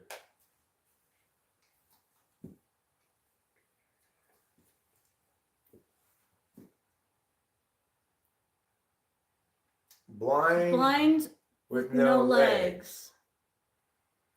What you meant to say was blind with no arms, probably. We have opposite brains. There's more to her than meets the eye. She gave me permission to tell you guys everything, Rachel. I thought INFJ like you might be. Well, INFJs and ENFJs can seem similar, honestly, because ENFJs have they're FE DOMs, and INFJs are FE tools. So, I'm actually a lot more quiet than this. I already am black, Eric the actor. I am fluidly transracial. I'm wearing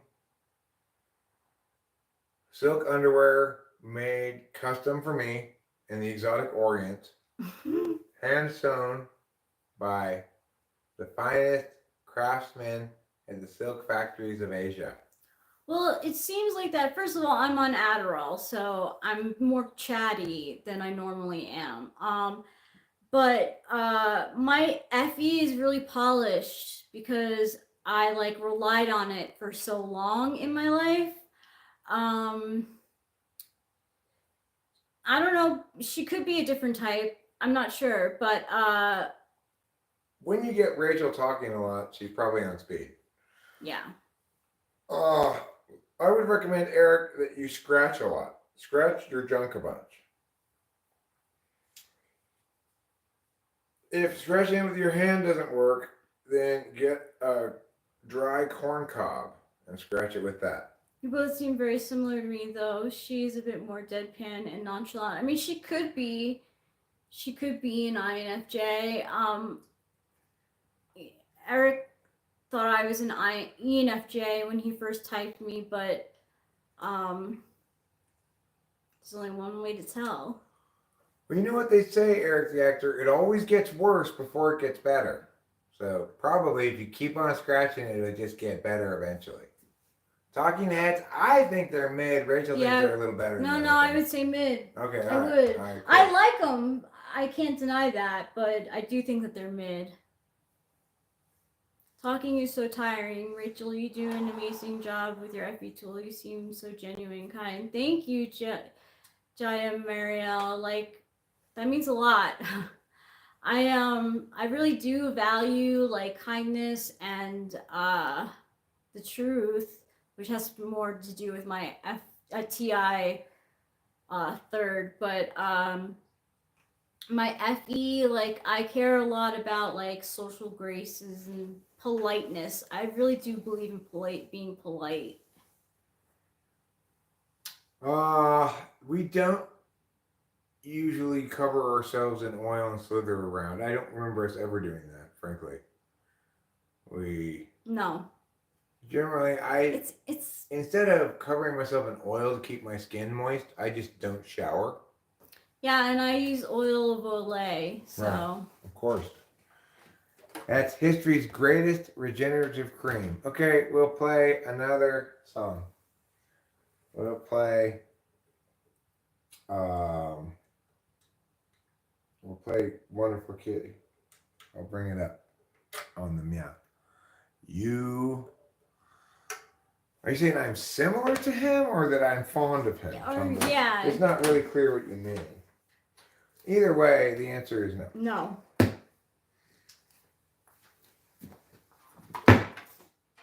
Oh, noisy sound. Eric the actor, have you tried a pine cone to itch it? And would you all agree that no matter what country it comes from, we should call it a pine cone? Thanks, Jaya Marielle. I like to think that I am very genuine. I feel like I do have somewhat of an ego. Like, I try not to get into my ego. I don't think you're very egotistical. No. At all. That's good. You do feel like maybe some like stomp your foot. Yeah. Is this true about me when you hear something negative about me? I need to know. Sure, understandably. The answer is no, you're fine. Let me get this pulled up a little bit better than that. By Piowing. But nonetheless, Rachel, you seem like you don't have much of an ego, alter ego, whatever, just very genuine. The weird thing about Laura, 00 alter ego, she never breaks from character that you see on the typing video. Maybe it's not a character then. I don't really break character from what you see all the time in live streams and stuff. No.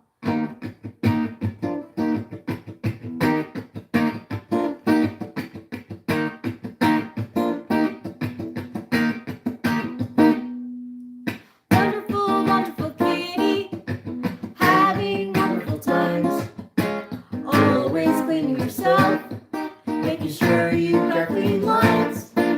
Wonderful, wonderful kitty, such a fabulous soft friend. And now it's wonderful kitty petting time again. Just let me pet you, don't walk away. It's petting time. And wonderful, wonderful kitty, having wonderful times. Always cleaning yourself, making sure you've got clean lines. But your wonderful kitty is a fabulousness I've never encountered before. And out of that I want to pet my kitty some more. Just let me pet you, don't walk away. It's petting time, hooray!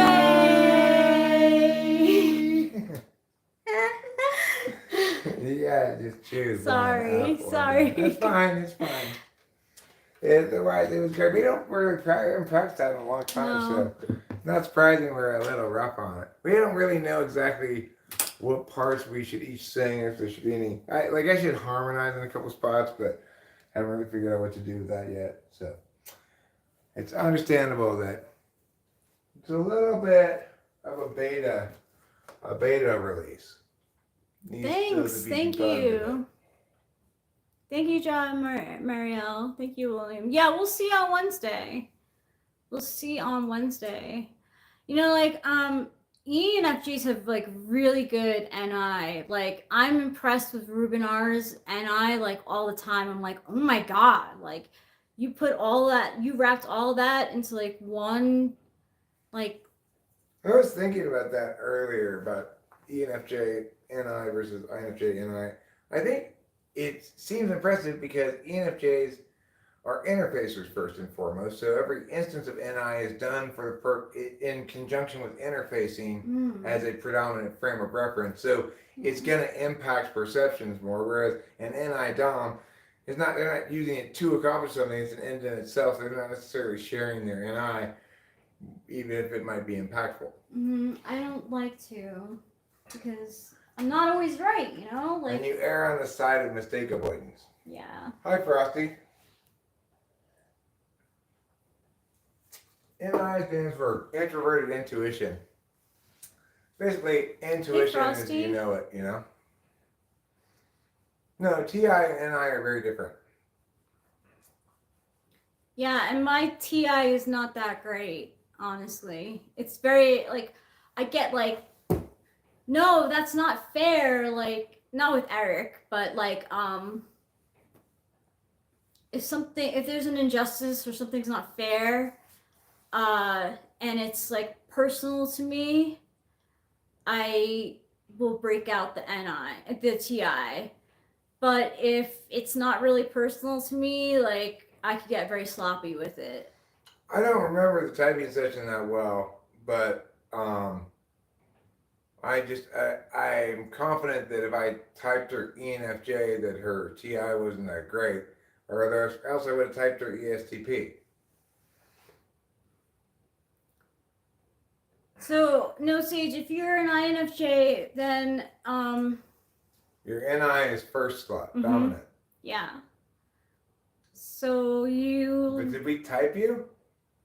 I don't remember. If it was that 30-minute or 30-second thing, then I wouldn't take that. Oh yeah, the 30-second test. Yeah, I wouldn't put any weight in that. That's just for kicks. I said you have to do the second choice. Well, it could be. That happens.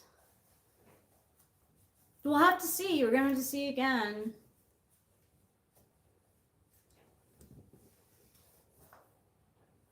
Oh yeah, I can't tell what type you are from that message. Yeah. What's the hero function? What slot is that? That's like CS Joseph talk for first slot. Oh. BB talk as well.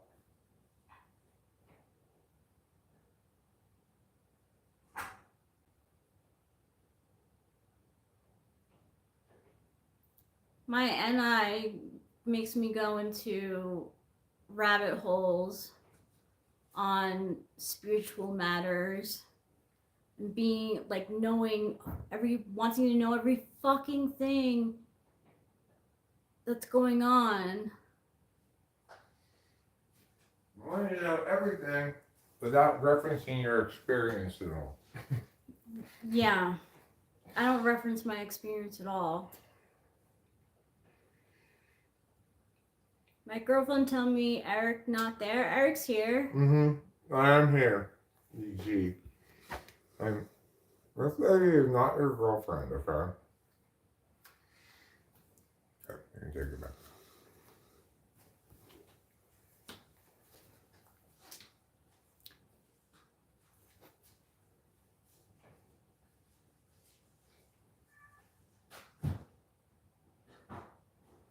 It truly is, Eric. It's true. It's Legend P. What does that mean?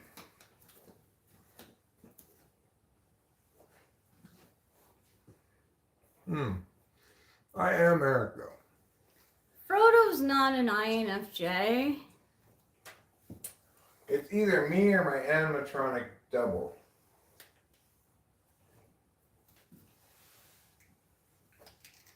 They get a lot of INFJ people wrong. Can you come over here? Yeah. So I can plug this in. Oh, sure.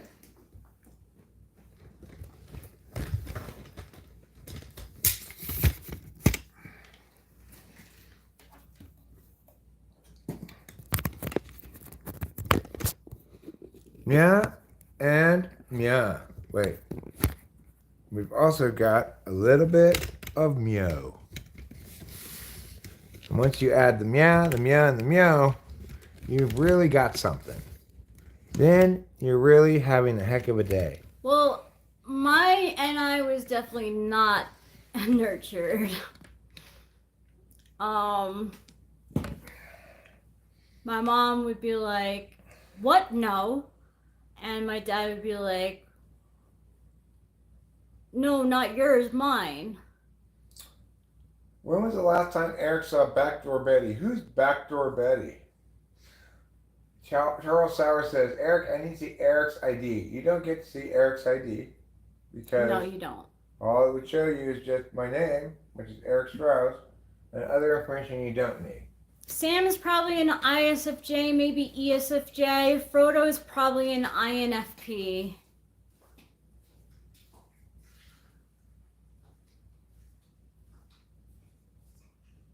You're more like Smeagol in a lot of ways. I don't know who Smeagol is. Smeagol's Gollum. No, I know, but what type he is, I don't know. Oh. Smeagol, he's maybe ISFP. ISFP for Smeagol. Yeah, he does. His NE is poor. He's got his precious, you know. That's true. FI doms have things that are precious. They do have things that are precious.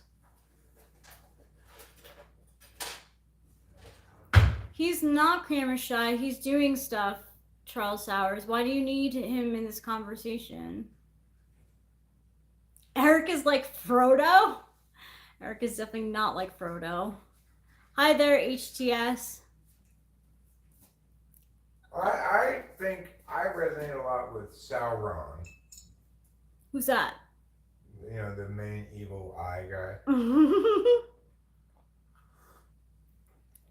Because I see all with my giant eye. Oh my gosh. Eric was a good friend of mine. Doesn't seem that way. Eric is like the Witch King. Well, like, why is he the Witch King? I'm more witchy than he is. Although he does read tarot very well. I'm more likely to fly on a broom than you. That's true. John, Marielle, Rachel, have you guys ever played the game Dixit? No. It sounds familiar though.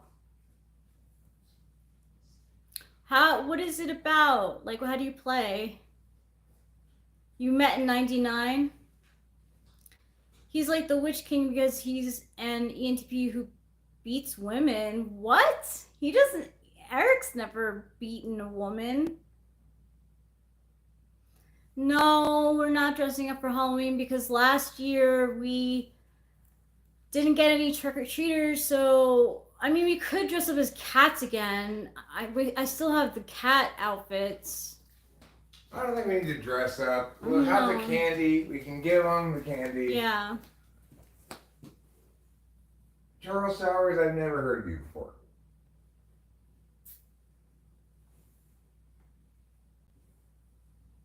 And I don't beat. Not only do I not beat women, I also don't beat men. Yeah, you don't.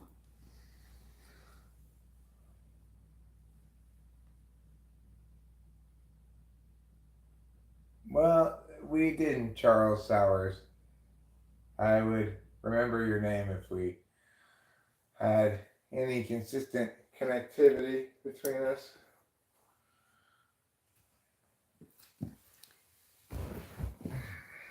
I don't even beat that. I just what's a gentler form of beating something? Like pat. I just pat. I pat my meat. That's good. It's good. It's my responsibility. So it is your responsibility. That's true. Well, I thought so. Acacia, it sounded familiar to me. Where like you have to like make up the story and stuff. Yeah, I was winning, and then Eric came home, and I was like, "All right, I'm done. I'm going to bed." I was so nervous. I'm sorry we didn't continue playing, Acacia. I was thinking about that like afterwards. I was like, "Oh man, we should have continued playing." But I was like, it was just like such a relief for him to be home. Like I would. It's just. So you're Charles, and you and I hung out at Charlie's. did we then head off to Chuck's place before meeting up with Charo?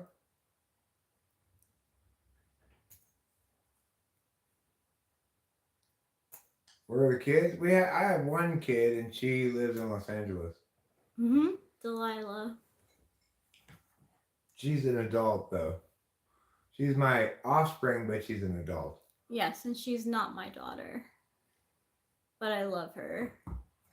It's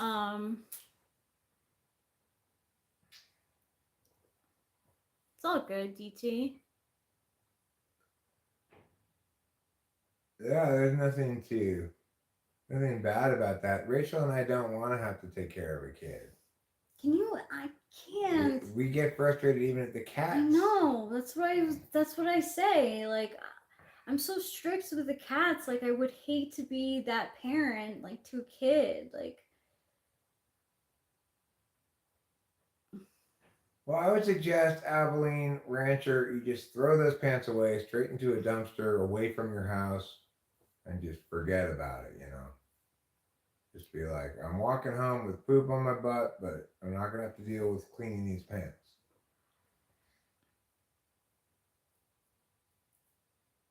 Then you got chucked out after you chucked up your guts on the antique chuck wagon and gave the maid a Charlie horse while cleaning it. Wow. So, were you cleaning it when you gave the maid a Charlie horse? Because that's what it sounds like, unless you misplaced your modifier. I think what you meant is you gave the maid a Charlie horse while she was cleaning it. Unless you decided to give her the day off in exchange for a Charlie horse. When and where was the last vacation outside of USA? For me, it was 2019. I went to Europe. For me, it was...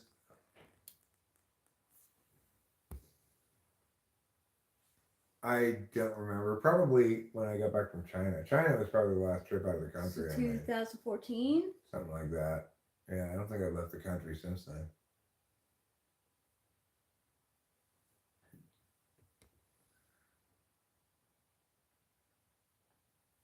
Look, nobody's disputing the punctuality of your modifiers, okay?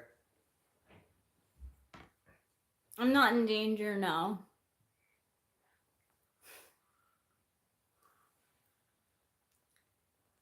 I was thinking about reapplying my... We weren't together. I mean, we met after my trip to Europe, and I was with my family, and I didn't do shit. I just enjoyed Europe. When I was in China, I was married to my second wife, which is like a couple of relationships before Rachel. In other words, the wife and then another relationship. Yeah. And I didn't have sex with anybody in China anyway.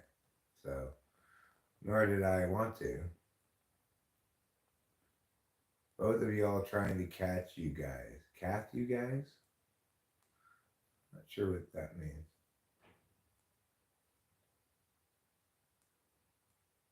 I did start COVID. I did. I was the one who put that diseased bat in my mouth. Acacia, you know what I was thinking about? A word that I like, but it's like used to... It's a negative word, but I like it. I like the word mope. Sometimes you just feel mopey, and like that's such a cute like word to say. Like, meh. I don't feel like Charles Sowers is being problematic. He seems fine to me. He's just having a little fun. He's not trying to be toxic or whatever.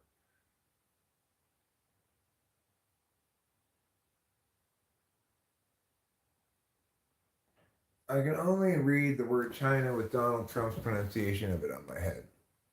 It sounds good. You read it that way.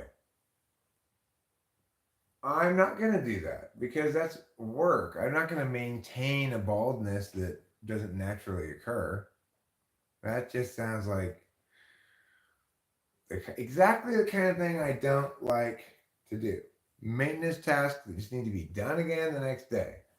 Yeah, like to mope around. Like I think that's a good description sometimes for what I feel. Like I feel like I just want to mope. I think broody is a good word Ooh, too, broody, or brood. brooding. Like Yes, I'm brooding. feeling broody.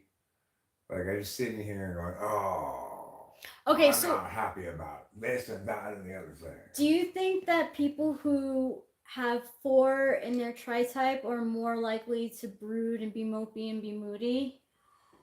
Um, I don't know. I've been some points in life quite likely to be broody, and other types of times of life totally unlikely to be broody. So I suspect it doesn't really link to Hmm. your. It links to probably your situation more than anything else. Hmm. Yeah, Charles Sowers. You and I do go way back to like almost 45 minutes ago at this point. And you know, for a lot of people, 45 minutes wouldn't be a long time. But the way you and I have spent these 45 minutes, it's been like every minute has been a week. Rudy Giuliani is gross. He's gross and gross and gross. He probably went to Diddy parties. Definitely went to Epstein parties.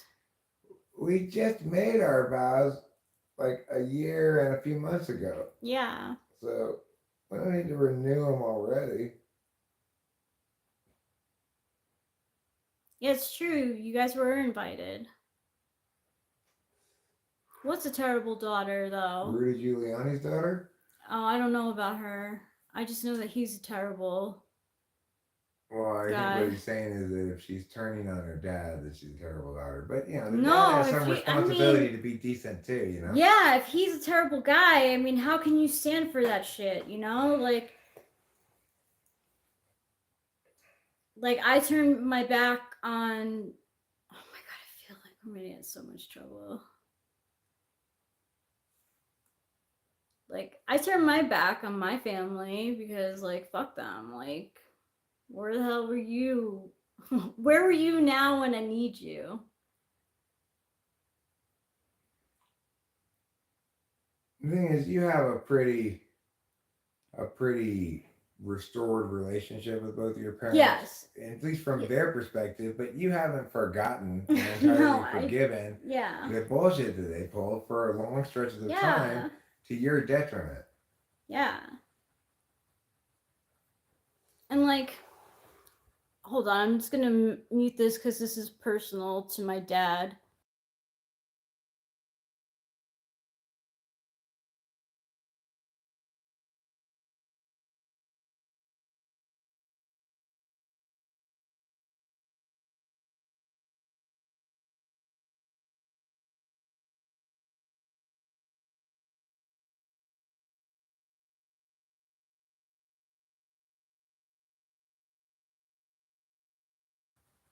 Sorry about that.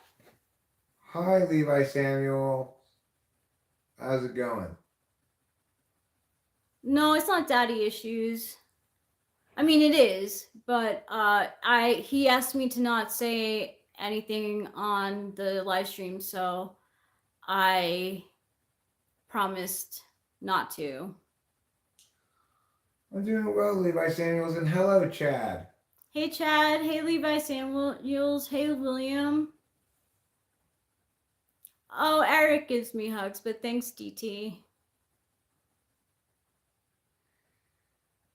I guess Rachel Thanks. could pass for a middle school teacher in theory, but that's only because middle school teachers look like every variety of thing.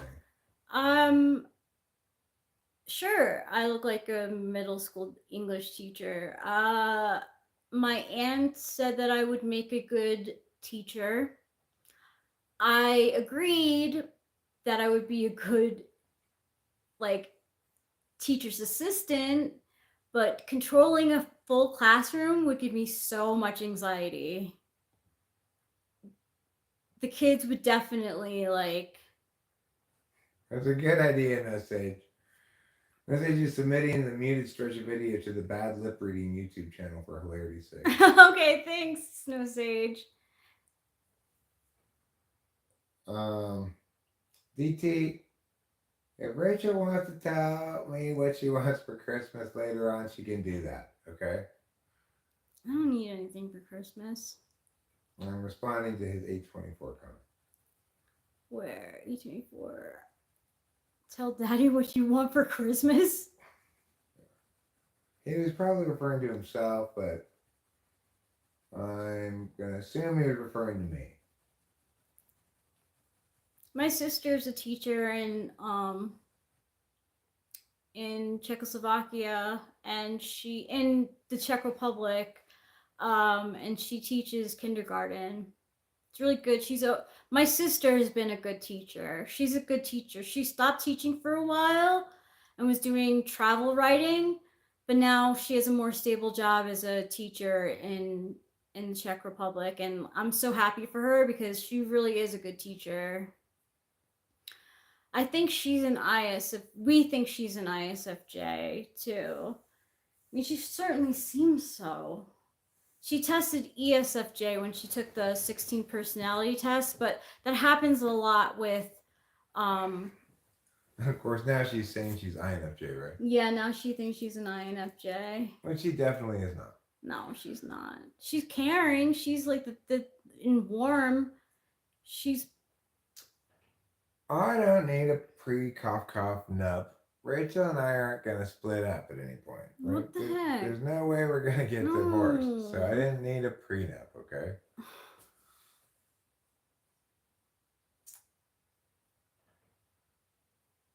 I've never met a teacher as an adult who isn't unhinged or a bad person.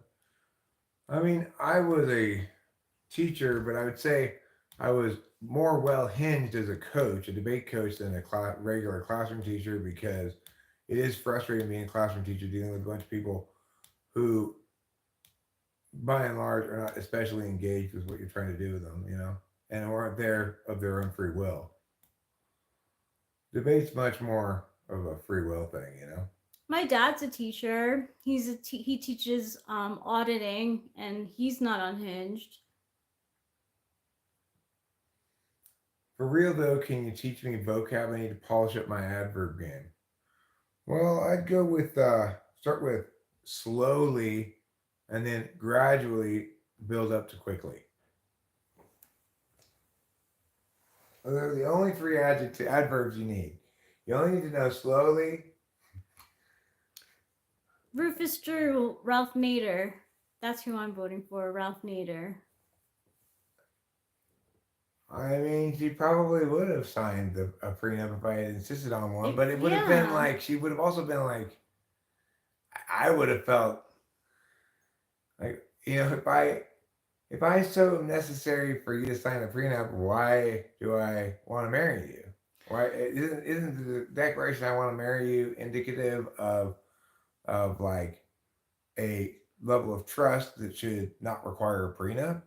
If I didn't want to incur all the things of marriage, I wouldn't have married her. Yeah.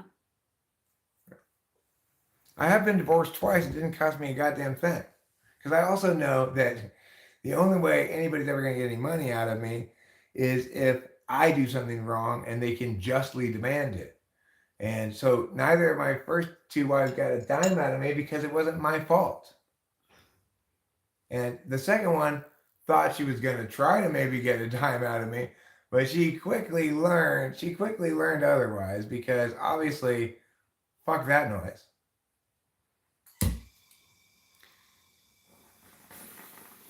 Ja, Marielle, they come around. I mean, I worry, like, I get like YouTube will suggest like reasons I got divorced, and everyone will say like have a backup plan. I get like fucking nervous as hell. It's like I already think about this stuff. I mean, the thing is, I don't personally have as much problem as J. Marielle does because of my bipolar, I guess. I just think I like to have every possible thing that somebody might say, unless it's like, there's certain kind of things I'll hide you for immediately if you try to attack Rachel or something. But in this instance, the answer is only an answer that could possibly reassure Rachel and reaffirm the relationship, which, so I don't mind answering it, because Truth is, it never even crossed my mind to ask Rachel for a prenup.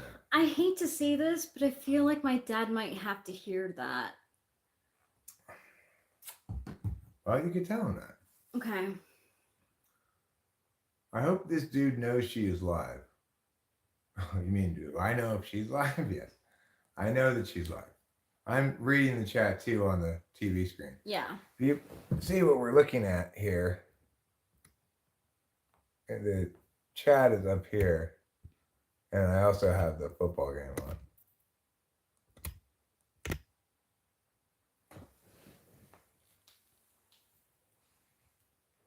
Yeah, well. Oh, yeah, you're talking out loud. DT's just trying to, like, be provocative. It makes me, like, a little eye rolly to see that he's successfully gotten Rachel agitated a bit, because to me that's such a silly thing. There's zero possible chance that I will ever do anything that stay with you for the rest of my life. That's the root of what I believe. But like, people put things in my head and I get like all fucking. Well, I mean, I woke up last night and snuck upstairs to catch you talking to strange boys on the phone.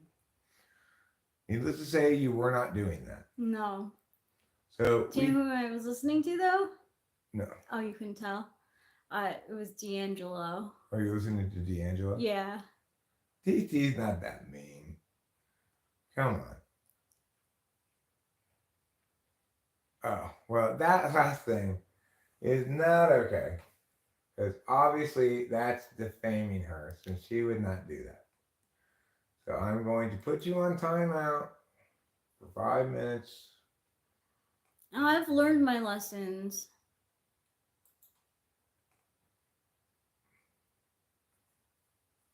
You learned your lessons? Yeah, like with my man cheated on me, so I'm gonna sleep with his boss and pray for me all. Like,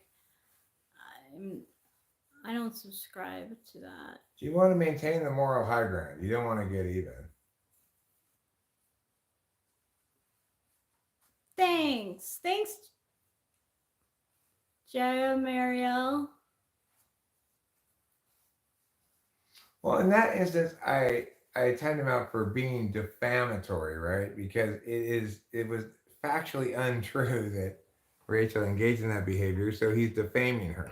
As opposed to the prenup question, which is not really accusing anybody of anything. It's just saying, like, let me prod here provocatively at this idea that maybe Rachel can't be trusted. But Rachel and I are so good together that we don't need to worry about that stuff being divisive. No. Yeah, I know dicks in my ass. And I also know, of course, Anita Dixon me. Holden Two Dicks. A number of such people. I know. It's a big family. Mike, both Hunt and Hawk, and is everywhere.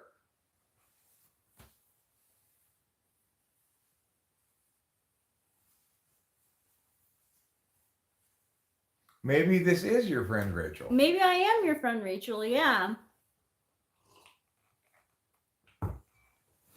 Is she also a middle school teacher?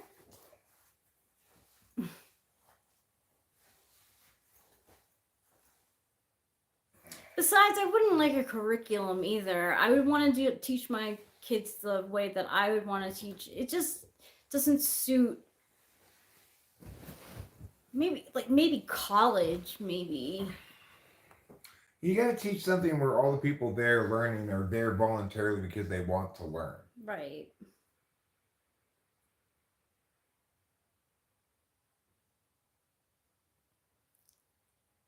Thanks, Winston's mom. That's funny. That's really funny, Matthew Ray. My caca all over my butt because I can't wipe well. I do know him. No, Sage. Yeah, I'm very familiar with him.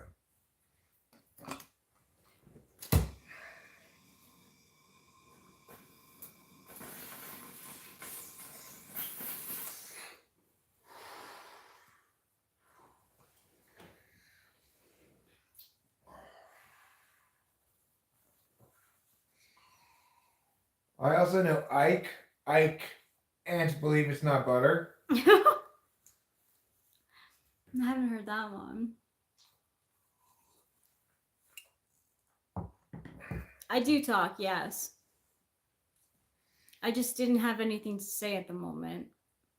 She was pausing, Mike Vendy, Mm-hmm. waiting for some additional prompt in the chat. Yes, like honestly, my NE is fifth, so I ignore it sometimes. I can't think of things all the time. Like I end up running out of steam. Not only do I know Amanda Hug and Kiss, but I desperately want to talk to her. I want Amanda Hug and Kiss.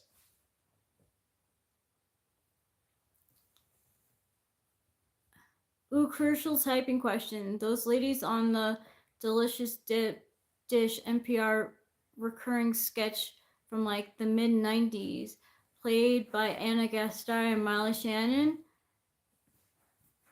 What type are they? You know, probably like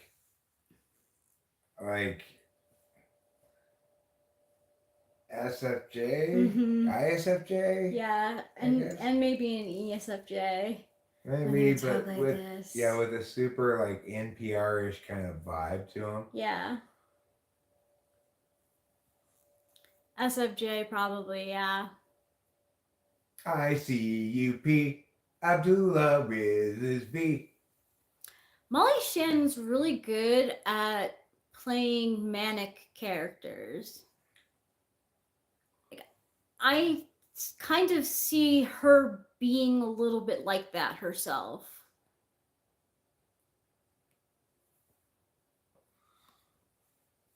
Yeah, I don't think she was especially offended by your question, Mike Mendy. We understand that if you just arrived and just saw her sitting there in silence, pretty still, you might think like, "What's going on here?" Oh yeah, I know Ivana Tinkle, of course.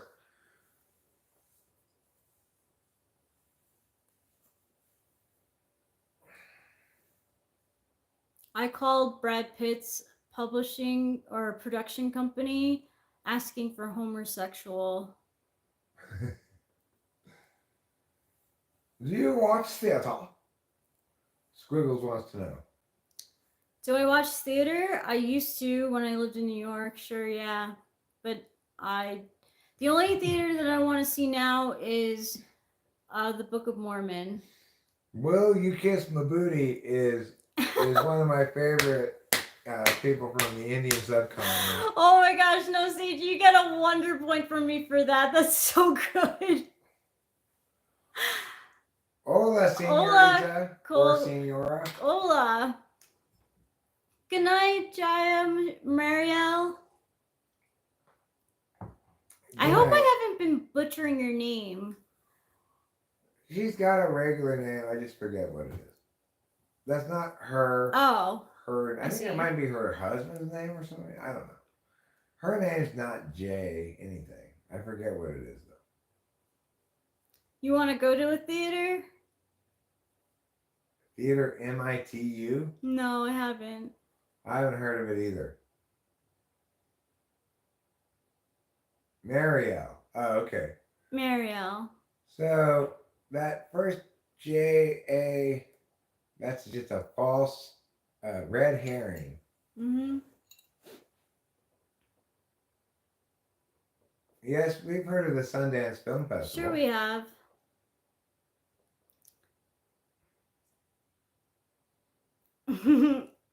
I got you first. I got you before you could say it, Matthew Ray.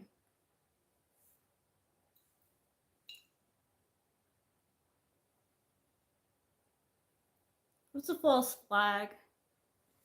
I said it's a red herring. Oh, What would I say that about? I forget. I forget too. Yeah. Oh yeah, Jaya. Jaya, yeah. You thought you'd name your daughter that, but then your husband thought it was too weird. So it's been demoted to your YouTube name, and your daughter's name is Maya. That's pretty. Go ahead and thank your husband. You made the right call. Maya is better than Jaya, whatever that is. I don't think it's silly. I don't think it's silly, but I do think Maya is better. I do like Maya's better too if I were to give my 2 cents. Your name is Squiggles, Squiggles. You spoke 2 languages? Well, I speak 2 languages too.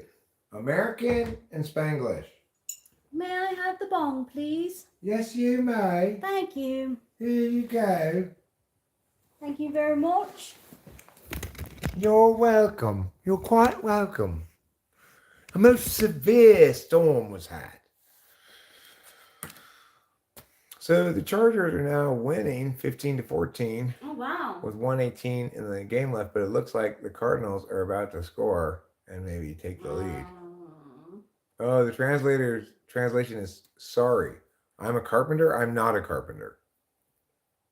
But you know who is? Karen Carpenter? Close. Jesus Christ. Oh, Jesus Christ. That's true.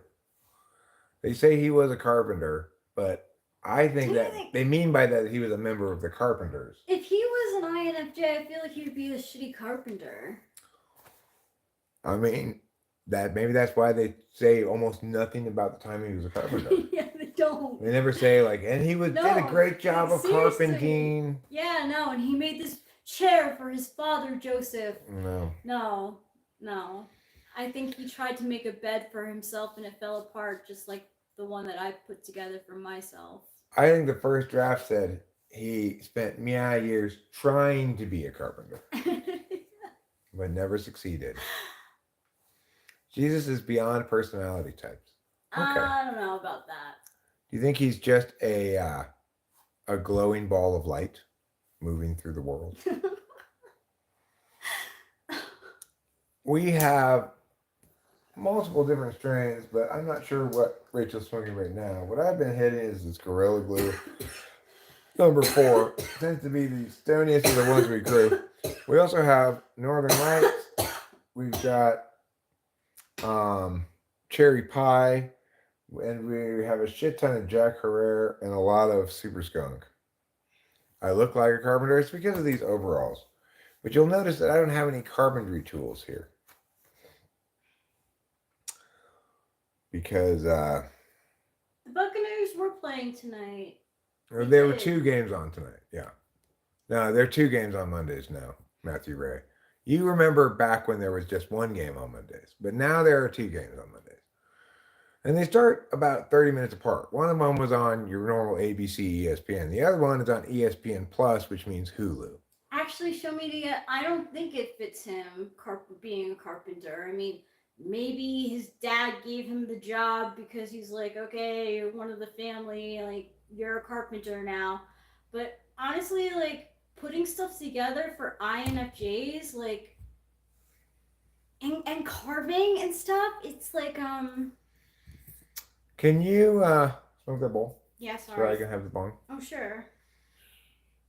NFL is right. We are watching the NFL game between the Chargers and the Cardinals of Arizona or Phoenix.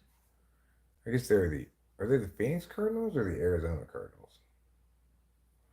Regardless,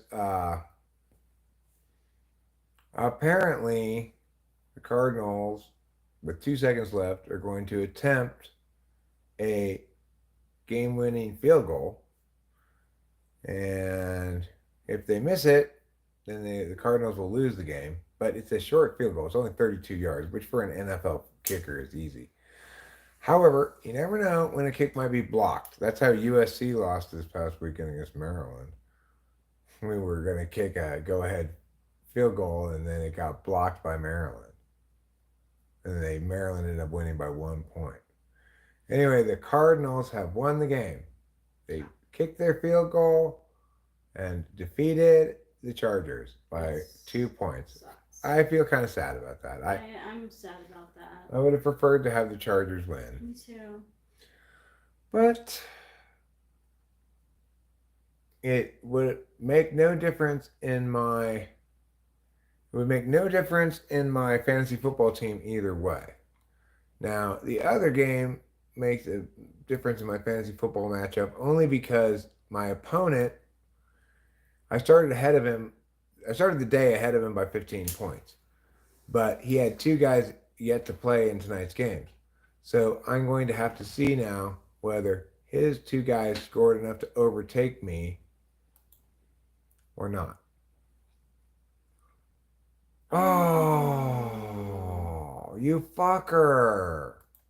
He did overtake me. Damn, it's been rough going for our teams. By 3 points, less than 3 points.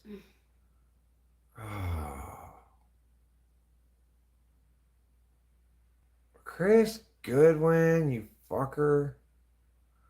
And Isaiah Likely.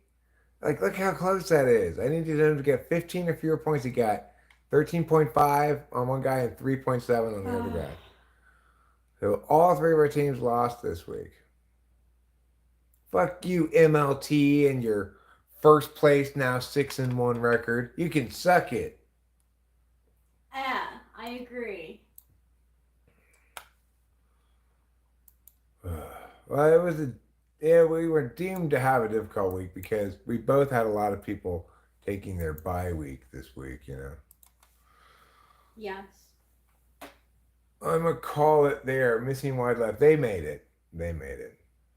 My favorite football team, my favorite team of all sports, in fact, is the USC Trojans football team from University of Southern California. Because my dad was a huge fan of that team, and I spent much of my childhood attending games at the Coliseum. Could you make that one leg longer than it won't be? This one? No, the one back there. This one? No, the other one. Yeah. Make it longer? Yeah, which means... No, I'm so fucking retarded when it comes to this shit. Just open it all the way. And pull it down. There you go. Now close it. There you go. Thanks for helping me. You two seem cool, Squiggles. You're a Gemini. Geminis are accepted as fine around here. Good enough. Eric has a Gemini moon. I'm a Capricorn, but like when I look at like Capricorns, like Jeff Bezos and fucking Kim Jong-un and who else did I see that was a Capricorn sun? That was like... I think we all believe you fine, Squiggles. But nobody doubts that your birthday is May 22nd. I think we all just accepted that at face value. But I'm not the devil. Cool to learn with Rafe. My birthday is January 16th.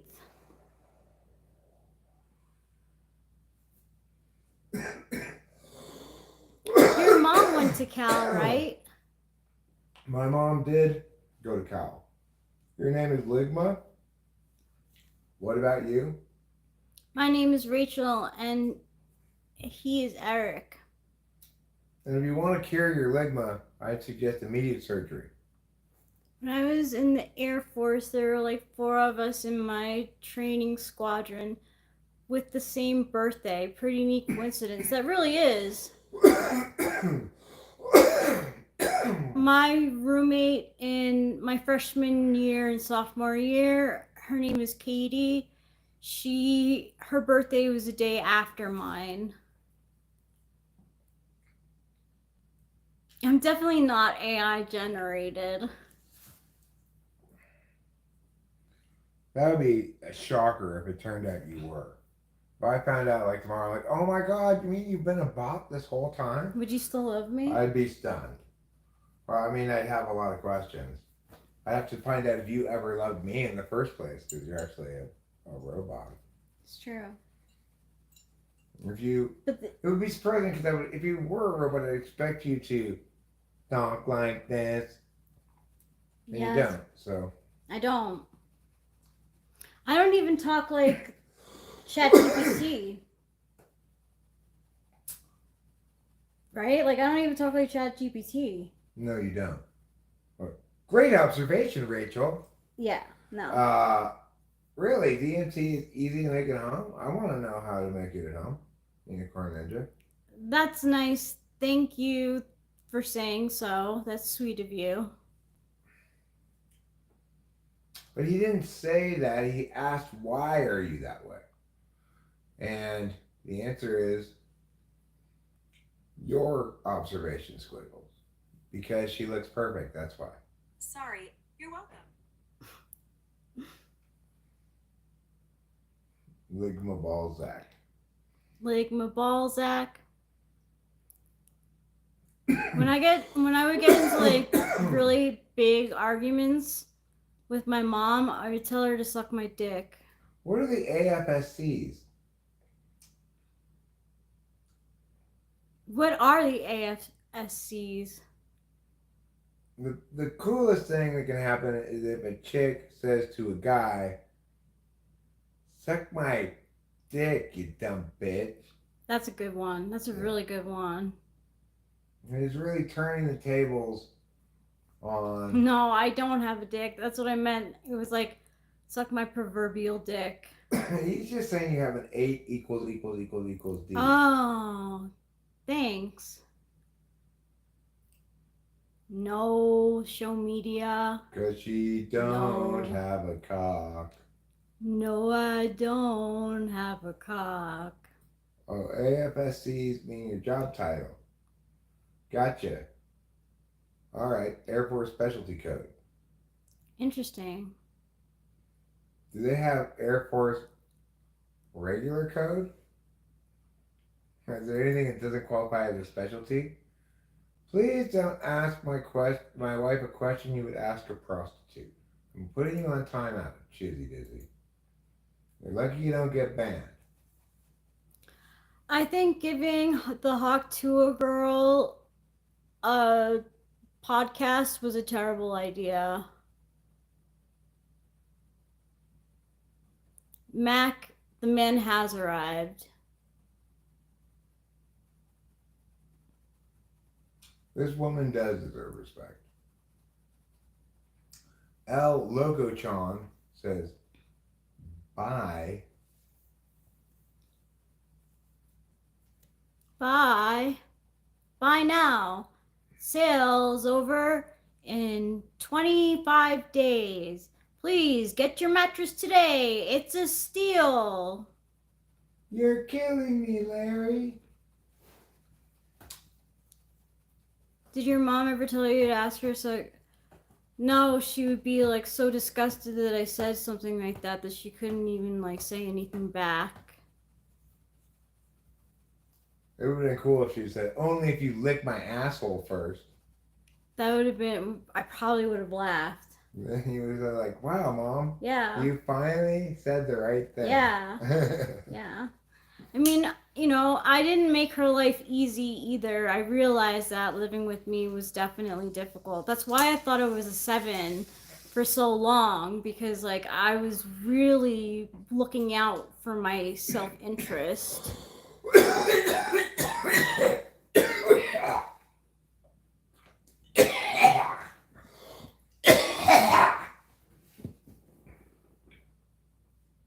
I don't think that you're difficult to live with. Thanks. I didn't really think I was either.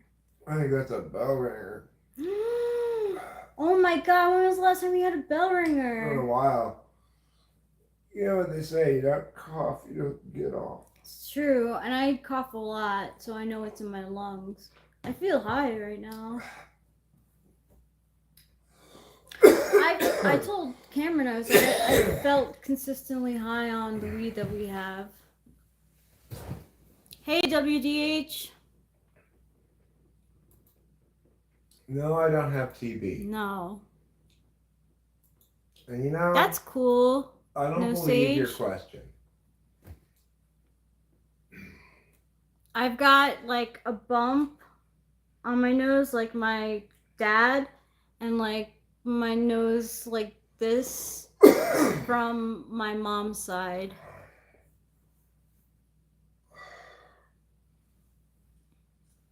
Well, He doesn't like the vape. Matthew, Ray. I don't know how big my bong is. I've never measured it, but I know her name is Firecrotch.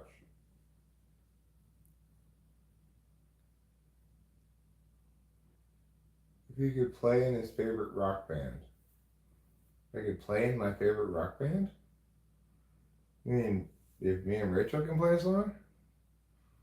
Or you mean if I could play with Johnny in his band? Oh, I definitely would be in there. Sure.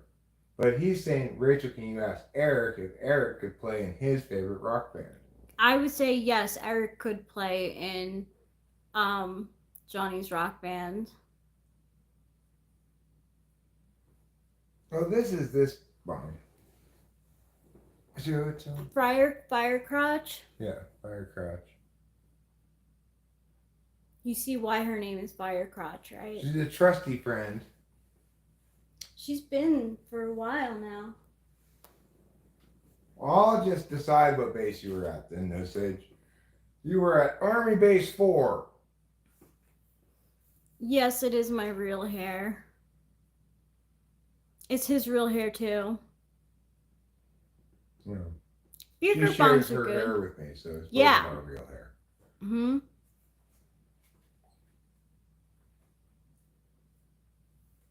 You were only at one base for 5 years. Where was that, No Sage? Where you were? He said he didn't want to say that he Oh, will dox himself. sorry. I explained that he was at Army Base number 4. Sometimes called Fort Meow Meow and Meow Meow Meow Meow Meow Meow. Kim Jong-un is also a life path 4 like me. Like, obviously, that shit just doesn't add up. So is Donald Trump. He's a life path 4. Am I anything like Donald Trump? No.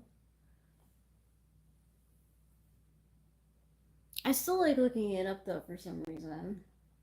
Muffet sat on a tuffet with her legs gaped open and wider. Up came a spider, looked up inside her, and said, "Wow, that pussy's a whiter." Well, thank you for that, Tar. Thank you for that lovely limerick. That was a lovely limerick. I didn't say that I love Trump at all. Any bong that I really get attached to would always get broken. It was like a curse I had. I'm going to speculate, G, as to the answer to that question. Probably she looks up her own number to see who has that number besides her, or something like that, you know? And then she sees somebody that she doesn't like to see, and she remembers that one because it annoys her that Kim Jong-un is her meow. His birthday is like his birthday year is a mystery. They don't know his birthday year. Thanks, Show Media. I appreciate it. Probably Chizzy to Dizzy. Probably. I mean, no, the rock band needs to. I wouldn't mind playing like rhythm guitar for cake or something. That'd be great. But I mean, really, I don't want to do that even. I just want to do my own thing. Me too.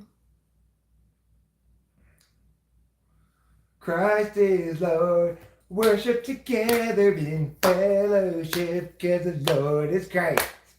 He's a carpenter that he got the job from his dad. He did. And we're not talking about God, we're talking about Joseph. Joseph. Yeah. He's definitely lesser of his two dads. Joseph had a serious, complex about it. Dude, I mean, understandable, right? His wife got impregnated without him, and his wife Sancho was God. Yeah, his wife Sancho was God. You're never gonna compete with that Sancho. No. And Mary is the ultimate ISFJ. She wanted to have that baby Jesus so bad. And the ones with the boat are called the Navy, Matthew. Sorry, Rachel, go ahead. It's okay. And Mother Mary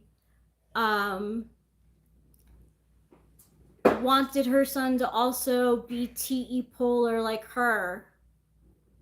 She's always speaking words of wisdom.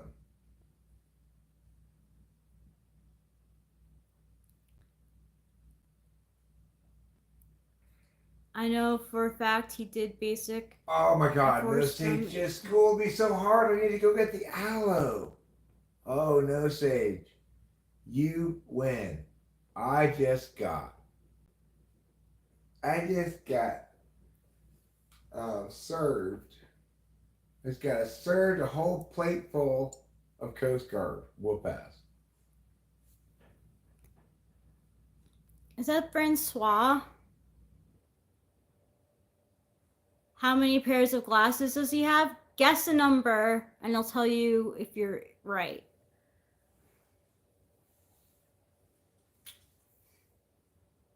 Is there one on you? No. Okay, that's everything. I know I have another one somewhere, but I don't know where it is. Okay. Probably in this jacket, maybe? I'm not sure. We'll go by what's hanging up right now. Okay. Francois, guess how many glasses are up there?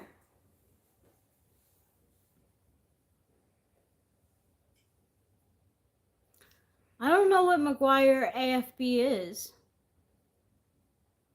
First, It's an Air Force base that was named after Mark McGuire. that's the first name that came into my head.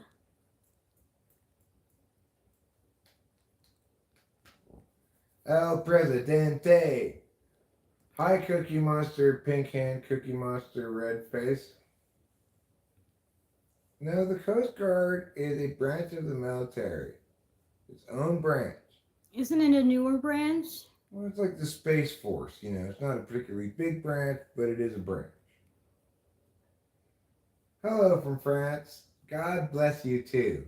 God bless us, everyone. Aww. Thanks, Francois. Someone just tried to break into your truck. What in the world? Oh my God, what in the world is right? Like, get out of there. Did you catch them mid try or something? Oh, Coast Guard falls under Homeland Security. Well, you learn something new every day. I stand I corrected. thought so, and Homeland Security is fairly new. But it existed before Homeland Security. The Coast Guard did. What was it before Homeland Security? I believe Winston's mom's correct about this. She is. Stand corrected that indeed the Coast Guard is not part of the military, it's part of Homeland Security. Well, what was it before Homeland Security? And what about the National Guard? Is that also part of Homeland Security? Oh, you're a trucker, and he opened your truck door while you were in the sleeper area. Oh, no good. Maybe he thought he was. Did you jump out and say meow? It's a good tactic. I would say that's fight response right there. Hey, Mason Anime. I wonder what that says. Yeah, Eric's gonna look it up now. He said he was trying to tell me my truck was still on. I should remember to lock the doors. I see. Yeah, that's not very believable. My truck was still on. Yeah, your truck is still on. That of course, isn't the real. truckers obviously park by the side of the road and they leave their truck on.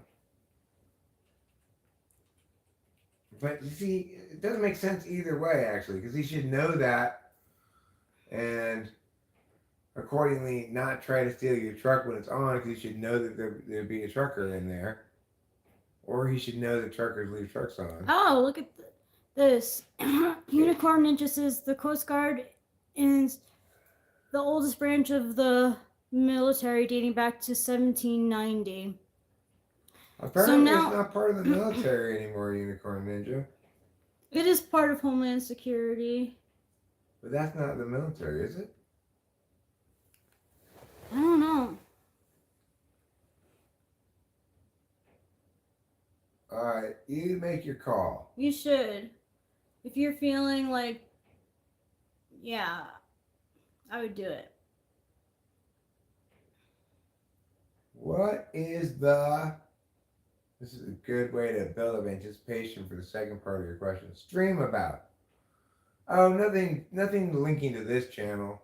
I was interested in this phenomenon because I was at somebody else's stream last night and they had somebody basically try to attack their channel by issuing a copyright strike to them for stuff that the person who issued the strike didn't even own. It was actually the lady's copyright herself. But maybe curious about it, and I watched a YouTube video this morning. Watched a couple of videos about this phenomenon, and so I started. At the beginning of this live stream, I was talking about that issue, even though it didn't affect me directly.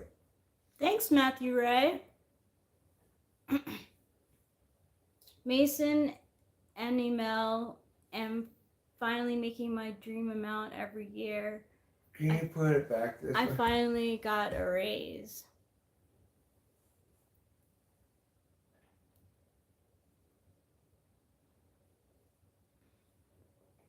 Thanks, Show Media. He is a great host. Oh, that's what that translates to? Congratulations, Mason Anime.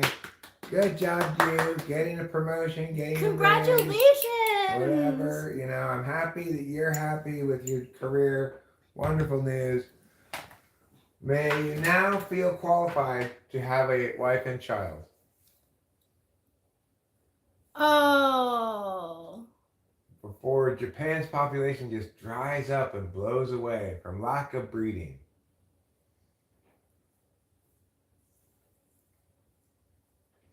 Your translate worked, obviously. I tried to translate it. It said there's no results for this, or we don't know how to translate it or something.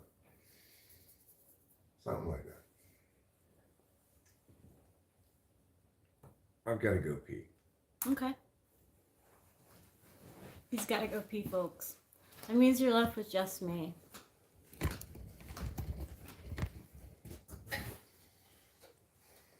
And I might not get the details of the full picture and end up missing something.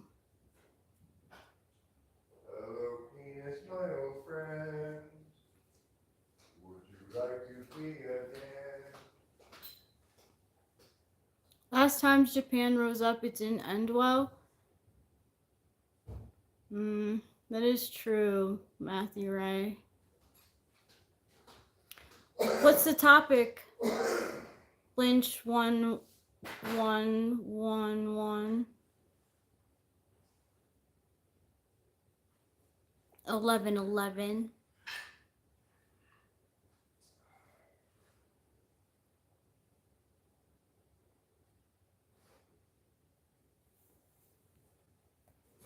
That's funny, G.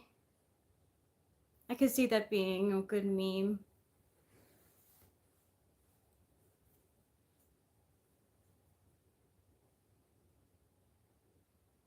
Thanks for the hearts, guys.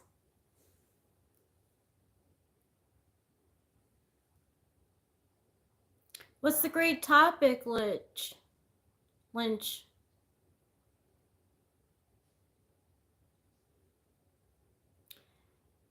Jonathan Earl says French people don't structure their sentence like that.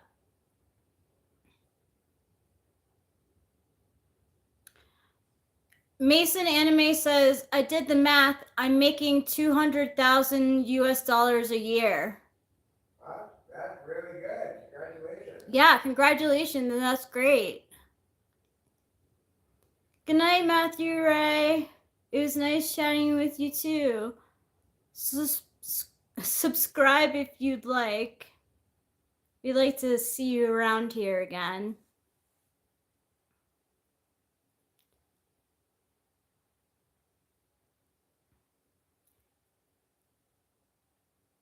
Ghost Spot says the topic is how many free drinks do you get when at the bar, considering you're a basic white chick, maybe a 4.5 on a good day. Can somebody hide that fucking person, please? Got it.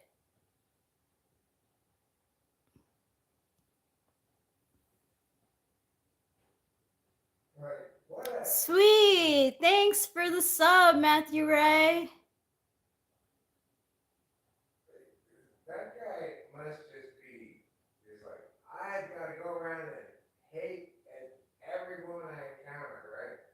Probably. Good morning, David. What time is it by you?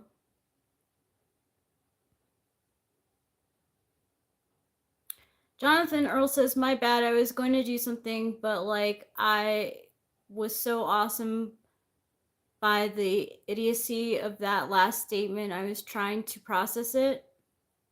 Hello, Manav Kumar. You can call me Rachel.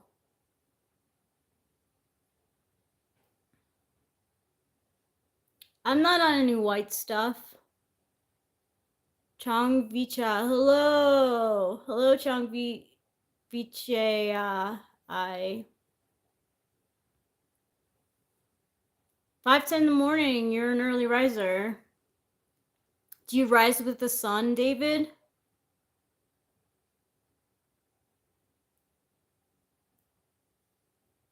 I'm a night owl myself. Yeah, we smoke weed on here, but not in front of the camera.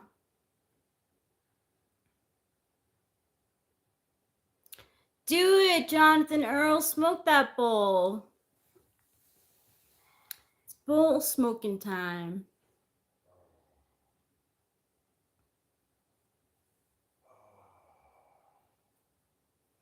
Do you get up with the sun though? Because like Eric gets up around 6 o'clock.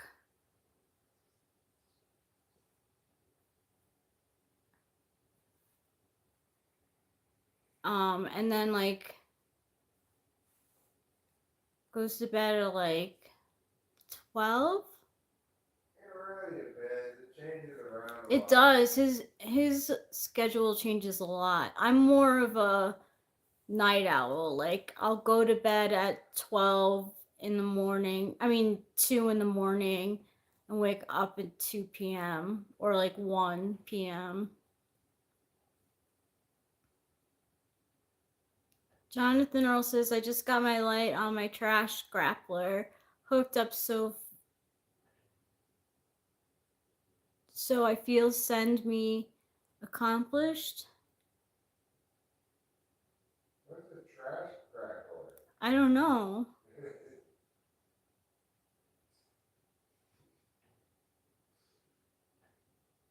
I'm curious. You get up when the sun rises? Because if you get up when the sun rises, you're considered a bear. So you get up, a bear chronotype is the type of people who get up with the sun and go to bed once it's sundown. Jesse, we need to cook. What a good throwback butter nutter. What a good throwback. Jonathan Earl says, autocorrect is running amok because my hands are busy, but I'm all stuffed up so it doesn't know what I'm saying. So frustrated. Sorry about that. Lynch 1111 says, topic on how our societies shape our perceptions, on how is to be due to most whom follow it. Eric and Rachel agree to this. 10 to 15 years of program, yes or no?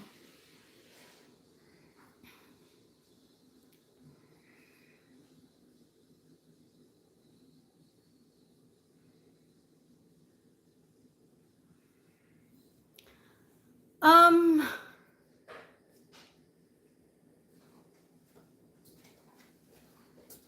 10 to 15 years of programming. I'm not sure what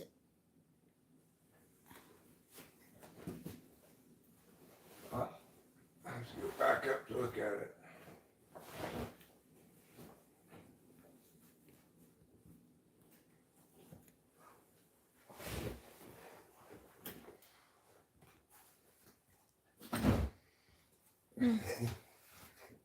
There are a lot of weird people on here.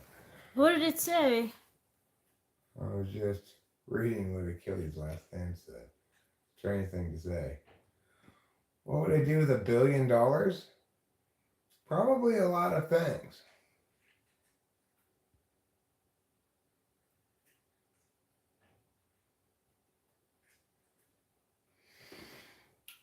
Do society shapes our perceptions on how is to be due to most whom follow it.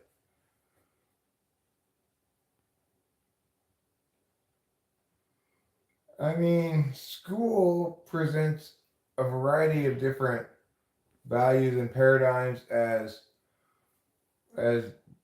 things to uphold, and tends to be additive. So instead of being reasonable and saying uphold one of these things, uphold them all, even though you can't possibly be good at both upholding, like fairness instrumentally as a value and also authenticity as a value. Oh my gosh, Achilles' Last Stand. Like, are you living in 1998? I think he's just trying to be provocative. I think I'm going to put you on a short timeout because you're just being a little bit like throw shit at the wall, see what sticks, which is, yeah. Favorite movie, said asks Bueno Polish. What's your favorite movie, Rachel? I love Kiki's Delivery Service. Put this back over there. Ready. I love Kiki's Delivery Service. It's my favorite movie. I love it. And it reminds me of Delilah.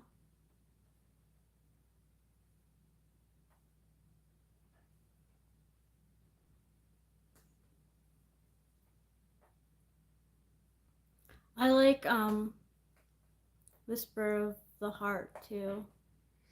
My favorite movie is Disney's Pocahontas.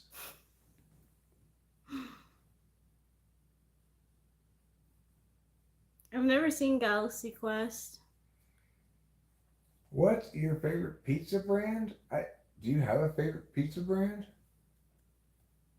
Mm-hmm.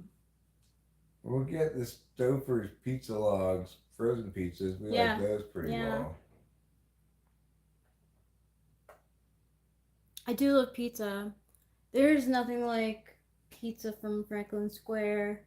It was known for having like 7 pizza parlors, but they have like really good, like this one place, Carmela's. Like if we hang out in Franklin Square, we have to go there for a slice. You have alarmed me with your risque question, Osage.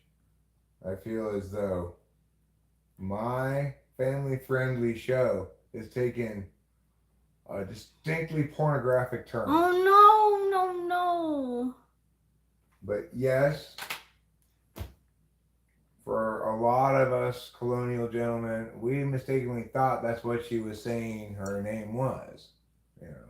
And then we try to like take her out to dinner and she'd be like, okay, thanks for the food. And then be like, hey, and now she'd be like, no, you got it wrong. My name's Pocahontas, not Poke My Hot Ass. We want to watch The Wall, like the Pink Floyd movie. If so, you have bad taste in movies. Bad. I can't believe like the things that I used to like just like say yes to because they were like a thing to do, like with my parents. Like we saw this band who played like all of the Dark Side of the Moon or whatever. Miserable. And I was actually like high that day. Like somehow I like scored some weed. Mm-hmm. And like because I was like out and about and like I was like high, I was like in this like euphoric state of like, oh my gosh, like everything is so good right now. But fucking shit, like that whole album is so long. So, Link, I don't know Johnny's Pizza, so I'm going to say Pizza Hut. And regarding the second question, obviously McDonald's. Yeah. I don't know Johnny's Pizza either, so I would say Pizza Hut, and definitely McDonald's also.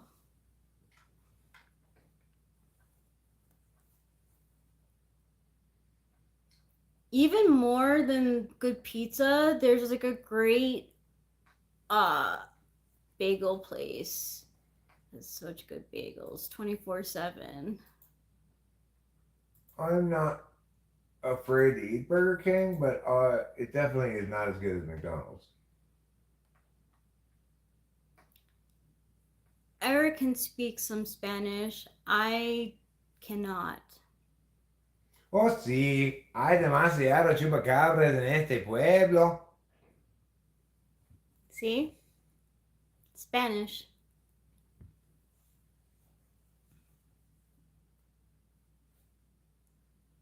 The Godfather is a great movie. Great, great movie. Really like, I have a lot of movies that I like though. I mean, like, what form of inputted information doesn't comprise programming then? You know, everybody ought to be able to want to consume media they want to consume, even though that inputs things into them. Advertising is a distinct kind of inputting that is designed to persuade you to buy things, and it's obviously effective or they wouldn't do it. But the idea that having access to the multiplicity of perspectives and pieces of media that one has access to makes one somehow programmed is getting everything backwards.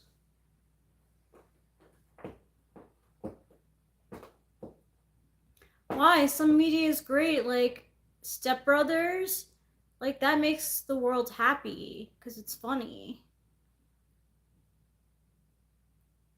Most importantly, music. Even people are like, Yeah. we shouldn't consume media anymore. Except, of course, I want to listen to my music. Well, everyone wants to consume the media they want to consume. Do I like Silence of the Lambs? Yes. But I couldn't watch the second one because of the brains. It made me sick to my stomach.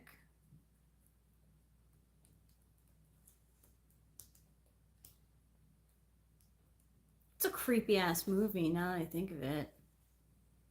That sounds like the tech conference in Cuba on the stage. No media, only bouncy balls. Sounds like North Korea too. Yeah. The Havana, Greater Metropolitan Havana Area's tech conference. The tagline of which is no media, only bouncy balls. Winston's mom, there's like a part in Step Brothers where they make up their own like business name. It's like, oh man. Hello, Yogesh Dagar.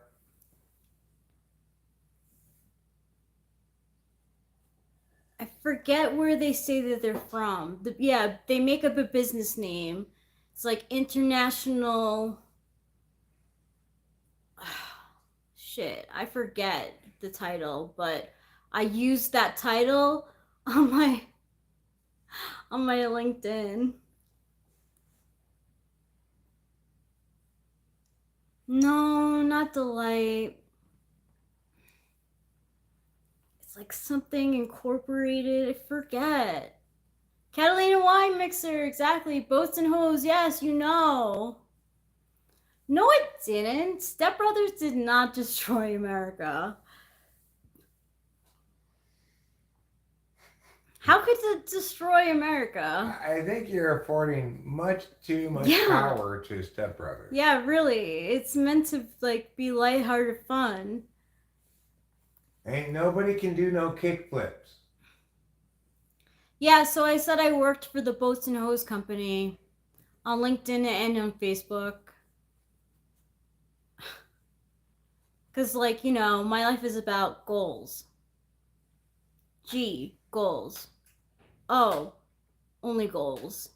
A, always goals. L. Love goals. Love goals. Okay, great point, Eric. So our direction is driven by free will or guided through persuasions taking over our choice. Rachel, are you following like Eric is? I mean, why are the mega machine doing this? It's not any single mega machine doing anything, right? It's a bunch of individual parties doing things for their own interests, and some of them being more successful than others.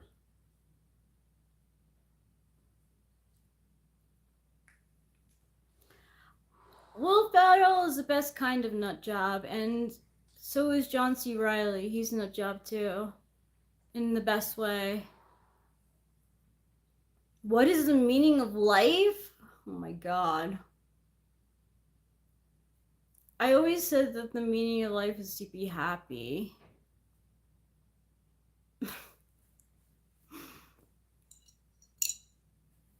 But besides that, I really don't know. Peter, is that your answer to the question? What is the meaning of life? Solipsism? Oh no, you answered that before the question. Okay. If you're saying what I'm saying is solipsism, then no, you're wrong.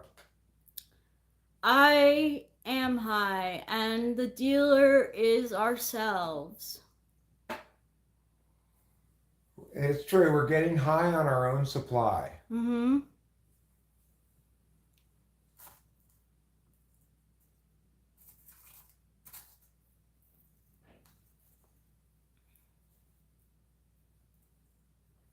I think America would be great again after these next 4 years. The thing is, when I say things, I am never guilty of word salad. I may be guilty of, in some instances, failing to mean precisely enough or adequately enough. A little bit, maybe, but rarely. And I am definitely not guilty of anything like word salad or analysis that's meant to dissemble or anything like that. Quite the contrary. So Jared Mathis, for me, none of those things. Hoity-boity, dope brain, like weed brain, like marijuana brain, not like dope, like people use dope for a number of different drugs. Hey. I'm just gonna hide fresh polo. Yeah. Yeah. I'm 39, Eric's 53.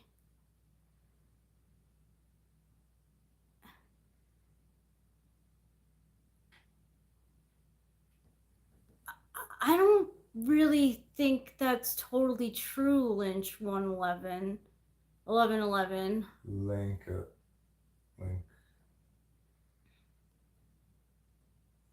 Hey, Myra, Yilmaz.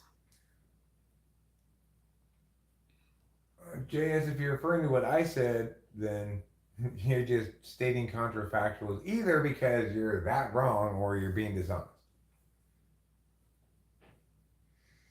Jared wants to know if you're a mom, Rachel. I am not a mom. I'm a cat mom.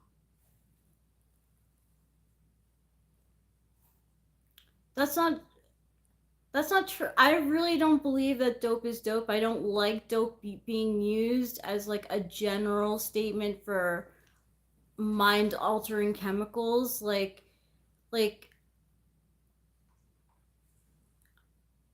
I smoke marijuana. It is absolutely not the case that all drugs are the same. Like, if somebody doing fentanyl is going to have huge problems compared to somebody smoking weed, which may not induce problems at all. It may be a solution that's effective for someone for whom the alternative is worse. Marijuana actually is natural. Yeah, caffeine is a drug. And regardless, that's a naturalistic fallacy, hoity-boity. Buster 5191. I know we had to pay a bunch of money for our cat a couple months ago.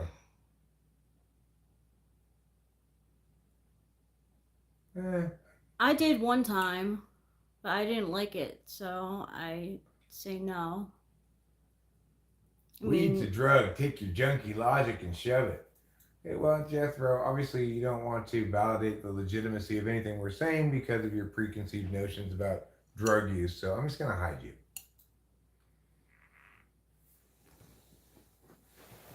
Yeah, opium's natural too. That's why it's a naturalistic fallacy. Well, Peter, I mean, you got to understand that I quit drinking over 10 years ago because I was a drunk. But that allowed me to correctly make distinctions between things that met the criteria established by AA, things that made my life unmanageable, things that I was genuinely powerless over, and things that in fact were helpful in managing certain things in my life and or things I enjoyed and shouldn't be treated as anything remotely equivalent to things that are life destroying. That's just being sensible. We take prescription pills.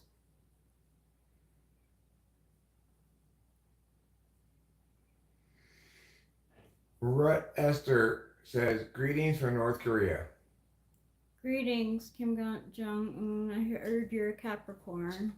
Well, hoity-toity, I would say I hope you find more people to tell how they should find their way. Yeah, like honestly, like I don't like make fun of people who like choose not to smoke or whatever or to do any drugs. Like live your life. No, sugar is not a problem at all. It does not qualify as the most addictive drug. That's ridiculous. And I mean, it can be a problem for some people, and it causes diabetes and stuff like that. But I'm saying it's not an addictive drug. It's just a food that, as you get older, you probably have to start to phase out of your diet. They absolutely have said that though in like journalism. That's just nonsense. It's ridiculous. Like anybody who says that has obviously never been addicted to heroin or something. Not that I have, right. But you know. No, but it's supposed to be the worst.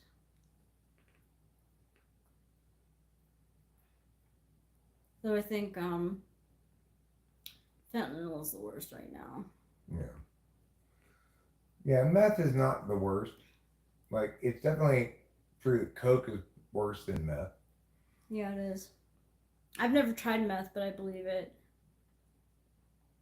Okay, well, your observations aren't of things that are fact. They're of your interpretation of what it means to be a member of the group that you assign us to. That's just weak thinking. And it's also an attack whether you intended to be one or not. After all, you're critiquing us using weak thinking and poor rationale, so it's an attack. It's not like you're justified adequately by the justifications you've provided. So, no, motherfucker.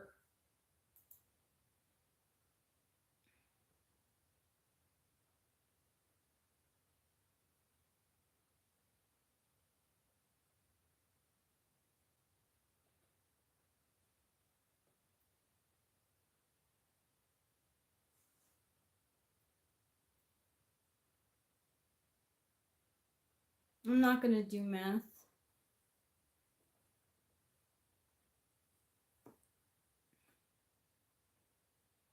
Well, both link 1111, of course. You can't have free will without having distinct choices informed by other information, right? So, yeah, your choices are informed. That doesn't make them predetermined.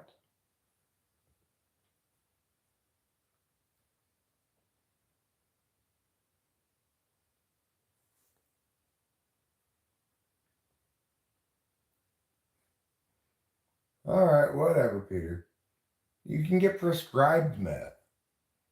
James Ortiz says I relapsed last week. I'm sorry to hear that. Sorry to hear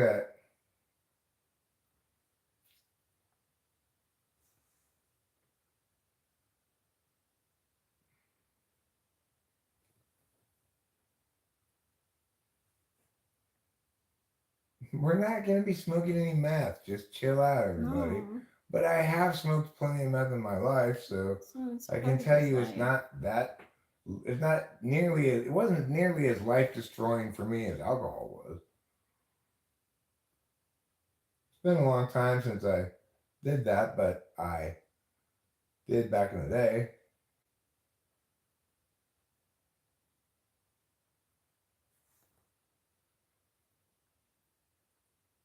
Rachel does not have a tongue ring. No. Rachel is not single. No. She's my beautiful wife. Thank Yes, you. she is sexy. No, she does not like BBC if you're asking No. her. Yeah. Because obviously she's married to me. Yes. So that's only the case when my fluid transraciality turns me black. These are facts. Put you on timeout.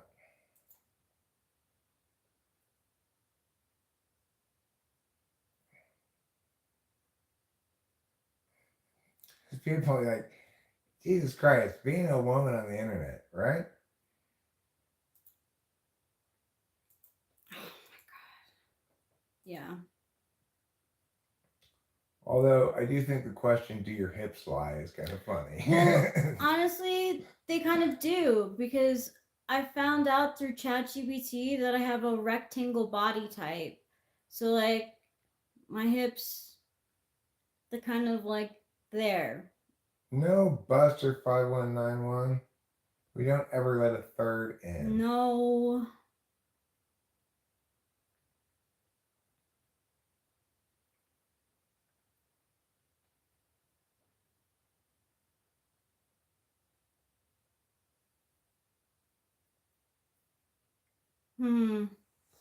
I see James Ortiz.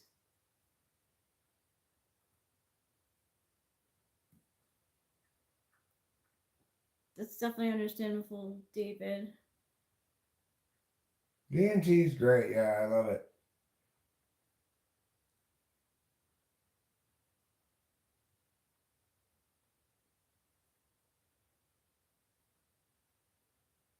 No, I'm disagreeing with you, hoity boity. I'm saying you're wrong. Your judgment is not some sort of neutral observation about something that can be evaluated objectively because it requires access to our own subjective data to correctly calculate the matter, right? You don't know what's best for us because knowing what's best for us in this area requires access to subjective data you don't have access to. So that's just poor thinking, right? And when you think poorly and critique me, then at that point it becomes an attack because it's not justified by good reasoning. So yeah, I'm going to respond as though it were because I'm not your little bitch. So fuck off. Just to be clear.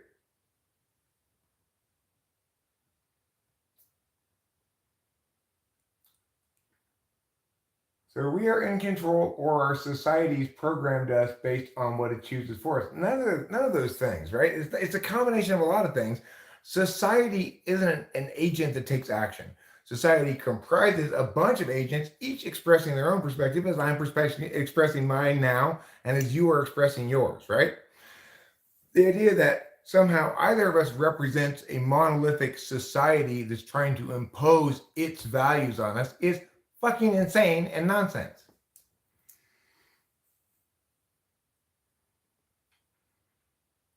Good for you, Buster. Yeah, you do your thing, Buster, but that's not me. Okay. I am not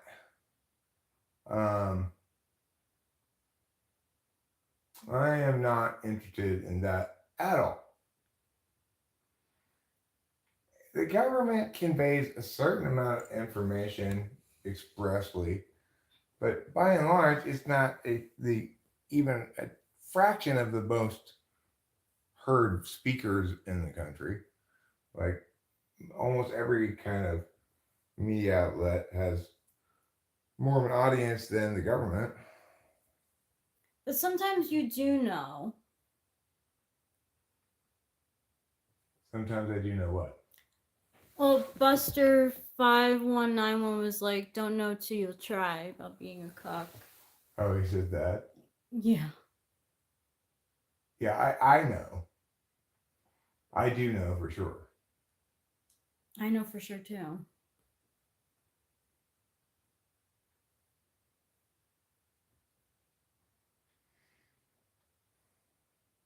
No phone, no phone. I just wanna be alone today. Jacob Davis. Oh my gosh. I'm so sorry to hear about your girlfriend who has cancer. And so I will say your name to make you happier.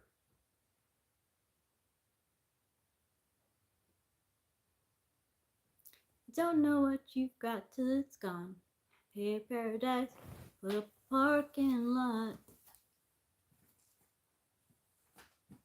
I didn't just flatline. No, he's saying about his girlfriend who has cancer. Oh.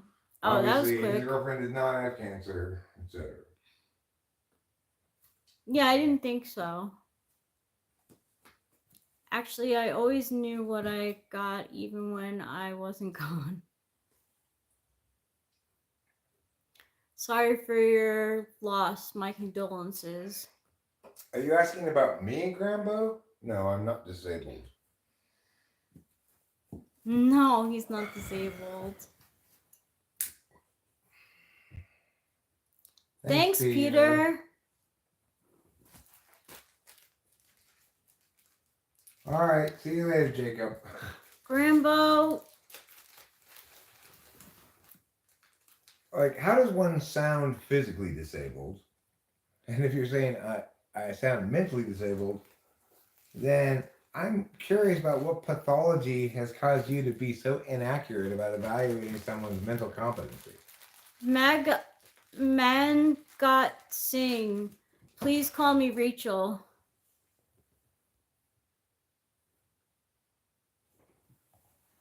Well, I mean, no, hoity-toity. I've expressed to you that I don't like the way you're talking to me or my wife about our choices and our subjectivities. So I won't be nice to you about it because fuck off. He's not my baby daddy. He's just my husband, Supreme Carnage. Manjot, sorry.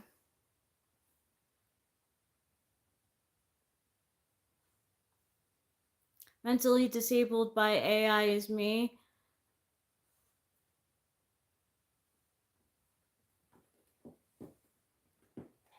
Well, still, I'd rather be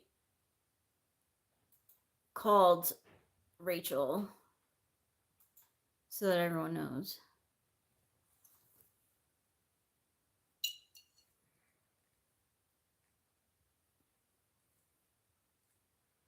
You're jumping out of a military cargo plane full kit. What music are you listening to? Johnny. It's a good choice. This album is so good.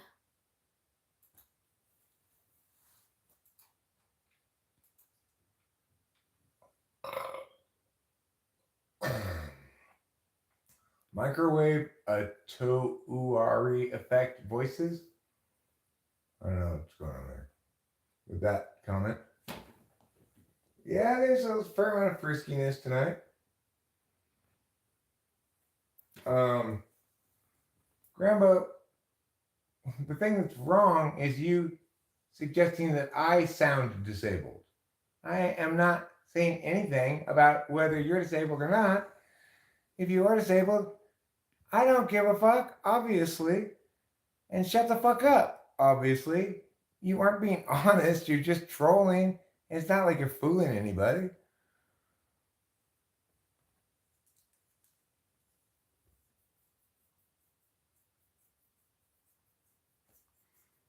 Okay, well, good for you. And you believe whatever you wish about how I sound, whether I sound able or not. I was an excellent debater in high school, but I would say I was an even better coach.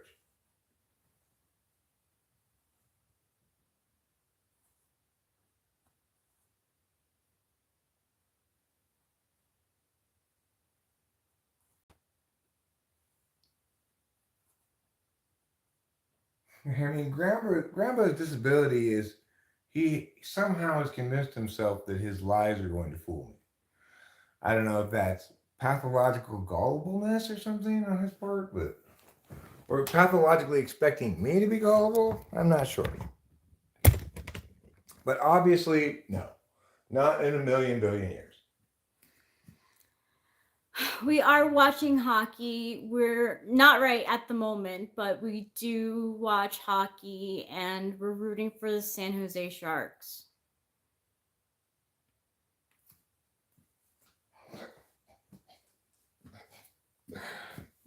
People.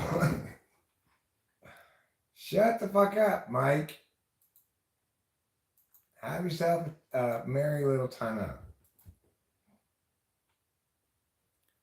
Like, your brain works to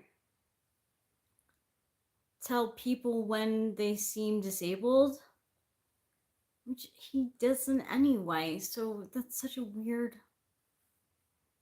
I think what Grandpa's saying is because he's disabled, he misapprehends whether somebody else sounds disabled.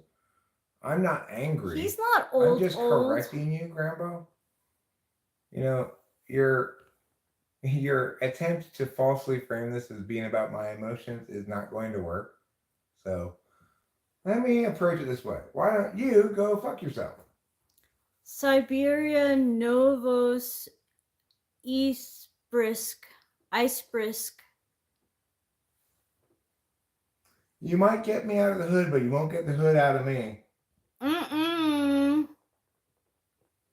Healthy guidance. What is the significance of being typed? It makes it easier to understand other people. Like, oh. Jonathan Earl, please don't delete political things. If I want to delete it, I'll delete it. Like, I talk less than Eric does. It's because he's an EDOM and an ENTP. Siberia is such a hockey club. In Russia, we have our own KHL league. I bet they're good. I know a lot of like people from hockey teams in the US go over to like the Czech Republic and stuff to play in the off season. Bandla,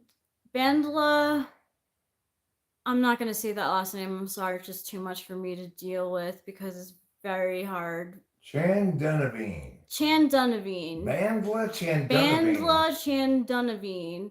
Jesus is creator of the world. He is way of heaven. Do you believe in Jesus as your savior? Yes. I want to add to that, Bandla Chandunavine. Shut the fuck up. We're your religious proselytizing. Do you believe he was a carpenter? Do you believe he was a good carpenter? Yeah, do you believe he was a good carpenter? Did he leave the carpentry business for evangelizing because he was bad at carpentry? These are important questions. They're really important questions. Oh, it's fine, Link 1111. I don't mind people insulting me. I don't like people insulting Rachel, though. That's not okay. Do I think that Harris will win this time? I tend to think she will defeat Trump, but I don't necessarily want that to be the case. I'm not drunk. Happy 1, 2, 3. Hi. Hi. I don't recognize those either. Those look like alien. Yeah, I have no idea what that says. You have a Chinese club in the Kunlun Red Star League where many Canadians and Americans from the NHL and AHL play. Yeah, that sounds about right. The Chinese one. Erlin's from Siberia, he said. Well, that's cool. Russia's pretty famous for having some of the best hockey in the world. I believe Ovechkin is Russian. Hi, Jax. Amharic? I'm not sure, No Sage. We don't know. Why is the guy in the background drunk?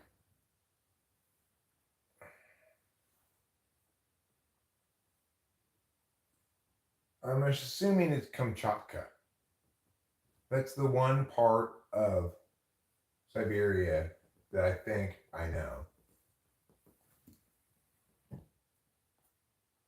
Don't say hijacks if you get on a plane, though. That's true. You make a Thank good you, point, good no sage. Snow Sage, yeah.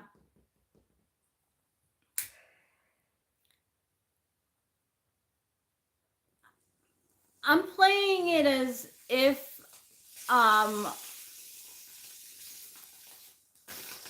Jesus Christ was an INFJ. I mean, he really would be a shitty carpenter. I'm sorry, but like,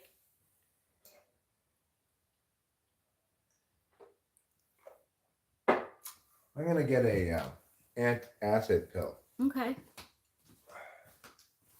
Oh, the first coffee of the day is the best. I think I love coffee. I love all the cups of coffee I have throughout my day. Vladimir Tarasenko is from my city. He plays for the Florida Panthers. Oh, they're pretty good, the Florida Panthers. I also root for the New York Rangers. I am. I'm high on marijuana, Winston Smith. Jesus did everything perfectly. We don't know if he was a carpenter, though. What? They say it. They don't say what he made or anything about that, but occupation of Jesus Christ, carpenter.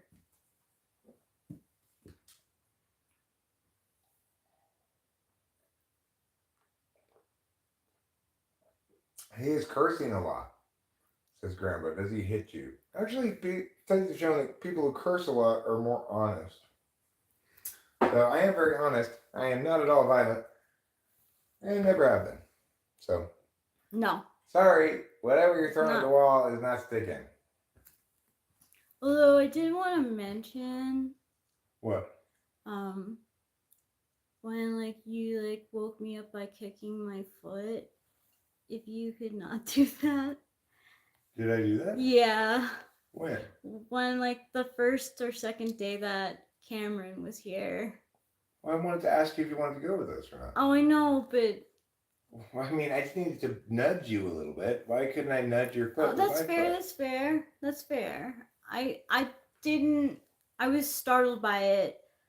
I mean, I figured you were gonna say you didn't want to go, but would you rather I left and not ask if you wanted to go? You're right. You're right. I'm sorry. I did not mean to upset you. I just thought I should bring it up. Well, especially in this context where the person's accusing me of domestic violence. Oh no! God no! He's not violent at all. No. Willie Mackett.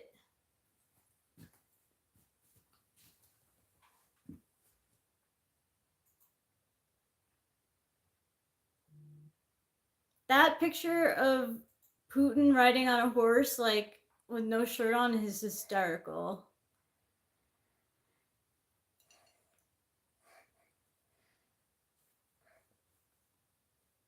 See? Joseph gave him a job, so did his mom.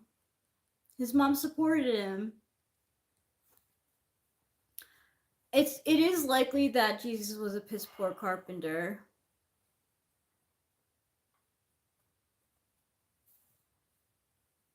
Oh yeah, we've got quite an onslaught of people attempting to be provocative.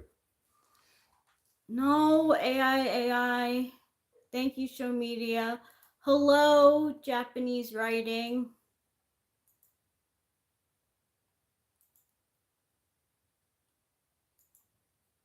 Oh, don't even say that, G. That makes me so, like, she's gonna fuck shit up so much.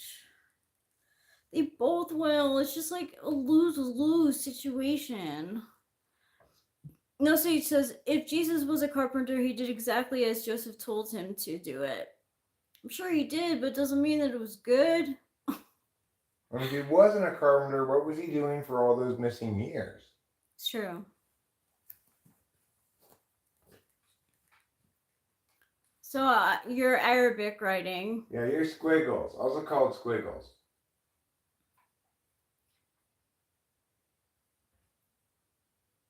First Last says they should just both get elected dual presidents. They would probably, well, if she's an ESTJ, she would benefit from him as an ESF, is he's an ESFP. In socionics, ESTJs benefit from ESFPs.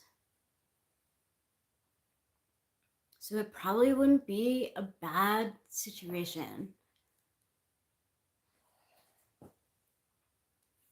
Well, it might be show media what Winston's mom has suggested before, that there are some live channels that what they do is go around and troll other live streams and live stream that process. Oh. It's conceivable when we get a big blast one like this, but it could also just be somebody who doesn't like me, or it could just be random, Is that true? Did he really say that he would do that, Jonathan Earl?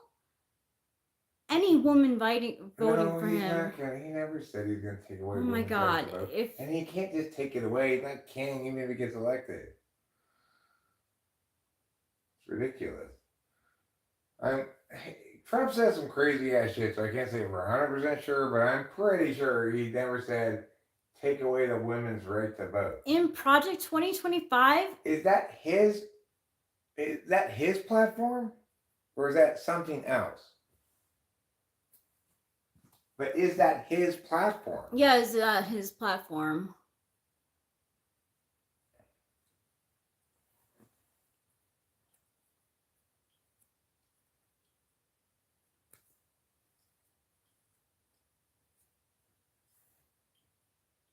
He just talks about it, but he doesn't recognize it as his platform? I mean, just because some fucking nutjobs come up with a plan doesn't mean that everybody on the right agrees with that plan, or that anybody specifically agrees with that plan. I could come up with some wildly extreme leftist justified extremism, and would that render everybody on the left, would that render their positions dangerous because somebody on the left is rendering dangerous positions? No. Tell him to buy it, Jan Jams.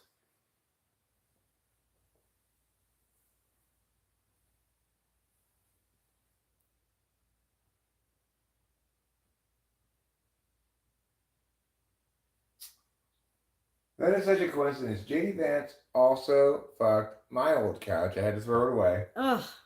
It was covered in man seed. Gross. And,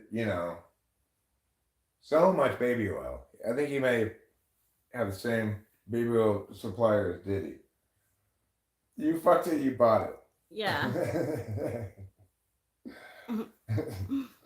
That's a good sign to have up at your couch store. Yeah. No, I mean, it's absolutely not the case that anybody who said Roe v. Wade should be determined against settled precedent and is a matter of settled precedent.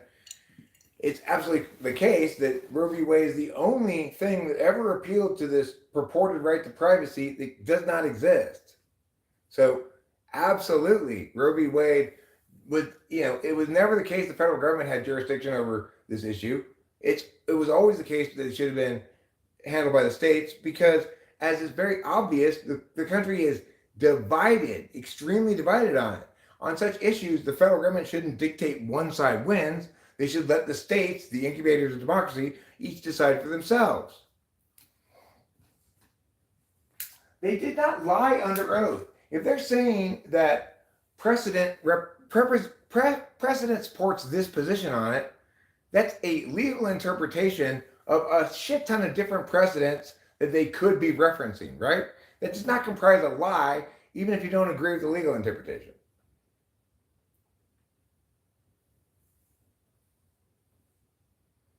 It's not up to Trump. It's up to the Supreme Court to remedy the mistake that was made many years ago. If back in the day when Roe v. Wade had been rendered as a decision the Supreme Court had wanted to legitimately uphold a woman's right to abortion, they would have articulated a specific right to abortion unnamed but mentioned in the 10th Amendment. They did not do so, and so obviously we can't sustain something that would cascade down bad precedent by being predicated on a right that doesn't even exist. I like how in New York, the law was that if you were to get an abortion, it had to be within 4 weeks or something. It had to be weeks. You know what I mean? Like it was like the fetus wasn't even formed. You know, that's it makes sense. I mean, every example of precedence is settled. It means that something happened before.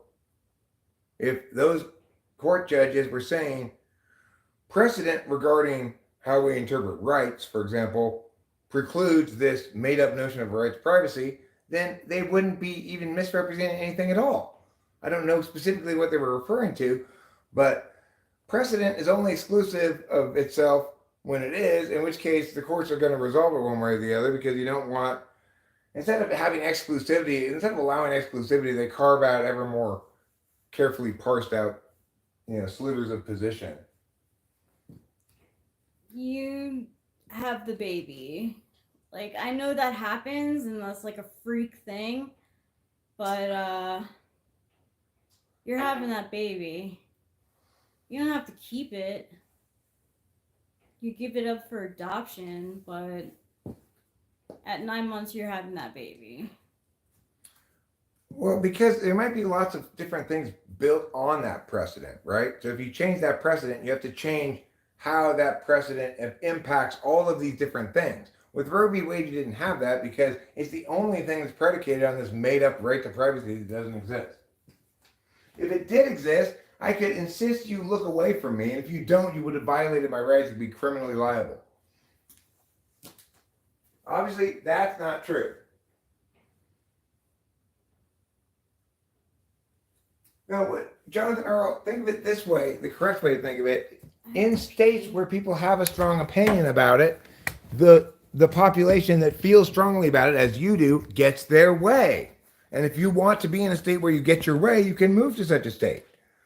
But instead of you getting to force your way on everybody, even those states where there's broad disagreement with it, on a matter that is not resolved clearly, or we wouldn't be divided 50-50 about it, you're complaining because you don't get to force your way on all populations of Americans, regardless of how those populations feel about it.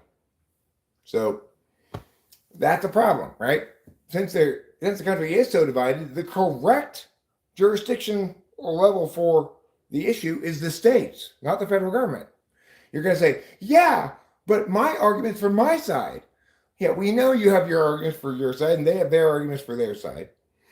And regardless, at no point can anybody correctly say that the federal government that abortion is one of its enumerated powers, the regulating abortion. As I've explained before, abortion is a rather unique issue because it cannot be adjudicated by our rights. And yet, it's also the case that if you treat the matter purely as a property matter, you end up with things being permitted that appall the conscience.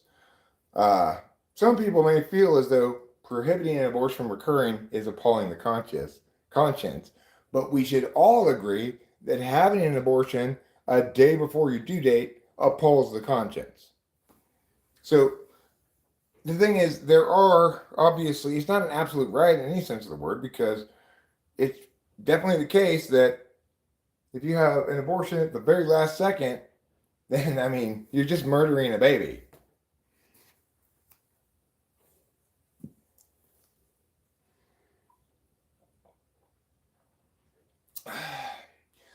Nothing's wrong with that. Whatever solution, all the different solutions people have in mind, if your state favors that solution, your state should get to implement that solution.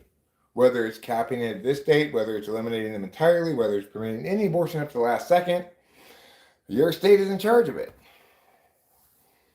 I think any state that says we permit all abortions up to the last second is insane, obviously. You're just saying, okay, women, you can change your mind 9 months into your pregnancy, and we will murder your newborn baby for you.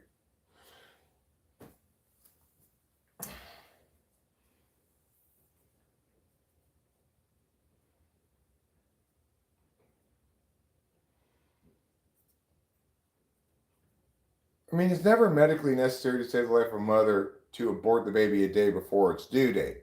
If in fact there's some kind of emergency a day before your due date, they're going to try to save the baby, not kill it. Right?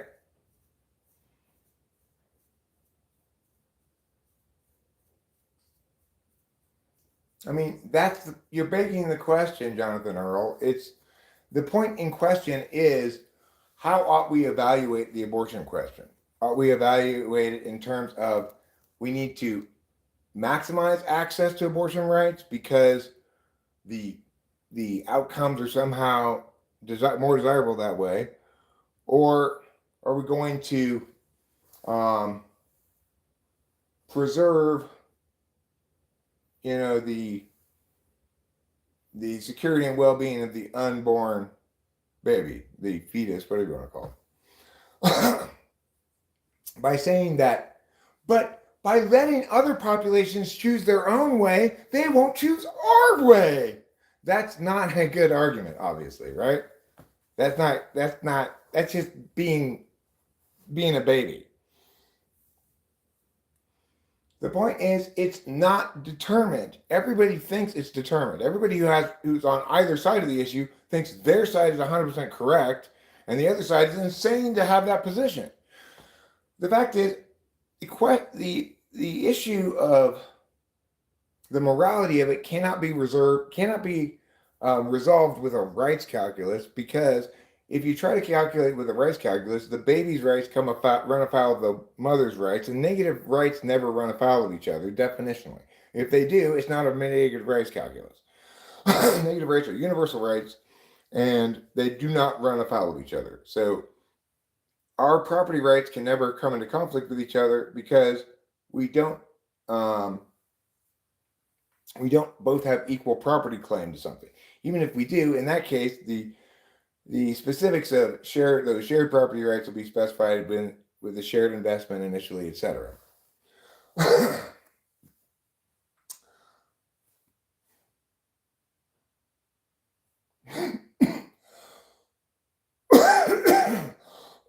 The point is, there are a lot of different perspectives on it, and almost everybody's perspective is either all the way this way or all the way that way.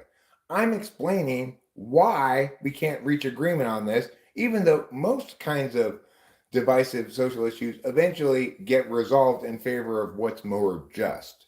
So marijuana, for example, you used to go to prison for a long time for marijuana, and now everyone realizes and sort of accepts and agrees that that's unjust and we shouldn't do that. Gay marriage, everyone kind of agrees at this point that if the government wants to reward being married, then they need to afford gay people the right to be married too for equal protection under the law, regardless of what you think about it. So I think everyone generally agrees with that because it's the correct position. It's clearly the just position. It's not easy to resolve the abortion question because, unlike all other questions that we try to resolve the justice question about, abortion does not allow us to resolve it with a rights calculus.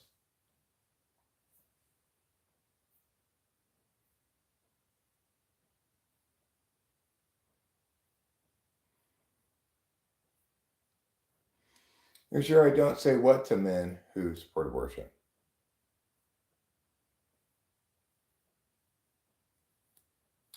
You're right, Andy Sear. If we all agreed with you, then there wouldn't be any argument about it.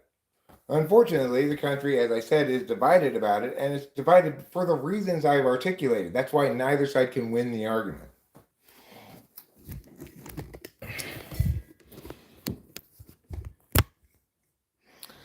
Well, I mean, even if they do impose, quote unquote, the people who are imposing it represent the elected officials that represent the will of the people. So, it's possible in some states they'll vote on it directly via some kind of proposition system. And in some states, the state legislature will vote on it. In most states, there's probably pretty broad consensus across the state as to what the majority opinion in the state is. Like California is broadly pro-choice, and I'm sure, I don't know exactly what they are, but I'm sure to the extent that California has begun shaping those laws, they've begun shaping them in favor of allowing ever more abortions and never constraining. And I suspect there are states that do the opposite. They want to try to constrain entirely and never allow. So, and then there's going to be states in between. But probably on the majority, they're going to be on one pole or the other because people tend to be very extremist about this, very convinced that they're correct, even though they can't articulate what metric they're using to determine correctness. Not both articulate it and defend it.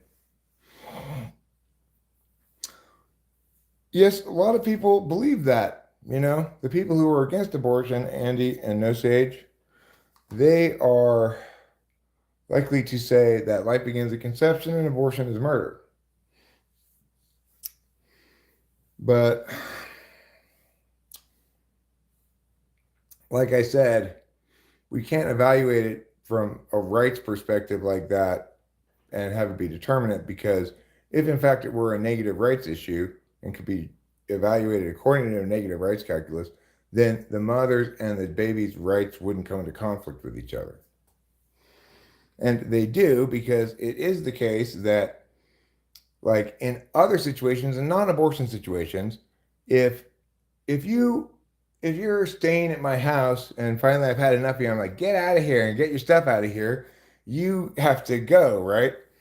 And then I've rescinded the right for you to be in my house. But we can't do that with fetuses without killing them. So imagine if once you ask somebody to come stay with you for a week, that you could never kick them out of your house unless you killed them. That's the scenario we have with abortion. You shouldn't be forced to keep them in your house forevermore, even though you no longer want them in your house. It's still your house. You didn't promise to let them stay there forever, right?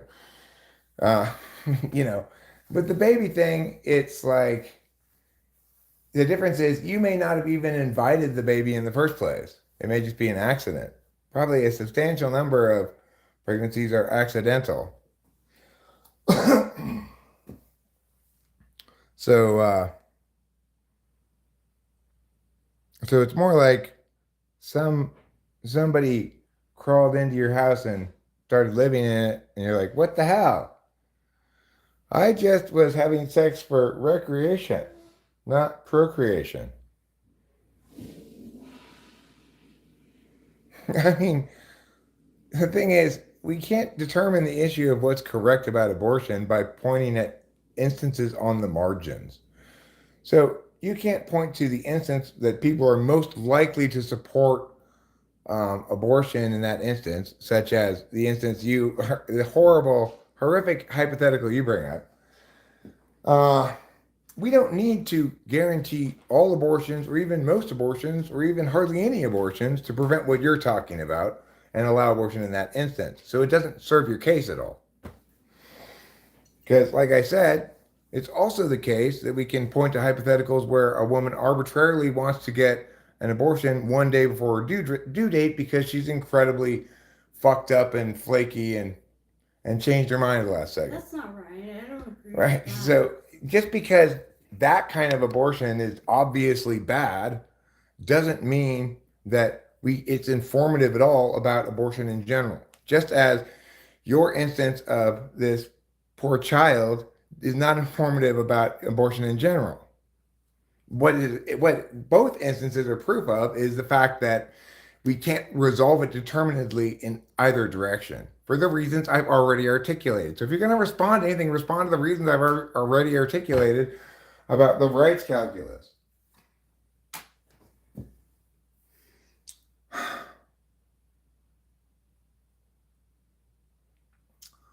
Okay.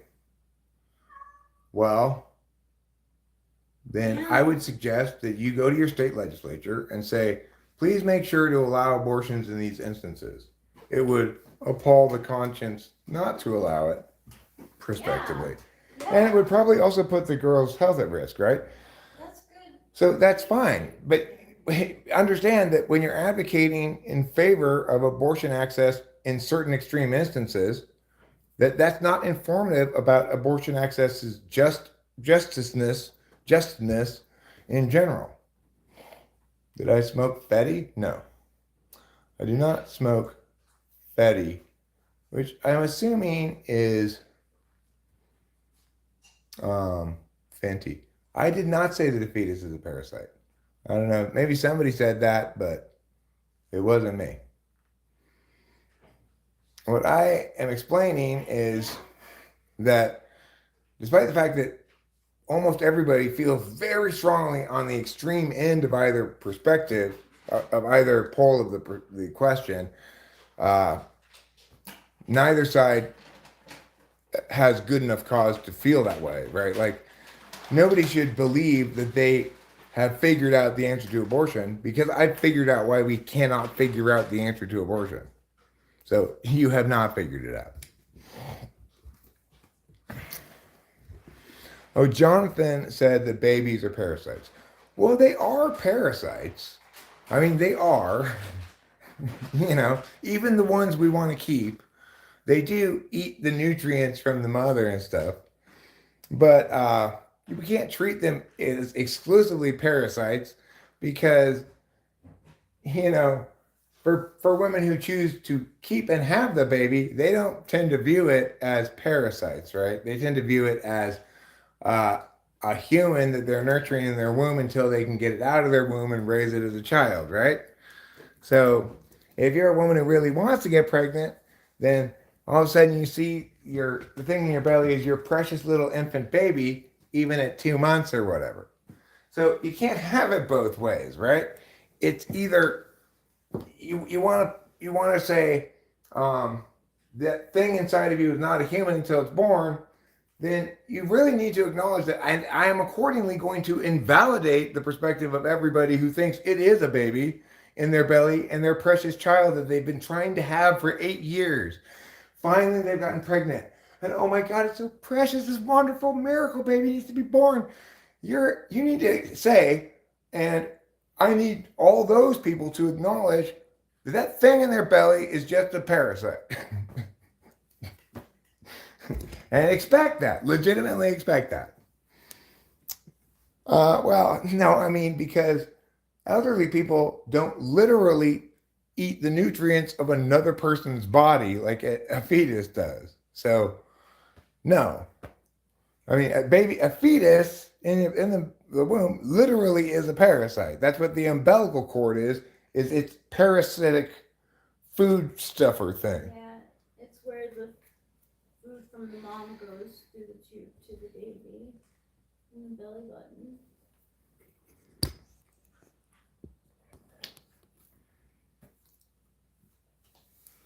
Look, And they're really not separate from the mother.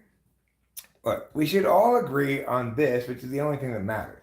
Yes, it is the case that after conception, at some point, that thing that's growing there is an early stage of development of an organism, and that organism that it's an early stage of development of is a person. So, okay, we have to acknowledge that. Then we forget about the legalistic distinctions. Yes, that's an early stage of development of a person. Just as a newborn baby is smaller than a grown-up, so too is a just conceived zygote smaller than a newborn baby. So there's not any good reason to conclude, for example, that something doesn't have a right simply because of its early stage of development. A good reason to conclude something doesn't have a right is because if it did, it would come into conflict with something else that we identify as a right, which in this instance means it invalidates the rights claims of both the mother and the baby. Can you answer Harrison Sherwin's question? What has Rachel's SI said about? Oh, it's totally not developed at all. I don't know what you think she's referencing in the past. She rarely, if ever, talks about the past. I do sometimes. When she does talk about the past, she's talking about her family shit, Yeah. and even then she's talking about it in very little detail. When somebody asked her earlier today, what's unique about you? She was completely baffled because that's an SI thing. When I remember my particular experiences, they're unique to me. If I add enough contextual details, nobody else has had that exact experience before, right? That's where uniqueness comes from. It additionally could come from subjectivity in the emotional area, but really, people have common experiences of a set and finite number of common human emotions. So, really, specificity, uniqueness comes from SI. And that's why Rachel had so much trouble answering the question. Additionally, SI is informative about how your body is doing, what your body feels. Rachel is oblivious to getting data from her own body. Mm-hmm. So, no. Even when I am having bodily things happen to me, like Adderall makes me clench my jaw a lot. I'll look up the metaphysical reasons for why I'm clenching my jaw. I won't be like, oh, I'm clenching my jaw because of Adderall. Like, it takes me a little bit to get there.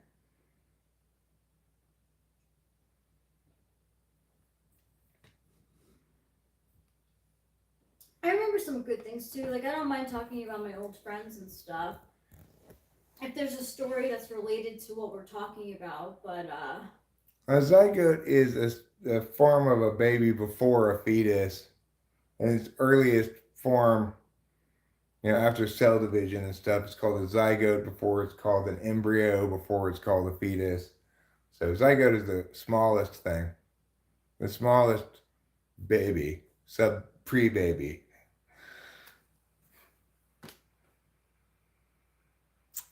Me? I don't support either Harris nor Trump because they're both fucking horrible.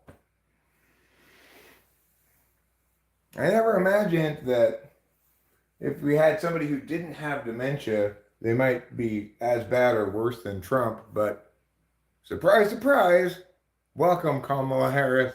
You are an absolute fucking nightmare.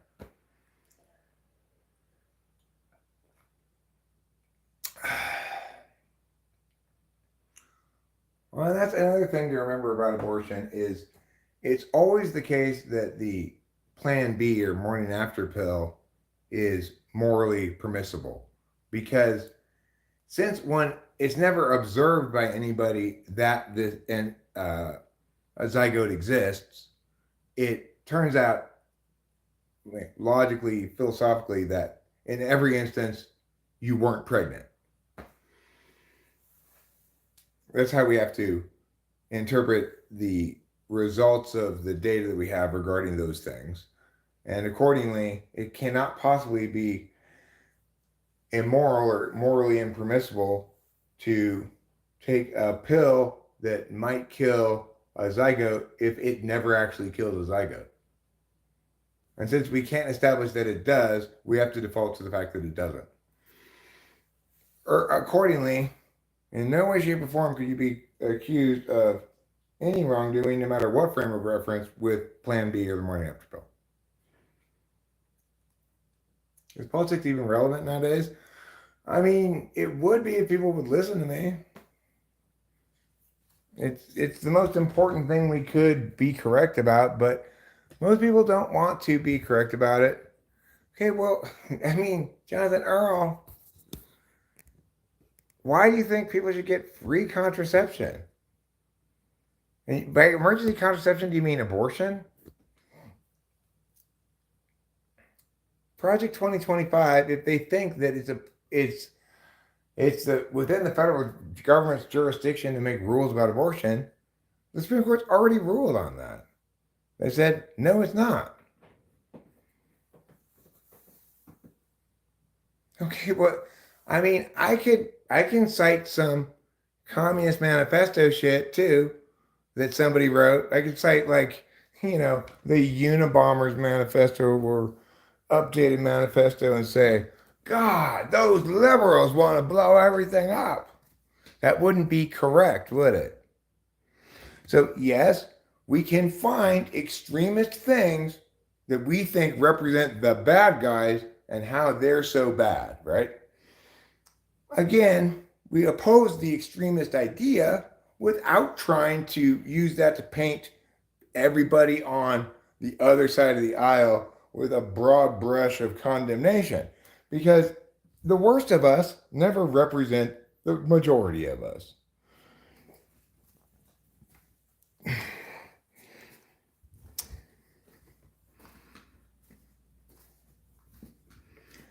Yeah, I know what the Heritage Foundation is.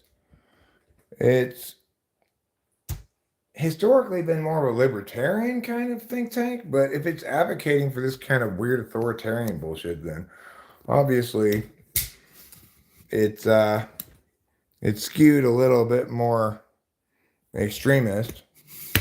No sane person would advocate for the dissolution of our constitutional protections in favor of a short-term outcome that you prefer, obviously. What do you think, like, okay. I don't need to look over Project 2025 because nobody here's advocating in favor of it, right?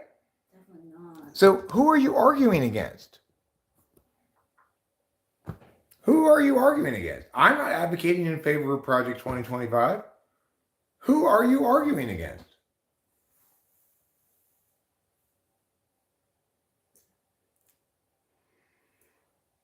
No, Trump, that is not Trump's platform. We've already confirmed that is not his platform. And in fact, apparently he's disavowed it. Regardless, it's not his thing. It's the Heritage Foundation. Am I saying, listen, we need to accept that the Heritage Foundation is a trusted source whose bias does not impact the reliability of their information? Am I making that argument? No. So you're not arguing against anyone except the Heritage Foundation, and they're not here to be argued against. No, he's not here to piss me off. He's passionate about his position and does not understand and is having trouble accepting that dispassion is the appropriate orientation for this kind of question. Well, if in fact everyone who wrote it used to work for Trump, then that explains the Heritage Foundation's pivot to the authoritarian, I guess. I don't think anybody's disputing that Trump has a dangerous authoritarian streak, but so does Harris. It's just authoritarianism by another. It's masked with smile. Yeah, by another avenue. Well, look, we should all agree that Trump is terrible, but none of us should agree that Harris is an acceptable alternative. So none of us should vote for either of those fucking targets.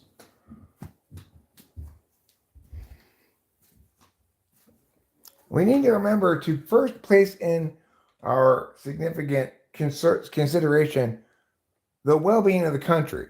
When we do that, we all agree that both of these retards are not acceptable.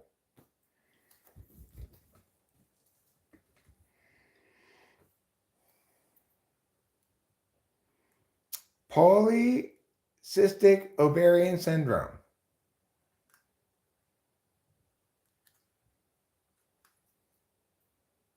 I don't have that. My ovaries are cyst-free. All right. I think it's about time to wrap up this live stream.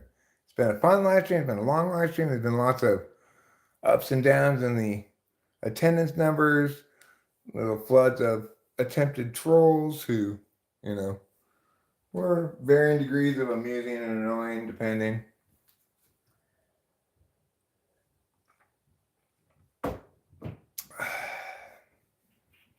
Right. I'm against Kamala too, but if she wins, I'm not going to assume that it's the end of the world.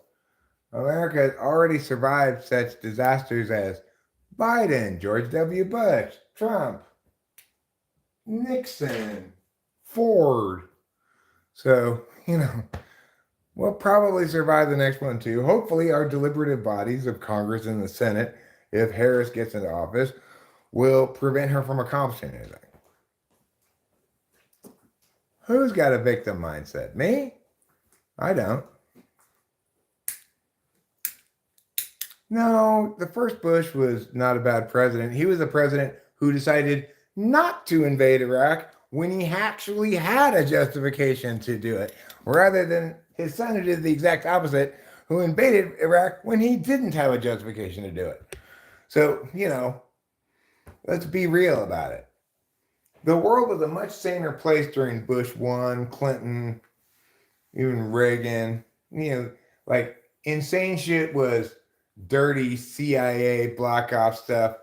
But by and large, the country was not anywhere close to as divided as it is now. And there was a general consensus about national values of individuality, of principled limited government, etc. A lot more than there is now. I'd like to take a bong rip. What am I taking from? I will go get more stuff. Okay, thanks. I mean, of course, you could always take this or this, but I'll get you more Gorilla Glue if you want. Oh, thanks. Yeah.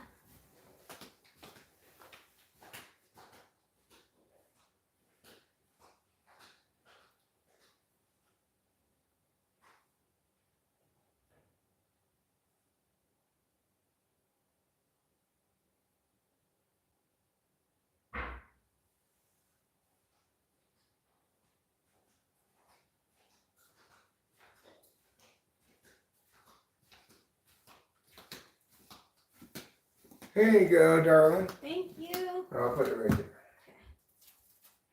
And here's the bomb. It's so nice and dry. It is.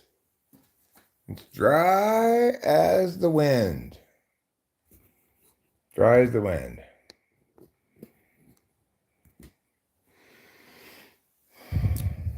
Wouldn't want to walk out on all his fanboys and girls right now. Well, good night, Jonathan Earl. See you later. I'm not in it right now, so I'm going to pull some bong riffs after Rachel does, and we'll chill for a few more minutes. But then we probably will wrap it up because I at least am tired, and I suspect Rachel's probably had enough streaming at this point as well. Although I don't know for sure. A little bit longer. All right, cool. So, after I'm done, maybe Rachel will take you guys upstairs and read you a bedtime story. Maybe I will. I don't know what we'll talk about. We talked about so much stuff. Well, as the thing that keeps us streaming for long periods of time is that every time it's like, oh, I'm about ready to wind it up, then we might get another rush of different people come in, and all of a sudden new topics come out, and it gets interesting, and etc. What does bong mean? It's a water pipe, a way to smoke marijuana. We can take a poll whether I should continue after or not. We could, but I mean, anybody who's here is obviously gonna say cool, yes, yeah. and anybody says no is obviously not I'm here getting tired, for reals. But You want to take it for a little bit, even if you just take it for 10 or 15 minutes. I'm really tired before I head into bed. Cool, that's a good idea. Yeah, playing the volatility, hoping to find another hot streak on the slot machine. Or even if you're not hoping to, you're just like continuing to put quarters in before you quite walk away, and then all of a sudden, now I paid off a little bit with more things. How does weed affect your dopamine levels? Do I think that it reduces my desire for action? No. Because I think that's determined by whether or not I'm on Adderall. And the marijuana has basically no impact. I got to stay up all night. Someone's been sneaking down my driveway and taking shit at night. Tonight I hope to find out who. Oh, have you thought about getting, one of those like ring? Rachel, let's not go take stuff from Jonathan Earl's house tonight. Oh. I hope you catch whoever it is, Jonathan Earl. Ring. I don't know who it could possibly be. I'm sure it's somebody you don't know, I'm sure. Dill Donuts sounds like it's like terrible. I don't know what dill donuts are. Is that a brand of donuts or a flavor of donuts? As a flavor, I think it would be disgusting. Well, it'd basically be pickle flavored donuts. Yeah. I agree that doesn't sound like a natural combination. But Oh, I am very, very famous, boring girl. I'm as famous as Taylor Swift, Michael Jackson, Margaret Thatcher, Kim Jong Un, and Mao Zedong combined. You got censored? What'd you get censored by? Who censored you? Achilles, was that Amber Heard? Was Amber Heard your neighbor?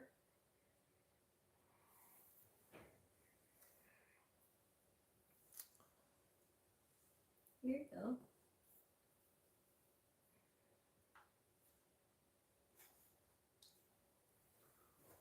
Oh my god. Oh my gosh, she's at it again? Amber Heard came by and shit on the bed. Oh man. I told her, get out of here. I tried to complain to Johnny Depp, but to no avail. Apparently, they're not married anymore.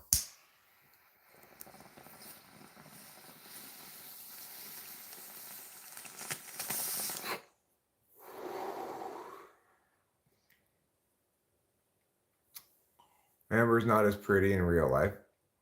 You think she's pretty in Aquaman? Did you sit through Aquaman? If so, why would you take away from that anything about her appearance when you should have been baffled by how horrible this movie was from beginning to end?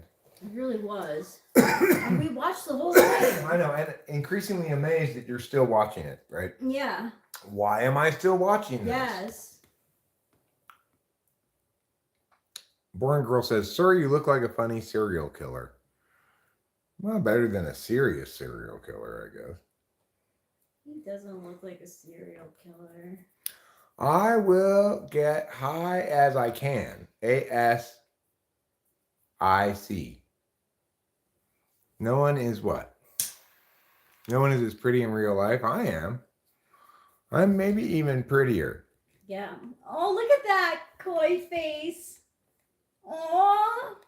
How pretty is that? How pretty is that? Actually, I'm the serial eater. Show media. She is a serial eater. Yeah. If by eating cereal she kills it, then she is a serial killer. Mm-hmm.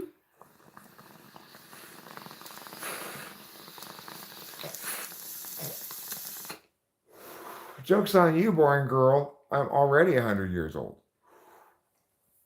Yeah. Okay. Maybe I am that pretty, Nitro.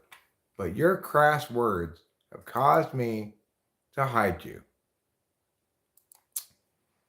Because I suspect you were directing them at my beautiful wife.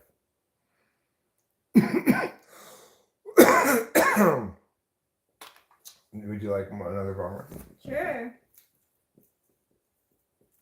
Oops. I'm splattering weed all over the place.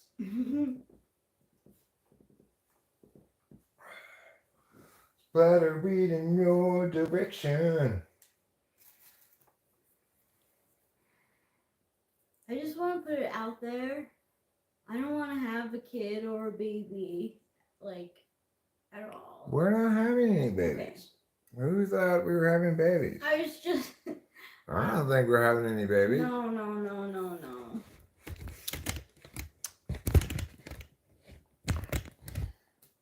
I'd rather have rabies than babies. So cannabis does increase dopamine levels, so theoretically, if used regularly, they would bring levels below baseline known as downregulation. I mean, I've heard they mimic some of the dopamine active drugs, but I know from experience that by and large, marijuana does not act directly on dopamine. I know this from experience because I've taken drugs that do act directly on dopamine, including amphetamines of various kinds and more recently, Wellbutrin, which also affects dopamine some. So yes, marijuana might technically have some very tiny impact on dopamine, but it's insignificant Like a lifetime of smoking weed has less dopamine impact than one time smoking meth.